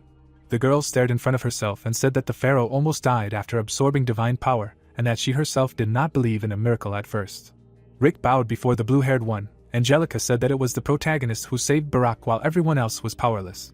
The pharaoh grinned and said that even people are not so kind-hearted, and here is some kind of god. The hooded guy stared ahead. The blue-haired guy continued to talk about how the damn god obviously didn't save him for free, and also stated that he bets that he saved him because he needed something. Rick tried to object. Barak turned his back and said that such behavior is typical for gods. The gray-haired girl turned to him and asked him not to move for now. The protagonist was surprised by his name, and said this name to himself. The blue-haired guy stared ahead, and Rick thought that this is the fourth priest that Julie mentioned, but she said that he is in a mummy state, and mentally asked if he hasn't been mummified yet because the hero came early. The pharaoh walked away from the protagonist. Rick asked to wait, and asked if his name was really Barak. The black-haired man looked away and said that the god should not be familiar, and that he was not going to communicate with his people. The protagonist stared ahead and asked why the guy in the blue cloak was talking like that. The pharaoh bared his teeth and asked that isn't it the gods who extend a helping hand to those people who are in the most despair, but in fact send them to hell. Barak looked away and asked how could one forget such a thing. People were lying on the ground. The blue-haired man said that in the past there was an unprecedented famine. Parents ate their children. A plague broke out, corpses scattered in the streets like sand. Seth extended his hand. Barak continued to say that in endless despair the god extended a hand of salvation and promised that if the fourth priest becomes the pharaoh, he will be able to save and will enjoy eternal life in the divine world. The pharaoh looked at the huge crowd below. The blue-haired man continued to talk about how he became a representative of the god and how with the skills given to him he saved and led people so that they could live in abundance, and then said that he understood everything only after living like this all his life and entering the promised divine kingdom. The cup was filling with blood. Barak said that the pharaoh was just a vessel that accumulated faith and stored divine power, and the hell that overtook the human world was the work of the gods. The blue-haired man bowed his head and said that he was just a clown in a terrible play and that for the gods, people were just cattle. Rick looked ahead and said that he did not think that something like this happened. The guy with different colored eyes looked back and asked if his interlocutor now understood why he hated his people. Rick stood. The pharaoh told him to leave and never come back. The protagonist took a step and said that he would return. The protagonist touched the door and said that in a month, as the god of rage had said, he would do everything possible to earn his trust. The stars were shining. Clouds were floating across the blue sky. A month had passed. The chandelier hung in the hall. Seth opened the doors. The god of rage stared ahead and said that it was time to absorb the divine power. The god in the animal mask looked away and continued to say that he hoped that this time there would be no senseless resistance. Rick jumped at Seth. The god of rage swung his hand. The god in the mask pinned the protagonist to the wall. Seth looked away and asked who was hiding there, and then said that his premonition was right after all. The god in the mask held the protagonist and asked why he came here. Rick looked ahead. Angelica covered the children with her hand, and the protagonist replied that he came to save the pharaohs. Seth tensed his hand. The god of fury threw the protagonist and called him impudent. The god in the mask held his hand in front of him and asked how he could be so confident, having such a divine power. Rick was on his knee. Seth said that his opponent should know his limits. The protagonist smiled and asked his question again. Aviel stood with surprise on his face and said that he really was a monster and that he did not think that the words about him would be true. The guy with red eyes stood in front of the protagonist and asked where he had been, and also said that he had been waiting for him for a long time and he had not been paid a penny, so he had to sleep on the street, to which the protagonist apologized and referred to the fact that a lot had piled up. Rick smiled. Two people stood in front of a huge pile of boxes, and the protagonist asked how much he would get if he moved all the packages. A notification appeared stating that the salary was being calculated. A banner appeared, stating that a random set operation was in progress and that the reward was being calculated. A notification appeared, stating that they would be given 12,000 sets. The masked god looked at his hand and asked what he had done, since his divine power was running out. A banner appeared, stating that self-healing had been activated. Rick smiled and called the god a bastard, and then said that he had apparently appropriated too much for himself. The protagonist swung his sword and said that now we would see who had more divine power. Holding the blade in his hand, Rick declared that he would not repeat it twice. He rushed into battle. The guy appeared in front of the god and screamed for him to let the pharaohs go. The protagonist struck him in the stomach. Gritting his teeth, Seth asked how a low-level god dared. Smiling, he asked if the protagonist wanted to save the pharaohs. He extended his hand, shrouded in a red aura. The boy lunged at him. The god grabbed the old man by the face. Rick caught the emaciated man. He was shocked by what he saw. Watching the old man's body melt, Seth asked if he liked to save corpses. He asked with a satisfied look why the protagonist hesitated. Because he had just missed the chance to hit him. It was funny, because he had challenged Seth, having pathetic sympathy. Creating a sphere of dark mana in his hand, he screamed that the pharaohs were cattle. No one would dare to change the structure of the pyramid. Chains were thrown at the protagonist. The boy was scared. The protagonist covered him and repelled the attack. Seth with an evil grin said that he could not believe that he was protecting some people. Swinging the chains, he asked the question, is it right to give hope to livestock? His insignificant sympathy makes life difficult for everyone. Rick was suddenly taken aback. Looking at the people who were chained, he heard that the local pharaohs were just guardians of the divine power. This is the immutable law of the pyramid. The man and god asked what was wrong with obeying the rules. The pharaoh's face was dried up. Watching the chains, the protagonist answered that Seth was right. He would fight to protect everyone. He did not care if it was a man or a god, talented or not. He said with a serious look that he was doing this for a happy world. The god laughed and said that this was nonsense. He rushed into battle and said that if the protagonist protects fools, he will never achieve greatness. The guy found himself in front of the protagonist. Rick jumped back and listened that he would become stronger only by throwing everything away. The chain began to reach for the girl. The protagonist was taken aback by what he saw. A blow flew into his face. Blood flew out of his mouth. Seth looked at him with a mad look.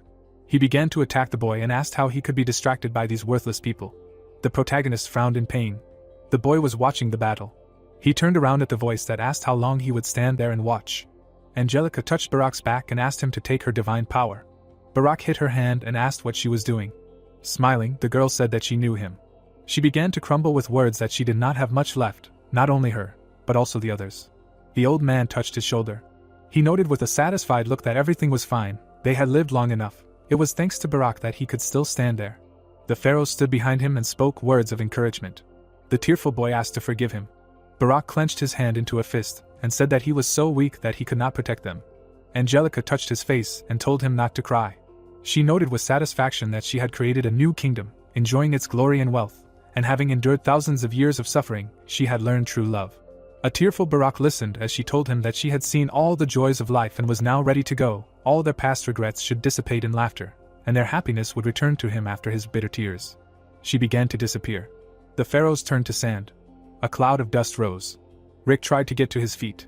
Wiping his face, Seth noted that this was not bad. He had not visited the memories of the past for a long time.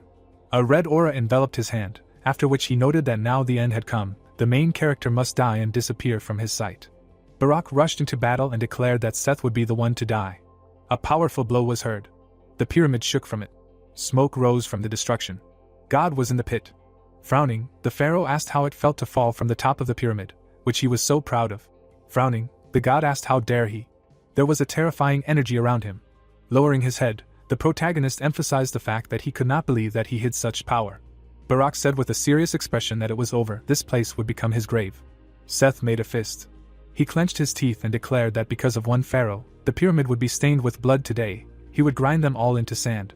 The sphinxes appeared behind him and asked where he was going. Oscar looked at the god's back and said that he had to solve all the problems since he was there. This was the absolute law of the pyramid. Lowering his gaze, Seth asked to be silent and asked how dare they treat the highest god like that. Max hit him with his huge paw and asked if they had said that once they set foot there, only those who solved the problems would be able to leave, noting that these were the rules of this place, which had been in effect for thousands of years, no matter what kind of god he was. Seth screamed in anger, looking at the sphinx's intense thirst for death. Max, with a smirk on his face, asked if he had spent too much divine power shouting at the top of his lungs, since with that level he would definitely not be able to stop them. The cat stood in front of Seth and said that the first task was to tell them about all his misdeeds. Danny, looking serious, suggested that 30 seconds would probably not be enough for him. They would not limit him in time, but if he did not cope, he would not get out of there until this blood-soaked pyramid turned back into sand. The people left the pyramid and discussed what would happen to them now. Where did Seth go, since they needed to get the money? The man lowered his head and asked if the gods who entered the pyramid had not received a guarantee. Rick walked among the crowd. Aviel looked after him and asked if he was leaving already. Wiping away his tears, he noted that he was very upset. The guy took the glasses off Aviel's face and said that he did not give him divine power so that he would not grab it all by himself. So in the future he must distribute it fairly among the Egyptian gods who work well. Holding the back of his head, Aviel replied that he would be attentive and promised this on behalf of Papyrus, the god of mathematics. Smiling, the protagonist said that this was excellent. Barak was sitting on a mountain of sand. The protagonist approached him and offered to make a separate tomb for the pharaohs. The guy looked at him and said that nothing connected them to this land anymore. If they were sent to the wind, they would gain unlimited freedom. Looking at the sand that was scattered in the wind, Barak said that he tried his best to be freed, but suffered irreparable losses. He was entrusted with so much happiness that he could not simply laugh at victory or hang his head in defeat. Raising his head, he emphasized the fact that life goes on despite the difficulties. If they ever meet again, he will give him all the feelings that he has grown in his heart. Rick listened to him attentively. Smiling, Barak noted that despite his stupid distrust, the protagonist helped him. If he does not mind, he would like to stay next to him and repay him with his loyalty. Looking at him, the protagonist said that he did not mind it. Sunlight enveloped the buildings. Crossing the road, Rick wondered how long it was since he was on Earth. Holding the phone in front of him, he assumed that Julie had not arrived yet. Shifting his gaze, he noted that he would go home, eat chicken and rest. The man stood next to him and said that the guy looked carefree. Either he did not know what was happening in the world, or he was pretending to be brave. The confused protagonist asked why Charles was there. Putting his hand in his bosom, Charles clarified if he did not understand. He threw the documents down and asked if he wanted to explain himself. There were articles about him lying under the protagonist's feet. Frowning, the man said that the word in society was that Hunter Rick had created the gates on purpose to sow fear and gain profit. The protagonist was taken aback when he was asked not to even think about escaping. The guy was surrounded while Charles said that all other hunters in the area were disguised as civilians. At least 300 hunters of level A and above were waiting for him. The man asked with a serious look to follow him. The stranger adjusted his glasses. Looking at the protagonist, whose hands were cuffed, he asked how long he planned to remain silent, noting that it was high time to confess to the crime with the gates. Frowning, Rick said that he did nothing illegal. He had no need to justify himself. It would have been better if they had called him a lawyer instead of arresting an innocent person. Charles stood in front of him and said that the protagonist was arrogant. They expected this, so they prepared. Someone entered the room. The guy had a mask on his face, and the man asked Leo to come in. As he left the room, he said that, as promised, he would not be present at the interrogation. Leo silently looked at the protagonist. Rick smiled and greeted him. Leo, with a serious expression, said that he would immediately say that he was not interested in what the protagonist does. Blue energy enveloped his hand. Frowning, he asked where his sister Ellie was. The guy, with a satisfied expression, asked to ask Julie about her, and not him. An angry Leo noted that in this case he would rephrase the question. The protagonist was taken aback when he was asked where Julie was, because Leo had not been able to find her for a month and asked if she was in Korea, after which he thought that she said that she would bring the fifth priest, who entered the room, where there was a pool of blood on the floor, and apologized to the queen for disturbing them, adding that they had requested an audience again. The girl's corpse was lying on the floor. The girl stood silently. Dark energy began to emanate from Ellie. Smiling, she asked to convey that she agreed. Her hair was dyed. Ellie changed her appearance and suggested that it was time. Julie watched Adele and reasoned that it was strange. Fairies rejected strangers, especially humans, but something was bothering her. Holding her chin, she noted that there was some kind of ominous atmosphere there. Looking at the high fence, she mentally wondered if she should just sneak in. The door opened, in front of which the guard said that they could not enter there without permission. The man turned around. Closing her eyes, the girl apologized for making them wait, noting that the fairy queen allowed them to enter. The fairy queen met them and asked why the strangers from the Iron World were looking for her. Julie, with a serious expression, asked to let her say directly that she was asking to borrow her power. Looking at the queen, she added that she understood that she was surprised, but they would be grateful if she went with them. Smiling, the elf said that she would like to hear the details. Narrowing her eyes, she thought that nothing would change anyway. Ellie imagined the corpse of the fairy queen and began to think that she had been killed by her hands. But this was only the beginning. For the sake of her father Chaos, she would find and kill all 12 priests they were looking for. She was looking forward to seeing the despair on her face. Looking at the queen from under her brows, Julie said that she knew that many gates were currently being created in all dimensions to prevent catastrophes, namely the opening of many gates. Adele stood behind her, and suddenly her stomach began to rumble. She cried out in embarrassment that she could do nothing, because she had not eaten anything at all. Smiling, the fairy queen said that it was impolite of her to treat guests like that, after which she suggested that they eat and move on to conversation. They stood in front of a huge table. Covering her mouth with her hand, Adele asked if this was heaven. Intrigued, Julie told her that even in the divine world there were stories about fairy food. Standing in front of the table, she thanked her for the warm hospitality, to which the queen replied that they, the fairies, were only too happy to treat dear guests. The girl looked at her and said that she did not know how to read the fairy prayer and would be grateful if she were taught. Closing her eyes, the girl replied that Julie was well versed in their culture. Despite the fact that she came from other lands, she would pray to the ancestors of the fairies. Sitting opposite, she began to say the prayer. The girl said with a serious expression that she was curious about what had happened to the queen. Ellie smiled and asked under her disguise what Julie was talking about. A blade appeared in front of her face. The table would have been overturned. A powerful blow was heard. The girl stood in front of the queen and said that the language of the fairies was a complex language in which social differences were expressed through different linguistic forms, and she used contradictions. Ellie held the blade and said that she had only changed her appearance in vain. A powerful pink mana began to emanate around her. Adele covered herself with her hands from the powerful gusts of energy. Clouds of dust rose. Ellie returned to her true form and said that she hoped that she could at least touch Julie a little. The girl stood in front of her. She asked with a serious expression what Ellie had planned. Closing her eyes, the chosen one of the goddess of death replied that she had not planned anything. She noted with a mad look that the queen of the fairies was one of the children who started it. She had already killed her.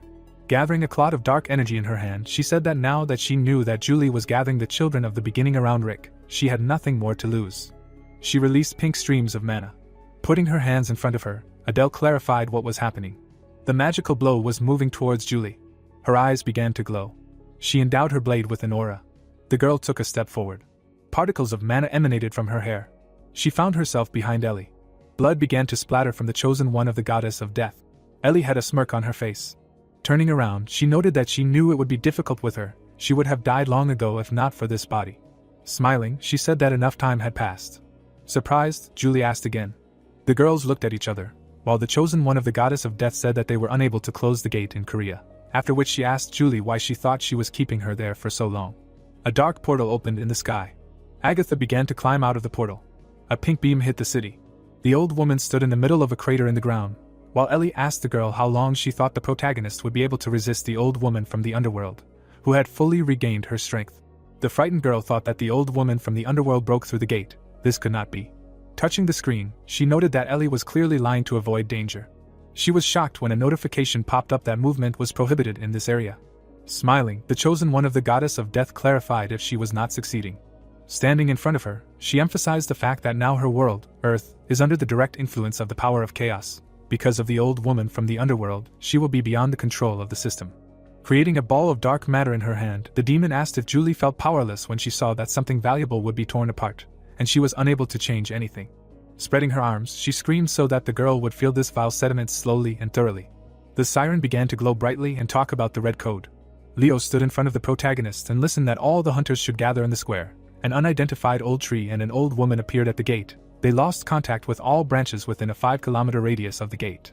Stunned, Rick asked in his mind about the old tree and the old woman. Looking at the handcuffs, he noted that if all this commotion was the work of an old woman from the underworld, then all the hunters would become nothing more than useless victims. Freeing his hands, he asked Leo to leave, because he needed to go to the gate. Leo surrounded himself with electricity and ordered him to sit down, because they were not finished yet. The protagonist with a serious look said that he would no longer dance to their tune. They did not even know what came out of the gate. He rushed past the guy and shouted that there was no time to waste. Leo calmly did not turn around and replied that he knew. The lightning was aimed at the protagonist. The guy stretched out his hand and said that a monster had appeared from the gate, and Rick panicked when he heard about it, which meant that something was happening that was incomparable with the last time. He madly emphasized the fact that he would not let him go until they found out Ellie's location. He cherished this world, but his sister was much more important to him. Frowning, the protagonist turned around. A huge tree had grown in the middle of the city. The inhabitants were trying to escape. The tree was waving its branches. The frightened girl turned around and saw a branch that was reaching out to her. Nate cut the branch. Turning around, he asked why she was wandering around there if she was supposed to leave there. Frowning, Nate asked why this was happening now. Standing in front of Agatha, he asked where Rick and Julie were. The old woman, with an evil look, noted that the guy was just a pathetic piece of flesh, but he smelled like that impudent boy. Raising her head, she said that she smelled the same smell and that ball of fur, that's why she spared him. Now she understood everything. They were both somehow connected to him. Etten clenched his hand into a fist and screamed that Nate should run. They could not handle her. He tried to hit the old woman and asked her to find their god. Looking at the oncoming attack, Agatha noted that Etten was energetic. He was shackled by branches, after which the old woman asked him to be patient a little longer. Nate was surrounded by tree branches and heard Agatha saying that she would tear them to pieces before that boy. He was scared. A powerful stream of electricity cut the tree. Leo was holding a two-handed sword in his hands. He lowered his head and assumed that he had arrived on time. Looking at the guys, he noticed that they had excellent self-control. Rick arrived there. He said with a smile on his face that Nate and Etten were great, now they could trust him with everything. The happy guy asked why the protagonist was with Leo. The protagonist answered with a satisfied look that it was a long story and they would discuss it later. Looking at the demon, he emphasized the fact that they first needed to deal with the old woman. The guys surrounded Agatha. The woman looked at them and said that they had met again. It was commendable that the protagonist came to her himself. Raising her fist, she said that as a reward she would rip off the skin from him and his priests, and then send it to the granny as a gift. Dodging the attack, the guy cried out that he shouldn't be so self-confident, otherwise it would be worse. He dashed forward. Swinging his blade, he cut the roots of the tree. Leo jumped after him and hit the tree with electricity. The old woman was surprised. Agatha stood in front of him and said that the main character was different now. She didn't think that he would tear off the branches of hatred so easily. Smiling, the protagonist noted that this impressed him. Leo calmly asked her to stop flattering him and better not to forget about the deal. Joyful Rick said that he would definitely find Ellie. He remembered how he extended his hand and asked her to leave, because the city was being destroyed there. An angry Leo said that he would do everything to find his sister. Standing in front of him, the protagonist clarified whether he would do anything if he had a way to find her. The protagonist rushed into battle. He rushed at Agatha and screamed that they would end this. The distraught old woman held a flower in front of her and asked that instead of the earth, its roots grow into dead flesh, instead of the sun, it shrink into darkness, and the mother's secret be desecrated along with it. The flower released purple pollen. A purple cloud rose in front of the protagonist. He thought with a dumbfounded look that his intuition was silent, so it was not poison. Having endowed the blade with yellow mana, he noted that he would simply get rid of it with the power of the sword. Frightened Rick thought that this was not poison, but an effect that interfered with the use of skills. This is a feature of the old woman from the underworld. Looking at Leo, he cried out that he needed to be careful, because the smoke sealed the skill. The guy looked at him and assumed that the protagonist did not notice that he was from another world. Electricity surrounded him as he said that mana was a power that had been with him since birth. He had never relied on any skills to control it. If the protagonist became stronger, relying only on skills, he should give up and leave. Smiling, the guy replied that he was in his element. Energy emanated from his blade. He rushed into battle, shouting that he would figure it out himself. The old woman looked at him and said that Rick still controlled mana, despite the sealed skills. She extended her hand, noting that she would try another way. The tree branches began to reach for them. Swinging his blade, the protagonist cried out that they would clear the way. A huge cloud of energy surrounded the area. Frowning, Leo thought that he had felt it before, but this mana was still frightening in its alienness and destructive power. He jumped off the ground and said that they would break through. The guy appeared in front of Agatha and emphasized the fact that now it emanated from the ally as a flame of vengeance devouring enemies. Leo released lightning at the demon. The dumbfounded old woman asked how he pierced the branches of her soul so easily, because he should not have used skills. Surrounded by blue mana, the protagonist cried out that it was too early to be surprised. The old woman opened her mouth in surprise and asked how a person could have such power. Closing his eyes, Rick thought about how he felt how thick mana swallowed the air and enveloped him. Holding the sword in his hand, he added that it did not leave him either during magic training or during sword training. He saw a bright light and noted that this mana was part of him. Looking down, the protagonist asked for forgiveness. He created a huge sphere and noted that he did not need the help of any skills to control himself. Using white ice and black flame, a huge vortex surrounded him. The boys tried to stay on their feet. Leo was shocked by what he saw. Looking at the huge hole in the ground, he said that he did not believe his eyes. The protagonist landed on the ground. He calmly noted that it was hard. Enthusiastic Nate ran to him. Sighing, the guy said that it was funny to say that he was the #1 hunter when such a guy existed. He agreed to teach the priest this technique. Dumbfounded, Rick screamed for them to move away. The boys were scared. A huge stream of dark energy rose. Nate covered his ears from the loud sound. The boys were stunned. The surprised protagonist looked at his allies. Agatha climbed out of the hole. She seriously reported that Rick managed to hurt her. Lowering her hand, the woman said that life is such a painful burden, it can corrupt even people with a pure heart, she can only grieve. The demon's face began to transform. The protagonist was shocked. A huge creature appeared before him. The old woman extended her hand and asked him to come to her. The protagonist clenched his teeth. He remembered how the demon smiled and began to reason that it was impossible to escape. If he called the system window, she would break it again. He could not abandon the guys and escape alone. Frowning, Rick came to the conclusion that he had to fight and struggle with her. Swinging his blade, he wondered if he could win. Julie stood on the monster's head. She rushed into battle, saying that this would not happen while she was around. The monster was shocked by this. The enraged girl ordered to remove the vile claws. The moon shone brightly in the sky. Ellie was lying on the ground. She closed one eye, noting that she hoped that she could stall for time. Looking at the crack in space, she asked how Julie had even crossed dimensions through the gate, adding that she did not think there was another crazy person capable of such a thing. Smiling, Ellie emphasized the fact that the girl would still need time to recover, but she did not care anymore. Looking at the sky, she stated that Ragnarok had already begun. Surprised, Rick turned to Julie. The girl cut off the monster's fingers. Turning around, she addressed Adele. The actress was standing behind the protagonist. Looking at the red barrier, Adele said that she blocked the screen with magic. The priest showed 2 fingers with a satisfied look. Turning around, the girl told them that Ellie had taken all their time. Leo stepped forward and said that he knew she was with her. He asked with a serious expression where his sister was. The monster watched them and asked what they had done in front of her. She raised her hand. The old woman dealt a crushing blow to the ground. Julie held her attack. She looked at her comrade and said that they would talk later. She threw him a golden apple and asked him to replenish his energy with it, after which she told the guys to remember that the old woman had excellent regeneration. Rick would need a lot of firepower to damage her.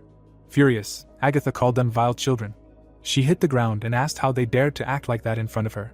Turning around, Julie screamed that if it came to a war of attrition, they would fail. She rushed into battle and asked the protagonist to think of something while she occupied her.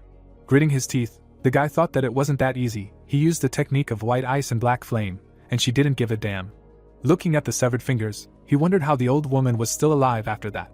Holding his chin, the protagonist came to the conclusion that the old woman's body was not that strong, which meant that what was before was a defense mechanism.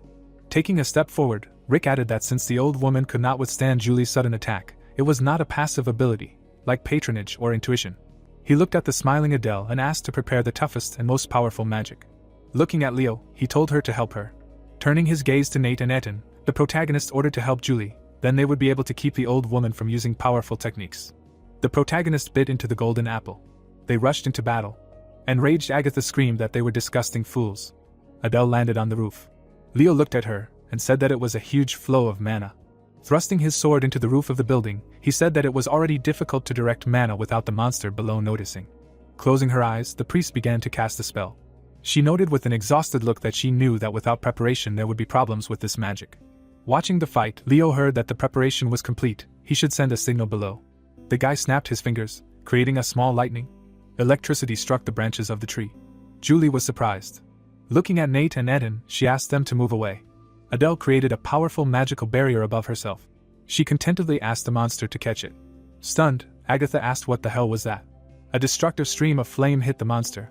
The demon covered himself with his hands and began to scream in pain. A small head fell out of his mouth. The old woman asked with a displeased look if a person could have such power. She started rolling on the ground and saying that she could still regenerate since her body was fine. She needed to get out of there while there was a containment shell. Rick stepped on her. He asked with a satisfied look where she was going. Grinning, the protagonist clarified if this was her real body. Having pierced Agatha, he emphasized the fact that now it was all over. She looked at him and said that even if she died today, she would take him with her. A bright glow began to emanate from the old woman. She began to explode. A bright light enveloped the protagonist's face. An explosion was heard. Rick was sitting on the ground in clouds of dust. He clenched his teeth. The protagonist was suddenly taken aback. A bloody girl stood in front of him. Julie, with a devastated look, said that it was good that he was safe. She began to fall. The protagonist reached for his wounded friend. Taking her head, the guy asked her not to be silent. He suddenly got scared. Looking at the red sky, Rick asked if Ragnarok had really begun. A huge eye was looking at their planet. Rick leaned over the girl, called her name and asked her to wake up. He looked at his partner and said that the healing skills weren't working. He remembered Olympus and said that he could save her there. System windows appeared. The hero punched and cursed. He exclaimed, "Why now?" He looked ahead and said that they couldn't move there. The hand grabbed the cloak. The girl asked to stop. Julie looked at the hero and told him to get out of here. She claimed that on Olympus they probably only think about how to seal the gates to the world of the gods, and abandon the human world. The protagonist grabbed the girl's palm and asked her some nonsense. He told her not to dare die. She lay on the ground and said that she had no divine power left to support her body. She asked him to run away as soon as possible. Her palm slipped out of Rick's hand. She said that if he continued in the same spirit, she was afraid that he would ruin everything. The hero's eyes opened wide. He leaned over the goddess and shouted her name.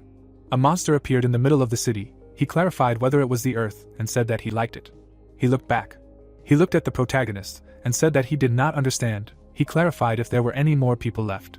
He raised his hand and said that he thought he would get nothing and that he was worried in vain. The monster wished death on the hero. The creature's arm was cut off at the elbow. Tears flowed down the protagonist's face. He asked why and for what. Rick looked back and asked why they continued to climb on them. He clarified what evil people did to them. The creature looked at the stump and exclaimed.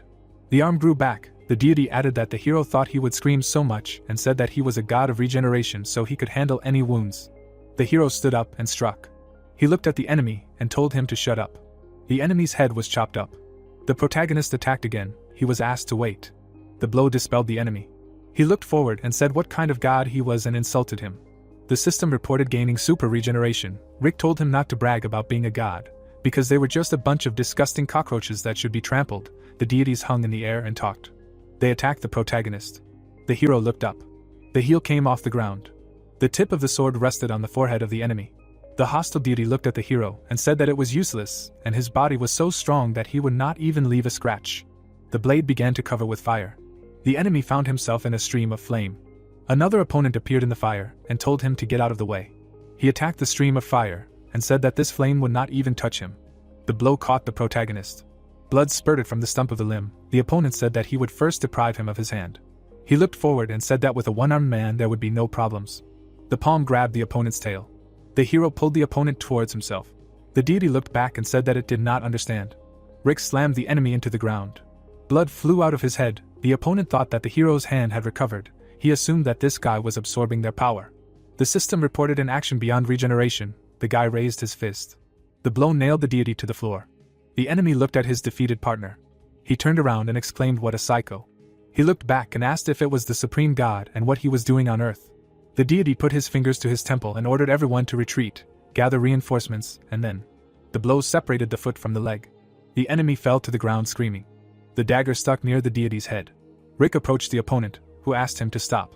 The protagonist clenched his fist and told him to shut up and that he would not run away now. The dagger stuck into the enemy's back. The foot landed on his head. The enemy was bleeding and said that he did not want to die. The hero looked down and told him to die. Blood covered the ground. The palm landed on Rick's shoulder. Leo stood behind the hero and said that his enemy was already dead and he should stop and come to his senses. He said that perhaps it was not too late. The protagonist looked back and asked what he was talking about. Leo stood in front of the god and said that in the past, his world was also destroyed by monsters that broke out of the gate, and there was exactly the same situation. But he managed to escape through the gate from this hell and cross dimensions. He explained that in the gate all dimensions are intertwined and there he saw passages that connect countless dimensions, the image of the tree of the world. The hero looked at the interlocutor and asked what it meant. He frowned and replied that he was not sure if they could save her. They could risk their lives and jump through dimensions. The hero was surprised and asked if they could get to Olympus. The fist clenched and the answer was that they certainly could. The protagonist looked up at the roof of the building. The new character asked where the guys who were responsible for this area had gone. He looked at the characters and said that there were people over there. Rick frowned and thought it was another one. The monster looked down and assumed that they had suffered from the humans. The hero grimaced and thought that if he left now, there would be no stone left on this place. He cursed and asked what to do. Nate grabbed the hilt with both hands and said the unity of spirit and sword. Rick and the unknown monster were surprised. The blow cut off part of the multi-story building. The hero looked back. He looked at the young man and exclaimed. They answered that they had prepared this move to surprise him during the fight. He frowned and shouted that it was enough to waste time, and that they had dealt with that decrepit old woman, and these opponents were nothing. The protagonist looked at his interlocutor and said that he was. The enemy created a pentagram, laughed, and said that look at these show-offs. The girl said that this would not work. The explosion blew the roof apart. She stood with her hand outstretched and said that there was no time to hesitate. She frowned and asked if he would save Julie if he were transported to Olympus, after which she told him to trust him. The hero looked at Adele, who asked to save Julie, and said her name. She explained that he saved her world when the gates of the magical world went out of control, memories of the monster, She added that even then she understood that she would save his world no matter what. The girl remembered the grinning hero. Etten looked at the protagonist and added that he agreed with the sorceress, and that they had to repay Rick. He added that he should leave, because they would protect the land at all costs. The protagonist looked at the priests and addressed them. He grinned. The hero looked at his partner and told him to lead him. He replied that he saw his readiness. Leo took a step and said that there was no time to lose and they needed to move. The characters rushed up the building. Leo stopped at the edge of the roof. He looked up. The guy swung his sword. The blow split the sky. A portal to another dimension appeared. He looked back at the hero and told him to jump into the gate now before the crack closed. The protagonist took a step and said he understood. They jumped into the gate. The hero's face lit up. He stepped onto the ground and said he didn't think he'd be here again. He looked around and said everything was still murky. The stranger appeared behind the characters. He looked at them and said wow and asked where the people were from. He smirked and said he shouldn't have come here, but by luck. The hero cut off the monster's head. He glanced at its corpse and said he didn't have time to chat. Dark sky. The protagonist stopped in front of the rift and said it was here. He looked at the gate and said the Olympus energy was felt here the strongest. He looked around the rift and thought about Julie waiting for him, and he would definitely save her. The characters went into the rift. The protagonist frowned and called Asmodeus. His palm clenched the sword. The hero struck. Tentacles appeared behind Rick. He dodged the tentacles' attack. The guy bared his teeth, cursed, and said that he didn't have time. He shouted for him to get lost and hit. The eye in the sky looked at the boy, laughed, and said that it was funny. It said that he had grown up. A portal appeared above the hero. The creature offered to be sincere. Rick looked up and called the enemy stubborn. He swung his sword and said that he would not allow this to happen again. The hero's blow was stopped by an attack. The stranger said that it should be considered an honor, since not everyone is given the opportunity to cross swords with him. He blocked the protagonist's sword with his blade. The guy bared his teeth and told him to shut up. He struck. Rick held the sword and said that he should not get near him. With a cry of get lost, he attacked. Asmodeus grinned and said that it was not bad, that this was the true fusion of spirit and sword. He frowned and said, "What then, how so what?" Asmodeus counterattacked the enemy. The hero blocked the blows and thought that he was getting faster with each blow, and if he could not catch up, he would die immediately. Lightning enveloped the cloak. Leo raised his sword to attack. The demon looked to the side and said what a noisy sudden attack it was. The enemy blocked both attacks of the characters. He said that it was useless. The guy froze in front of the blocked sword. Many blades appeared in the area. The demon said that there was no place that his sword could not reach. He used the sword of heavenly flow. The weapon hung in the air. Leo looked back. The blades pierced the guy. Blood splashed. The guy groaned. He fell at the feet of the fighters. The hero looked at his partner and called him. The enemy frowned and asked if he was distracted. He attacked the protagonist and said that he seemed too thirsty for death. The shockwave raised dust. An impenetrable cloud. Asmodeus looked at his opponent and grinned. Rick stood with his sword at the ready. The demon asked if he blocked the blow, and where did he get such courage? The hero looked at the opponent and told him to leave if he valued his life. The opponent smiled and replied that he was afraid, after which he added that how could he retreat, because he had not faced such opponents in a long time. He pointed the sword at the protagonist and told him to listen before they began to fight. He called himself Asmodeus. He bowed his head and said that he was a guardian of the demon world, appointed by chaos, and he was once known as the god of swords. The hero raised his eyebrows and asked again. Asmodeus looked up and said that it was true and that it was in the old days when he was a god.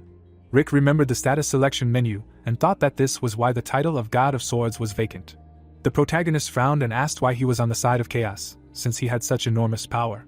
Asmodeus looked at the guy and replied that he had expressed himself incorrectly and that he was here precisely because of his power. He closed his eyes and said that he had strived for this power all his life.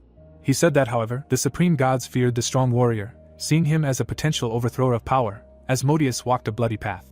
He explained that they did everything to crush him and protect their position, a monster against the sky. He said that in the end, he could not preserve himself and turned into a shapeless, ugly monster. He looked at the hero and said that if it were not for the help of chaos, he would have continued to live as a miserable monster. He added that here are the gods, who can also be vile and selfish. The protagonist frowned. He said that life is an endless struggle and every moment requires confirmation of strength, and only traces covered in the blood of enemies show him the way. The image of bloody traces led to corpses. He added that he is on the side of chaos for the sake of such a sincere peace. Asmodeus extended his hand and said that they were chatting for some reason. He created many swords and pointed them at the opponent, and said that it was time to begin. The hero jumped up and looked up. The blow created a dust curtain. The blades rushed towards the protagonist. He tried to block the blows. Blood flowed from the wound and Rick thought that he could not block everything at once, and that he needed to protect vulnerable spots. The hero repelled the attacks. He looked ahead and thought that the attack had stopped. The thought that it was high time for a counterattack did not have time to take shape, as he tensed up. New blades appeared in the sky. Asmodeus looked at the enemy and said how pleased he was that he managed to block his attack. He asked if this was all and added that he expected more. Lightning flashed. The demon world's protector looked at the lightning. Leo stood up with a groan. The hero looked back and called him. He mentioned his wounds. The guy was breathing heavily and replied that he could handle it, and there was no need to worry. He caught up with the hero and said that it was dangerous to continue in their condition, and asked if they would definitely be able to win. The hero frowned and said that even in perfect shape there was no guarantee of victory, and they were already pretty exhausted from the previous battle, and added that to be honest, the chances were slim. Leo bowed his head and said that in that case, let him listen to his proposal. He said that Rick should take his power. The characters stood shoulder to shoulder. The hero asked again. The guy looked at his partner and replied that this was his secret method, and so he would be able to restore both wounds and mana, and in general, the method only works if the subject owns the lightning mana and is fully compatible with it. But the hero is not like that. He clenched his fist and added that if everything worked out, he would not only recover but also gain new strength. Leo said that this would happen in case of success, and otherwise he would die. The hero glanced at his partner. He created a ball of lightning on his palm and asked if the hero would take the risk. Rick bowed his head and said that he had been determined since he entered the gate, and if he could get rid of it and save Julie, he would risk his life over and over again. He looked ahead. Leo said that he thought so and aimed the ball. He said that the method was called the Mind Core and he had one chance. The lightning was aimed at the hero. The guy looked at his partner and told him to come back alive. The core absorbed the protagonist. Asmodeus smirked and said that it was an interesting magic. He said that he did not know what the characters were talking about there, but it was time to end. Leo turned around. He said that he expected a lot from the guy in the lion armor and hoped that his patience was worth it, his hand holding a sword. The young man pointed the sword towards his opponent and told him to wait, and that soon his impatient face would turn into a sour expression, and in the meantime he would frolic with him. Asmodeus threw the sword over his shoulder and insulted the opponent. He offered to begin. The hero stood among the stars. He looked at the luminaries and asked where he was. Someone answered that it was a kaleidoscope. The protagonist looked back. He looked at the creature and asked who he was. The creature answered that it was part of Pandora. It was hanging against the background of the stars. The hero asked again. Pandora said that time was running out and it would get to the point. It said that if he continued in the same spirit, he would die. The protagonist looked up and asked again. He looked at the creature and asked how it got there. It answered that unfortunately it did not have time to explain. Part of Pandora hung in the air and said that there was no need to worry, since he was important to him, and she would help him. The protagonist asked again. The characters were opposite each other. She said that not only was his body having a hard time adapting to mana, but he was also resisting, and in other words, he was on the verge of failure. She added that he had no experience of such a sudden addiction to mana, much less the skills to control it, and of course we were talking about this life. The hero looked at her and asked what she meant. Her foot was on a puzzle. She replied that she would now use her power and build an imaginary world with memories from a past life. The puzzles were spinning around. Part of Pandora said that during this process, his current memories would mix with the memories of his other self. She looked at the hero. The creature hung above the protagonist and added that the time would come when he would wake up from sleep, even if he did not want to wake up, and if he succeeded, he would definitely find her. Day, the wind blew away the leaves. The hero was lying on the ground and asked where he was. He looked up. Julie leaned over him and asked how long he was going to sleep. He sat up and said her name. She replied that she was not his mother to wake him up. She looked at the hero and asked if he was crying. Tears were flowing from the guy's eyes. She asked if everything was okay and if he had a nightmare. Rick looked down and clarified that he was crying too. He said that it was a nightmare and asked what kind of dream it was. The girl looked at him and asked if everything was okay. She added that he looked tired. She suggested that he rest and said that she could go to work part-time. The hero stood up and refused. He said not to worry and that he was fine, and added that he felt calmer when he saw her. Julie turned away. She walked away and said that since he was talking nonsense, it meant he had recovered. The protagonist asked to wait for him. He followed the girl and thought that he was anxious, and there was a feeling that something important had happened. Julie hurried the hero, to which he replied that he was running and sped up. He thought that it was some kind of trifle. The leaves were playing in the wind. The sun was shining on the trees. The girl asked where they were going, and he said that of course they were going to work part-time, since they needed to fulfill Persephone's order. She added that she had no idea when he would arrive and therefore it was better to get the golden apple in advance. The hero walked behind his partner and asked what exactly would arrive. She turned around and answered Ragnarok and clarified what else could be. The protagonist repeated and jumped up. A memory of the wounded Julie flashed. She looked at Rick and turned to him. She clarified if everything was okay with him, The hero put his hand to his face and replied that he was fine and nothing special.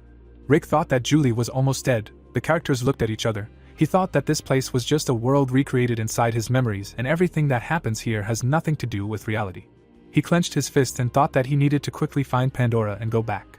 She looked at the hero and asked if everything was okay with him. He added a question about him being frozen in place and offered to go fulfill the request.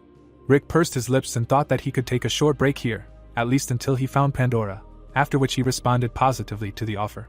Pandora watched the characters from above and asked what Rick's choice was. She said that if it was better this way then everything would suit her. The hero stood opposite the girl and asked if she was sure that she could handle it. He said that humans are powerless in the face of natural disasters, but Ragnarok is the end of everything. Julie looked at the hero and asked why he suddenly said that. She stood there silently. The girl squeezed her hand and replied that she was not as strong as he thought. She explained that there were times when her resolve weakened at the thought of possible failure. She was afraid to even take a step forward, and she still could not get used to the fact that someone died, so she hesitated again and again. She bowed her head and added that although she was afraid to move forward, she was even more afraid of giving up, so she decided to become a coward who threw away her emotions. She declared herself a weak person. She looked into space and said that in those moments when she began to wonder if this was in vain, she felt the need for something to support the only thread of hope left in her. Julie looked up at Rick and said that's why she was looking at him. He asked again. She explained that he always says that if you don't try, nothing will change. The hero looked at his interlocutor and asked if he said something like that. She smiled and replied that she couldn't say for sure. She added that the main thing is that he constantly moves forward, no matter how unfavorable the situation was. Memories flash. She added that no matter how difficult the path was, no matter how many failures he suffered, in memories the protagonist overcomes. She said that when she sees him like this, a feeling arises in her soul that she is not alone. In her thoughts, Rigoi stood in front of the girl. She added that even at that second, when his head begins to bow down, he will try to snatch another step, the bloody protagonist. Julie said that before her eyes there was someone who was doing everything possible to move forward. Her eyes were wide open. Rick looked at his partner when she finished that this appearance was the main consolation and hope for everyone in such a difficult time. She put her hand to her chest and said that it was he who motivated her not to give up.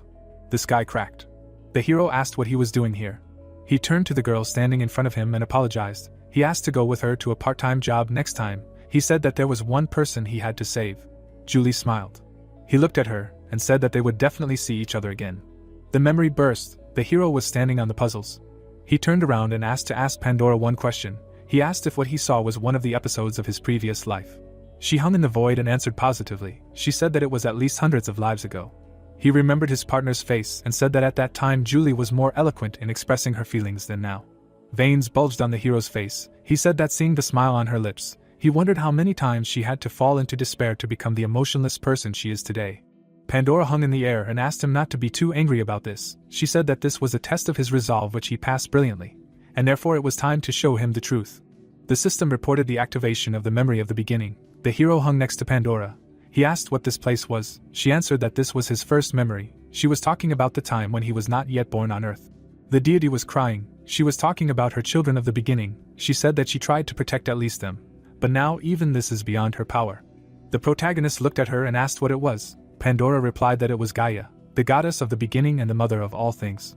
The goddess cried and said that the dark shadow would soon reach even these lands of the beginning, that this fateful day was about to come. Little Julie jumped up and asked what the shadow was and why she was so sad about it. Gaia closed her eyes and answered that the shadow was chaos, the father of everything, the starting point of this world and all others. The children looked at their mother and exclaimed. Little Nate suggested joining forces with the other gods and defeating him. The goddess folded her arms and answered that the gods were part of chaos, and that just as her hand could not pierce her own heart, so they, no matter what they did, could not hide from the gaze of chaos. Tears streamed down her cheeks. She apologized to the children and said that she did not see a future in which she managed to defeat chaos. The boy placed his palm on his chest and said that in that case he would defeat chaos. The hero looked at himself and thought that it was he. Rick looked at his mother and asked that since they were not gods, they would be able to defeat him. The goddess closed her eyes and replied that his words made her feel both joy and sadness. She touched the protagonist and said that this hope that suddenly appeared like lightning could dissipate in an instant. There was uncertainty in the air like a sea shrouded in night mist. She added that the path he had voiced was full of the unknown and even she could not see anything beyond this veil. She could only say that he would have to endure great pain that would be more painful than death itself. Her palm lay on his cheek. She asked if he was going to go along this path anyway. The boy answered in the affirmative. The area was filled with derogatory exclamations. The hero remained silent. Julie blocked the protagonist and told them to stop and that their words were too harsh. She added that it was not the time to argue among themselves. The girl looked back. Rick replied that everything was fine and the others were right, that he really was the slowest and the weakest, and that he couldn't even master a single skill that she had tried to teach him the first time. He clenched his hand into a fist and said that despite this, he had never given up and he wasn't going to give up this time either. Julie looked at the boy as he said that who knows, maybe they really could defeat chaos. He looked back at her and said that if they didn't try, nothing would change. A star appeared in her palm. Gaia said that since there was nothing inside him, he was a kind of nothing, which was the same as infinity, and that great possibilities were hidden within him. The goddess smiled and thanked her child. She spread her arms and said that they would all be born in different worlds, separated by space to avoid the shadow, and she would use all her powers to create a system for them. She declared that she would become part of this system and would forever remain with them. Against the backdrop of the stars, she spoke the words. That since his vessel was empty, no one knew of its true depth. She wished for the child with infinite possibilities to go forward for his great cause, to destroy it, to preserve all the beauty in the world. The mother system reported the awakening of true power, the power of emptiness of the talent of deep antiquity. The hero closed his eyes. The system reported that he could now accept any type of power. Rick opened his eyes. Pools of blood spilled across the floor. Chuck stared at his opponent and said that he was a hopeless idiot. He could not believe that he was trying to distract his attention with his simple swordsmanship. Then he smiled and added that his blade had become dull and useless because he was too focused on protecting the baggage that was behind you. At this moment, a butcher's knife would be a much more effective weapon against me. Henry lowered his head and asked him to shut up. Then he raised his head and noticed that he was constantly chattering. He was beginning to think that he was a god of gossip, not swords. Chuck summoned the phantom blades and said that his mouth was the only thing that still worked, that it was good enough for a little entertainment. The swords pointed towards Henry, and Chuck added that it was time for him to die. He wouldn't even waste his memory resources to remember him. Henry stared intently and wondered if the main character had finished there yet. At that moment, a bright flash appeared. Chuck stared at the light in surprise, after which a silhouette appeared. The blue-haired man stared in surprise. Rick closed it and noted that the process was a little delayed, after which Henry fell to his knee and noted that he never thought that the day would come when he would be glad to see his face. Rick grinned and noted that now it was his turn. Let him rest and regain his strength. He must stay alive to see Ellie again. Henry looked ahead and said that he was talking about obvious things. Chuck's gaze tightened and he noticed that he was curious about what he was doing there, but it seemed that the only thing he did was absorb a new element of mana, which was a bit disappointing. At that moment, Rick made a quick dash. Then he swung his sword sharply. There was a powerful explosion. Chuck was able to block our hero's blow. Then he grabbed the sword with both hands and noticed that it had clearly changed. Then he suddenly darkened and shouted that it was now quite interesting to cut the enemy into pieces. Chuck quickly used the technique of slicing the horizon.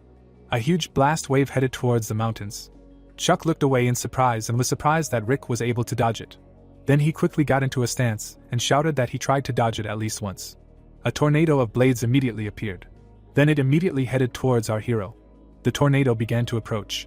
Then it quickly absorbed our hero. Rick strained his eyes and thought that he was clearly surrounded by an infinite number of blades. A huge number of blades were visible in the powerful wind. The protagonist paid attention to one of them and thought that he saw this wave in the form of a single sword. He immediately decided to swing his sword and added that if he managed to break through this curtain, he was sure that he could make that sword his own. After which he immediately struck. A bright flash appeared. Chuck stared at the tornado in surprise. After which he thoughtfully looked at the sword, because he did not understand why it flew from the whirlwind. Immediately after that, he stared at the light in surprise. Rick opened his mouth. At the same moment, Chuck stared at him and shouted that he had absorbed the energy of all his swords.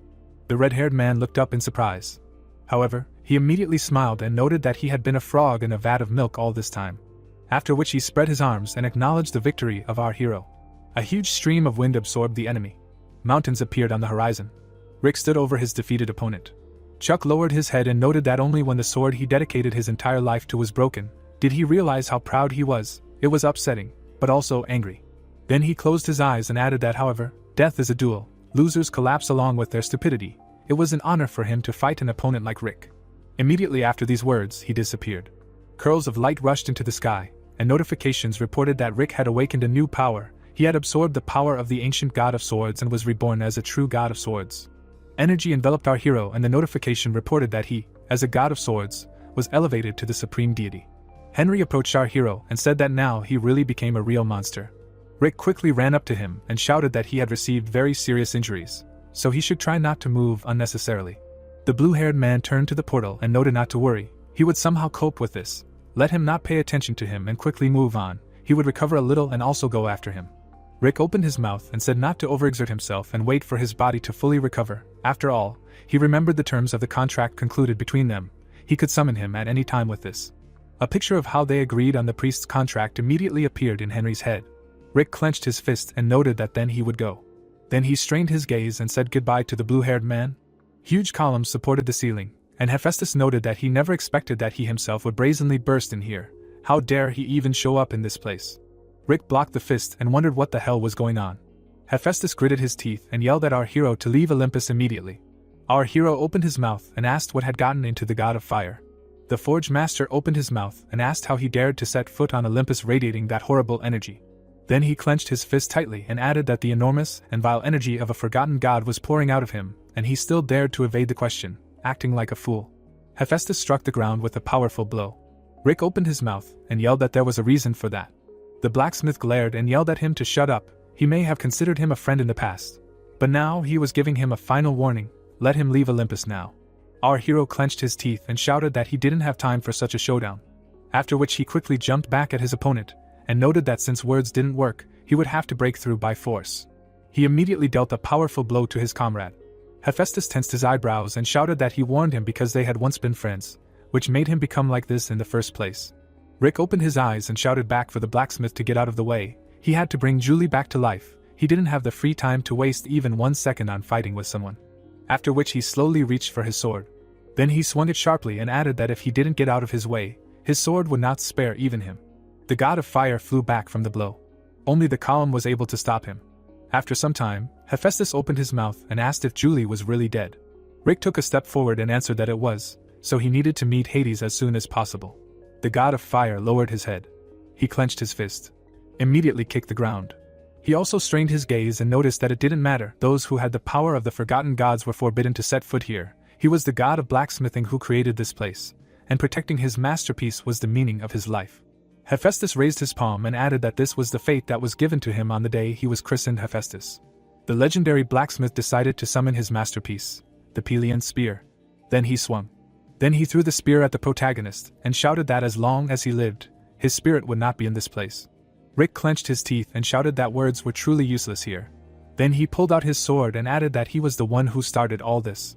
At that very moment, our hero struck a lightning strike, cutting the horizon. Hephaestus doubled over in pain. Then he began to walk forward and shouted that it was a mere trifle. Rick opened his mouth and shouted for him to stop, because the winner had already been decided. Let him stop fighting and let him pass. The god of fire did not listen to him and opened his mouth and summoned the masterpiece. The blacksmith approached the protagonist with the core of Salas. After which a powerful explosion was heard. Thick dust rose.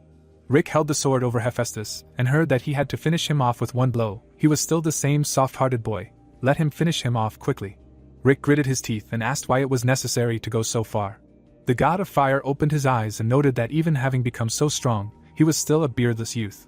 Then slowly reached his hand to the blade and asked Rick what he thought the name meant for the gods. It is not only what others call them, it is about their destinies. Rick opened his eyes. Then Hephaestus squeezed the sword and shouted that a god who cannot fulfill his destiny will fall and become a forgotten god. The god of fire clenched his teeth and said that even knowing what he felt, he could not give up his destiny. He wanted to remain Hephaestus until the very end. There was no resentment towards him in his soul. There were just things that they could not give up. Rick looked down with wet eyes. At the moment of disappearance, Hephaestus managed to notice that he hoped he could do what he came here for. Our hero clenched his teeth and thanked the god of fire, and notifications reported that he had awakened a new power. The sword sparkled brightly with its stones. Rick picked up the sword and noted that it was time to move on. After some time, Rick stepped into the kingdom of the dead. He slowly began to walk towards the tower. A gloomy picture of a guy and a girl appeared on the screen, and the plot told that in Greek mythology there is one very famous story about Orpheus. In order to bring his beloved wife Eurydice back to life, he turned to Hades himself with a request, playing his lyre. Bright stars appeared in the sky and the plot continued that this is a tale of how the protagonist managed to touch the heart of the ruler of the underworld and get permission to return his wife from the depths of the kingdom of the dead. Rick looked up and noted that although there was no happy ending in the end, everything would be different for him. Green lightning appeared in the sky. A powerful lightning bolt struck in front of our hero. Hades stared straight at the protagonist and noted that he saw a small bug sneaking in here. Rick looked at him, heard that given the current situation, he would make an exception and turn a blind eye to his prank, so let him leave this land now, and replied that he could not do that. Then he raised his head and noted that he would not leave until he brought Julie back to life. Hades opened his mouth and replied that he was speechless. Then he took a step forward and added that he never thought that someone would dare to brazenly ask the god of the underworld to revive someone. He immediately stopped in front of our hero and added that it looked like he was finally eager to part with life. Rick stared at him and heard that from this second on he had better be especially careful when choosing his words, because in the worst case he could tear the impudent fellow to pieces. Then he opened his mouth and noted that he would bring Julie back to life again. Then he put out his sword and added that for your information, he did not need his permission for this. Hades opened his mouth and said that it looked like he wanted to follow in the footsteps of the one who left the world of the living before him. Then he summoned a huge funnel and added that he did not have time, so he would deal with him quickly. Rick opened his eyes, seeing a stream of energy. He immediately decided to use Hermes' boots. He dodged the blow with a quick jump. Then he turned his gaze to Hades. Instantly decided to counterattack. Rick dealt a powerful blow to the god of death. Hades slightly opened his mouth and remarked that he clearly had a low level of intelligence. Didn't he feel during their duel that sword blows couldn't even scratch him? Then he pointed his finger forward. Energy began to rage around and the god of death remarked that death was another name for him. Then he opened his eyes and asked that he really thought that he could defeat death in the underworld. Rick looked at him in fear. Then a powerful explosion was heard. A small cloud of dust rose. Rick quickly jumped to the side. Then he opened his mouth and remarked that he seemed to have misunderstood something. He was not here to endlessly reflect his blows. Gripping the sword tightly, Rick added that he always wondered why, having set foot on these lands, he did not see the gates leading to hell. But who would have thought that he moved them behind the castle? Hades looked at him in surprise. Our hero swung his weapon, after which a beam of energy appeared in the sky. Rick's face lit up with powerful force.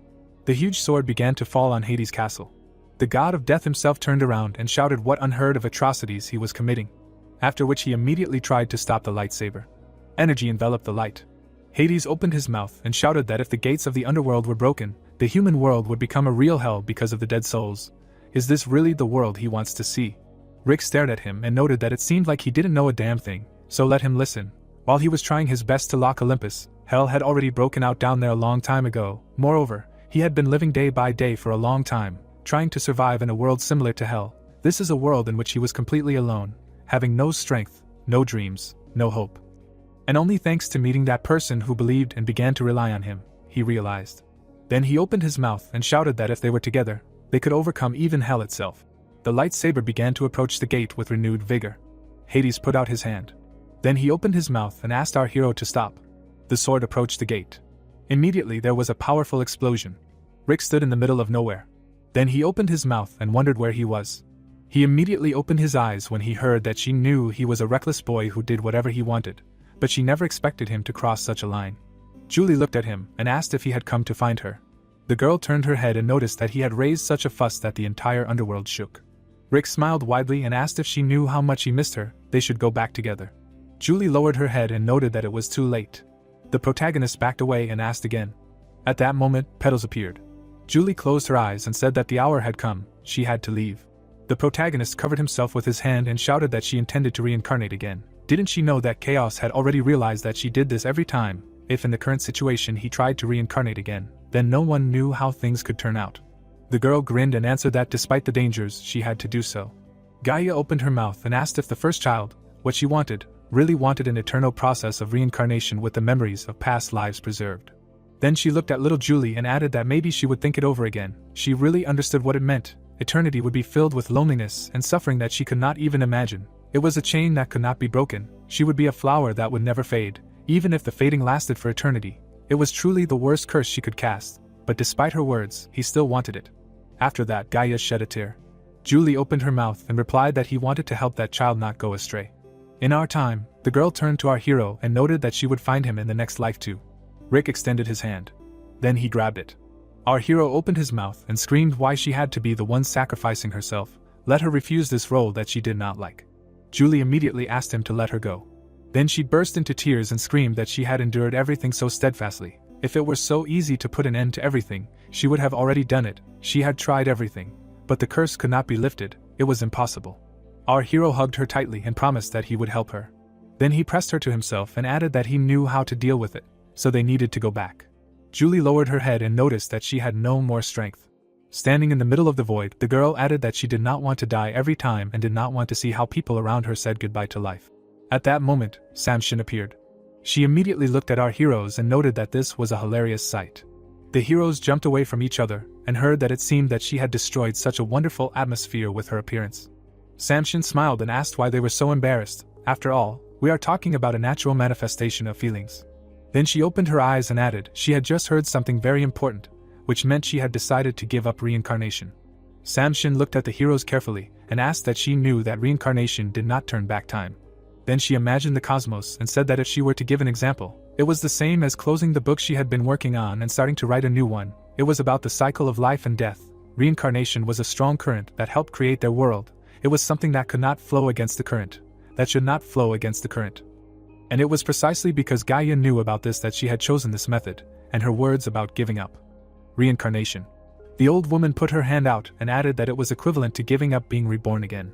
Samshin lowered her head and asked to answer if she, Samshin, who controlled the process of reincarnation. Then she pressed her hand to herself and added that she would not allow this child to refuse reincarnation, whether Rick would give up and leave. Samshin stared at him. Our hero opened his eyes wide.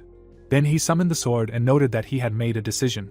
The protagonist looked at Samshin and noted that he would no longer allow Julie to be a sacrificial lamb for this world, even if it was against her will. Samshin silently stared at the tip of the sword. Then she smirked. She quickly waved her hand and ordered the sword to be put away. Rick looked at Snow White and shouted that he did not believe his eyes. The transformation was cancelled. Samshin put her hands on her hips and said that although she knew that he did not have all the memories from his past lives, but did he really still know her so poorly? Then she smiled broadly and remarked that he really hadn't gotten it yet, and where had he ever seen a grandmother who would stop her grandchildren from following the path they wanted? She was just worried about the plan she saw in his head, so she pretended for a while to find out how determined he really was. Rick opened his mouth and asked what she could even know. Samshin looked up and said that she had only partially, but she could feel how dangerous his plan was. Then she took their hands and remarked that her wish was for the two of them to be happy, since they had spent so many lives in suffering. Then she moved them even closer and added that they should not worry and tell her everything. He would help in any way he could. Julie looked at her and thanked her. Rick held out his hand and called for the priests. A powerful stream of light appeared. 5 warriors appeared in front of him. They immediately stared forward in surprise. Rick smiled and asked how they were all doing. Julie smiled. The blonde jumped on the girl. Then she started crying and screamed that at least she knew how much she missed her, and Julie noted that she missed her terribly too. The girl pointed at the protagonist and screamed to never do something so reckless again. Let Rick take the rap, and she would save him if necessary, and not the other way around. The two guys at this time exchanged a few words and got acquainted. FAO smiled and noted that he must be a priest too, admitting that his life was very different from his, so he will watch him and learn everything, and the blonde smiled and replied that it was immediately obvious that he knows a lot about people. If you do not take into account Brother Rick and Sister Julie, he is the strongest here, number 1, you could say. FAO scratched his chin and remarked that it was impressive, but he still looked like a child who had not yet reached adulthood, and the blonde asked, as if there was a big age difference between them, what, some kind of grandfather? Samshin smiled widely and remarked that it was great when children chatted with each other like this. She could listen to them chatter for days on end. Then she looked closely at the children and thought that while they were talking, the world was inevitably approaching its end. Samshin looked at the protagonist and noted that he had called the priests, so he thought he should slowly bring them up to speed. Now that they had broken the cycle of reincarnation, there would be no next time. Let him tell them in what direction he was going to go in order to save Julie and avoid disaster. The blonde looked surprised and asked what kind of salvation he was talking about, and Julie replied that he would explain everything later. Rick opened his mouth and replied that there was only one way. Then he stared seriously and replied that it was necessary to defeat chaos. Julie looked at him in surprise. Samshin opened her mouth and noted that she had heard this phrase countless times. According to the prophecy of Gaia, he needed 12 priests to be able to resist chaos. But in none of his past lives had all 12 priests been gathered in one place. In this life he managed to gather 5, so would it end the same as always? Rick lowered his head and noted that at the moment everything was like that. Samshin raised her head and asked what he was getting at. Rick strained his gaze and noted that he had a fragment of Pandora. Then he stared at his pet and thought that having received the abilities of Lord Hephaestus, he learned what the true nature of Snow White was. She continued to help him all this time. Then he stroked his pet's head and noted that they would go through the time gate to the past and return to the moment when Ragnarok first broke out, and then they would use the preparations of the priests of the past to eliminate the chaos. A plan of the event appeared in his head. Julie froze thoughtfully and heard that if the powers of his priests from the past and the future were combined, there would be exactly 12 priests, as stated in the prophecy. Then she looked down and thought that it sounded like something absurd. But who knows, maybe it really will work, In the prophecy of the mother it was only said that there should be 12 priests. But there was no word about them having to be different priests, but going to the past means. Samshin opened her eyes and said that he wanted to say that he was ready to pay the appropriate price for it. She imagined herself looking at the cosmos and added that if he went against the natural order of things, he would become an outsider in this world. She would no longer be protected by the gods or the rules of this universe, and since he had rejected reincarnation, there would be no second chances after this attempt. Samshin lowered her head and asked if he was truly ready to give up everything and follow this path. Rick placed his hand on his chest and replied that he was ready. Then he opened his mouth and added that no matter what price he had to pay, he believed that this was the path he needed to follow. Rick turned back and added that now he wanted to hear his thoughts on this matter. The time had come to make a decision. They would go with him. Then he looked at his comrades and added that they could either live their next life again. The protagonist lowered his head and said that he swears that he will not hold a grudge against them if he decides to leave him. The guy smiled widely and replied that he was hurting his feelings. Was he really going to go alone, leaving him here? And the blonde noted that she had originally lived without knowing about any reincarnation, and from now on she was not going to care about something like that either. The frost giant clenched his teeth and noted that his loyalty was with him, his god, and that was his answer. Fao opened his mouth and said that he had freed them. He would no longer have to live bound by his own cowardice, and Henry noted that he was not interested in reincarnation. The only thing he regretted was a calm and serene world where he could live with his sister. Rick opened his eyes. Julie looked at him and noted that why was he so happy, they hadn't even started yet. Then she smiled and added that they should celebrate when they fulfilled their plan. Rick smiled and agreed with her. Samshin stepped forward and said that they had all made a decision. It was unusual for her to say goodbye to anyone, but the desire to grab his hand and try to stop him, it was his greed, she thought. Rick and the blonde looked at her.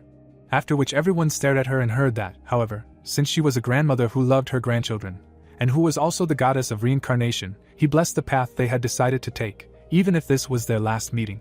Then she cried and noted that they needed to move forward. She prayed that they would not stray from the path and could live a full life. Rick stepped forward. He immediately smiled and noted that it was time to move to the Temple of Zeus. A bright rock appeared here. An explosion occurred in the middle of the palace. The warrior arrived to Zeus and shouted that the god of the sword had invaded even this cradle of the king. The blonde and the swordsman created an explosion, and the warrior noted that his priests were destroying everything in the temple. Fao and Henry were destroying the columns at this time, and the warrior added that at this rate of advance they were not able to stop them with the forces they had at the moment. A wall collapsed behind the speaker. Rick entered through the hole and noted that this was the corner they had huddled in to hide from his gaze. He liked to sit in a safe place like a coward when the whole world was collapsing. Zeus opened his mouth. The warrior pulled out his sword and shouted that Rick had gone crazy. Then he got hit on the head after telling them to stop this. The king of the gods would judge him for his actions.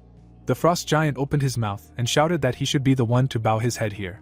Rick stared at the supreme god and said that he wanted to hear Pandora's prophecy from Prometheus, and for this he plunged him into eternal torment. But does he know that prophecies are always ambiguous, and most people do not go that far because of things that are unclear to them? Rick remembered looking at the weak body and added that he clearly had some specific goal. Then he stared at the dead soldiers and added that this is why he barricaded himself in the temple as soon as Ragnarok began, and he only defended his throne, even when Olympus was under attack. Zeus darkened when he heard that Pandora's door was here, and he wanted to know a way to open it. After which he began to get up from his throne. Immediately flew towards our hero. Zeus looked at the protagonist in horror and noted that he should die here. After which he aimed his fist at Rick's face. However, the god's hand did not have time to touch the protagonist. Julie turned her gaze and noted that she couldn't let this happen. Zeus opened his mouth and shouted that she was a little bitch. How dare she cut off his hand? The blonde appeared from above and shouted that he dared to call his sister a bitch. Fao strained his gaze. Then he charged straight at Zeus's face. The blonde strained her gaze and shouted for him to get more and fry until golden brown. A moment later, Zeus was covered in scorching flames. At this time, the swordsman approached him. Then they struck at the same time. Immediately, a powerful explosion was heard. Rick took a step forward and thought that it was not for nothing that he found this whole situation strange. Then he looked up and added that there was a reason why he refused to dodge and took all the frontal attacks. The fact that he did this even though he could have dodged the fight says one thing. He immediately stared at Pandora's gate and said that there was something behind him that he had to hide and protect. Our hero opened his eyes and said that he still couldn't believe that he had hidden something like that. What had he even thought about? Zeus lay unconscious on the floor. The protagonist's pet had turned back. After which the moon lit up on his forehead. The doors began to move. Pandora flew out of the gate and noted that it had been a very long wait. Then she headed towards the protagonist and added that he had finally come to her, the child who would save the world.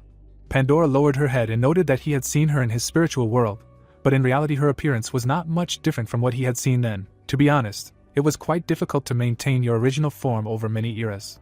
Rick opened his mouth and asked why she was helping him, what her purpose was. Pandora began to cast a spell and replied not to worry, she had the same goals as him, so she could entrust her power to his hands. Rick stared at the stone and heard that it was her soul, as well as the essence that contained the power of Kronos. This power that can overcome even time, only someone like Rick can properly use. The blue-haired looked into the portal and asked that they would begin to fight chaos as soon as he gained this power. However, at that moment, Zeus appeared, who heard that they had finally reached the moment of the final battle. Then he abruptly ran towards Pandora. The supreme god grabbed her. Then he smiled widely and shouted that he had been waiting for this moment all this time. Rick instantly summoned his sword. Zeus's leg quickly swung to strike. From this blow, Rick flew into the wall. Zeus squeezed Pandora. Then he screamed with a crazy look that she really thought she could hide forever. He had been waiting for this moment since the day she stole Kronos' power. Let him go. Rick slowly stood up and told him not to do anything stupid. Doesn't he understand? Pandora is the key to defeating chaos. If he cares about the world at all, he should help them. Zeus opened his mouth and said that he was the only one who didn't understand what was going on. Defeating chaos with Pandora's help, he was just her poor puppet, who, in his opinion, was the person who opened Pandora's box, in which chaos was locked. Rick opened his mouth and asked again. Then he opened his eyes when he heard that he would tell him the truth. It was Pandora. She was the person who started the end of the world. She was the one who freed chaos from prison. Zeus held out his severed hand and added that it was necessary to stop with this empty chatter. At that moment, lightning struck the mountain and Zeus ordered a strap to come down. Rick covered himself with his hand. Zeus squeezed the weapon in his hands and said that he had kept it sealed until now, since such a huge force could easily destroy Olympus. But now it did not matter. Then he put out his hand with the weapon. A moment later, he began to attack. At this time, Pandora, squeezed in his hand, tries to stop the god with words. Rick's entire squad tensed up. Rick opened his eyes. Then a powerful lightning strike was heard. Olympus was completely covered in lightning. Zeus was left alone in the middle of the funnel. Then he looked at Pandora and noted that she used the power of time. What a senseless act of rebellion. Then he opened his mouth and added that in any case, when she disappears, this power will evaporate along with her. The main character found himself in the middle of a children's playground. He immediately grabbed his head and thought that what he felt before he was hit by Zeus's attack must have been Pandora's power. She saved them. But he didn't think that the words Zeus said were a lie. Memories of Zeus's words about Pandora instantly appeared in his head, and Rick added what kind of strange feeling it was that overcame him when he saw a strap. The protagonist jerked when he heard shouts behind him, asking why he was hanging around here. A crowd of hooligans were beating up a guy and shouting at him to stop covering himself with his hands if he didn't want to get beaten up even more. Rick stared at him in surprise and realized what kind of kid he was. The hero stood around the corner and thought that he remembered this day. He heard that he would leave his shoes at the dumpster, so let him look for them there. An idiot who has neither talent nor money, and if he died right now, then probably no one would look for him. The protagonist lowered his head and thought about how he studied hard and managed to get into a private school with a scholarship. But the trouble started when he decided to fight back against a bully who was always shouting about how he had no talent. The sky opened up. The trash cans appeared. The thought arose that the day his efforts were trampled by another person. A street lamp illuminated the street. The thought arose that on that day he felt acutely that the world that was based on talent would continue to block his way forward. The boy put his hands in his pocket. It was said that on that day someone's strange words, thrown out in passing, became a great consolation for him. The young man sat by the wall. The thought arose that after that day he developed a severe inferiority complex, because of which he suffered for many years. He believed that the fault of all his even the most insignificant failures was the lack of talent. Rick raised his head, thinking that, but as soon as he had truly powerful abilities, he realized that the happiness a person experiences in life does not depend on whether he has abilities or not. Looking straight ahead, he said that he couldn't even imagine that the guy who asked him that strange question was himself. So this is what it is, the power of time. A sphere appeared above his hand. A thought arose that it seemed he knew how to control the power. But first, a notification appeared that the effect of Hercules' lion armor was disabled. The hero put on his hood. The starry sky appeared. It was heard that why was he sitting here and shedding tears. Holding the box in her hands, the girl heard that the power of time is really amazing, isn't it? Smiling widely, the guy said that if he killed him before everything began, then everything that happened would disappear, as if it had never happened. Pandora frowned, hearing that now let it disappear along with his mistake. A glow appeared in front of them. It was heard about the heavenly sword of infinity. The hero landed on the ground and said that he knew they would leave at this time, to which the guy asked how he ended up here. A notification appeared that Hercules' lion armor was activated. Looking straight ahead, the protagonist said that he, who had huddled in a corner out of fear of chaos, would obviously have aimed at Pandora from the past first. Frowning, the guy shouted that then why did he block his path? She must certainly be killed. Lightning flew around his hand. It was heard that if the destruction of chaos was his goal, then let him not interfere. Rick swung his weapon sharply. Looking straight ahead, he said that chaos must disappear. The guy smiled. It was heard that but if Pandora dies. The hero and the girl walked forward. The protagonist stood in front of his rival. It was said that all the lives associated with him would be distorted. Nate grinned. It was heard that if everything started because of Pandora, then who he is today also appeared because of her. The hero sat at the table. It was said that the days of the past that he is trying to erase. The monster stretched out his arms to the sides. It was heard that they were full of misfortunes. People looked at him with fear, and the protagonist said that they were very cruel to everyone. The man clenched his teeth. It was heard that but everyone worked day after day so that today would come. Rick stood in front of the girl. The girl grinned. It was said that going through many difficulties with his comrades. The hero looked at the monster. Lightning flew around the guy. The protagonist stood in front of him. It was heard that he met new people. The young man looked down. The guy looked away. The fighter smiled widely.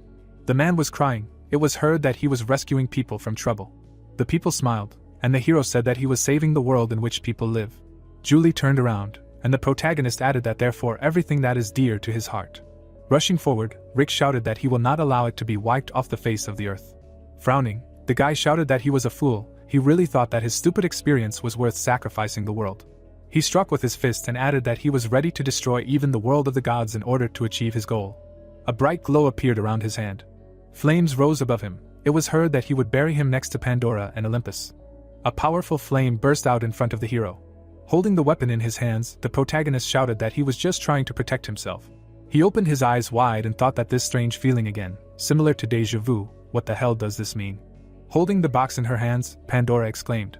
Gritting his teeth, Rick thought that he should concentrate. Now was not the time to be distracted by other thoughts. He could not fight Zeus and protect Pandora at the same time. They needed to move to another place. Lightning flew among the clouds. A thought appeared. A place where lightning strikes would not harm others. Maybe the sky would be suitable, because there is up there. A view of the city opened up. It was said that lightning was raging anyway. Grinning, the hero thought, so that's how it was.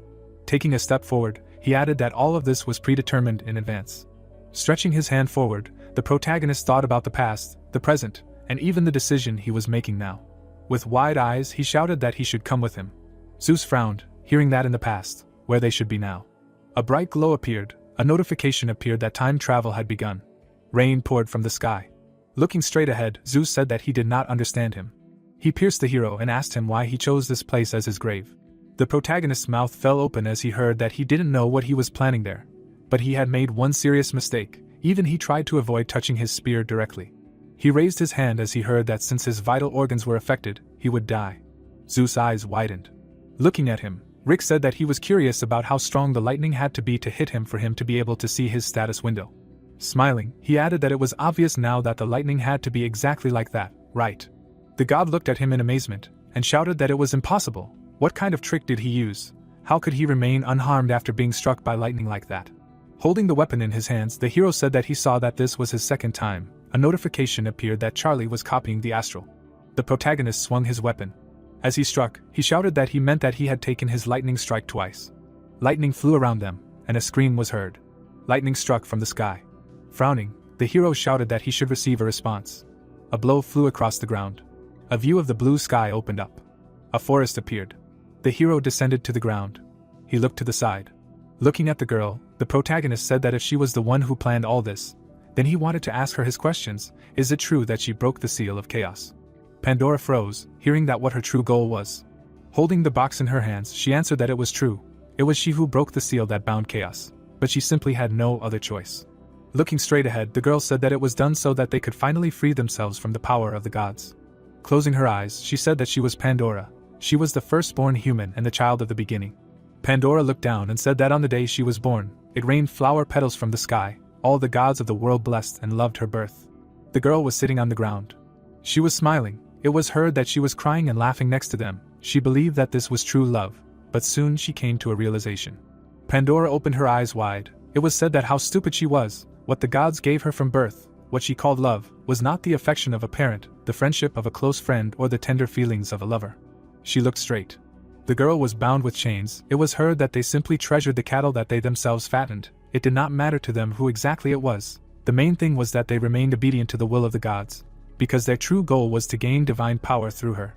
Standing in front of the protagonist, Pandora said that after learning about everything, she began to act to change this sad reality. And so a plan was born involving opening Pandora's box. Frowning, the protagonist asked what was the point of making the world like this? She closed her eyes, hearing that she couldn't help but know what Chaos had done after the box that served as his prison was opened, to which the girl replied that yes, she knew. Prometheus told her everything. Looking straight ahead, the protagonist listened to how he also mentioned what would happen in the future, and even mentioned that he was destined to come here, and yet, the reason she opened the box was because. Holding the box in her hands, the girl said that it was the only way to stop her. Frowning, Rick asked that even knowing what would happen, she had to do it to stop someone. Who the hell was it? To which she replied that she couldn't tell him. Looking straight ahead, Pandora said that as long as the system exists, she hears everything through it. With wide eyes, the hero asked what the system was, what it was even talking about. Looking down, the girl said that he should forgive her. He was very uncomfortable. She was also very sorry, because she wanted to tell him everything as it was, but she took this step to protect people. Let him just know it. A view of the forest opened up. It was heard that in order to protect humanity from the gods, she brought the world to the end of the world. Looking straight ahead, the hero asked what this meant. Frowning, he added that but honestly, even if it was a little selfish, he had a reason to keep her alive. But this did not change the fact that it was she who made the world like this. Holding the weapon in his hands, the protagonist said that he should not hope to gain his understanding. He would never be able to understand her, if even the fact that he could not kill her was part of her plan.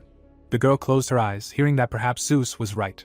She looked down, listening to that. In general, a notification appeared that a request for a priest contract had been sent to Pandora. Frowning, the hero said that he should let go of all his plans, beliefs, and even fate here and now. Pandora's eyes widened when she heard that he should leave it to him. That was the only choice she could make. Lowering her head, she replied that she heard him, or rather, she would do as he said. Nodding her head, the girl said that she hoped he would put an end to all this. Notifications appeared that a priest's contract had been concluded. Full control over the power of Kronos had passed into his hands. Preparations for time travel with the simultaneous summoning of priests. Turning around, the protagonist replied that he should entrust this matter to him. A message appeared that immediately after the start of Ragnarok, he would go to the world of fairies. Pandora raised her eyebrows when she heard that, and if possible, he should not do this again at their next meeting, to which she asked what exactly. Looking away, Rick said that she shouldn't talk to him so respectfully. It was never his hobby to order old people to address him formally. He said goodbye and disappeared. A view of a destroyed building opened up. Lying on the ground, the girl said that the restoration was too slow. The building began to collapse. It was heard that everything was instantly crumbling, as if the construction work was done carelessly. Looking straight ahead, the girl said that she still could not restore her strength. Stones fell near her, and she added that no, she was being disingenuous. What the hell restoration? She could not even lift a finger. Looking at the sky, Ellie said that this was her limit. But even if not completely, she managed to take revenge on the damned gods who silently watched the destruction of their world.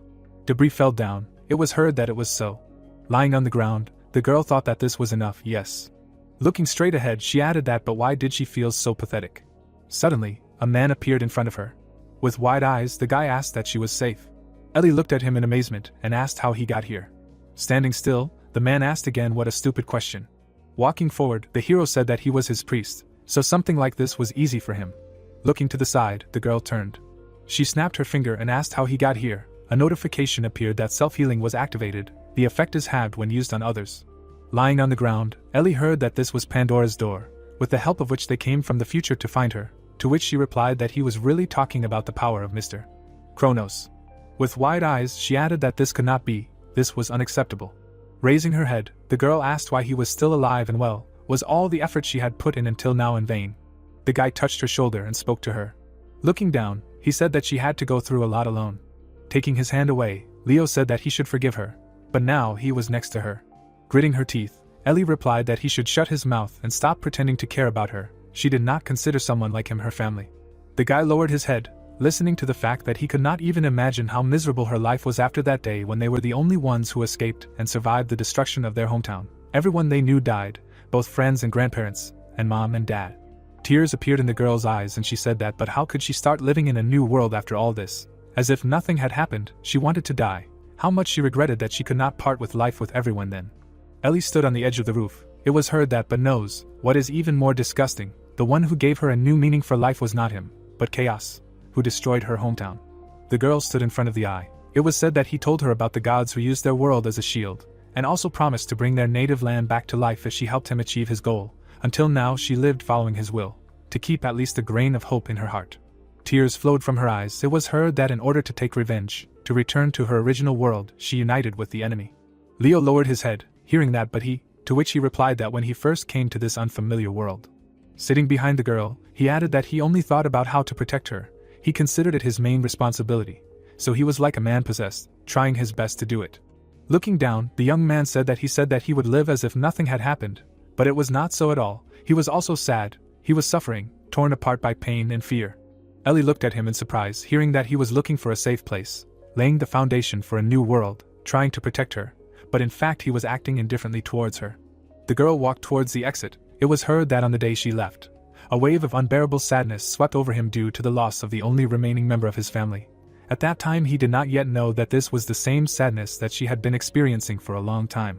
Putting his hand on his knee, Leo said that he wanted to fix everything right away, so even without knowing what exactly he did wrong, he continued to just wander around looking for her. As soon as he heard that someone turned into a monster, he immediately, dropping everything, rushed there.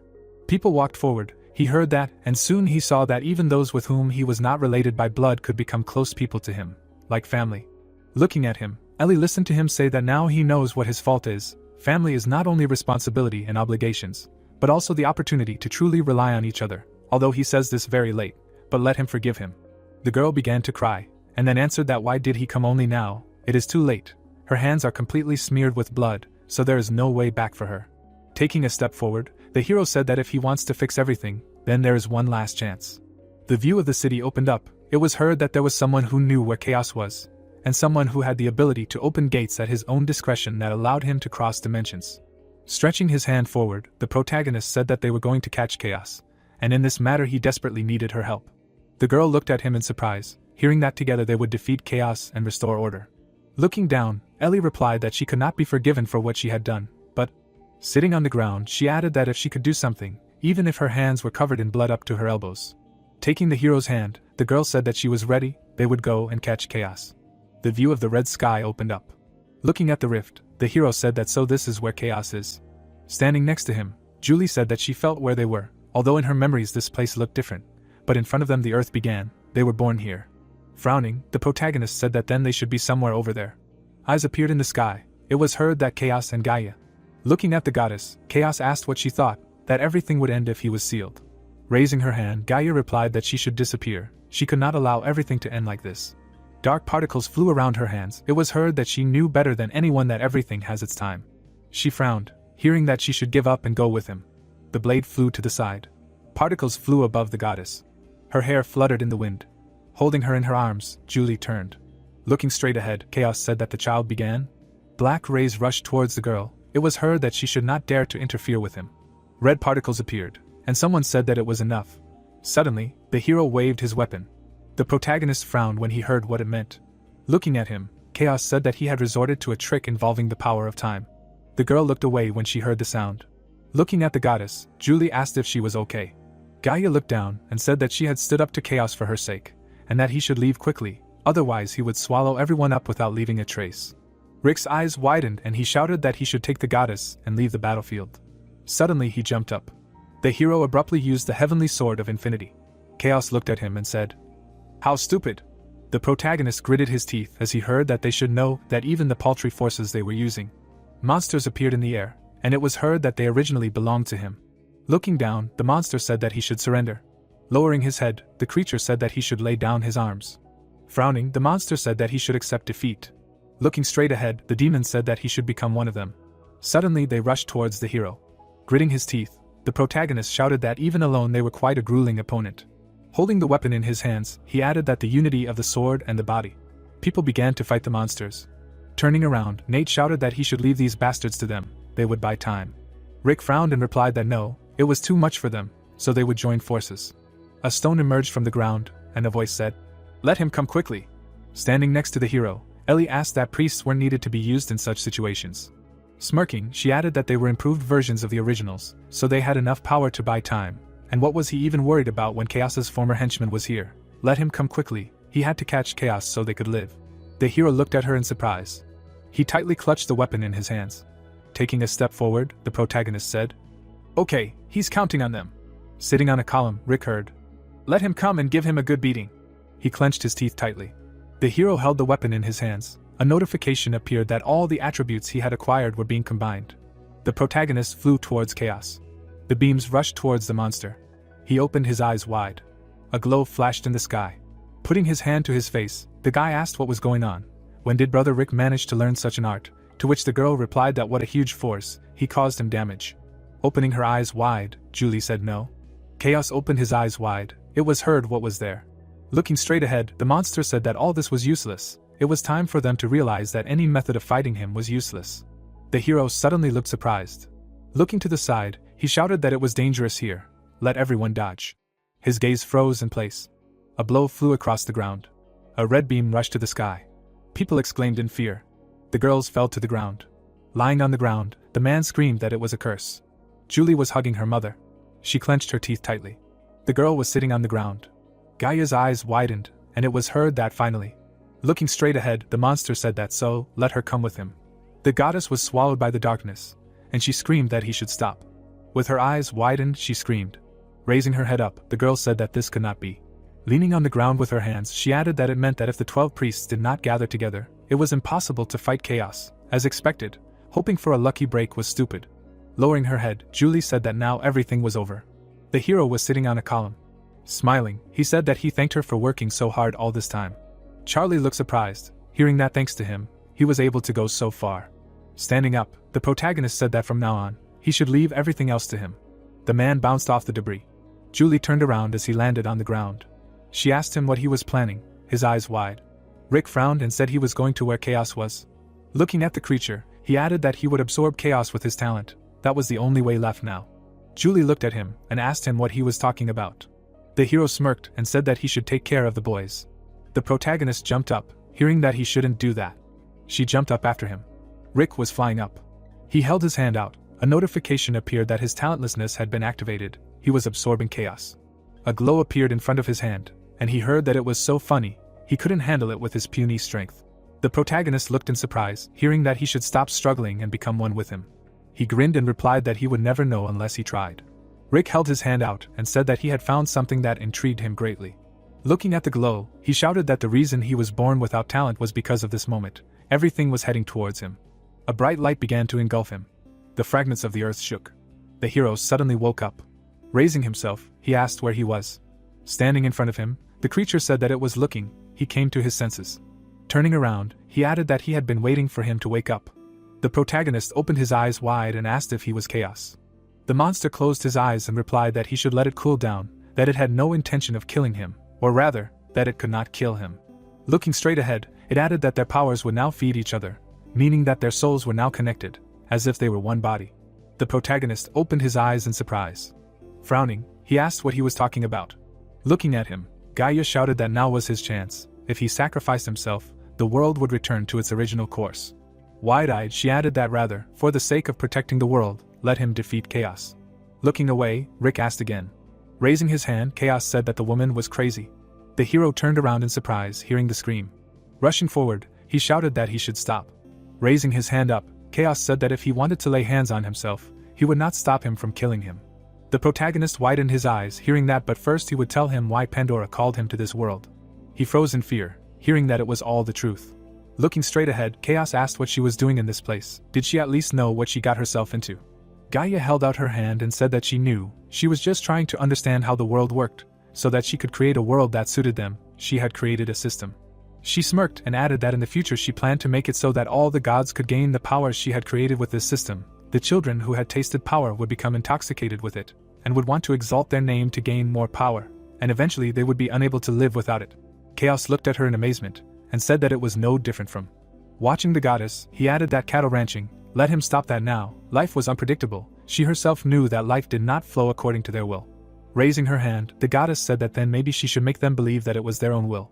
Looking at the sphere, she added that the god from the machine, the system would be a control device for them. If they made it seem like the creators had disappeared, then the gods, intoxicated by the fruit of power, would happily throw themselves into the system's cage, and over time, for the sake of exalting their own name, they themselves would become the cage and begin to control people.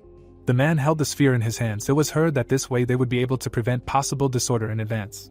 Chaos frowned, hearing that this was the only mercy that the creators could bestow on their creations. to which he replied that this was bullshit. He thought he did not know her intention to make them dependent on her. Suddenly he rushed forward. Looking at the goddess, Chaos shouted that she simply did not want to be forgotten forever. Holding the box in her hands, Gaia answered that yes, that was right. Stretching her hand to the side, she added that therefore he should not interfere with her.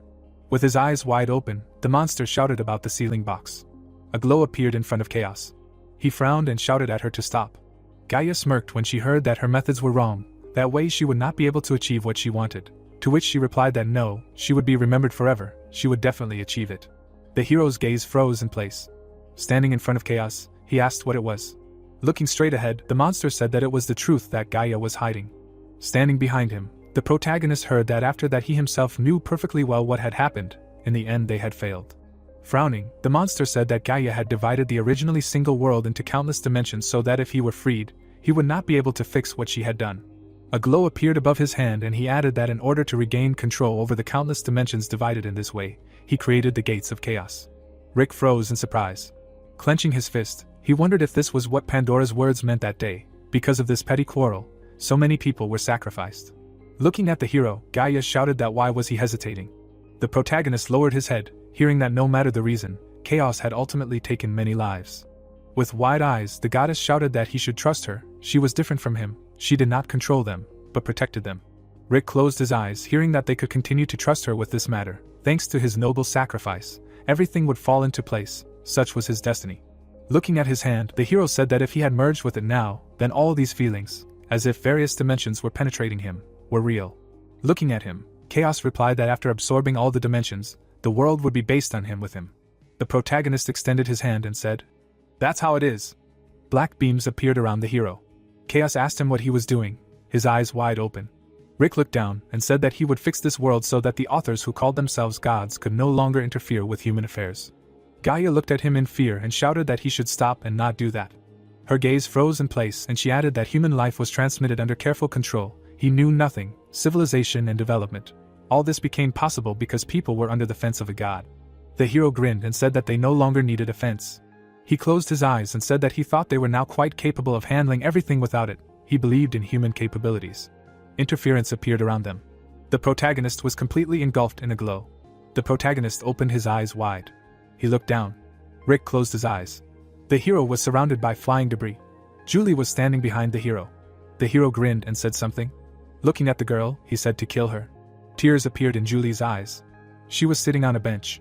Wiping her tears with her hand, the girl said that she was having that dream again. Charlie looked at her and exclaimed, to which Julie replied that she should forgive him, that she was the reason she woke up. Leaning against the bench, the girl turned around. Looking at her, she asked that she had that strange dream again. Yes, she left her because she looked tired, and she should have woken her up right away, to which Julie replied that no, she was completely fine now. The girl closed her eyes, hearing that yes, what was fine, she had been sleeping well lately, she had definitely not overexerted herself, she had not missed meals, to which she replied, what kind of mommy regime is this? She should not worry, she sleeps well and eats well. The sky opened up, it was heard that more importantly, what is that wonderful smell? She has coffee there. She changed the topic again. Holding the glass in her hands, Julie thought that, to be honest, she was curious to know the reason why she was seeing the same dream.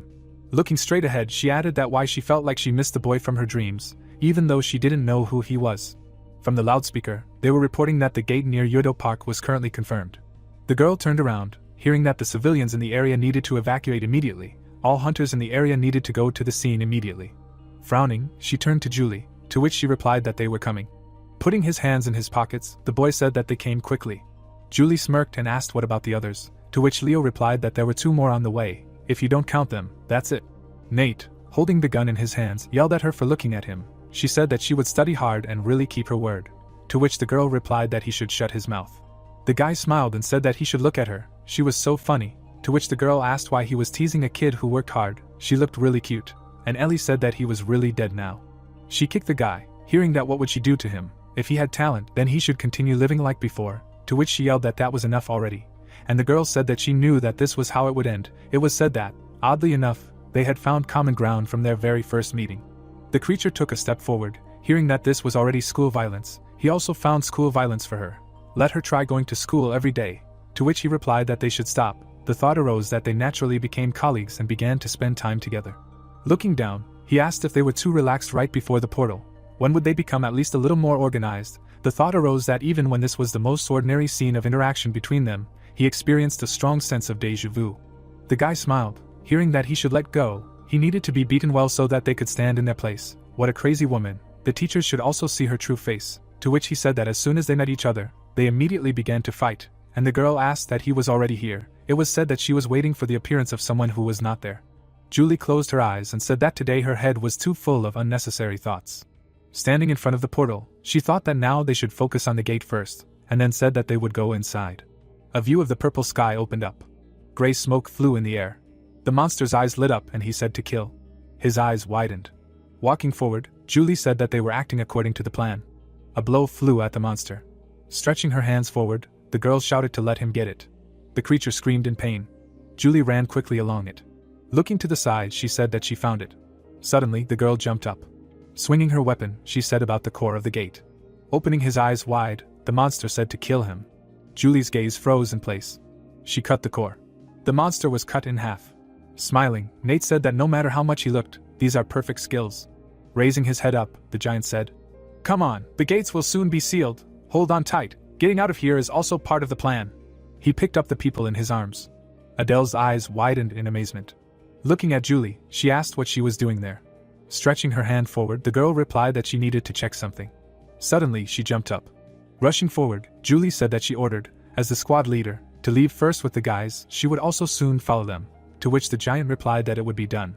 Kneeling, he heard that he should stop, to which he replied that he could not. The squad leader's order came first for him. The ground cracked beneath him. The girl ran forward rapidly. Opening her mouth, she thought about why. Clenching her fist, Julie added that she forgot about it. The girl stood still. The people held hands. The petal lay in her hands. The hero grinned. Looking straight ahead, he turned. Tears were falling from the girl's eyes. Running towards the monster, Julie heard that someone continues to remember. A god is a being that can only live thanks to this, and humans are not much different in this regard. They are beings that leave behind memories. Stretching out her hand, Eva said that but the petals of reincarnation are miracles that bloom for such people. Closing her eyes, she added that the children who became gods while being humans, although she can no longer look after them, but she hopes that her last gift will help continue their relationship. The girl took a step forward. Looking at the monster, she said the name of the hero. Standing still, Julie heard that there is no place for foreign creatures in this world. Only if he is killed, the world will become whole. Looking straight ahead, the girl asked what was the matter, so he gave him a hint in a dream. The monster widened his eyes, hearing that how could she refuse him. Extending her hand forward, Julie asked that it was very hard for her. Yes, let him forgive her. Now she will not leave him alone. Touching the monster, she added that therefore he also should not dare to leave, leaving her alone. A glow appeared near the hand. A bright light engulfed them. The hero's hand reached out to the girl. Julie suddenly hugged the protagonist. His eyes widened, hearing that she missed him. Looking at the girl, Rick heard that welcome back. Hugging the girl, he said that yes, he was back.